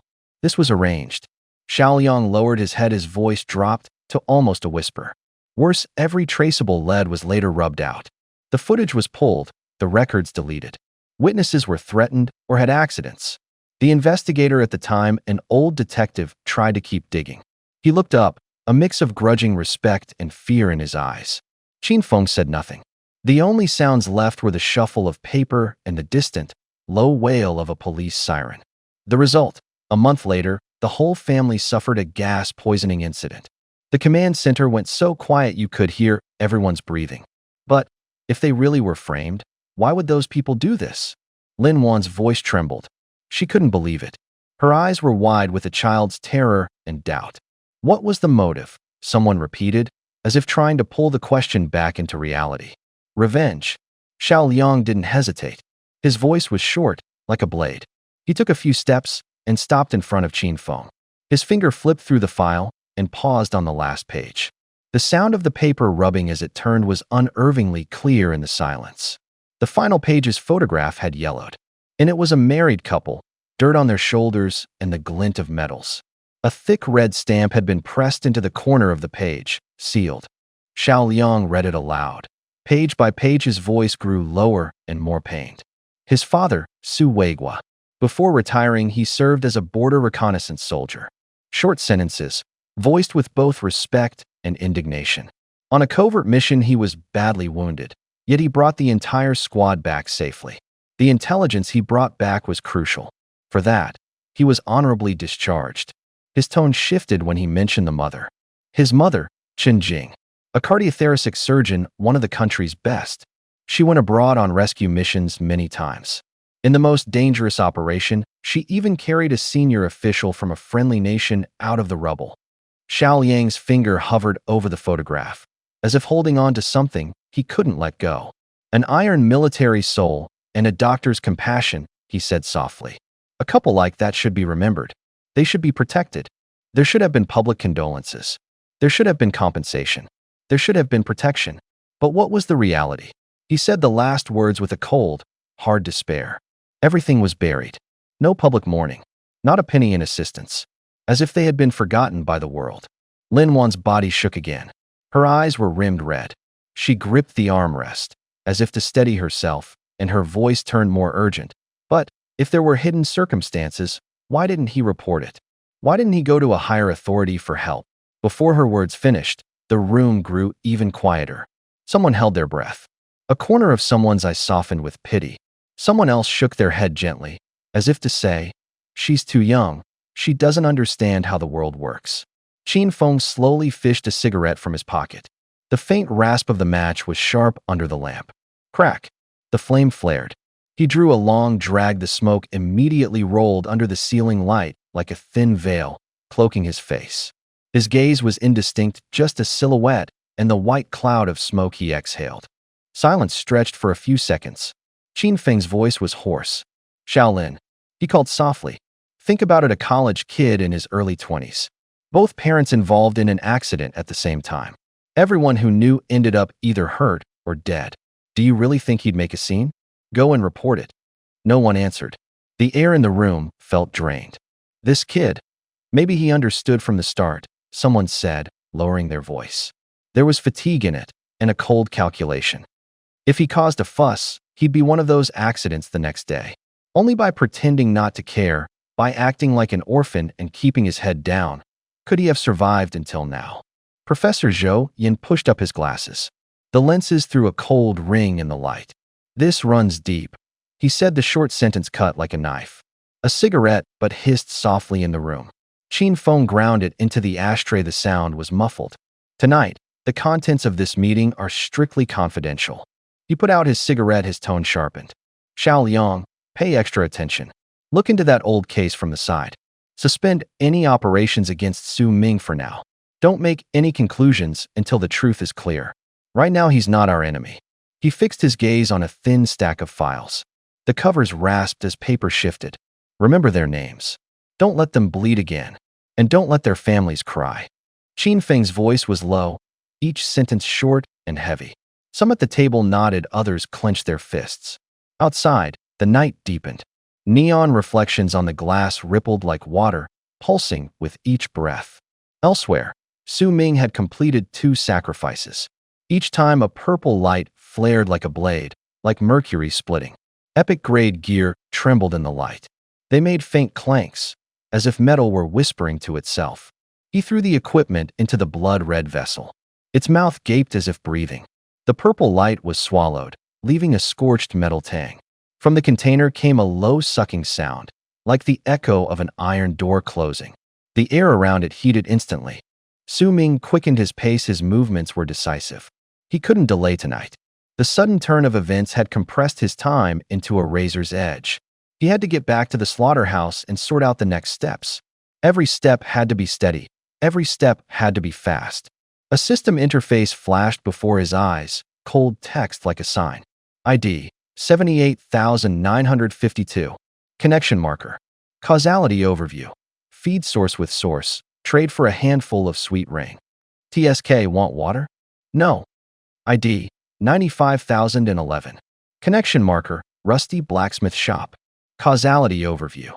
The blade is dulled. A stubborn stone is needed to sharpen it. Whetstone. Someone picked a line from the panel. Su Ming shook his head. He tapped the virtual panel with his finger, like flicking off an annoying insect. He planned to turn that freshly forged rare axe into source blood, a concentrated broth of energy that could directly bolster a person's strength. He wouldn't stoop to some old sharpening stone for something like that. "Where did my luck conservation go?" he muttered.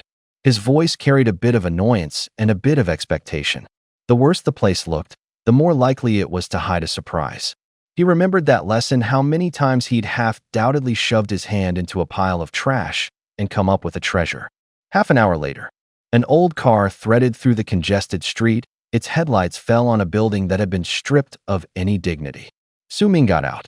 Broken glass and dried oil stains crunched underfoot. The air smelled rank, like old fish mixed with fermenting vegetables. The sour stench stung his nostrils. He pinched his nose without thinking. The sign was crooked. A few characters still clung to it. Pet Market. The iron letters had faded like scraped skin. Flies buzzed in the door crack. Broken cages were stacked in the corner. Old posters were nailed to the columns. torn by the wind into white fringes. When he just graduated college, he lived alone in an empty apartment. At night, there was only the fridge light and the TV's static. Back then, he thought about getting a dog to sit on the couch so he wouldn't be lonely. Then he met Xiao Weiwei. Love shoved those thoughts into a drawer. He smiled to himself. Now getting a dog really was the most straightforward of comforts. This place had been slated to become a high-end complex.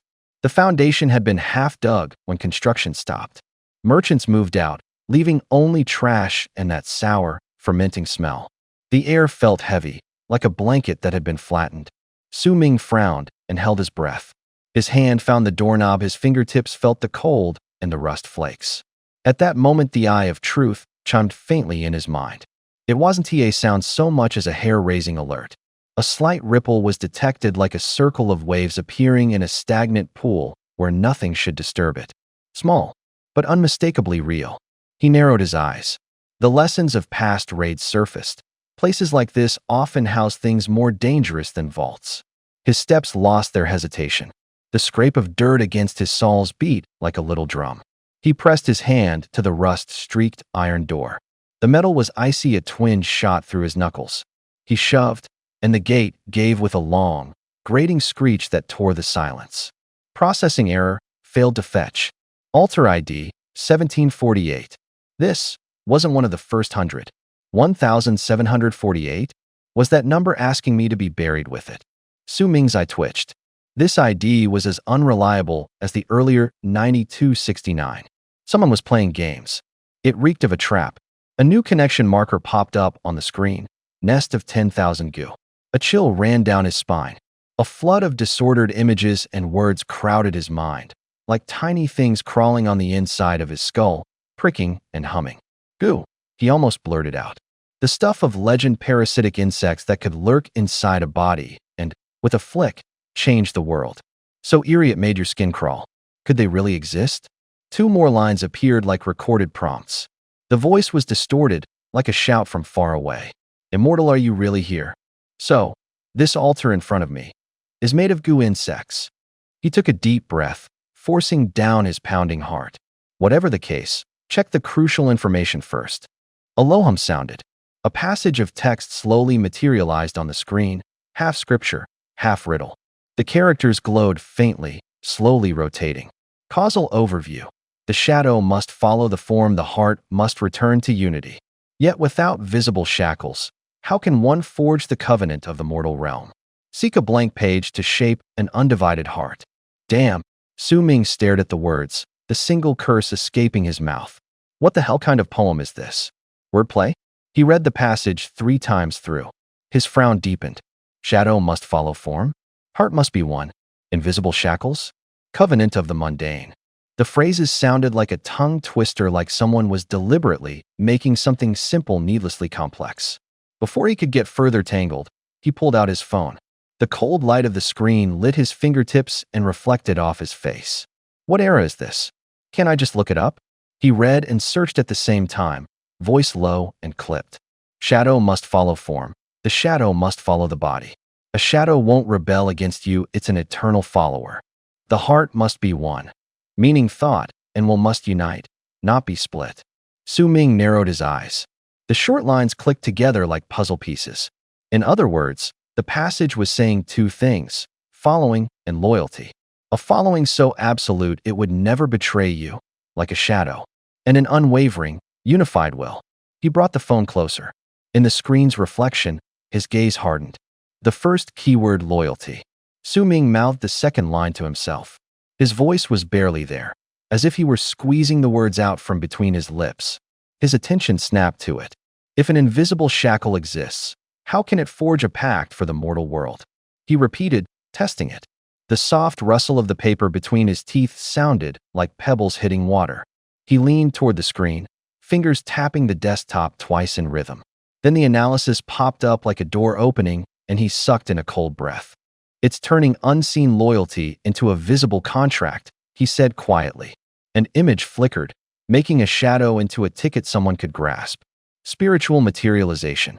The phrase detonated in his head, like someone had squeezed wind into bricks. Su Ming understood at once. A twitch pulled at the corner of his mouth. A line flashed through his mind like an old ad slogan by a bag. Not buying means you don't love. He laughed to himself, the sound edged with scorn. He shifted his gaze to the final line. His finger drew a circle in the air, as if trying to loop the riddle. To seek an empty paper and shape an unshakable heart. 3 short clauses hit like a hammer on iron. Paper? Empty text? A sheet with no legal force, how could it hold a person's heart? His eyelid gave a tiny spasm as his mind began riffling through possibilities. He thought of all kinds of things: indentured contracts, employment agreements, oaths of allegiance, degrading slave papers. Each popped up and was dismissed in an instant, like swatting away a fly. Contracts? Ridiculous, he muttered. Contracts rest on interests. Interests can be calculated, bribed, torn up. People brought together by money will scatter for money. His voice was cold as a blade. Slave papers? Even more absurd. He raised a hand, as if warding off a hallucination. Those depend on force. Compliance extracted by coercion. Fear inked into words. Take away the oppression, and the body will lash back.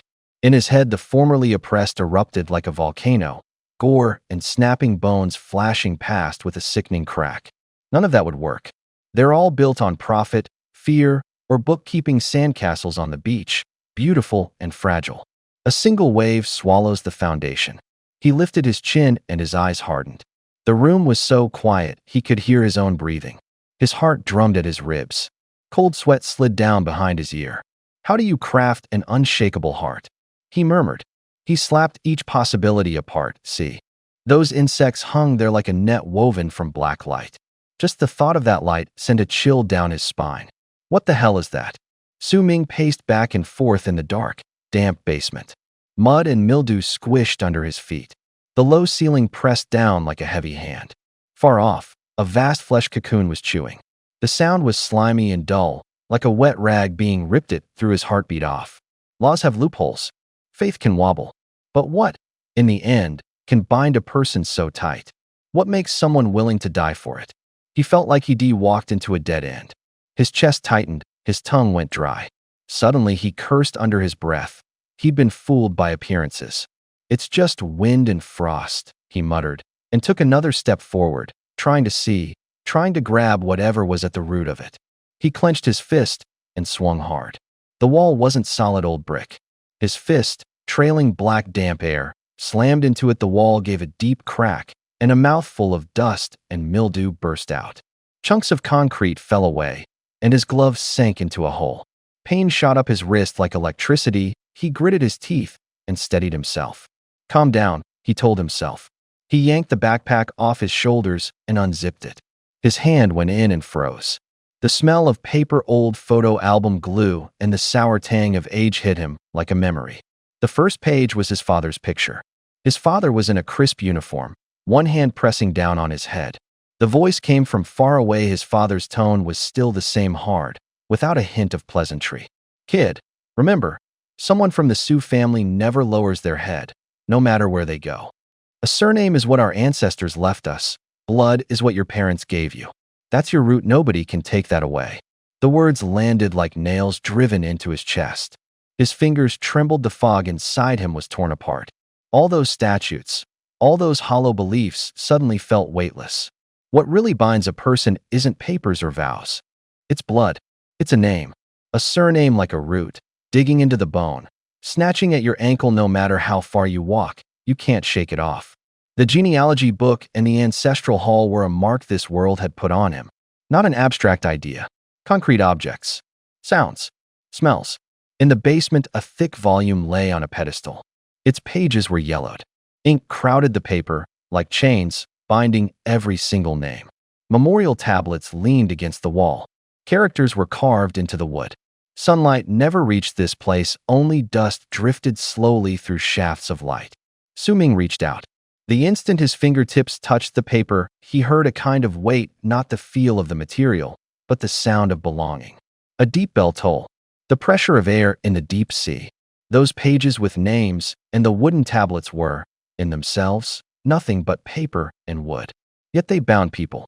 They wrote loyalty into bone. He understood. Sharp and plain.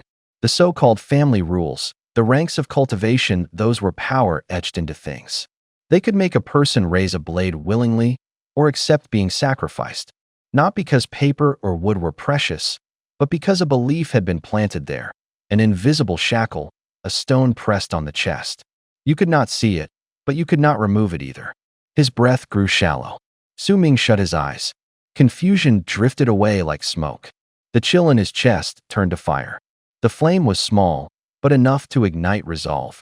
Reality was still cruel. His parents were gone. The genealogy held no place for his name. Relatives avoided him as if he carried the plague. No gate, no clan sheltering him. He stood alone. In other words, he could not meet the altar-esque conditions. The altar was a door behind it, someone else's world. He stood outside. The lock was thick. The key was not in his hands. Silence in the basement lay like a heavy cloth. Then he laughed, first a light chuckle, as if brushing dust aside. The laugh grew louder, rasping. There was bitterness in it. Resolve. No family. So what? He said softly, as if betting with the air. His voice hardened, came closer. A flame lit in his eyes, like it could burn through the night. I, Su Ming. He spoke each word like a drumbeat against his chest. From today on, I will be my own clan. His words echoed through the empty basement. The echoes became like shadows, his allies. He closed his eyes. The flame in his chest did not go out. More plans began to sprout in the dark. He had said one line long ago. Now only 3 words could explain it all. You must live. You must live. You must live. This era had changed. The old rules had shattered. Gods and demons descended together, and the world's order broke like glass. Power was no longer monopolized by the few. It spilled out into the streets and alleys, within anyone's reach. He saw an opportunity. If not for this upheaval, he would probably still be a wage earner counting money by day, haunted by nightmares at night. He woke at midnight to the sound of metal tearing in that crash. Headlights like knives, glass falling like rain, and those dark figures. Laughter echoing from under the surgical lights. The truth had been wiped clean by an invisible hand. He had never seen his enemy. He could only guess blindly in despair. When that pair of indifferent eyes first pierced his memory, he woke completely. He clenched his fist. The quagmire in his heart was cut by a knife and became a blade drawn from its sheath. He would resist. He would strike back. He would take back what belonged to him. If there were no predecessors to follow, he would blaze the trail himself. If there were no ancestral halls to bow before, then this broken body would be his temple. He would set up a memorial tablet, a wooden board carved with a name. He would bind himself with a blood covenant and make himself the ancestor. He would create a bloodline clan that belonged only to Su Ming. The thought cooled and sharpened. There was not a flicker of hesitation in his eyes. He looked around, his gaze fixed on the corner, on the collapsed pet supply shelf. He stepped over it. His footsteps were steady, like a drummer's beat. With a crack, the wooden frame broke. He didn't wait for tools. He pried down the thickest pine board with his bare hands. The smell of wood oil and dust hit him. The grain was warm and smooth beneath his palm. The board was heavy. He felt the weight like a verdict and like a starting point. He brushed the dust from its surface. Smooth grain emerged, patterns pretty as river currents. The tablet was ready. All that remained was brush and ink. He tucked the board under his arm, his eyes burning. He stared at his empty hands. The corner of his mouth moved a twitch that was almost a smile, but not quite. He bit down on his fingertip. Flesh tore under the sharp teeth. Blood spurted out. The metallic tang hit his nose instantly. Warmth spread from the wound into his palm. This was not ordinary blood. It ran as dark as night, humming with a low vibration. It looked like lava and like ink at once. There was a force rolling and churning inside it. With blood as ink, he said softly. There was fanaticism in his voice and a quiet, resolved calm. He lifted the bloodied index finger like a pen. The tip touched the rough wooden board. Blood traced down the creases of his finger and seeped into the grain. He wrote. Each stroke was steady. There were only 2 characters, simple as a hammer blow. Su Ming. He wrote them large, almost filling the center of the board. The stain spread across the wood like a black-red halo.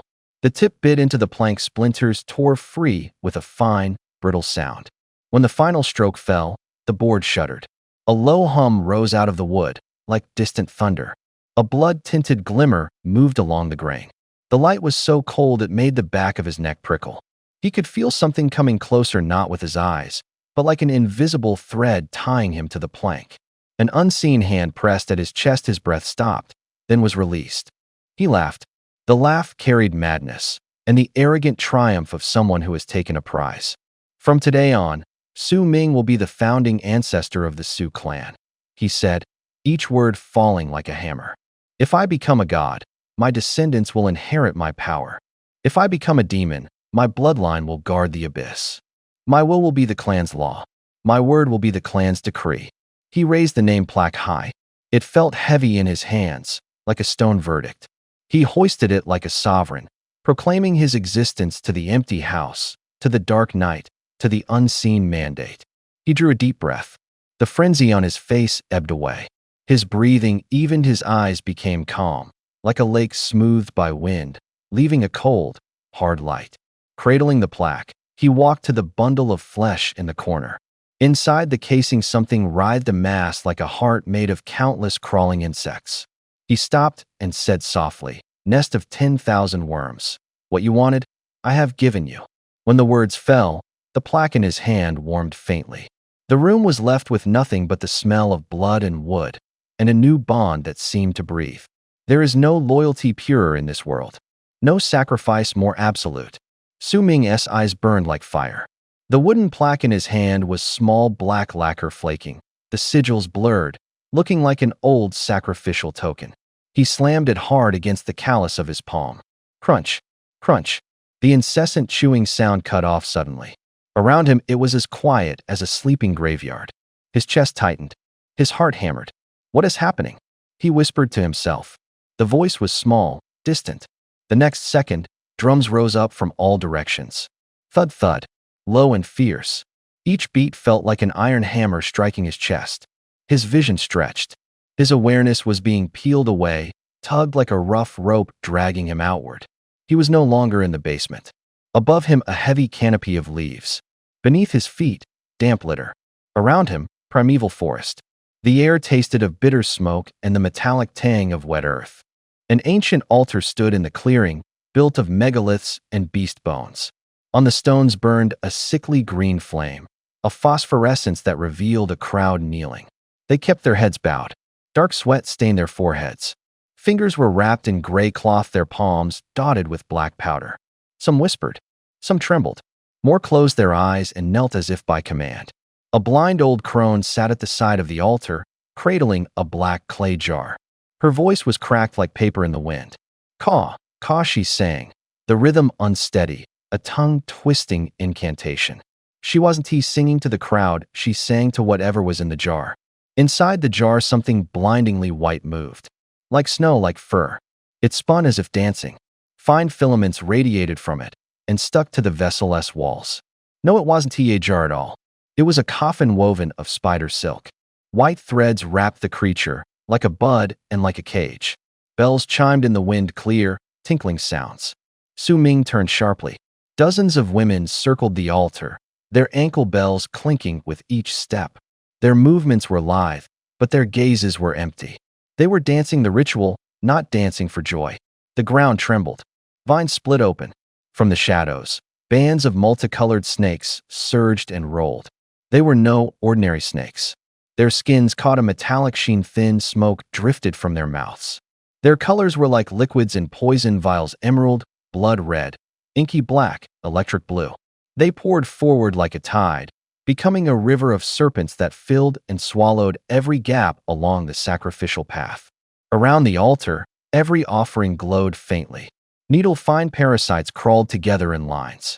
Mayfly-like corpses, half-transparent, took wing with a cold that bit the air. Shell-like instruments gave off a low metallic hum when struck. These were the living sacrifices brought by different houses, each with its own scent and temper. Some were bone-chillingly cold, some burned like flame, others exhaled a sweet, rotten stench.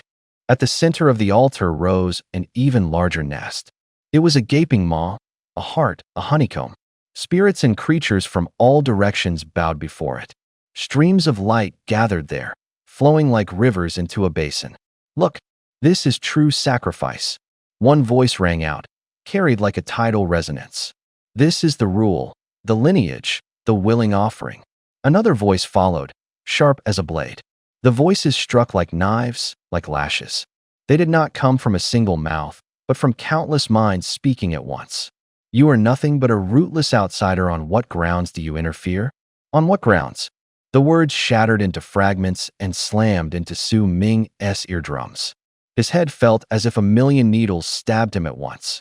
Memories were being wrenched. Thoughts were being dismantled. He wanted to fight back, but it was like trying to stop the wind with cloth. Each utterance tried to tear his spirit apart, grind it to dust, and fling it into that gaping maw. Su Ming could feel these were not mere insults. They were tides, packs of beasts, hungry languages. They had shape, warmth, direction. They lunged at him, trying to occupy his mind. His head felt like it had been blown open by a bomb. Images flashed wildly. Forest, basement, forest, basement, constantly switching, like two worlds fighting. He made out the basement altar through the blur. The membrane on the altar trembled. Beneath it, thousands of goo and ancient parasitic organism crawled like a swarm, about to tear through the skin and climb toward the spirit tablet he was holding down. Their touch would be like damp tentacles, cold and slimy. He tried to pull his hand back, but it was as if he were nailed in place. His body froze. He couldn't move. Aye, he stammered.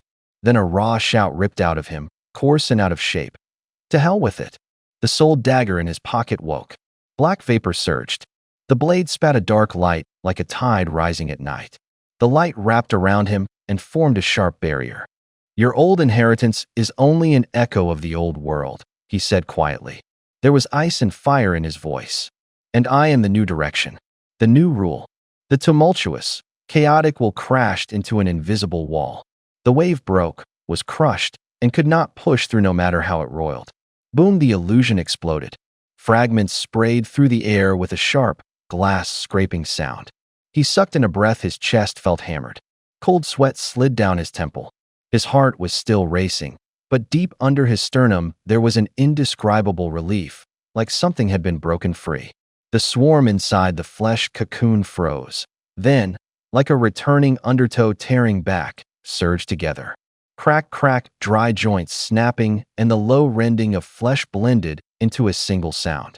Countless tiny bodies bit and tore and devoured. Blood and hot breath burst upward, like a shrunken hell detonating before his eyes.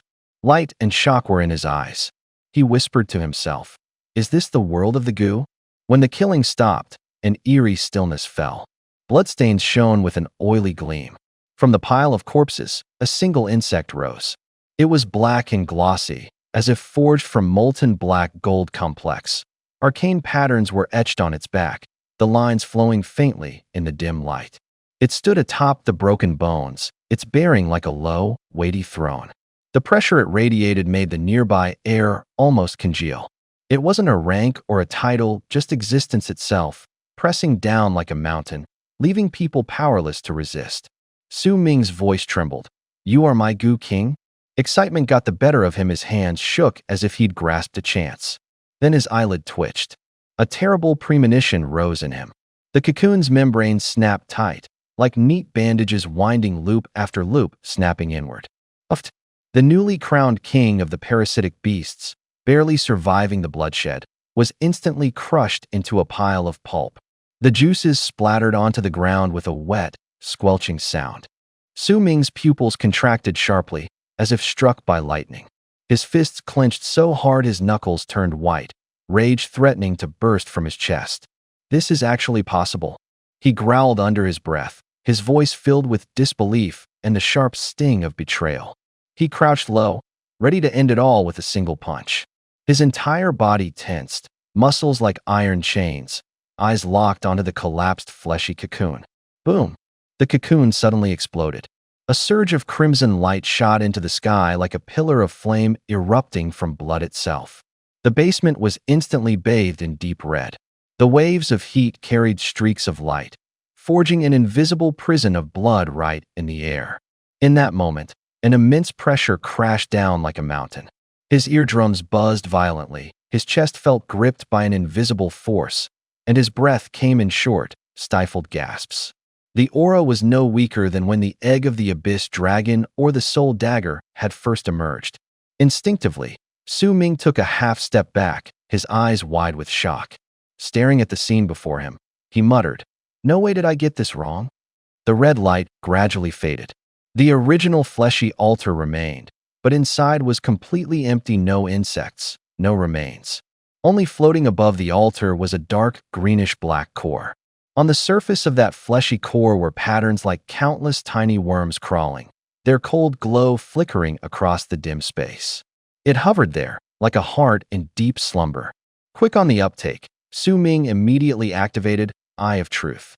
Instantly, rust-green text appeared before his eyes, line after line, etched into the air itself. Name: the Heart of the Brood Nest. Rarity: mythical, nearly equivalent to legendary treasures. Rare and capable of reshaping the balance of power. Function 1. The source of all parasites. It passively absorbs ambient energy from the heavens and earth, randomly birthing a new parasite within itself every 15 days. Function 2. Can store and fuse all types of parasites. A sharp pang hit Su Ming's chest. His breath caught in his throat. Mythical grade. And it could continuously generate new parasites on its own. He muttered a curse under his breath, feeling as if all his strength had been drained. Damn it. This thing was essentially a self-sustaining hatchery. Let heaven and earth energy in, and parasites would come out non-stop, endless. Even the most powerful cultivators would kill for it. If word got out, top experts would line up, ready to tear each other apart for a shot. Su Ming clenched his fist, his jaw tight with tension. He stared at the dark, greenish-black core, one thought burning in his mind. Even if the spawning cycle is long, the parasites it produces might not be weak at all. God only knew what other world-shaking things might crawl out of this goo nest. Echo bug, 7 sever goo, path-eating goo, lovesick goo. Each one made his heartbeat pick up, like craftsmen holding different blades able to forge a new knife. More terrifyingly, the nest had a second function. Like a hybrid machine, it could fuse 2 goo into a single new crossbreed. Goo fusion. He whispered the 4 words, as if he'd just heard the drumbeat of fortune. Hybrid, a thought probed in his mind. Say you mix the echo with the 7, could it become a final echo goo? Another idea followed. Heartless paired with lovesick, would that spit out something that both loves and hates? Voices piled up. Each thought was a flame, igniting the next possibility. Su Ming felt his mouth twitch up uncontrollably. He smiled, a little mad. Heat rose through him, like finding a crate of gold coins. He narrowed his eyes. His gaze dropped to a corner at the heart of the nest. There hovered 2 tiny red things, like 2 drops of blood suspended in the dark. One was as large as a fingernail, crouched motionless. Its surface pulsed faintly, like a heartbeat. The other was as small as a freckle, circling the larger goo in loops, its movements clinging and dependent, like a cub around its mother. "What is this?" he murmured. He gathered his spirit power, reaching with his mind like a palm feeling the warmth of a coin. The Eye of Truth opened. The view split apart like fabric parted by a needle. The truth revealed itself, clear and cruel. Name: Bloodbond goo. Mother goo, child goo. Rarity: legendary. Function: the mother goo merges with the body, the child goo enters the soul. The child goo host is absolutely loyal to the mother goo host. If they rise against one another, they perish. The information hit him like cold water to the face. Su Ming drew a sharp breath, his teeth knocking. This thing carves a contract into blood and flesh. Not an ordinary master and servant tie, it's a life and death bind. Unconditional loyalty. Master and servant forever. He thought of Zhao Gang first. Heat flashed in his chest. Then he shook his head. Not suitable, he said under his breath. A goo like this can't be used on a whim. Its value far surpasses ordinary mythic tools. It's for the most critical, hardest to control candidates. Worth waiting for. Worth storing. He calmed himself, took a deep breath, tamped the excitement back down into his chest. Not looking back, he turned and left, continuing his search, digging for more possibilities, putting the good things into his own pocket. It was only a little past 11. He turned. He was going back to think through his next move. The moment the thought moved, the world seemed to switch places. On the other side, sandalwood rose slowly in the quiet room. Threads of smoke hung like thin mist, circling the lamplight. Yin Ruoxue sat cross-legged, eyes clenched shut. Her face was paper pale, her knuckles white. Each inhale felt like a blade. The aftermath of the blood mist was more complicated than it looked. The ritual had saved her life, but it left a burning sting in her veins. Every breath tugged at the old wounds. "Damn monster," she muttered, teeth clicking. Cold sweat tracked down from her chest along the collarbone. The man's shadow clung like a black bird at night, impossible to brush away. A sudden commotion at the door. With a heavy crash, it was thrown open. Footsteps dragged in, as if someone had crawled out of the mud. "Let me in. This is urgent." The voice was shrill, laced with sobs. A woman burst through the doorway, covered in blood. Her clothes were torn into strips, hanging like rags. Makeup was smeared. Blood and tears streaked her face. Her arms twisted like broken branches, small, alarming cracks sounding when she moved. The smell of earth and iron flooded the room. Miss Yen, save me." She flopped to the floor and grabbed at Yen Ruoshue's hem, her cries half hysterical. Yen Ruoshue opened her eyes slowly. Her gaze was cold as a knife. She scanned the woman from head to toe with no pee. "Because he couldn't win my love. He sent Eagle to guard me. Everyone he sent was ambushed and killed. I fought like hell, but I wasn't a match. If I hadn't run fast, you wouldn't be seeing me now." Xia Weiwei sobbed and stammered. Her voice tore like ragged cloth. Her sleeves were wet, smelling of gunpowder and blood. The puddle at her feet caught the neon and glittered like a fractured eye. Yin Ruoshue tightened her brow. She took a short, sharp breath. There was no pity on her face, only a sneer. "Who are you talking about?" she asked lazily. Her voice was a blade, cutting away any hope. "An ex-boyfriend you kicked to the curb ages ago." Xia supplied the key detail, every syllable dripping with contempt. "That's it."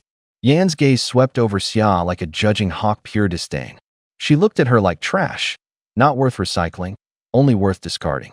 Yin pushed herself to her feet. She was towering and distant, her shadow stretched across the pavement. Her tone was clipped, each sentence like ice on glass. "I gave you that device to save your life in the worst-case scenario. It wasn't a toy for you to pull out and flash every time you meet someone. Do you even know how much that thing is worth? Do you know what happens if it gets stolen?" Xia flinched like a rag in the wind, words coming out garbled.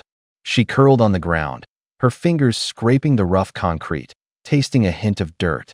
I know I'm useless," she whispered, voice thread-like. "But he really changed. He found our branch's hideout. He doesn't give a damn about our Black Shadow." Black Shadow, a code name. A team that moved in the dark, doing the dangerous work. The word flickered across Yan's eyes with a momentary impatience. An ex-boyfriend Xia had dumped. How much harm could he possibly do? Yin was silent for 2 seconds, then gave a slight nod. A name ran through her mind. The abandoned chemical plant. There was their base. Secrets were stored there. It was a critical point. The information hooked her interest. "Humph." She snorted coldly, her reproach still sharp. "If I had a boyfriend that cumbersome, I'd have dealt with him long ago. You can't leave a loose end."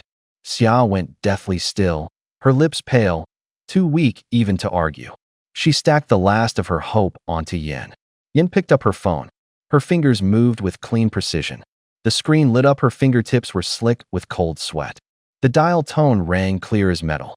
She leaned against the wall, her back pressed to the cold coating, her chest calm as stagnant water. On the other end was Eagle, someone who moved in the shadows like a hawk. Yin tapped connect, voice flat and clipped. "Eagle, there's been an incident. The abandoned chemical plant, get over here." "Bossing." Yin Ruoshue pressed the phone to her ear. Her voice was like an ice blade, cold enough to cut the air. "I don't care what happens over there. I don't care how useless your people are. Double the manpower at the compound. Put everyone on the highest alert. Lock that place down like it's wrapped in iron." "Got it." She paused, her tone growing colder. "At the first sign of trouble, open fire. Don't give me any excuses.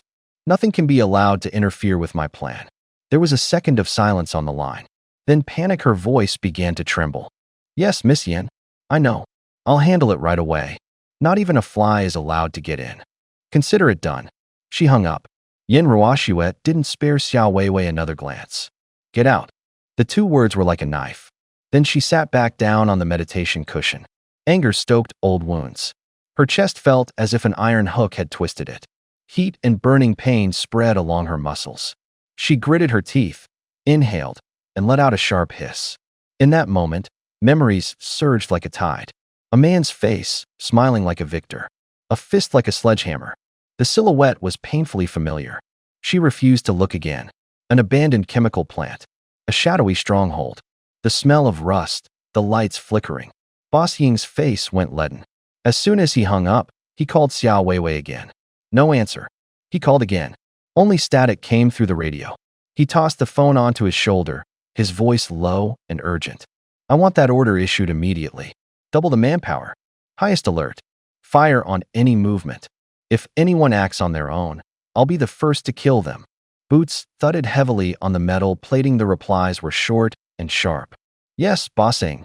He nodded, but his expression stayed taut. There should have been enough men to handle anything. Instead, the void hit him like a slap. He gritted his teeth, veins standing in his clenched fist. What the hell is he? He muttered.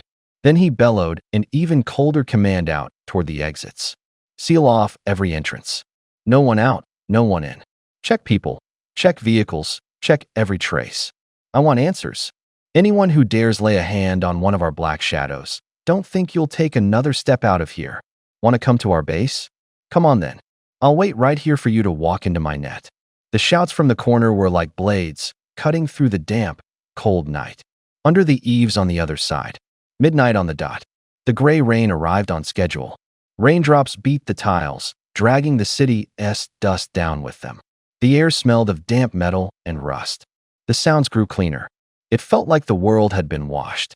Su Ming stood beneath the eaves. Rain traced his shoulders and fell. He reached out. In his hand was a cup, the cup of tranquility. He tapped the rim lightly. It rang crisp and clear. The cup began to collect rain. The water inside settled into a pocket of silence, as if it had swallowed up the sounds around it. Can I get it back? He murmured to himself, testing a lock. He drew the cup back. It pressed into his palm. Then, with a flick of thought, the cup seemed to be pulled into a quiet, so complete it had weight. There was a barely audible hiss, and the cup was gone. Works. He smiled quietly. The rain swallowed the sound. Experience taught truth. He tasted the convenience of this thing. Capture rain, hide rain, even tuck away the outside noise. Some people like to use a cup. It was soothing, both body and mind calmed. Finally, Su Ming understood. He turned the rain-filled cup of tranquility into source blood and tucked it into the dimensional vault. The vault was like another pocket. Once something went in, it disappeared from the world. It felt like folding a sheet of paper into an envelope and dropping it in a mailbox.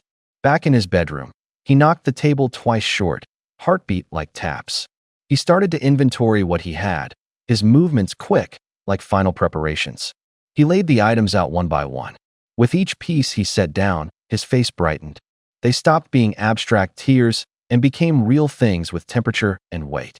Egg of the abyssal demon dragon, black, like night still writhing. Its surface shimmered with tidal light. Hold it, and your chest presses under a heavy, expectant weight. Soul dagger, novice, a small blade.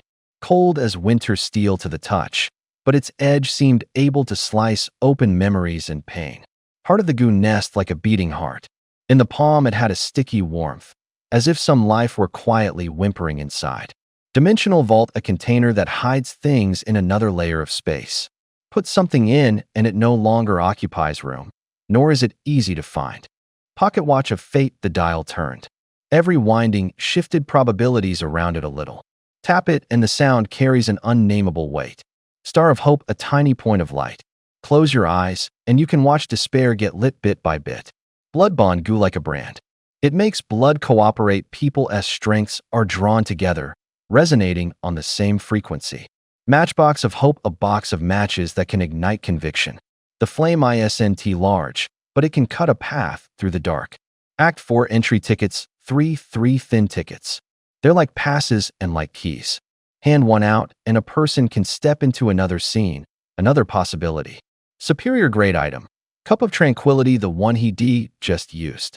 It absorbs noise, hides forms, and turns rain into a resource. There were also several vials of source blood.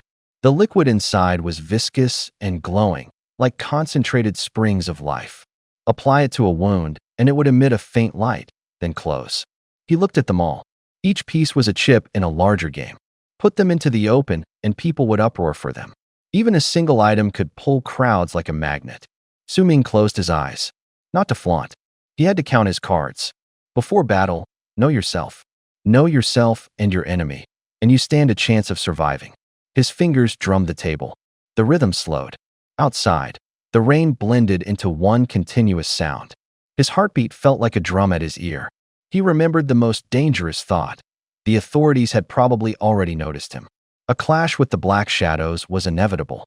Tomorrow, or some nearer night, might be when it began. Night sank down again. The rain kept washing the streets. Past midnight now. It was the 6th day of the Alter Age. Time was a blade. The closer it got, the colder it felt. Su Ming narrowed his eyes. He thought of the games he'd played. Newcomers get a 7-day protection period. Once that's over, the difficulty doubles. If he treated this anomaly like a game, there might be a pattern. If today and tomorrow passed, things might get easier. There wasn't much time. His phone vibrated urgently on the table. The screen lit up. Zhao Gang had sent a message. Mr. Su, is this a good time to talk? Su Ming hit the answer key. The call picked up. The voice was low but couldn't hide its excitement. Su boss Su, it's me, Zhao Gang. He was out of breath, like he'd run up a flight of stairs and worried someone might hear. The altar shard you gave me, I sold it. 26,000. 30% above the official price. 26,000. Su Ming tapped his fingertip on the tabletop, the sound clean. In times like these, getting paid without being conned or shaken down by rivals was worth approving. I didn't go with the highest bidders on the forum, Zhao Gang said, a hint of calculation in his tone. Those people were too sketchy, either scammers or bullies. In the end, I picked a buyer with the cleanest transaction history, someone who acted like an organization. He paused, his voice dropping. They called themselves the Black Shadow Organization. Su Ming's fingers froze on the edge of the table. The casual look he'd worn a moment ago snapped shut. The name made his brow tighten. This wasn't just a private buyer. They were straightforward, inspected it in person, transferred the money on the spot, Zhao Gang went on. They even gave me an invitation. Said Black Shadows got a lot of power in Jiangzhou, and they're recruiting potential sacrificers, people who can bring these special items to the organization. He shook his head on the other, and there was unease in his voice. He was down on his luck, but his experience was still there. He could smell danger. The name, Black Shadow, sounded dirty the moment you heard it. If he went in alone, it would be like throwing a sheep into a tiger's den. A laugh came from the other end of the line. Light. Cold. Like thin winter ice breaking. Zhao Gang's heart dropped. There was disdain in the laugh. And a faint malice, like an ice blade scraping across his face. Su Ming didn't say much. His gaze flickered in the dark. A few photos on the table. A few threads. Like pebbles rolling downhill, growing as they went. If I want fewer problems later, he said quietly. The sentence was short. The tone was cold. I have to pull it out by the roots and crush it to dust before it becomes a mountain. His voice hit like iron on steel. No room for argument. Uncle Zhao. The voice on the other end changed. Accept their invitation. Zhao froze. Joe, join them, he croaked, like someone hauled awake from sleep. Yes, join them. Su Ming's tone left no doubt. I want you to become one of them.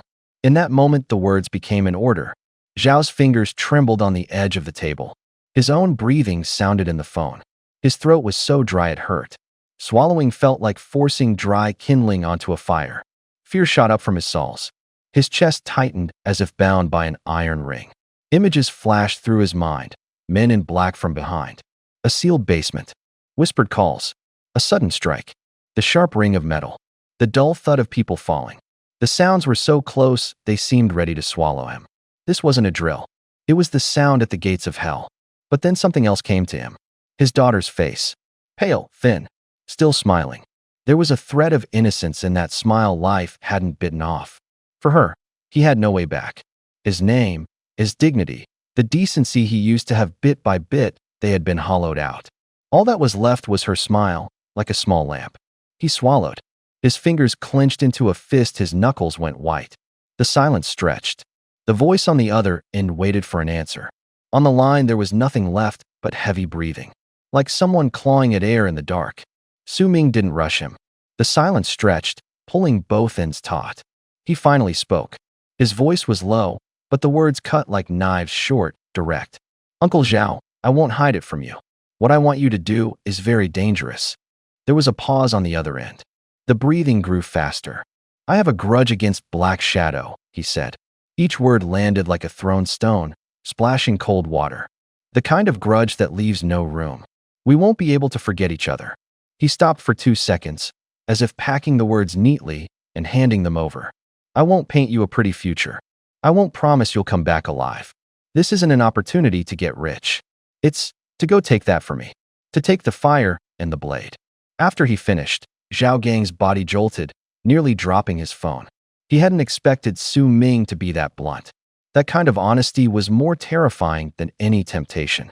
The danger, laid out on the table, hit like a bucket of cold water. Something in the despair started to harden. Zhao gripped the phone until the veins on the back of his hand stood out. His voice cracked, then gained a brittle steadiness. Boss Su, he said, low, with a broken hope. If you can save my daughter, don't just tell me to go where you want. Even if it's a mountain of knives and a sea of fire, I'll charge it. On the other end, Su Ming smiled. A small smile. He didn't promise any sweet words. He changed his tone, gentler now. What's wrong with your daughter? Those 4 words stabbed at Zhao's chest like a needle. He coughed, his breathing worsening, as if trying to hack the bitterness out of his lungs. High risk. Acute lymphoblastic leukemia, he said, his voice like torn paper. The hospital's holding her up with a targeted drug. The drug's good, but it's losing effectiveness. Her body, like a candle's wick in torment, is getting thinner, almost out. Su Ming listened, his brow shifting slightly. The silence of the stethoscope had no echo, but his face showed little. Then his voice went crisp. I'll come by tomorrow afternoon. Bring the first batch of equipment. There was another silence. Zhao felt as if he'd been shoved. The streetlights outside stretched his shadow long and trembling. He could hear his own heartbeat, sharp as a drum. He took a breath, as if swallowing his fear. Okay, he said, voice resolved and oddly relieved. I'll wait for you. I'll give you an altar shard later. The voice on the other end was calm. Take it and make a deal with the shadow. And accept his invitation. One more thing. Su Ming paused. Before I go to your place, I want to stop by the hospital first. To see your daughter. Visit. Zhao Gang froze. His fingers tightened and then loosened. He wanted to refuse. To hide the face that illness had hollowed out. It was the deepest ache in his chest. But the name on the other end of the line carried too much weight. Su Ming was their only hope. All right, Boss Su. Zhao Gang's voice choked. We'll be waiting tomorrow. The call ended. The room sank into heavy silence. Su Ming sat on the edge of the bed and didn't move for a long while. He opened his palm and concentrated. A dark red liquid condensed into a small vial in his hand. It was the source blood the color of deep rubies, with a faint pulse on its surface, like a living flame. He mouthed the doctor's words under his breath, each syllable flat and hard. Leukemia, it's when bad cells in the bone marrow grow out of control. He watched the faint glow in the vial. The source blood could rebuild bone and sinew, could wash away old illnesses. Could it flush those malignant cells out of her body completely? Like a flood clearing away silt and giving life a second chance? He closed his eyes. The conjectures came like tides, wave after wave, swallowing him. Exhaustion pressed down, and he finally fell asleep. There was no peace in the dream, only running. The corridor was stained the color of blood. His breath was heavy, like a bellows being choked. Huff, huff, he panted. His footsteps echoed down the hall. Thud, thud, thud, behind him, rhythmic footsteps. Steady, unhurried, like distant war drums counting off his despair. Each step seemed to savor his clumsy struggle. He bit his teeth and spun around. He couldn't run anymore. All that was left was to scramble. Under the lights, someone stood perfectly still. Handsome, sharp-featured, eyes like knives. His voice was low, but there was a smile in it. He was wearing a blood-red tailcoat, cut so perfectly there wasn't a single crease. On his pale, long fingers sat a ring set with a crimson ruby that seemed to dance with the light. He stood like a mountain. His presence made the air itself drop a beat, like the vampire king stepped out of legend. Run, he said. His voice was low, amused. His eyes were blood-colored. A smile clung to his mouth, but it was cold enough to cut. Why aren't you running? He asked again. Your despair, he added, smells really cheap. Su Ming didn't answer. He drew a dagger, his hand trembled. The blade ripped through the air as he lunged, fighting for his life. But the thunder he expected never came. Thump, thump, thump. Footsteps hit the floor. Each step made the space shiver. The man walked up to him and bent slightly. His face close to the cold near his ear bit like a blade. Wait, buddy. The voice mocked, close enough to hear the breath. Whose vampire only eats matches every day? Silence. Su Ming's expression froze, his madness and resolve iced over. Then he sprang out of bed and let fly a string of choice curses. The room was pitch dark except for a single thin slice of moonlight. Whatever had just happened had been only a dream. He clenched his teeth and gripped the blanket, his palms still tingling with the daggers cold from the dream. The basement door creaked open. From down the steps came a steady heartbeat. Thump, thump, thump. A crimson heart lay on an iron platter, glowing with a strange, eerie light. Each beat sent up warmth and the metallic smell of iron. Su Ming put his hands on his hips and stepped forward, eyes burning. While scratching his head, he tossed a few boxes of matches onto the platter. What? You think I'm broke? His voice was clipped. Think the matches I feed you are low quality? He added. Want to change the menu? Is that it? He reached out and patted the beating heart. The heart kept its rhythm as if nothing had happened. The bloodlight quivered like a laugh. Don't be picky, Su Ming said, smiling with a helplessness under it. Without me, you probably wouldn't even get a bowl of hot soup this lifetime. The heart of the Crimson Throne suddenly faltered. Its rhythm slowed as if someone had hit a pause button. Even the air felt heavy, every breath weighed down. Too scared to speak? Su Ming sneered. The sound was short, like a thrown pebble. He stared at the beating organ. There was a smile in his eyes, but more than that it was a probing look. I asked you, did you forget the 2 premium things I fed you yesterday? He raised an eyebrow, his tone brusque. Silence. Only the heart's faint hiss answered. Not tasty. Su Ming shrugged, as if chiding a naughty pet, half teasing, half reproachful. He pulled a small box from his belt, carved with flame patterns, a matchbox labeled Hope, neat, and tempting like a box of freshly bought treats. With a click, the drawer slid out. 5 matches stood in a row, their wooden tips glowing with a faint orange light. Here, fresh out of the oven. Tell me if you like them. Su Ming pushed the box forward, smiling. He snatched up 4 matches and flung them. They hit the altar. The air seemed to ignite for an instant. There was a sound of being swallowed, not wind, not flame, but the sucking of some deep hollow. Creaks and snaps, fine noises of wood being torn. The matches were consumed. Light was devoured. The swallowing sped up to more than double its first pace. Each heartbeat seemed to draw in more light. At the same time, 4 vials of liquid congealed at the altar's edge. The fluid inside shimmered a deep crimson, like faint lamps in the night. It was source blood, a condensation of energy. They stood there quietly, like trophies waiting to be inspected. Su Ming's gaze shifted, and he shook his head slowly. His smile carried surprise and a trace of pride. You say you don't want it, but your body is honest, he said as he stepped closer, slapping the Crimson Throne's casing. A faint heat met his palm. The heart's beating quickened, as if in reply. Then a thought hit him like a bolt of lightning. Su Ming's eyes went wide, his scalp tingled. It was devouring faster each time. At first, in those early days, it didn't even have the ability to enter dreams. Now, astonishingly, it was evolving, upgrading. You can grow, too, he muttered, his words speeding up, surprise laced with excitement. The Crimson Throne's heart stopped for 2 seconds, as if considering, then resumed with a steadier, stronger beat. Su Ming laughed out loud, calculation in the sound. He slapped again with more force. A tremor ran through his palm, like striking an organ's echo. All right, let's get down to business. He changed his tone, voice calm and certain. I'll find you better food from now on. I'll make sure you're well fed. If you grow faster, I can put you to better use. As his words fell, the red light on the altar pulsed anew. The heart beat with expectation and with hunger. Su Ming's grin widened. When you get big, don't forget who raised you. Don't worry. I remember I'll repay even the smallest kindness 100 times over. He smiled. He treated it like a daily chore. Recite a few maxims every day, train a grateful child. Moral lessons from the start. Su Ming went back to the bedroom.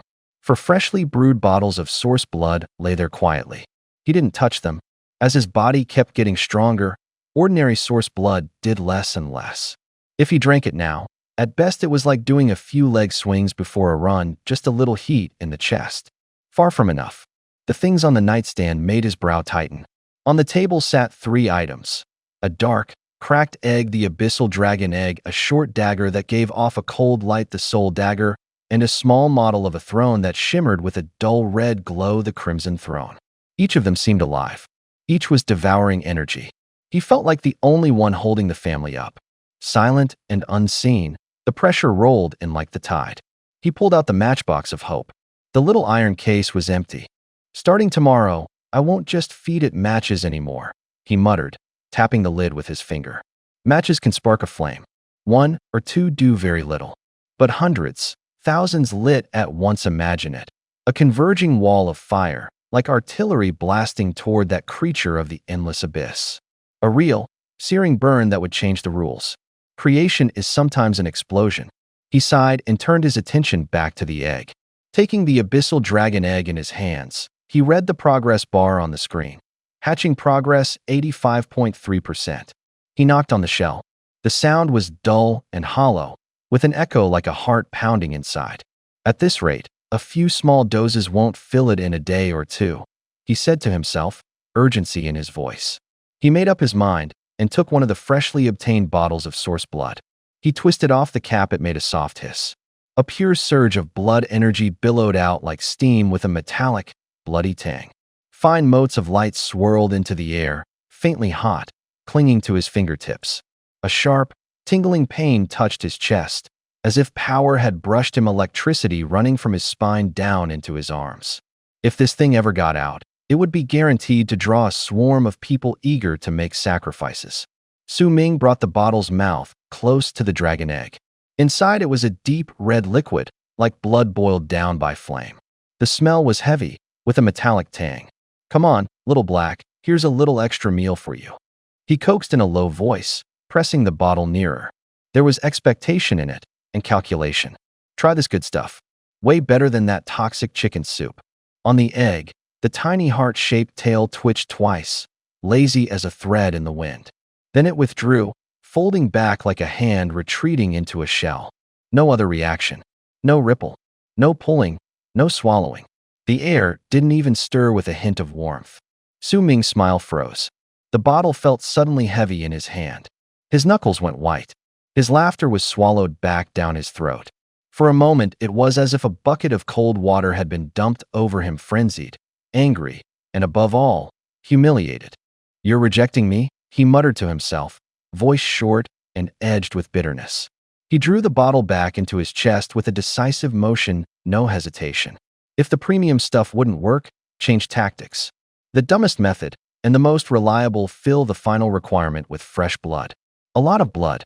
Enough red to wake something up or to patch whatever was missing. He smiled, a little mad, like a gambler pushing everything on one last hand. "Kill an entire house of pigs if we have to," he murmured. "More blood if it's not enough, get more."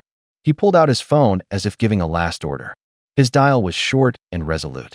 The call connected. "Boss Su, you're up so early, does it mean today?" A burst of excitement came from the other end. "Old Wong." Su Ming cut in flatly. "No warmth at all.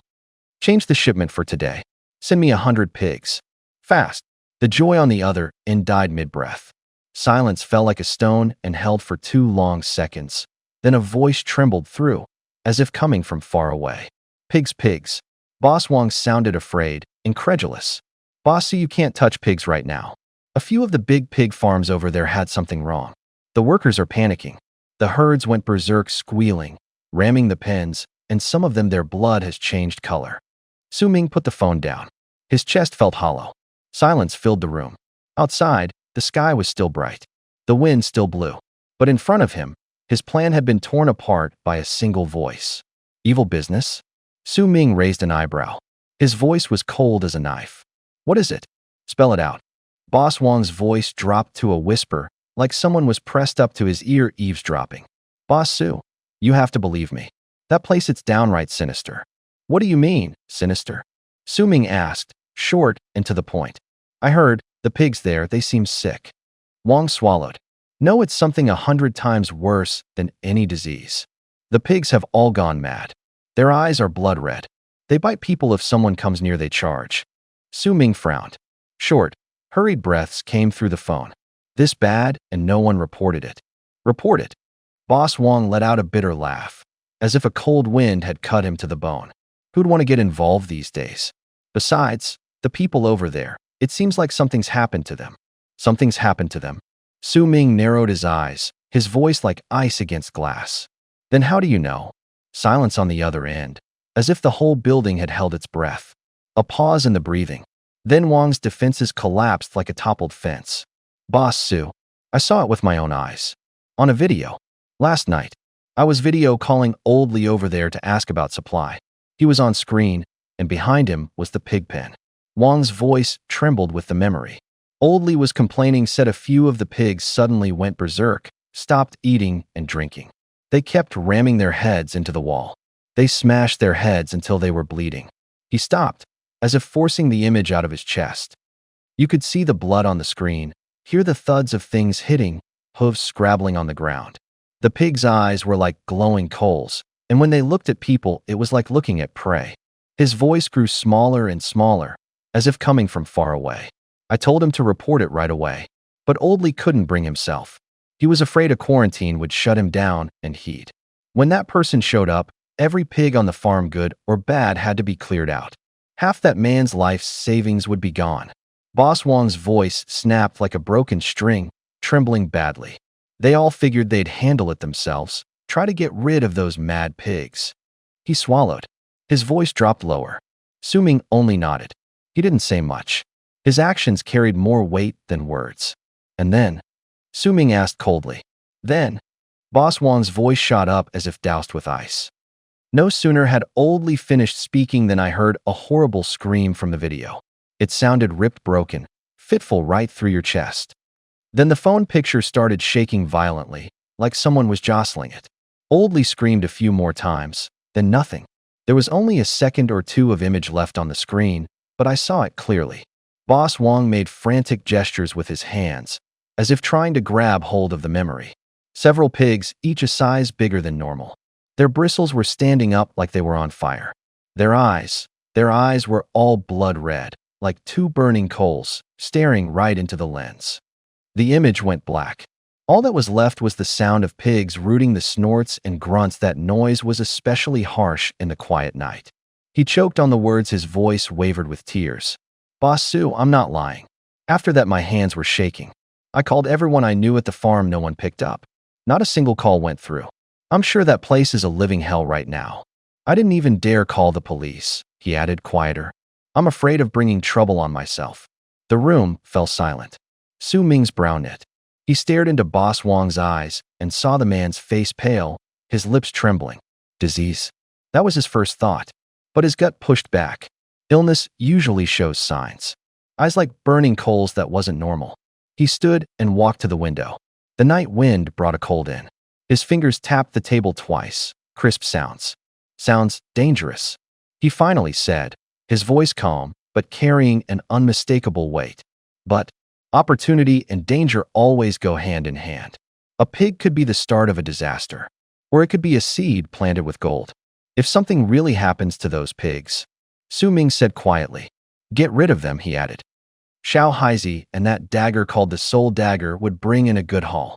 On the other end of the line, Boss Wong jumped as if he'd been electrocuted. Boss Su, you must not go.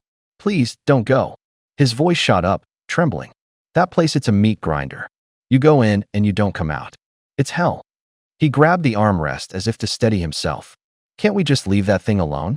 We can pull out of the pork business. Chickens and ducks make money too. I've still got suppliers. I can set you up. He repeated, faster and faster, stammering as if trying to lay out every escape route. Su Ming's voice was low. Give me the address. Short. No extra explanation. Whatever happens, only you know that I know. Don't tell anyone. Just do me this favor. Silence at first from the other end, then a long exhale. Boss Wong's tone dropped. Okay, all right. He finally gave in, his words laced with fear and reluctance. It's called Lee Family Hollow.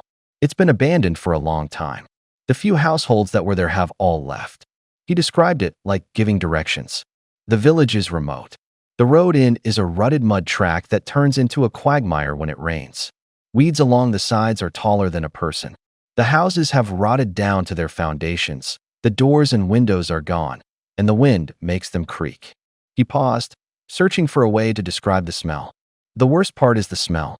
Pig dung and fermented feed mixed together stink you can smell for miles.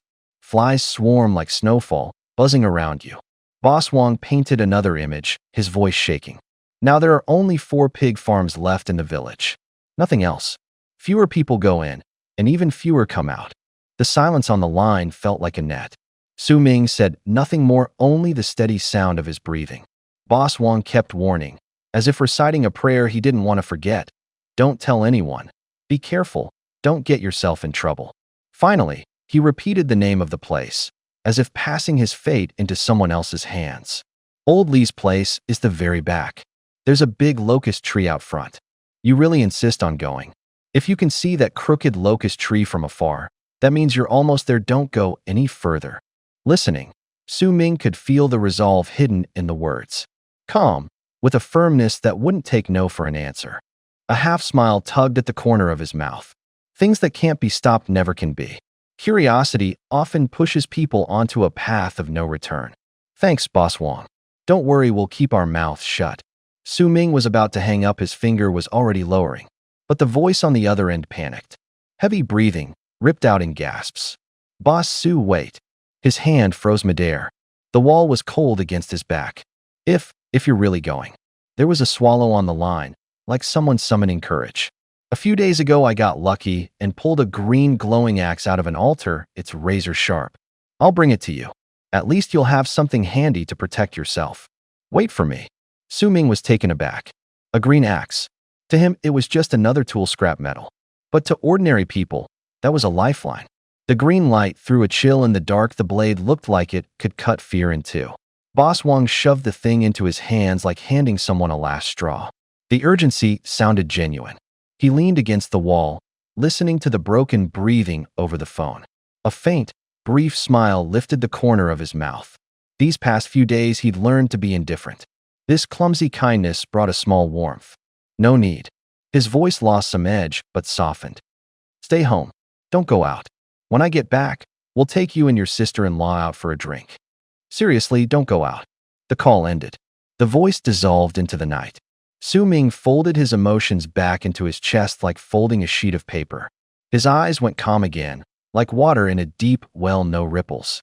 The moment that had stirred him had been pressed back into place by reality. Rules don't change because of one sentence. He felt for the empty dagger in his pocket. His fingers clenched hard, as if reminding himself, the weak have no privileges, the strong only get more ruthless. Time was the biggest variable. Su Ming tapped the 3 characters, Li Jiao, on the map. No hesitation. He shoved the door and bolted. The sky was as dark as cloth. He ran like a shadow. The suburban air was dry and cold, carrying metallic and loamy smells. The rhythm of his soles hitting pavement sounded like a countdown. Breakfast? He muttered under his breath, as if urging himself on. Who has time to eat? He answered himself, voice short and hard. First there, gets everything. He pictured that opportunity like a lavish feast. Delay and the hot dishes would cool, the aroma would dissipate. The gains on the table would be eaten up bite by someone else. Every second could decide winning or losing. He ground his teeth, as if about to tear time itself open. The map showed Li Jiao grew wilder the farther out he went. Beyond lay untilled wasteland and woodlands. A stretch so empty even birds wouldn't stop there. No streetlights. No houses. Only wind and the shadows of trees. Places like that were the easiest to hide trouble, a natural breeding ground for crime. He needed a car. Not to outrun others given his fitness. He could sprint past any tin can, but to save energy, to avoid draining himself on a long haul. And to be low-key. Driving like a maniac in daylight would draw too much attention. An unremarkable vehicle would keep trouble at bay. I've got to figure out a car, fast, he whispered. Money was short. He wondered, could he get lucky? Could he take one for free? Buildings by the roadside grew sparser and more decrepit. A rusted old mailbox stood alone. Paint peeling, the tin rimmed with flecks of white. It looked like a postman who'd forgotten his own name. Wind slid over it with a metallic rasp. He froze. A mailbox here? Truth's eye. Activate. He said like flipping a switch, and a faint light bloomed before his eyes. The voice was thin, like distant bees humming. Buzz. Lines of text popped in the light. Like a system interface. Like a god's nameplate. Alter ID. 52,818. Connection beacon. Mailbox of myriad worlds. Causality summary. Addicted to secrets. Craves prying and takes pleasure in sharing others' private gossip. The words danced like current on his retinas. The cold light seemed to smile. Su Ming's mouth twitched. 52,818? Was the system kidding? It had written out his proclivity as if someone had slapped a tag on the back of his head. He looked around. Night had deepened. The mailbox seemed to hold other people's secrets. Maybe useful information. Maybe the appetizer for his next feast. He bent down and stuck his hand into the dark mouth of the box. The wind carried the smell of old paper. His heart sped up like a drum. Action came before thought. The altar's terms were embarrassingly low, like treating dignity as something cheap. Su Ming half smiled, half frowned, and shoved the thought to the back of his mind. He glanced at the map again. Finish the job first. That was his decision. He murmured, get the job done, then worry about everything else. His footsteps moved toward the marker. Suddenly, the phone's signal bars all went gray. The screen showed only a merciless X. The sky had changed too, as if a thin veil had been pulled over it, and the light dimmed. The air reeked of blood and rot, like an uncleared slaughterhouse. A few crows circled above, their cries hoarse and grating. Apart from that, there was nothing. Even the ordinary chirp of cicadas was gone. The pressure on his chest felt like a heavy stone, making it hard to breathe. He stared at the map and pressed his lips together. Should be close, he said quietly. He walked a few more minutes, and the village entrance came into view. A slanted stone tablet shoved into the mud. 3 characters were faintly legible on its face: Li Jiao. The village was ruined. Plaster peeling, doors hanging crooked, windows like blind eyes. It was dead. There wasn't a hint of life. He touched his waist. A short dagger slid into his palm, cold as ice. With it in his grip, he felt like he'd put on half his defenses. He slowed his breathing and softened his footsteps. The metallic stench grew stronger, nearly drowning out the pigpen smell. The ground was slick and tacky beneath his boots. He skirted a few collapsed pigsties. Wooden doors hung open like a monster's jaws. Darkness swallowed whatever light was inside. Crack, crack. The sound came from within, intermittent, like bone being torn, like hard things being crushed. It carried a wet, sticky ring that made his skin crawl. Su Ming squinted and crept closer without a sound. Through the crack in the door, he saw a shape. A pig easily twice the size of a normal one. Its back was hunched, bristles matted and stained dark. A chunk of flesh dangled from its mouth, its teeth stained with blood. It chewed slowly and forcefully, each bite sounding like bone being crushed. Warm, metallic breath fogged the air. It lifted its head. Its eyes caught a faint glint, cold and lifeless, like a pool of stagnant water. He turned his back to it, head bowed, furiously gnawing at something. Torn clothing fell away. White bones lay scattered like dry kindling. Up close, it was human. Flesh had been chewed into indistinguishable pulp. The face was gone. Only a wreck remained. A metallic stench hit him first. There was an acrid, rotten tang too, like blood gone moldy and steaming. Cold light flashed in Su Ming's eyes. Information popped into his mind like words on a screen. System message: plague-mad pig livestock corrupted by the plague, driven mad, left only to kill and feed. So it really is the plague. He mouthed the thought inside his head. The voice was soft, but clear. Where's the source? He widened his eyes, forcing the killing intent back down into his chest. His gaze was a blade, slicing across the pens and the shadows. Nothing unusual at first glance. He circled to the pig's rear, footsteps silent. Night, blood, and rot wrapped around him. The pig's chewing crunched like dry wood. Then it froze. It snapped its head up. Its blood-red eyes were like burning coals, full of chaos and fury. There was no time to react. A black shape shot up from the ground, snake quick. SSSHK. A short dagger thrust upward through its throat. The pig's head hit the floor. Bloody froth spat outward. In an instant, silence. Clean and absolute. The sole dagger in his hand made a faint sucking noise. On the slab, it was as if numbers flickered. Growth progress 740-1000. Su Ming's mouth twitched. Just one, and it had jumped by 10 points. But it wasn't over. Without warning, the headless carcass burst open. Black blood sprayed like a smashed cistern. Flesh and entrails flew in every direction. A shock wave of energy slammed the air like a fist and blew outward. The stillness was ripped apart. Roar. R. A volley of bestial howls detonated from the depths of the sty. The sound was an avalanche, a tidal surge. Beams snapped with a staccato bang. Bricks were hurled, dust rolled. Rails splintered.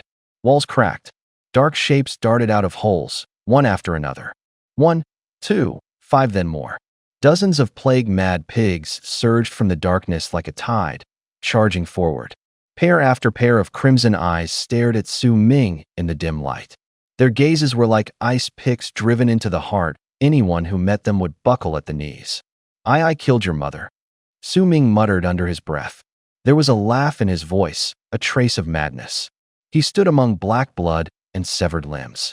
His body trembled slightly, not from fear, from excitement. He smiled softly, like greeting an old friend. Little dragon lady, your feast has come. In the distance, the pack erupted in a low roar. The ground thudded as if struck by heavy mallets, making his feet go numb.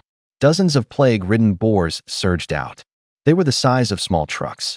Their crimson eyes burned like coal, and their gaze locked on one person, Su Ming. They charged like a tidal wave of steel. Hooves kicked mud into the air. Their breaths reeked of rot. Su Ming did not step back. He took a step forward, a smile at the corner of his mouth, a smile of bloody anticipation. Just the way I like it, he said, voice cold. His chest tightened, his blood felt like a volcano punctured open. Heat surged up his throat. He moved like a wraith into that rolling black tide. The knives were ready to feed. The sole dagger in his hand gave a low hum. Its edge sliced the air. The lead boar hadn't even roared before its head was cleaved off, as if smashed by a giant hammer. A jet of black blood spurted. The headless body detonated, chunks of flesh raining down. Su Ming flipped his wrist. The blade came back, clean, no blood clung to it. Flesh had been consumed, the weapon retracted spotless. The hum grew louder. Screen-like numbers flashed in his mind. Growth progress. 751, target 1000. A jolt of satisfaction ran down his spine. He didn't stop. He only glanced, then went on. This was only the appetizer. Blow them open. Blow them all apart, he shouted. His voice was like a fuse being lit. Explosions stitched the field together.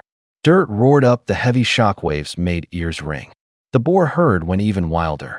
From farther pens, more monsters answered the sound, coming with eyes that saw only meat. Their snorts came closer, hot breath slapping his face. Miasma rolled over their fur like bubbles frying in oil.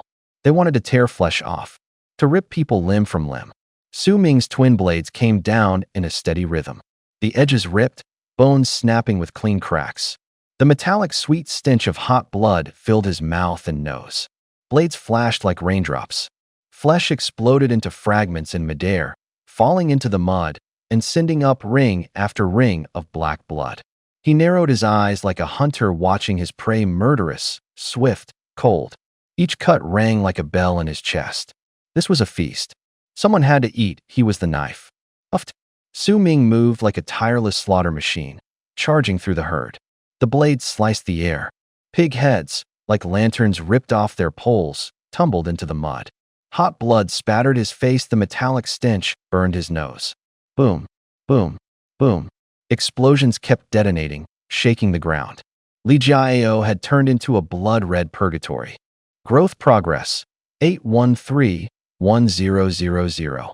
Growth progress, 826-1000. Growth progress, 840-1000. Yes, this is amazing. He laughed like a madman, his voice swallowed by the blasts, charged with the thrill of sweat and blood. The dagger in his hand began to hum. A black current rolled along the blade like spilled ink. It grew heavy and started to have a will of its own.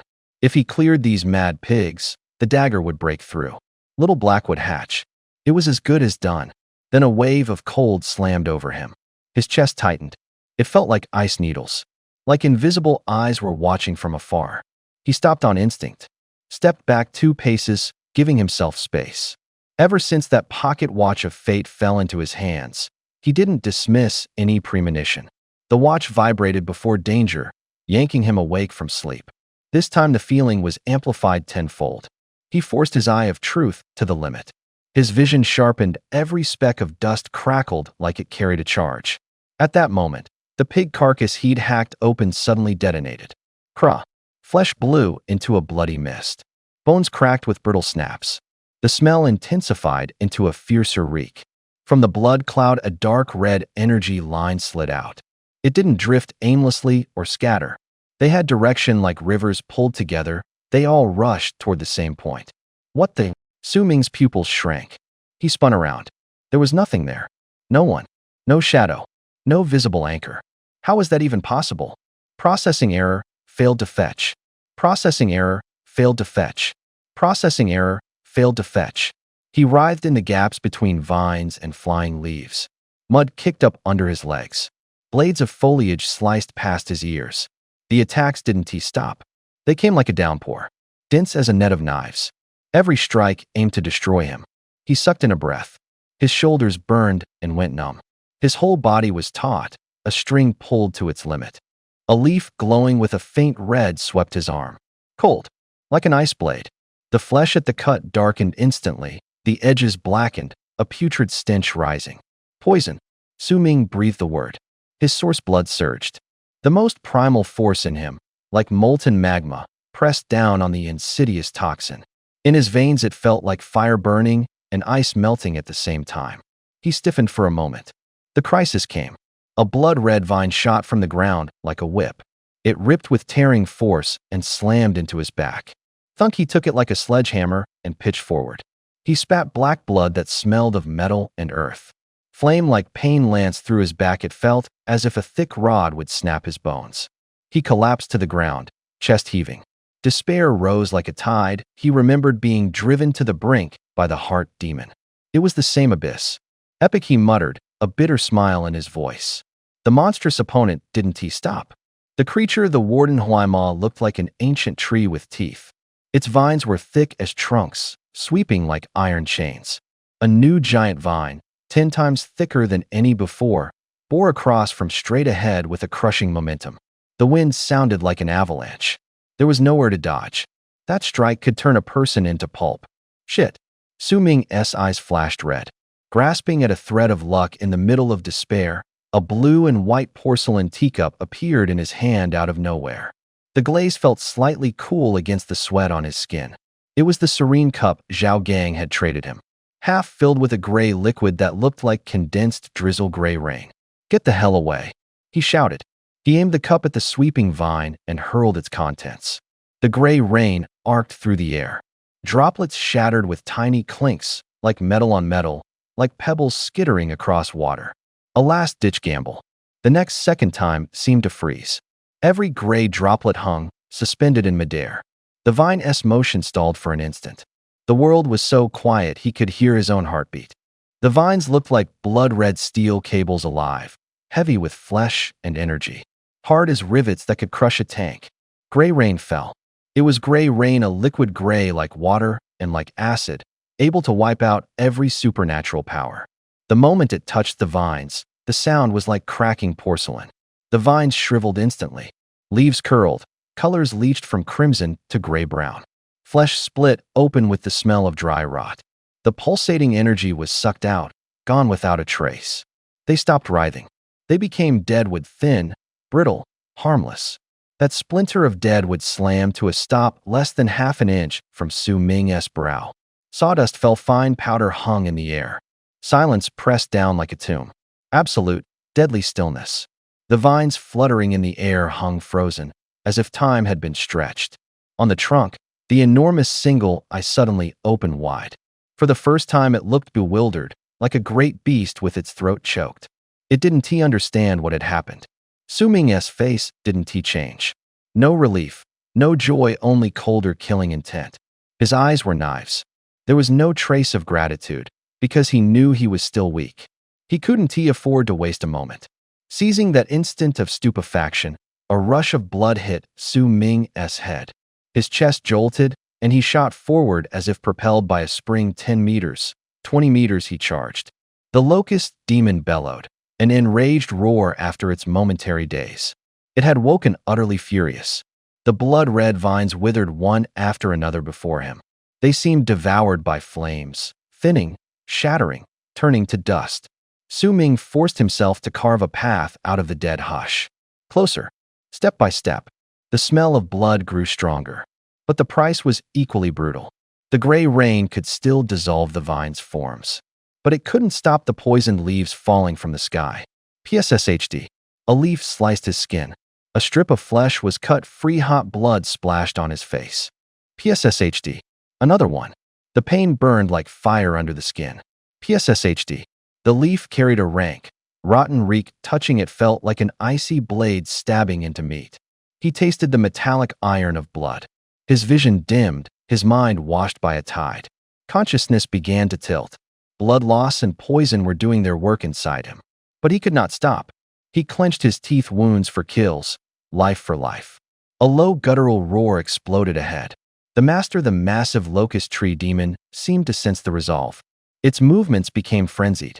Thick vines writhed like living muscle, coiling, surging forward and retreating. Each sweep carried a tearing menace. It was useless. The gray rain was a power of law, cosmic in nature. Before it, many attacks became futile. No matter how savage the vines, they were swallowed by ash. One step, 30 meters. Another step, 20 meters. 10 meters. He could make out the fine textures in that enormous eye. Terror reflected there, as clear as a mirrored surface. Suddenly, Su Ming felt a hollow drop in his chest. The cup of silence, his energy vessel, was empty. The gray rain's force field dissipated. Shit!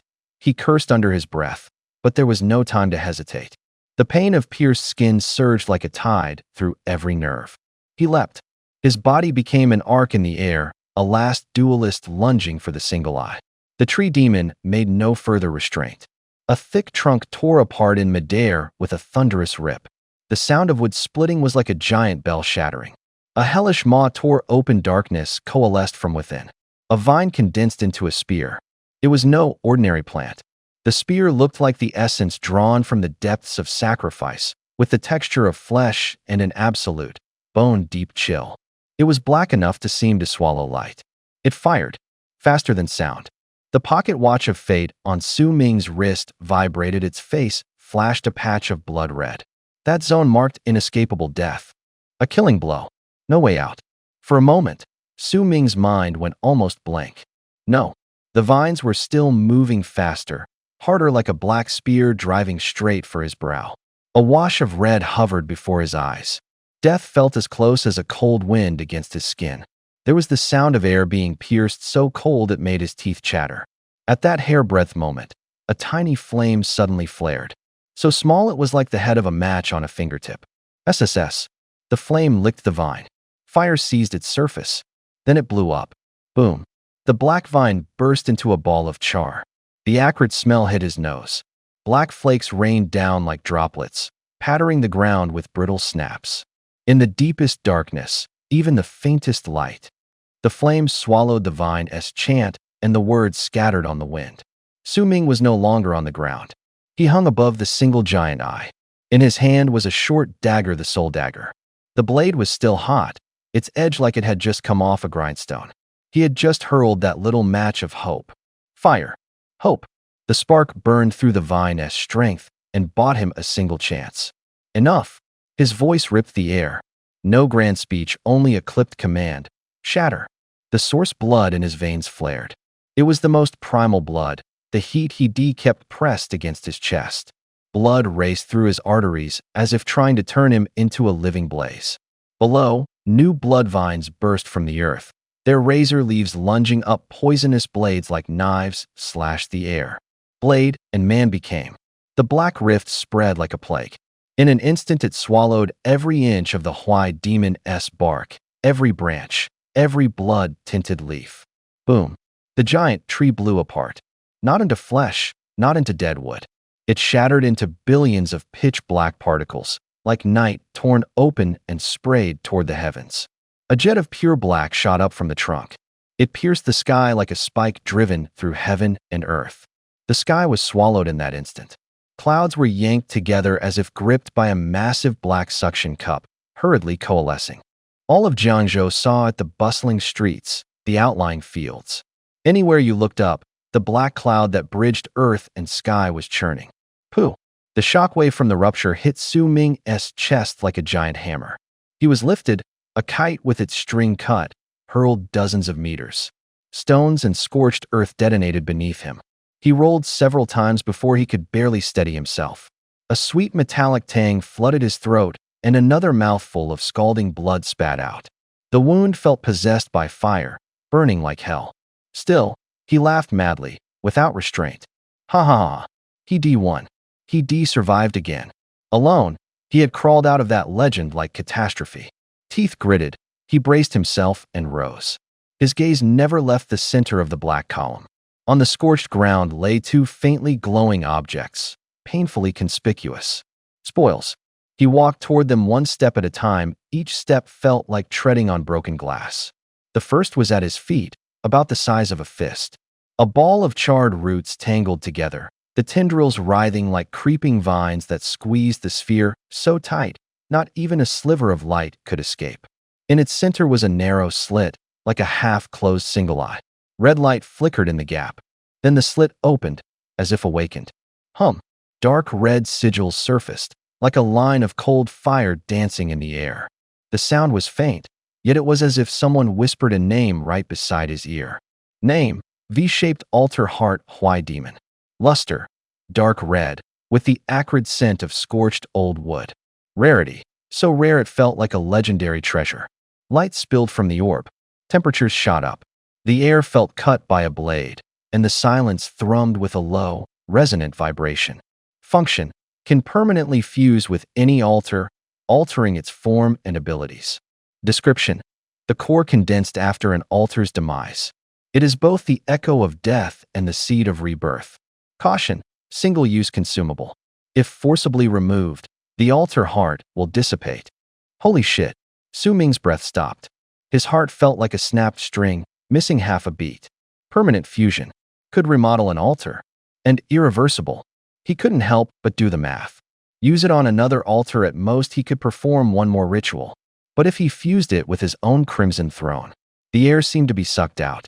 His chest swelled with a painful pressure. This is something, he murmured under his breath, then immediately shook his head and tried to convince himself.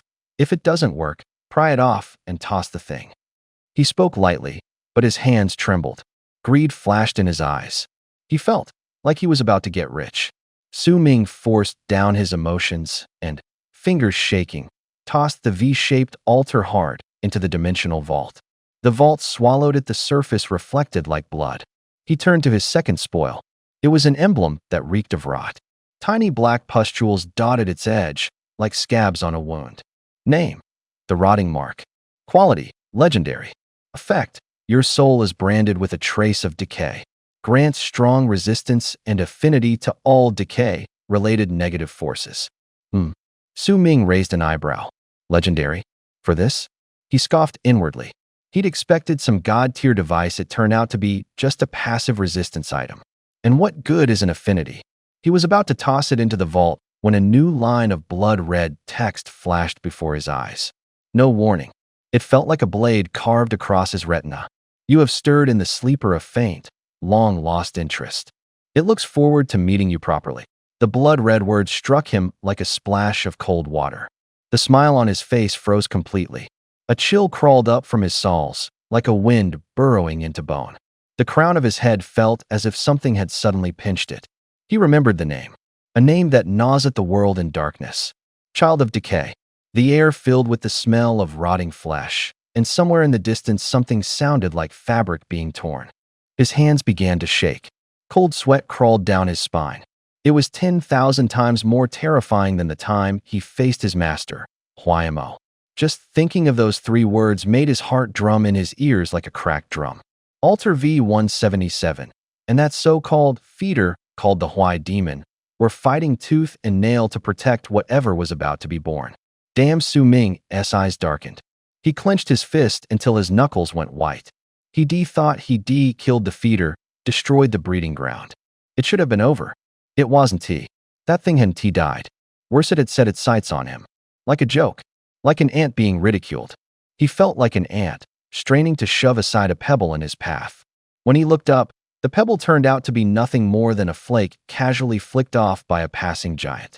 The giant now squatted down, amusement in its eyes ready to crush the curious ant. Shit. Su Ming hissed, the words cold with fury. Want to see me? Want to take me head on?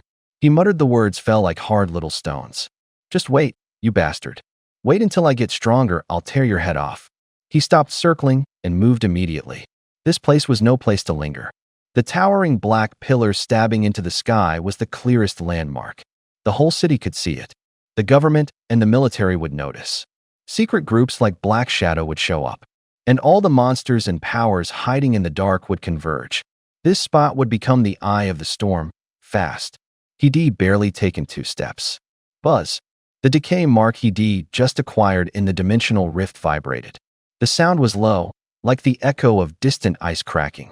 A cold will, cutting across time and space, slammed into him. It wasn't a glance, it was a brand.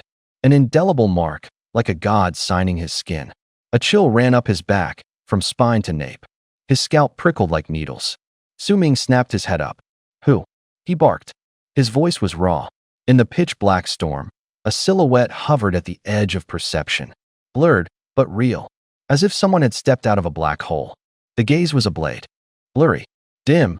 The world before him looked like glass smeared with oil. That could it be the child of decay? Impossible. Su Ming clenched his jaw. His voice came out low, as if it had been ground to sand. Wasn't it supposed to still be asleep? He wouldn't accept it. He sucked in a breath and clenched his hands. The eye of truth, he opened it. A hum. Pain. Sharp needles tearing at his eyeballs. Heat shot from his brow straight into his brain. A hiss escaped him. 2 hot streams of blood-salt tears burned down from the corners of his eyes, searing his cheeks numb. His vision flipped blood red. He bit down, forcing it on like tearing open a wound. Make me see it. Make me see it. His words were like tattered cloth raw. His voice carried anger, terror, and stubborn refusal. The hum again. Blood red swept over. In the view window, a field of crimson characters formed, but the letters were being swallowed unreadable. Name. Quality. Description. The screen seemed eaten by a black hole. The information was ripped into blanks. He couldn't hold it. Pain stabbed his chest, and he coughed up a mouthful of black blood. He staggered back, the world tilting. He saw it, and he didn't. Despair rose like a tide and flooded his throat. That presence was like an abyss that could not be measured. The eye of truth felt like a ruler, and the thing before it was a black hole that swallowed the ruler. No matter how he tried to measure, it was like gauging an ant against the cosmos. Su Ming wiped blood from the corner of his mouth and laughed briefly, dry as dust. He owned many treasures. The eye of truth, an incisive sight that could tear open, lies the egg of the abyssal dragon, like a sleeping black star.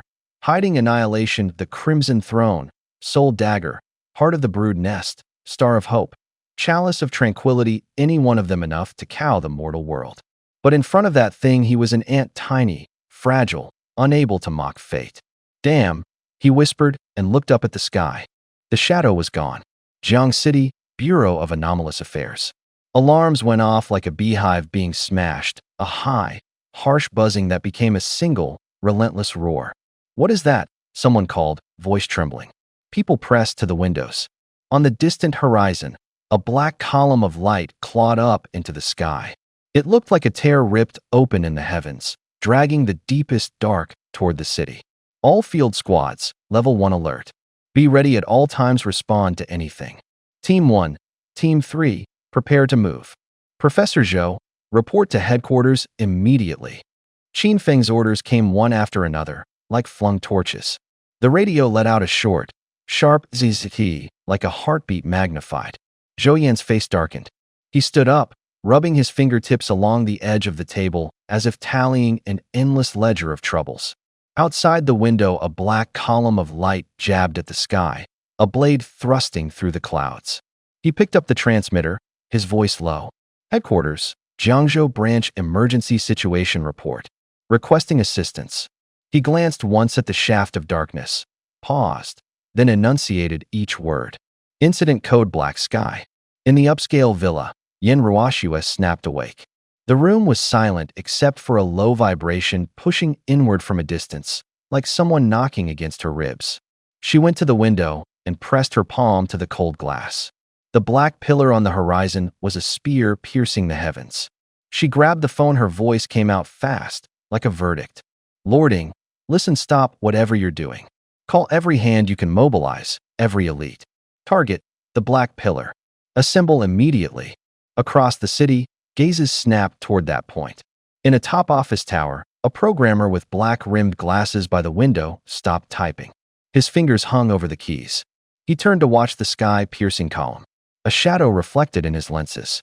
The corner of his mouth twitched up as he murmured, "Interesting." Downtown, traffic ground to a halt. A delivery rider slammed on his brakes. His motorcycle tires screamed. He took off his helmet, sweat tracing down his forehead. His eyes were confused at first, then widened, surprise sparking like flashed steel. Somewhere in a shop corner, someone flicked on a radio. Broken, breathy reports came through in pieces. Neon signs blinked twice, as if winking at the strange sight. The black pillar still stood. There was no wind, yet an unseen force seemed to tug at the city's breath. In the darkness, more and more eyes were turning toward it. A half-smile tugged at his mouth. There was mischief in it. TCH, this racket is really something. Which fellow cultivator's getting picked on over there? He pulled a pack of cigarettes from his pocket, lit one, and took a long drag. A delivery notification suddenly popped up on his phone, clear and bright. "You have a new delivery order." "Don't bother me," he said lazily. He flicked the phone away and cut the power. He flipped the switch on the wall. Yellow light lashed out like a whip, racing toward that black pillar. On the east side of the city, at the gate of a private estate, a group of wary people clustered together. "Boss, with all that commotion, do we go?" "Are you kidding? Of course we go. Fortune favors the bold. We're so short-handed, going would be suicide, right? Don't be a coward. Or do you want to live some dull, ordinary life? Who wants that?" They looked at one another, fists clenching, the sheaths of their blades giving a soft click. The whole city of Jiangxing throbbed like a drumbeat. People out in the open and watchful eyes in the shadows all tilted their heads to the same direction. There was only one target: Li Family Hollow. In a self-built house, Boss Wang leaned against the window frame, his face ashen as paper. He gripped his phone, palms slick with cold sweat. The black pillar in the distance was like a blade driven into the sky. The light was cold, with a tearing aura. "It's over, it's over, it's over," he muttered, unable to finish a sentence. His legs began to shake. "I told you that place was cursed, whoever listened to me." Remembering that he'd bought Boss Su drinks earlier, his voice began to tremble. "Great. Now he'll probably only be drinking underground." He laughed bitterly, then broke into sobs. The phone slid from his fingers and hit the concrete with a dull thud. Boss Wang could no longer stand. He collapsed to the ground, covering his face as he wept. "Boss Su," he stammered, "you don't do this." Out in the wilds beyond the suburbs, anyone with any skill surged toward it, like sharks smelling blood, eager for their share. Only one person walked against the tide. Su Ming strode steadily, his eyes fixed on that black pillar in the distance. "This place is too remote. Even if they rush over, it'll take them time." He turned back briskly. His target was the altar he'd set aside for now, number 52818. An old altar stamped with Bagua symbols. On the way, he finally had time to stare at the dagger that had just ranked up. His palm pressed against the cold hilt, like holding a monster just waking. A screen bright white flashed short and cold. The dagger's nameplate popped up, lines of text announcing themselves like a machine. Name: Soul Dagger Intermediate. Rarity: Legendary, Upgradable. Function: Devours Slaughter. It feeds on souls, grievance, and fear. Wielder gains strong resistance to mental corrosion. Invulnerable to all laws new. Take it literally. It supersedes rules. Your rules do not apply in its presence. Soul Breath Nourishment New. Absorbs the target's life essence after a kill, replenishing the wielder's combat power. One kill, one burst of strength. Deicides Overbearing Might New. Against legendary tier opponents, damage is multiplied tenfold. Growth Progress, 196 10,000. Holy shit, Su Ming only had time for a low shout. His heart felt like it would burst from his chest. Blood felt boiled, scalding into his limbs. 3 new effects cut straight at his weak points like 3 sharp swords. Each one was enough to upend fate. His mind flashed back to that night. A blood moon hung in the sky. The steel giant stood in the moonlight. The sharp clank of metal scraping metal sounded like blades tearing bone. Back then, the giant's mechanism had treated his dagger as if it were air. No matter how sharp, it hit an invisible shield. The dagger couldn't sink in, only cold metal flakes, and bitter failure remained. Now it was different. The 4 characters invulnerable to all laws flashed before his eyes. With a single light cut, the so-called immunity to sharpness, along with the giant's steel head, would be split in 2. Imagine a slanted slash, the armor crumpling like paper, sparks flying, metal screaming as it's torn apart. From now on, he murmured. The words were small, but sounded like a drum in his chest. In front of the soul dagger, all the flashy rules shriveled. Supposed immunities and special attributes meant nothing. The rules had been ripped open by this blade. 1 cut to undo 1,000 laws. 1 cut to see the truth. Soul breath nourishment patched another hole.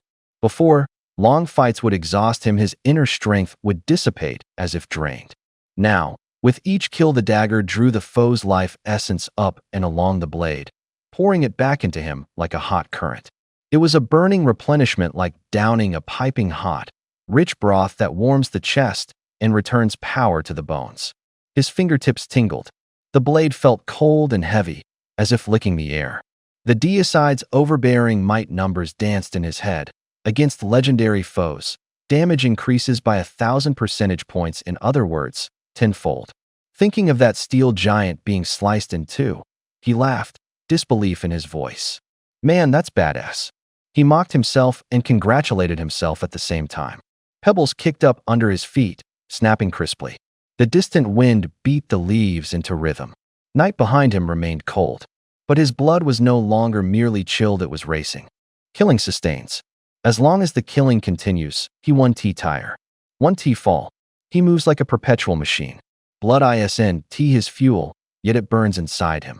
Every punch, every kick, shakes the air itself. The final path is simple.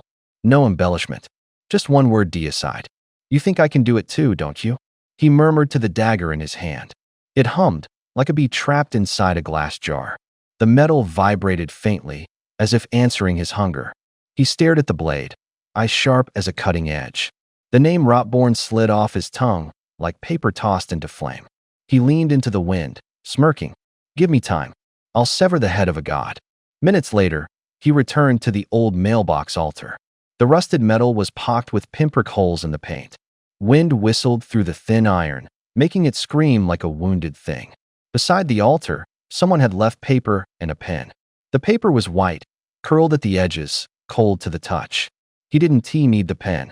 His hands were already soaked in blood, warm, sharp with the scent of iron. Su Ming pressed his fingertip to the page. The blood bloomed like a slow, red flower. He wrote in blood. Jagged strokes, like knives carved into skin. He wrote 8 words. Each stroke was final, a vow crushed between clenched teeth. I have seen a god. I will kill a god. As the last stroke settled, the paper gave off a faint metallic stench. He didn't look back. He folded it and shoved it into the slot. The opening yawned like a mouth waiting for an answer. At first, nothing. Then the mailbox began to tremble. A low, growling resonance, like a dog barking from beneath the earth, then a piercing shriek. The sound tore through the air. Anyone passing by might think a landmine had gone off underground. Light burst from the slot. Golden fire, rising fast. From the blaze, a black envelope emerged. Ancient in texture, like it had been cut from the cover of a leather-bound book. No writing, no stamp, just the unmistakable feeling of being summoned. He snatched it, but didn't open it. The golden glow still lingered. This place was close to the eye of the storm. Every anomaly meant danger. He tucked the envelope into his coat and turned away. His steps were steady, unhurried. He knew that staying put could get him caught. Half an hour later, in the bedroom behind the slaughterhouse, the iron door groaned shut behind him. Steam and antiseptic filled the air. Su Ming changed into clean clothes. Most of his wounds had closed, scabs smoothing like moonlight smoothing the sea. Earlier, he downed a vial of source blood, then another halfway through. The liquid churned in his chest, setting his veins on fire, pain swallowed by heat, skin knitting itself shut under invisible hands. He sat on the edge of the bed. With a flick of his hand, the black envelope reappeared as if drawn back by some unseen force. Cold to the touch, it whispered softly, like the sigh of paper rubbing against itself. But this time, he didn't hesitate. Let me see what's really going on. Su Ming flicked the slip of paper across the table. His fingertips were still a little cold. The surface had been blank at first, white, like an untouched face. He had only just frowned when the paper suddenly came alive. Golden characters burst like sparks, with a faint clink, jumping out line by line, laughing. I love your gossip. The words seemed to be winking. I can smell that scent of overreaching, so presumptuous, and yet oddly tempting. The gold letters wriggled. Trade with me, and I'll tell you 2 secrets. Su Ming's brow twitched. Sweat beaded in his palm. Before he could even curse, the letters shifted again, stretched as if by wind, then cut apart like a blade. The first drop of gray rain doesn't fall from the sky, it falls from a hero's tears. The air felt as if an invisible hand had closed around it. Su Ming swallowed a cold breath. Gray rain, the ashen rain that could wipe away all the supernatural, sounded like myth. Now it had been written in 3 words: tears. A chill ran down his spine. What kind of person could overturn the world with a single tear? What kind of sorrow could be heavy enough to fall like fate? The question rose to his lips and turned into a low, breathy hiss. The golden letters rearranged once more. Their tone was more provocative now, like hand claps keeping time in a band. The artists can't wait, they're doing the final rehearsal. Especially her, she really wants to see you. Artists. Su Ming's voice dropped. Her, he repeated, as if pulling the 2 words out of his head to inspect them. His thoughts were a tangle. His phone lay on the table, its screen reflecting his face. He reached for it, and then drew his hand back. His nails left faint half-moons in his palm. He thought of a few names and whispered, Xiao Weiwei. He said it like testing a spell. Then he tried another word. Mom. There was a bitter little laugh in his voice. The room held only the still flashing golden characters on the paper and his quick, uneven breathing. Su Ming blinked on reflex and activated the perception he called the eye of truth. Like a magnifying glass, it could probe the edges of causality, illuminate hidden threads. He wanted to see everything behind those words. There was nothing. The golden letters still burned on the paper, not flame, a cold light that pulsed. It felt like a person sneering, mocking his helplessness. The next second, the black envelope and the paper in his hand collapsed. They crumbled into golden dust. Like sand, it slipped silently through his fingers. No sound. A few specks of faint light fluttered like fireflies and then dissolved into the air. The clue gone to ash. Damn it, he muttered and slammed a fist down on the table. The wood gave a dull thud. A jarring, tooth-clattering tremor ran through his palm. What the hell is 52,818 anyway? Since when did it become a riddle? He spat. His voice was dry, anger skittered like a live coal in his chest. He felt drained. At the altar that day, he'd run into a prodigy. With a light move, it was like he'd hit an invisible wall. No matter how desperately he tried, he couldn't get over it. Su Ming pressed his fingers to his brow. It hurt, like being struck twice with an unseen blunt object. 2 things buzzed at him like annoying flies. He tried to piece the fragments together. The more he thought, the worse it got. His head felt scalded, and the rage climbed hot. They're all hollow. Forget it. He sneered and stood, pulling his attention away from the directionless gossip. This kind of inexplicable stuff was beyond him. The only thing that mattered was real, tangible strength. Right now there was one thing to do. Get stronger. First, make myself hard. Clear anything that stands in the way, he said, low and resolute. He picked up his phone and dialed Boss Wong. On the other end it rang and rang, each tone stretching out his heartbeat. Finally someone answered, voice trembling as if hearing a ghost story. Su, Boss Su, are you a person or a ghost? A corner of Su Ming's mouth lifted into a practiced, shaken smile. He let a little panic into his voice. Jesus, Wong, don't ask. I was only halfway there when I saw that towering black pillar like a column of black smoke growing out of the ground and shooting up to the sky. Silence on the line, then a swallowed breath. You wouldn't dare go near that, came the reply, all fear. You're right. Su Ming exhaled. I'll stick to my little business. No need to get mixed up in that mess. On the other end of the line, Boss Wong sounded like a man who'd been sentenced to death, and then pardoned. His voice flipped and rolled with exaggerated relief. Oh my God, my own boss. We're not going. We're not going, don't go. Take my advice in times like these. Being alive beats everything. Su Ming listened at the door, snorted coldly, and cut him off. Enough. Don't bring that up, bad luck. The chicken business stays the same. Line up another 1,000 for me and get them here ASAP. Load them, settle the payment, do it all together. Boss Wong kept agreeing. Got it. I'll arrange it right away. Total efficiency. Not a penny short. After hanging up, the look of shock on Su Ming's face vanished in an instant. With honest people like Boss Wong, he had to put on a show. Playing weak was, paradoxically, the best protection. He glanced at his phone. It was only a little past 11 in the morning. He didn't delay any longer. He turned and went down to the basement. At the end of the stairs came a heavy heartbeat. Thud, thud, thud. In the dark, a huge crimson throne trembled in rhythm, emitting a low hum, red light flowing through its veins like blood. Su Ming reached out with his intent. A sphere of charred tree roots tangled itself into being in his palm. It looked fierce, giving off the creak of wood and the smell of something scorched. It had a name, the V-shaped altar heart, the Huai demon. He set the orb in his hand and felt a warmth spreading up his fingertips. Like sap running under bark, like buds about to break through in spring. Su Ming muttered to himself, low and quick. Each altar heart is different. The Huai demon should be a tree-related power.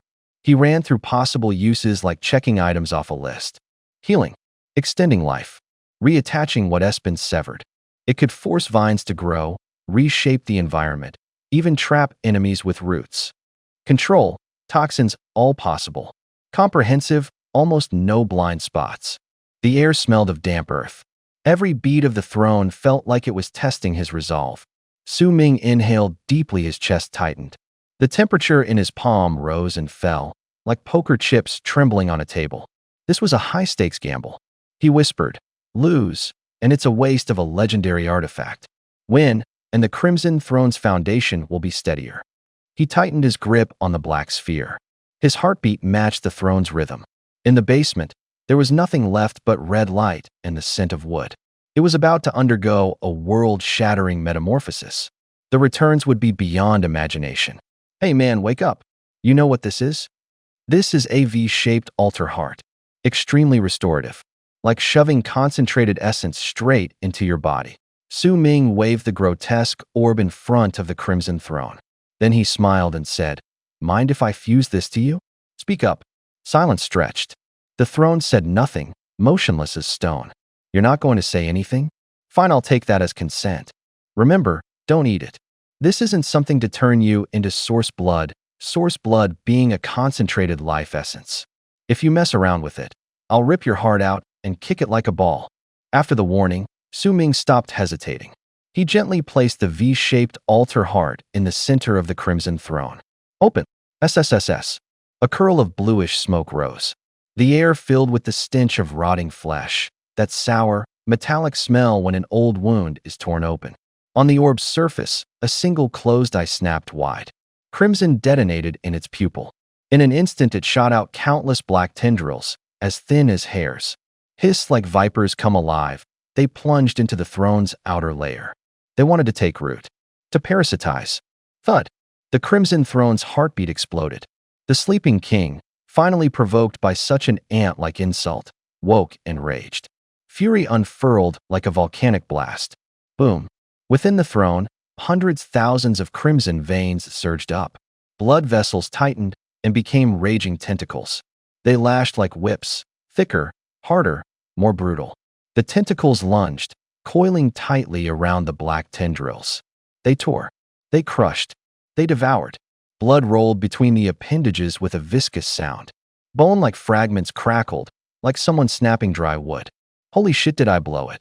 Su Ming's heart shot into his throat. Sweat instantly soaked his back. The clash was brief. In less than a minute, the tidal fighting ebbed. Smoke cleared. The orb lay clutched in the blood-red tentacles, its tendrils broken into shards, like crushed black threads. The Crimson Throne slowly withdrew its wrath. Only a slow heartbeat and the lingering iron tang of blood remained. A blood-colored tentacle swallowed the last black tendril whole, then slowly withdrew into the depths of the throne. Its breath steadied. The silence was like a room without a heartbeat. No way, man. What about the fusion we were promised? Su Ming had just breathed easier. His words hadn't even finished before another string of curses slipped out. The next moment, something changed. At the heart of the Crimson Throne, flesh split open. The wet, bloody tearing sounded like ripped leather. The heavy metallic stench of blood was pushed back by a fresh scent of leaves. A green twig burst out of the flesh. It was thin and full of life, stubbornly growing as if through pain. Not even half a meter tall. At its tip hung a glistening green fruit, apple-sized, as if washed by dew, translucent enough to show the fine veins within. Su Ming froze and drew a cold breath. He retracted his mental energy and opened the eye of truth. Blood-colored text sprang out like a floating screen, clean and emotionless. Altar ID, 40. Linked marker. Crimson Throne fused with V-type altar heart. Why fiend? Causality overview. All things are nourishment until the crimson is crowned. Special attribute 1. Eternal altar. This altar is permanent. Sacrifices do not count against daily limits. Sacrifices, unlimited. Special attribute 2. Flesh and blood furnace. Any item returned by an altar may be sacrificed and converted into source blood. Source blood is concentrated life essence. When absorbed, it permanently increases internal vitality and durability. Special attribute 3 new. From now on, source blood will be drawn up by the heartblood tree and poured into the heartblood fruit for brewing. Brewing? Su Ming felt his heart tighten. The word was small, but it struck like a hammer on glass. He wanted to try to see exactly what this brewing meant. The problem was, he had no spare items on him. Empty. A sudden idea hit him. Su Ming pulled from the dimensional warehouse the most ordinary bottle of source blood. Inside was a dark red, viscous liquid that smelled of iron and raw heat. He spread his hands in a self-mocking shrug. Who said you couldn't sacrifice the same kind of thing? Just nesting dolls. He set the bottle gently on the throne's seat. The mouth of the bottle pressed against the texture of the flesh. The Crimson Throne's pulse skipped. Not even half a second. It was like a giant beast had been stabbed in the heart, the oscillation frozen. All that remained in the air was the faint slosh of liquid in the bottle. Su Ming couldn't help laughing, part amusement, part anger. You stuck on a bug? You think you can trap me? The throne gave no answer. Only the tiny glow that bloomed on the heartblood fruit at the tip of the branch hinted at motion, as if something were quietly being brewed. A tentacle slid out slowly. It coiled like a straw and wrapped around the tiny blood vial. The bottle's mouth was swallowed. The tentacle withdrew, drawing out a blackish red stream. The blood ran backward along the branch, like a creek being drawn back to its spring. All of it flowed into the fruit. The fruit began to glow. At first the light was gentle, then it grew increasingly blinding.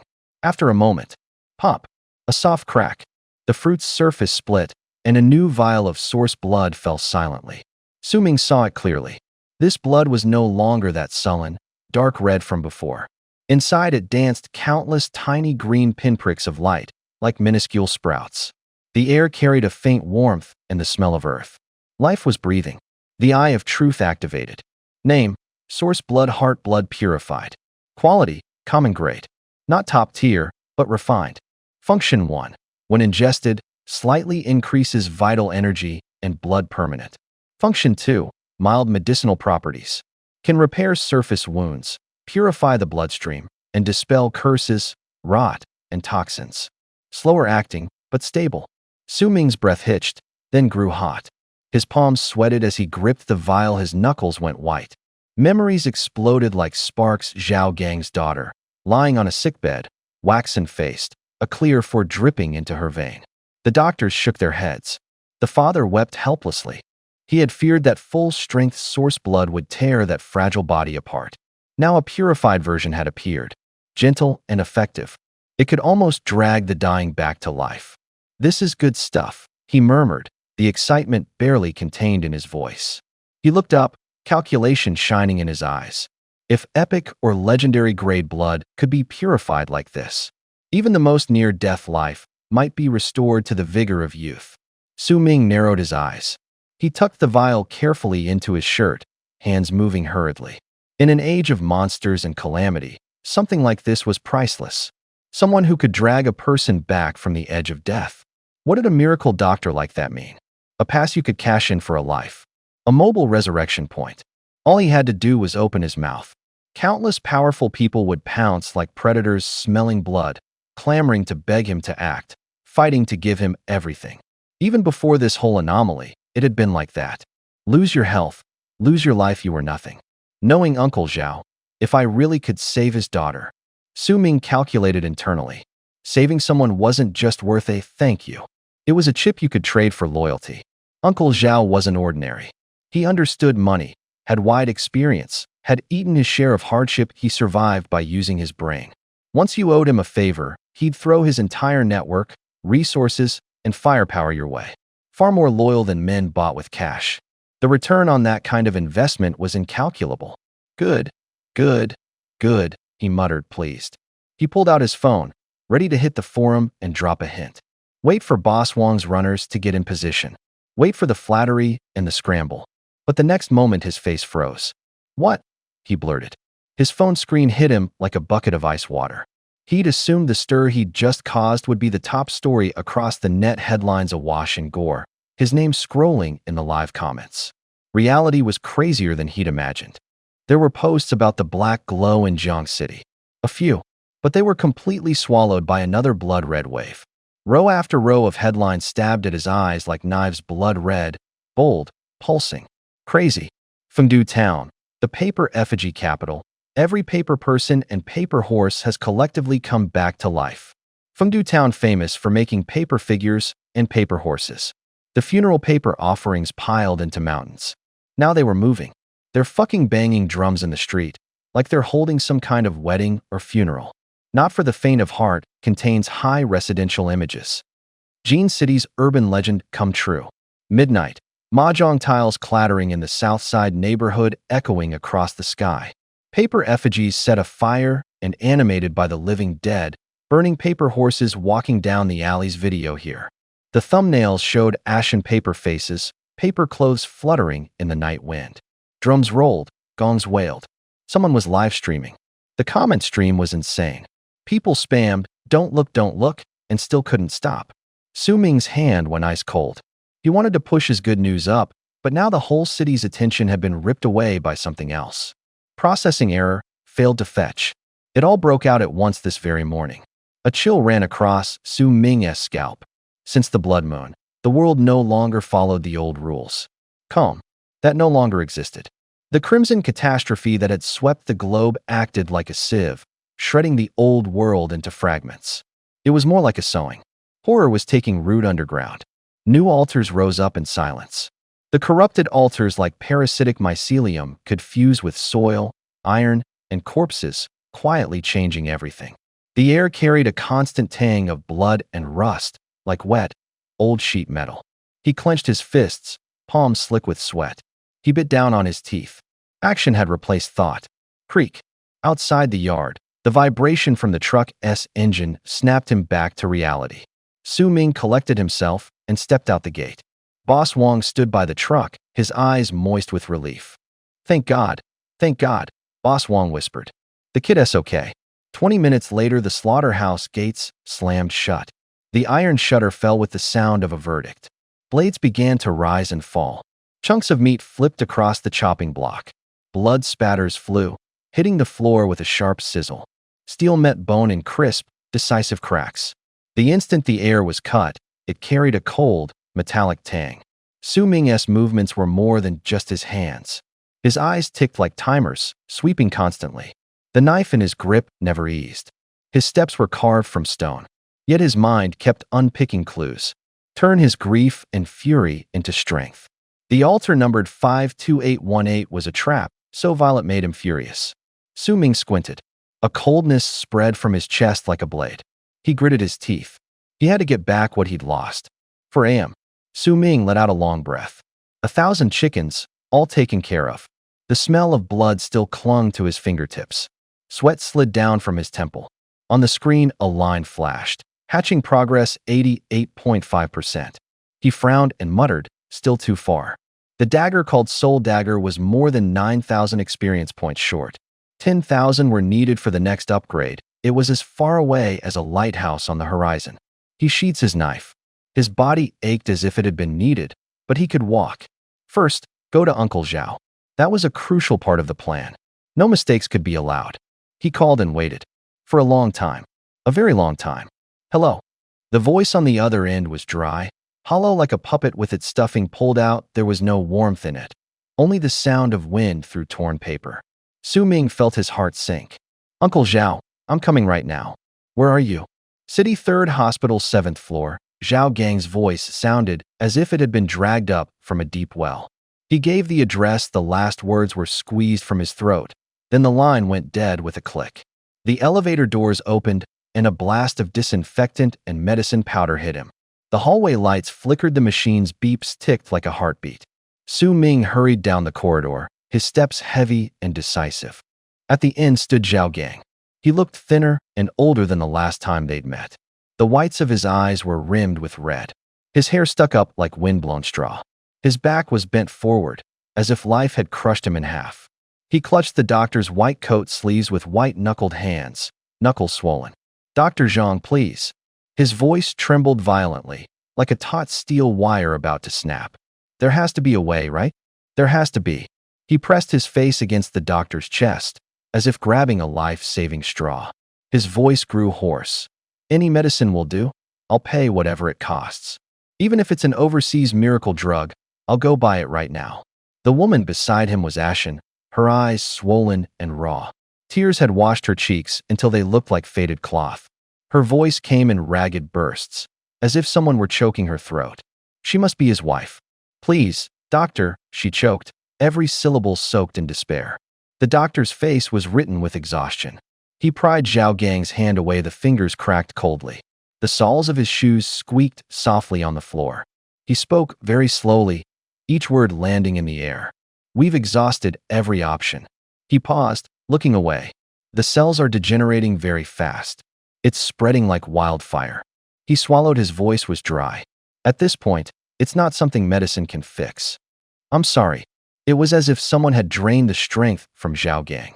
His body went limp. He almost fell to his knees. He couldn't catch his breath, his voice splitting in two.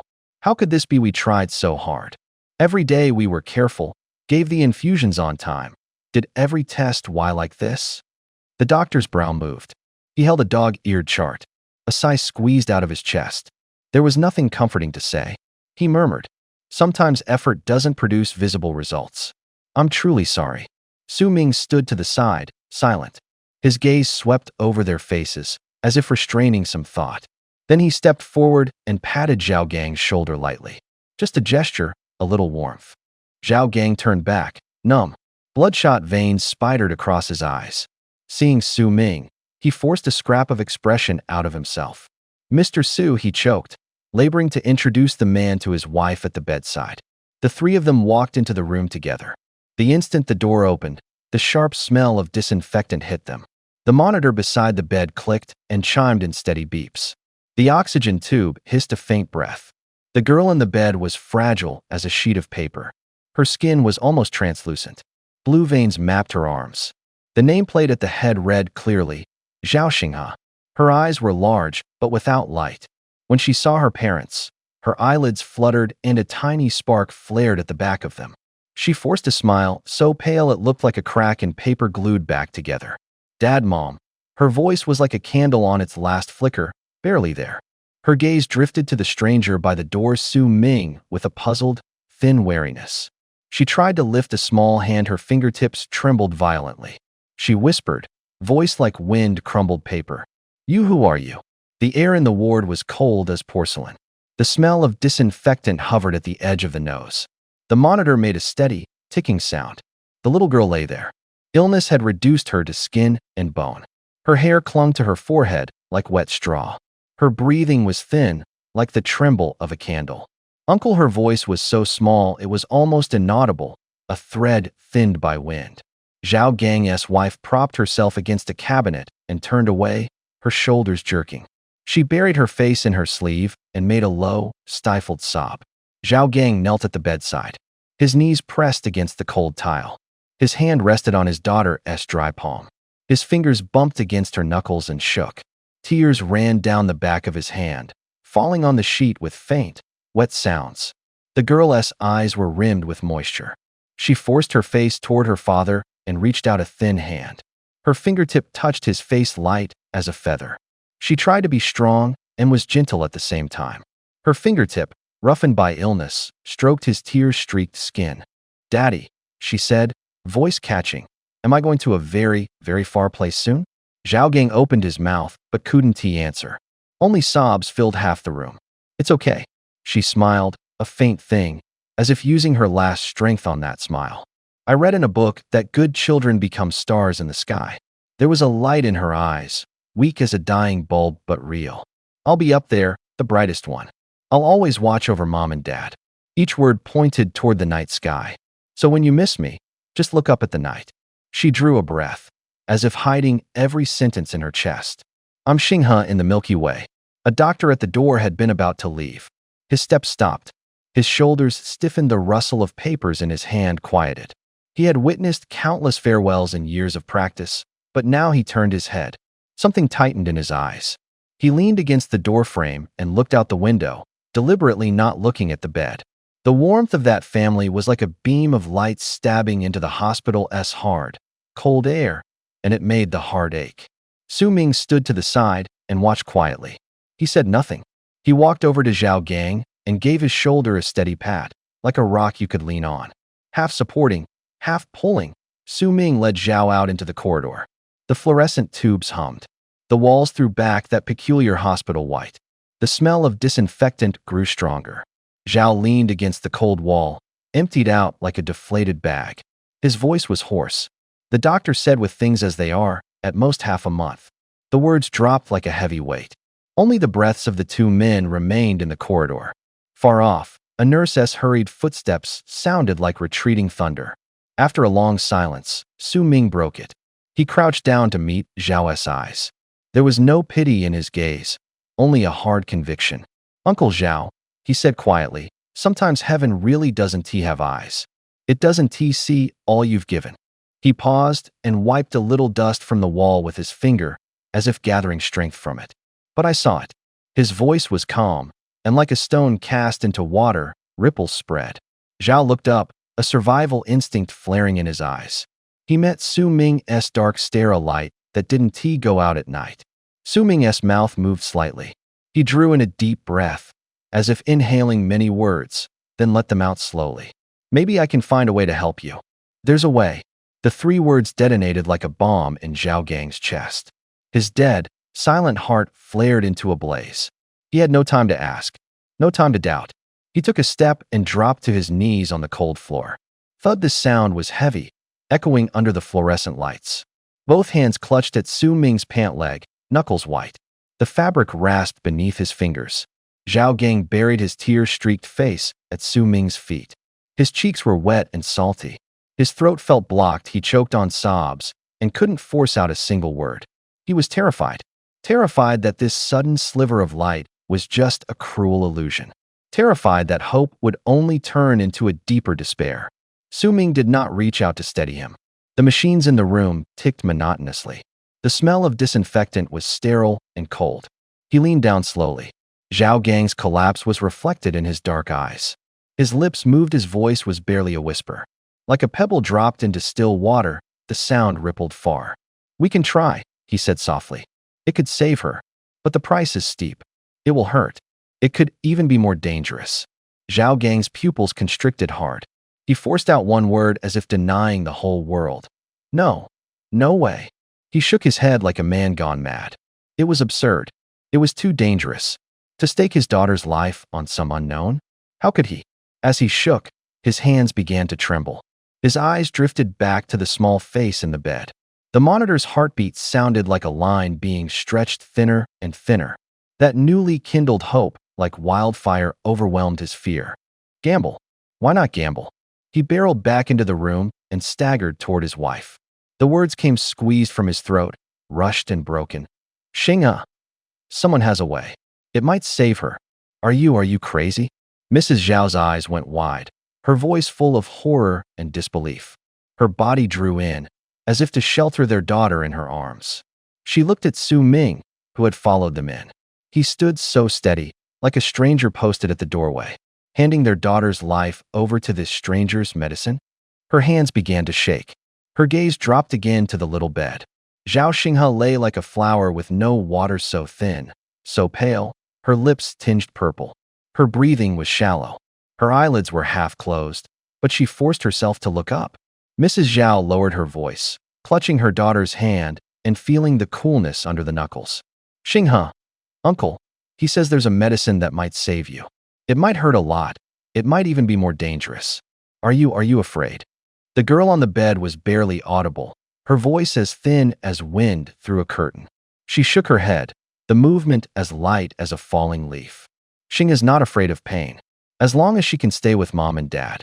She turned her gaze to Su Ming, summoning what little strength she had. Her voice grew even thinner. If the medicine doesn't work, please don't blame uncle. When the words fell, the ward shrank to a few sounds. The monitors ticking, the steady drip into the 4 bag, and the parents' suppressed sobs muffled by their hands. Su Ming stood there, his look heavy, as if he had taken the whole responsibility upon himself. She isn't going to live long anyway. If she becomes the brightest star sooner and watches over you from the sky, that's fine. Zhao Gang gritted his teeth. He spun away, refusing to let tears fall in front of his daughter. His voice caught, his lips went pale.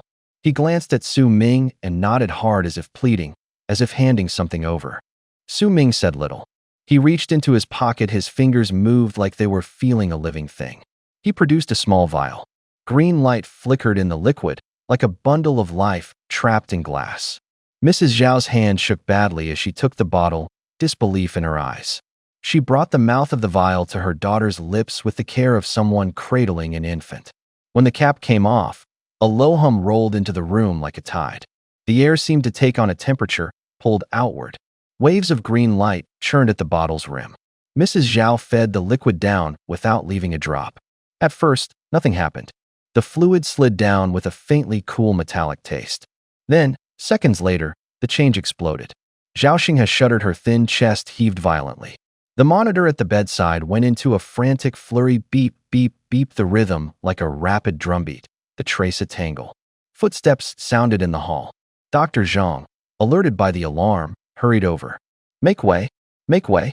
What's happening in there? He shouted, pounding the door, panic in his voice. Why is it locked? Open up. The nurse on shift rushed forward with keys in hand. What are you doing? Other staff shouted as they ran in.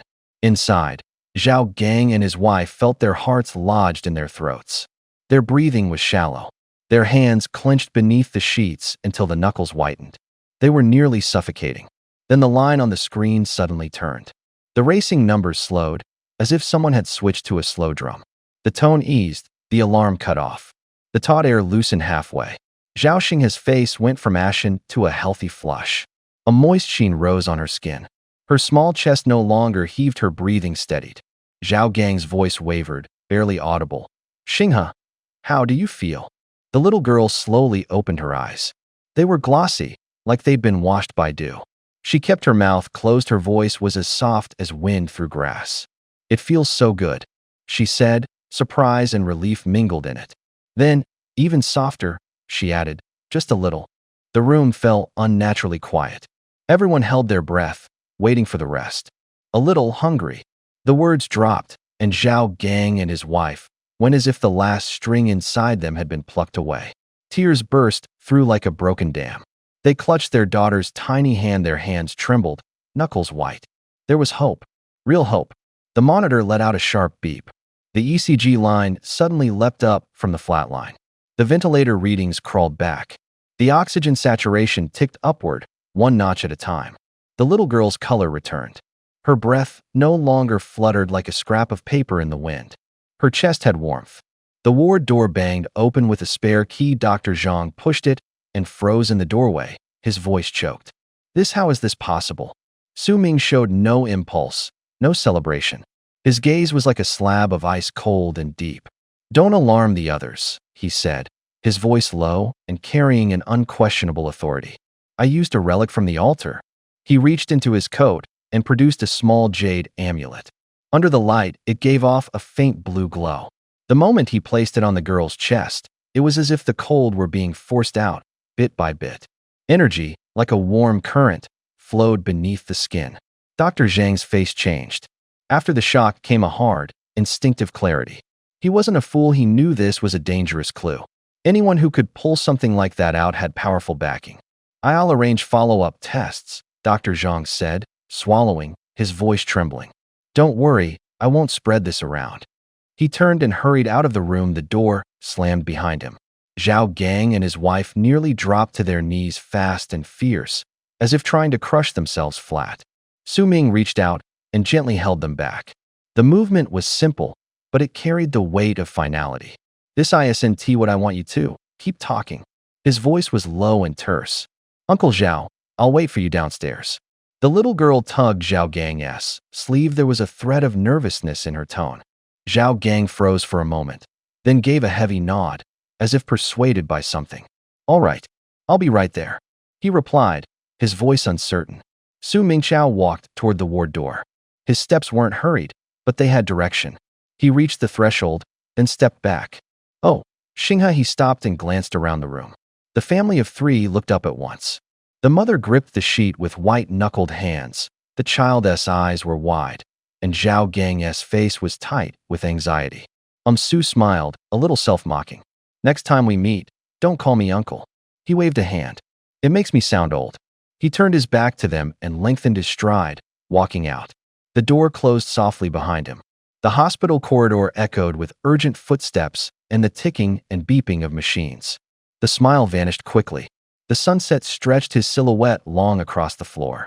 He tilted his head toward the sky, eyes passing over the rooftops to the far-off direction.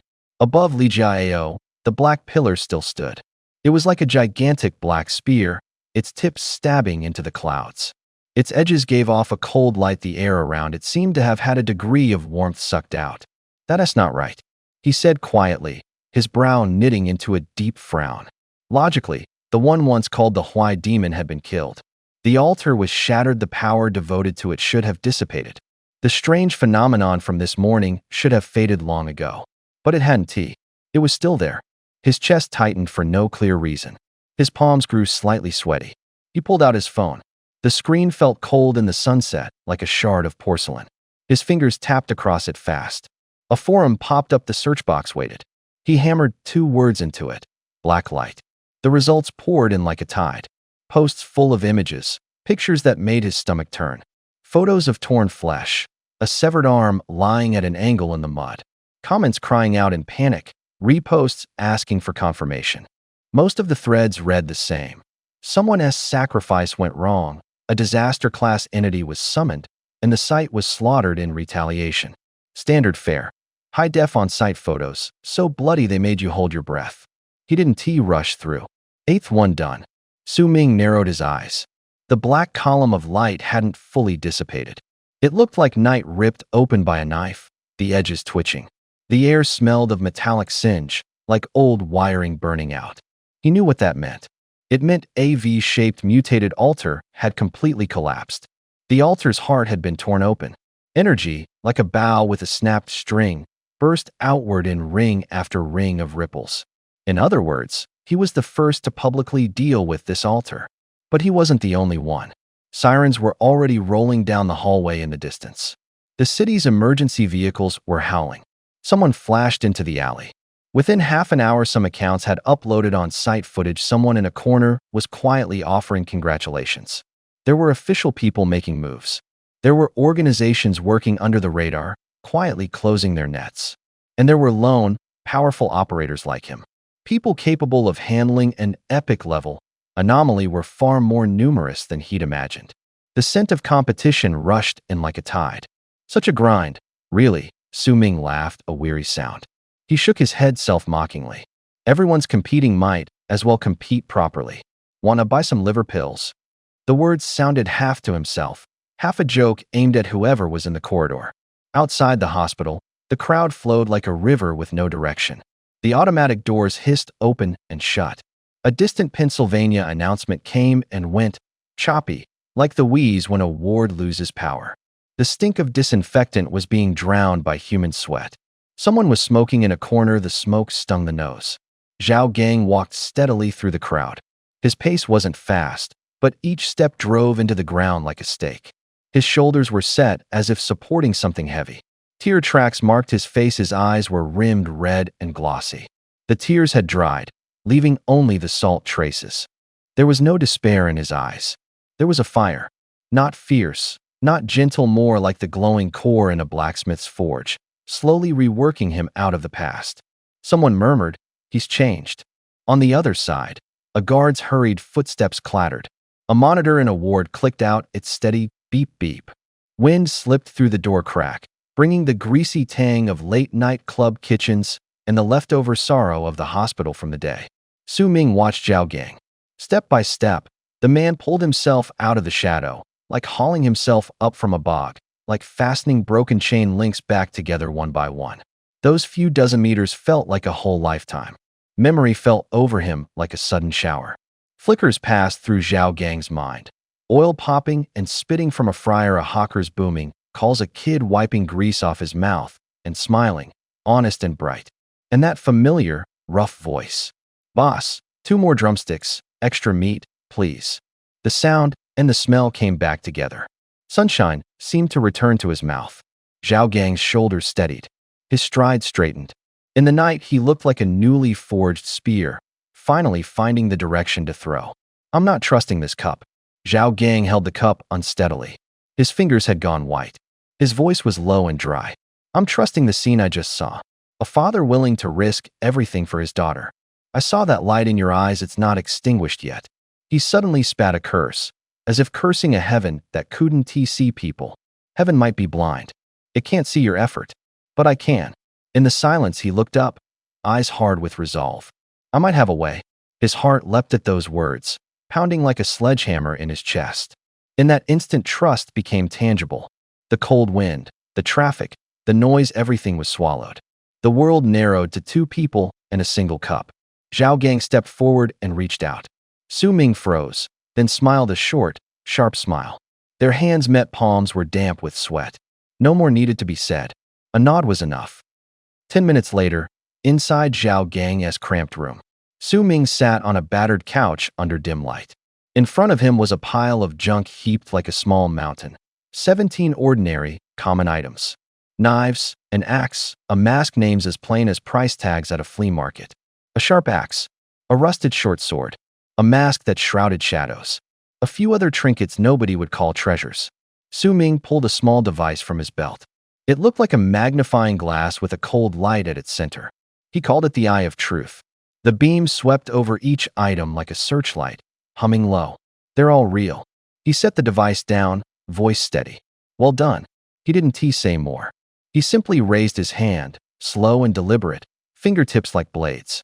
The pile seemed bitten by an invisible wind and collapsed, scattering and folding in midair until there was nothing left, no trace, no sound, swallowed by the silence. Zhao Gang's pupils snapped tight. His lips parted as if to speak, but he was stunned. The thought miracle hopped into his mind. Sweat rolled down his forehead. He gripped the cup so hard his knuckles were white. Su Ming watched him with an impassive gaze. In that moment, he took in the other man's shock and planted a seed of caution. He needed loyalty and needed people to never quite see through him. He took from his chest a small shard of altar. It was cold, its edges gleaming faint green, trembling like a heartbeat. He tossed it. The shard landed squarely in Zhao Gang's palm. "Take this and do as I say." Su Ming's voice was low, short, precise, like giving instructions. "Work on the shadows side. Get inside first, don't do anything reckless." "I understand. You can trust me, sir." Zhao Gang accepted the shard with solemnity. The light in his palm reflected in his eyes. His voice held resolve. "In business terms, that's called a bet." He grinned, confident as a honed blade. "You back me, I guarantee you won't lose out." "I want one more shot. Take a chance, fly into the wind." Su Ming nodded, said nothing more. This was exactly the spirit he'd wanted to see. A sharpened knife should show its edge. The staff needed that same sharpness. With everything arranged, night had fallen. Zhao Gang and his wife kept thanking him and invited him to dinner, but he politely declined. He left the rundown apartment building alone. His stomach started to rumble. He went looking for food on the street. The stall was buzzing smoke and savory smells hit him. He sat down and ordered a plate of fried noodles and 2 bottles of beer. At the next table sat a few big guys, voices rough, laughter booming like drums. I'm telling you, yesterday I was badass. I lugged 30 layers of bricks in one go, not even out of breath. Come on, don't brag. I got a security guard buddy couple days ago. He flashed blue light and whipped out a fire blade that cuts through iron like butter. Now he's been noticed by Long Way Special Recruitment. They're offering $50,000 a month base. Seriously? Their shouting grew louder, spit flying. Su Ming ignored them, took a bite of noodles, then another sip of beer. Their world wasn't his. He stood, paid, and stepped out of the pool of light. The streetlight stretched his shadow long. His silhouette was clean, his step steady. The road of the strong always seemed to be that of a lone shadow. At the corner, a sweet aroma stopped him in his tracks. An old pastry shop, yellow light at the door, steam fogging the glass. Fresh mooncakes gave off the smell of caramelized sugar and lotus paste. He looked up. The sky was high, the moon big and round. Silvery light hung quietly between the tall buildings. He pulled out his phone and checked the date, August 14th. Tomorrow was the Mid-Autumn Festival. Su Ming stood at the shop door for a few seconds, like someone had hit pause.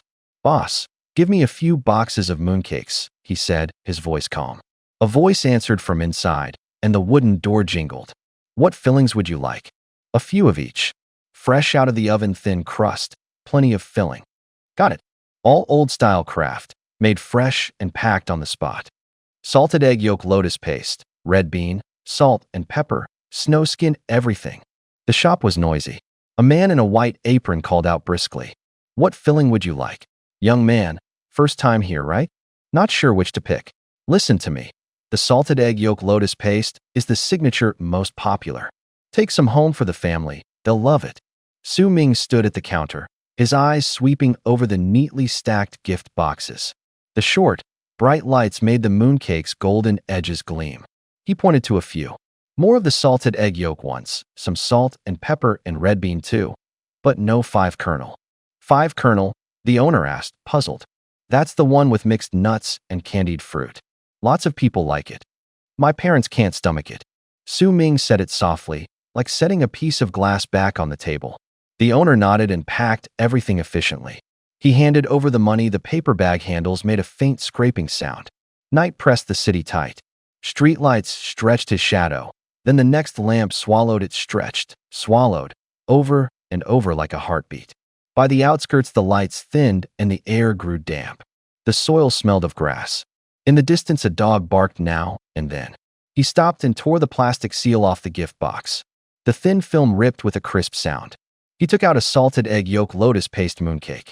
The crust had fine cracks, a strong yolk aroma stabbed into his nose. The mooncake was heavy, its oily sheen obvious in his palm. He bit down. The crust crumbled with a low crack. Lotus paste flowed from the split, the yolk like melted gold spreading across his mouth. The savory saltiness mixed with sweetness and filled his mouth instantly. The tip of his tongue was struck, and memories surged up like a tide. When he was little, mid-autumn was always the liveliest day. His father clumsily wrestled with live fish in the kitchen, water splashing, scales flashing cold on the floor. He hummed a rough tune, turning the kitchen into a battlefield, insisting, "This is practiced knife work." His mother stood nearby, smiling softly. With her sleeves rolled up, her wrists moved with a conductor's grace. The clatter of spatulas and the sizzle of sauces, she kept them all perfectly in rhythm. He peeled garlic and washed vegetables at the side. When his mother wasn't looking, he slipped a piece of just cooked braised pork into his mouth. The fat stuck between his fingers, and the meat's warmth lingered on his tongue. The mooncake still felt warm. His hand trembled slightly. He wiped his mouth with his thumb. His eyes were damp, but he didn't speak. Only the night breeze blew the moisture across his face and carried away some of the heat. He took another bite. The flavors straightened time, piecing back together the scattered scenes in his memory. Moonlight in the park, the shouting at the dinner table, his mother handing him a cup of hot tea, all of it came clear in that one mouthful. Night. The whole family was squeezed onto a small couch, mooncakes in hand. The TV was showing the mid-autumn gala. The moon was brighter than usual. A softness eased Su Ming's mouth. The warmth of other people's homes spilled through the screen. He didn't feel completely cold. He murmured, "At least, it happened once, right?" The next second his smile froze. "What did I just say?" he asked himself, voice very low. Mid-autumn gala. Galas need performers. Performances need people. Big shows always hold rehearsals. A cold rush shot up from his chest.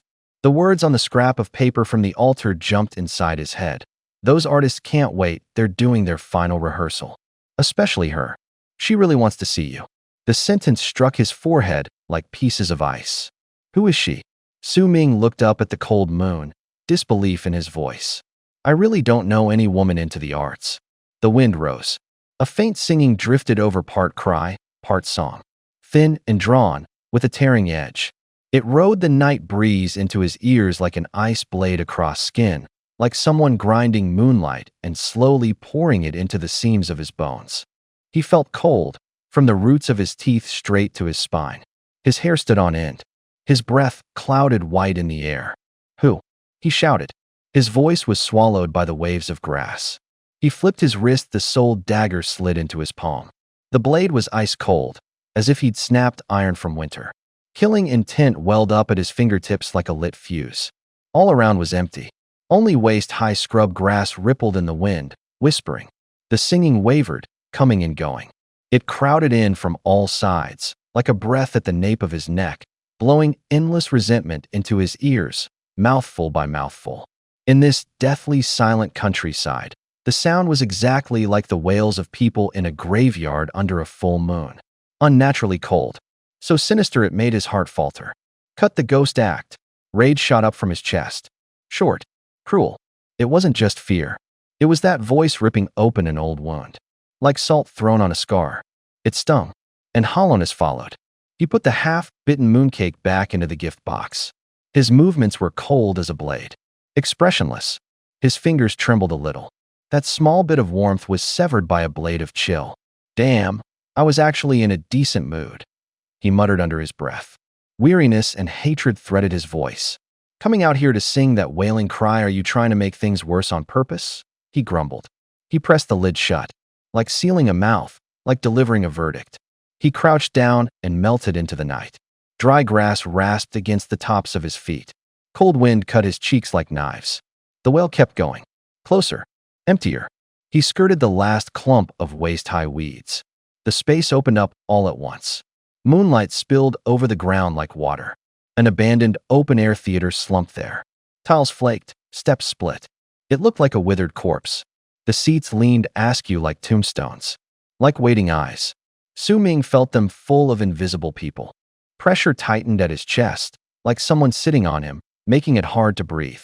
The moon was the only spotlight now. Its silver had no warmth. The stage was washed a ghastly white. Shadows stretched long, like broken fingers. He held his breath. His ears were taut as a plucked string. The singing drew closer from a far, part cry, part song. Like an old stage performer's voice, thin, sharp, endlessly drawn out. The sound came from the exact center of the stage. Each note cut the air like a knife. He stepped up the steps quietly.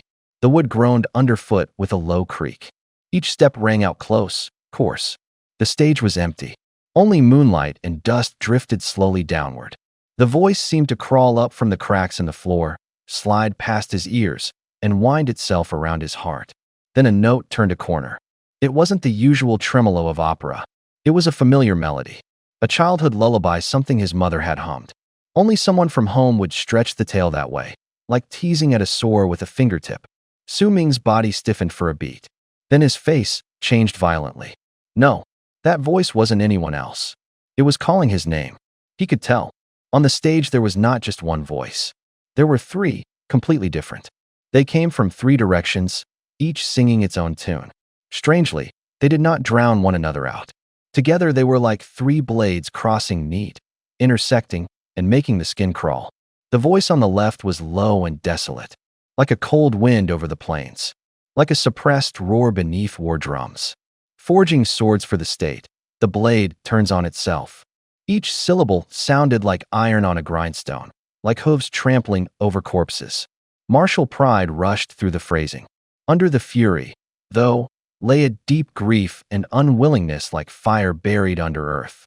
In the center was the plaintive melody he had heard first, thin and clear, like moonlight on silk, like a woman whispering to an empty room at midnight. Using love as the match consumes the self. Every word scraped like a blunt knife, stained with tears. A woman in ornate robes stood under a solitary moon, confessing an inescapable fate. Her fingers trembled, her notes were long, almost breaking. On the right was a grating laugh, fragmented, sharp, like nails on glass. Watching the crowd perish with a smile, becoming a corpse oneself. There was no joy in the laughter, only scorn and derision. It sounded like someone watching a doomed farce while the audience sat hypnotized. Su Ming hunched his shoulders and exhaled a white breath. A cold ran down his spine, the hairs on his arms rose. He could identify the roles behind the voices. Left, the Wuxing, the stage warrior, iron strong. Center, the Qingyi, the gentle female lead, restrained and mournful. Right, the Chou, the mocking, diseased comic. In other words, warrior, beauty, and fool. 3 altars, he mouthed the thought under his breath, as if confirming it to himself, as if praying. He stifled the rush in his chest and sharpened his focus. His eyes went hard as lightning. The eye of truth lit up in his gaze. Moonlight seemed to be pushed aside by an invisible hand. The stage's outer skin peeled away in layers. The painted set dissolved into fragments, and beneath them the outlines of 3 altars emerged. The contours glinted in cold light, clear, real. The left altar loomed so near it was suffocating. Broken spears and shattered armor heaped into a mountain. Rust ate at every inch of metal. The air reeked of old blood and iron. Cold washed over him like blades across the skin. The urge to kill hit like a hot wave, then settled into an icy, vengeful stagnation. A block of information hovered, short and clipped. Altar ID 1001. Connection node. All Heavens Playhouse, White Tiger Hall. Cause overview. Forged swords for the nation, only to have the blade pointed inward. Rose to general and marquis, yet the gates of nobility were as vast as the sea. A life that knew only drunken revelry on the battlefield, blind to how deep the Lord's heart ran. Answer me this. Why do loyal bones not get a proper end? The central altar looked like a shattered bridal chamber. Phoenix coronets were piled into a tower, golden hairpins stuck like abandoned banners. Jewelry lay dust-covered. Beneath the faint scent was the must of moldy cloth. Where a breeze passed, strings of pearls brushed and tinkled. Grief lay over everything like a heavy cloth, smothering breath, utterly still. Altar number 1003. Connected to Celestial Playhouse, Longmen Palace. On the stone tablet a line mumbled like an old playbook. She swore on a golden hairpin, vows scattering like scraps of paper in the wind. The bride was buried in full makeup, the halo of a flourishing age faded by midnight. Her single-minded devotion was like the moon in a mirror close up, empty. The right altar was a heap of masks, laughing, crying, furious, dull faces piled on faces. Where the masks cracked, the wind sounded like people sneering. Those expressions were not human, they were performance. Sound knocked back and forth inside, hammering out emptiness. Altar number 1004. Connected to Celestial Playhouse, the Many Faces. The epitaph read, "Painted brows and painted eyes cannot reveal true hearts. Sweet words only stir wind and waves. One moment they build a house, the next they pull it down. When the laughter fades, the laugher is buried with it." The Celestial Playhouse. Su Ming's heart dropped. His breath felt as if it had been yanked. 3 altars, 3 acts. The numbers marked them at the highest rank. Each altar was like a face, a fate. He reached and touched the phoenix hairpin on the first altar. The metal was icy, the grooves carried the scent of blood. He touched a mask, ash clung in its corner. Memories flashed in his mind like a film with missing frames. These 3 were the loyal minister, the lovesick woman, and the fool. Put plainly, an armored general, a richly dressed noblewoman, and a slick jester. In the old theater they are Shang, Dan, Cho. One was missing, the Jing, the role that, on entrance, sets the rules. A face painted in bold colors, a voice like a blade, able to split black from white. Su Ming squinted. The fog seemed torn apart by wind. The three altars were not independent, they were one unfinished play. Missing from the stage was the role whose arrival decides win or loss. The general's armor was stained with blood, yet he lay abandoned. The noblewoman's vows were like paper, scattered across the courtyard. The laughing still laughed, but behind the laughter was a hollow. He saw the outline of the ending. The play was still being sung. All that remained was that heavily painted face, striding onto the stage on a march of thunder. The clown looked down into the house. Lights washed over him. Applause rolled in like a tide again and again, like a scratched groove on an old record. He froze. Suddenly, he felt he was one of the people on the stage. The others beside him moved in fixed steps, one by one, repeating the same pained expressions. The play was a cage. The boards creaked. The smell of bandages and grease paint circled at his nostrils. They were trapped inside the play. A loop. The tragedy replayed itself. Every time the curtain fell, the next second it snapped back to the opening. The actors' smiles had been ground down to mechanical edges. Pain was deconstructed into gestures. The audience sat below, some whispering and laughing, some lifting their glasses. No one stepped into that snare. So he shouted down into the auditorium. His voice split the air. The key to breaking this. Su Ming's fist hurt from clenching. His knuckles had gone white. His voice wasn't too loud, but enough to be heard. It's not the applause, nor those flashy tricks. He paused, as if listening for an echo. The sound was swallowed by the pillars of the stage. It's the person who's missing from start to finish. He stepped a little forward under the lights. His face looked strangely unfamiliar. The one who can tie up the knot. The one who can put a period on this play. Someone in the audience laughed. The laugh sounded like glass being struck. Some clapped. Others turned their heads in disdain. "I mean the painted face roll the jing," Su Ming said. His voice was calm, but edged like a blade. He explained without scholar talk, with images instead. Painted face, the kind with the heavy makeup. When that face shows up, everyone knows this person stands for the rules.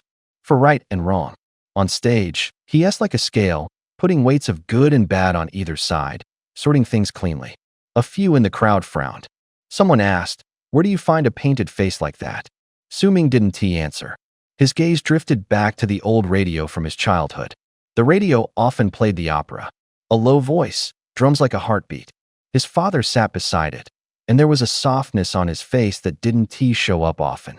He was usually quieter when he drank, but when the opera came on he'd hum, keep time with his hand, his eyes lighting in a different way. That night the two of them sat in the kitchen. The smell of liquor clung to the air. His father set his cup down on the table, a small smile at the corner of his mouth. "You ask why I keep listening to this?" His father said, his speech carrying an accent and a kind of certainty. "I'm not the type who just chases a good time." He rapped the edge of the table, as if tapping an invisible scale. "Look at that painted face. One appearance, and he represents the rules. Loyal and traitor are clear. His words are heavy, his deeds are heavy. You should live like that. Black is black, white is white. Have a scale in your heart, and a backbone." Su Ming listened. His father had shrunk a life into a few sentences. The words were like a hammer, driving into his chest and into his bones. Later, his father did as the line said. He earned great merit. Then he turned away, and the world crumbled like a collapsing stage. A car crash yanked down every spotlight and every debt. Those praised as loyal bones were, in the end, not treated kindly by the world. Moonlight slipped through the crack of the window and lay across Su Ming's hand. His fist eased. Tears warmed the rims of his eyes. Something seemed to claw at his throat and keep him from speaking.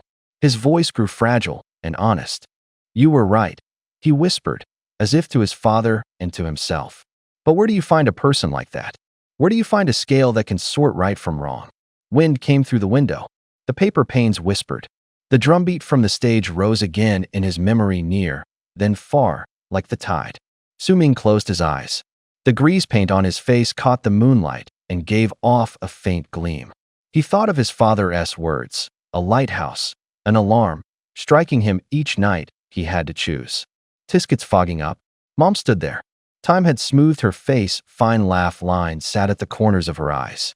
She was the woman who always brought people back. Saving the dying, tending the wounded. Her hands often smelled of disinfectant.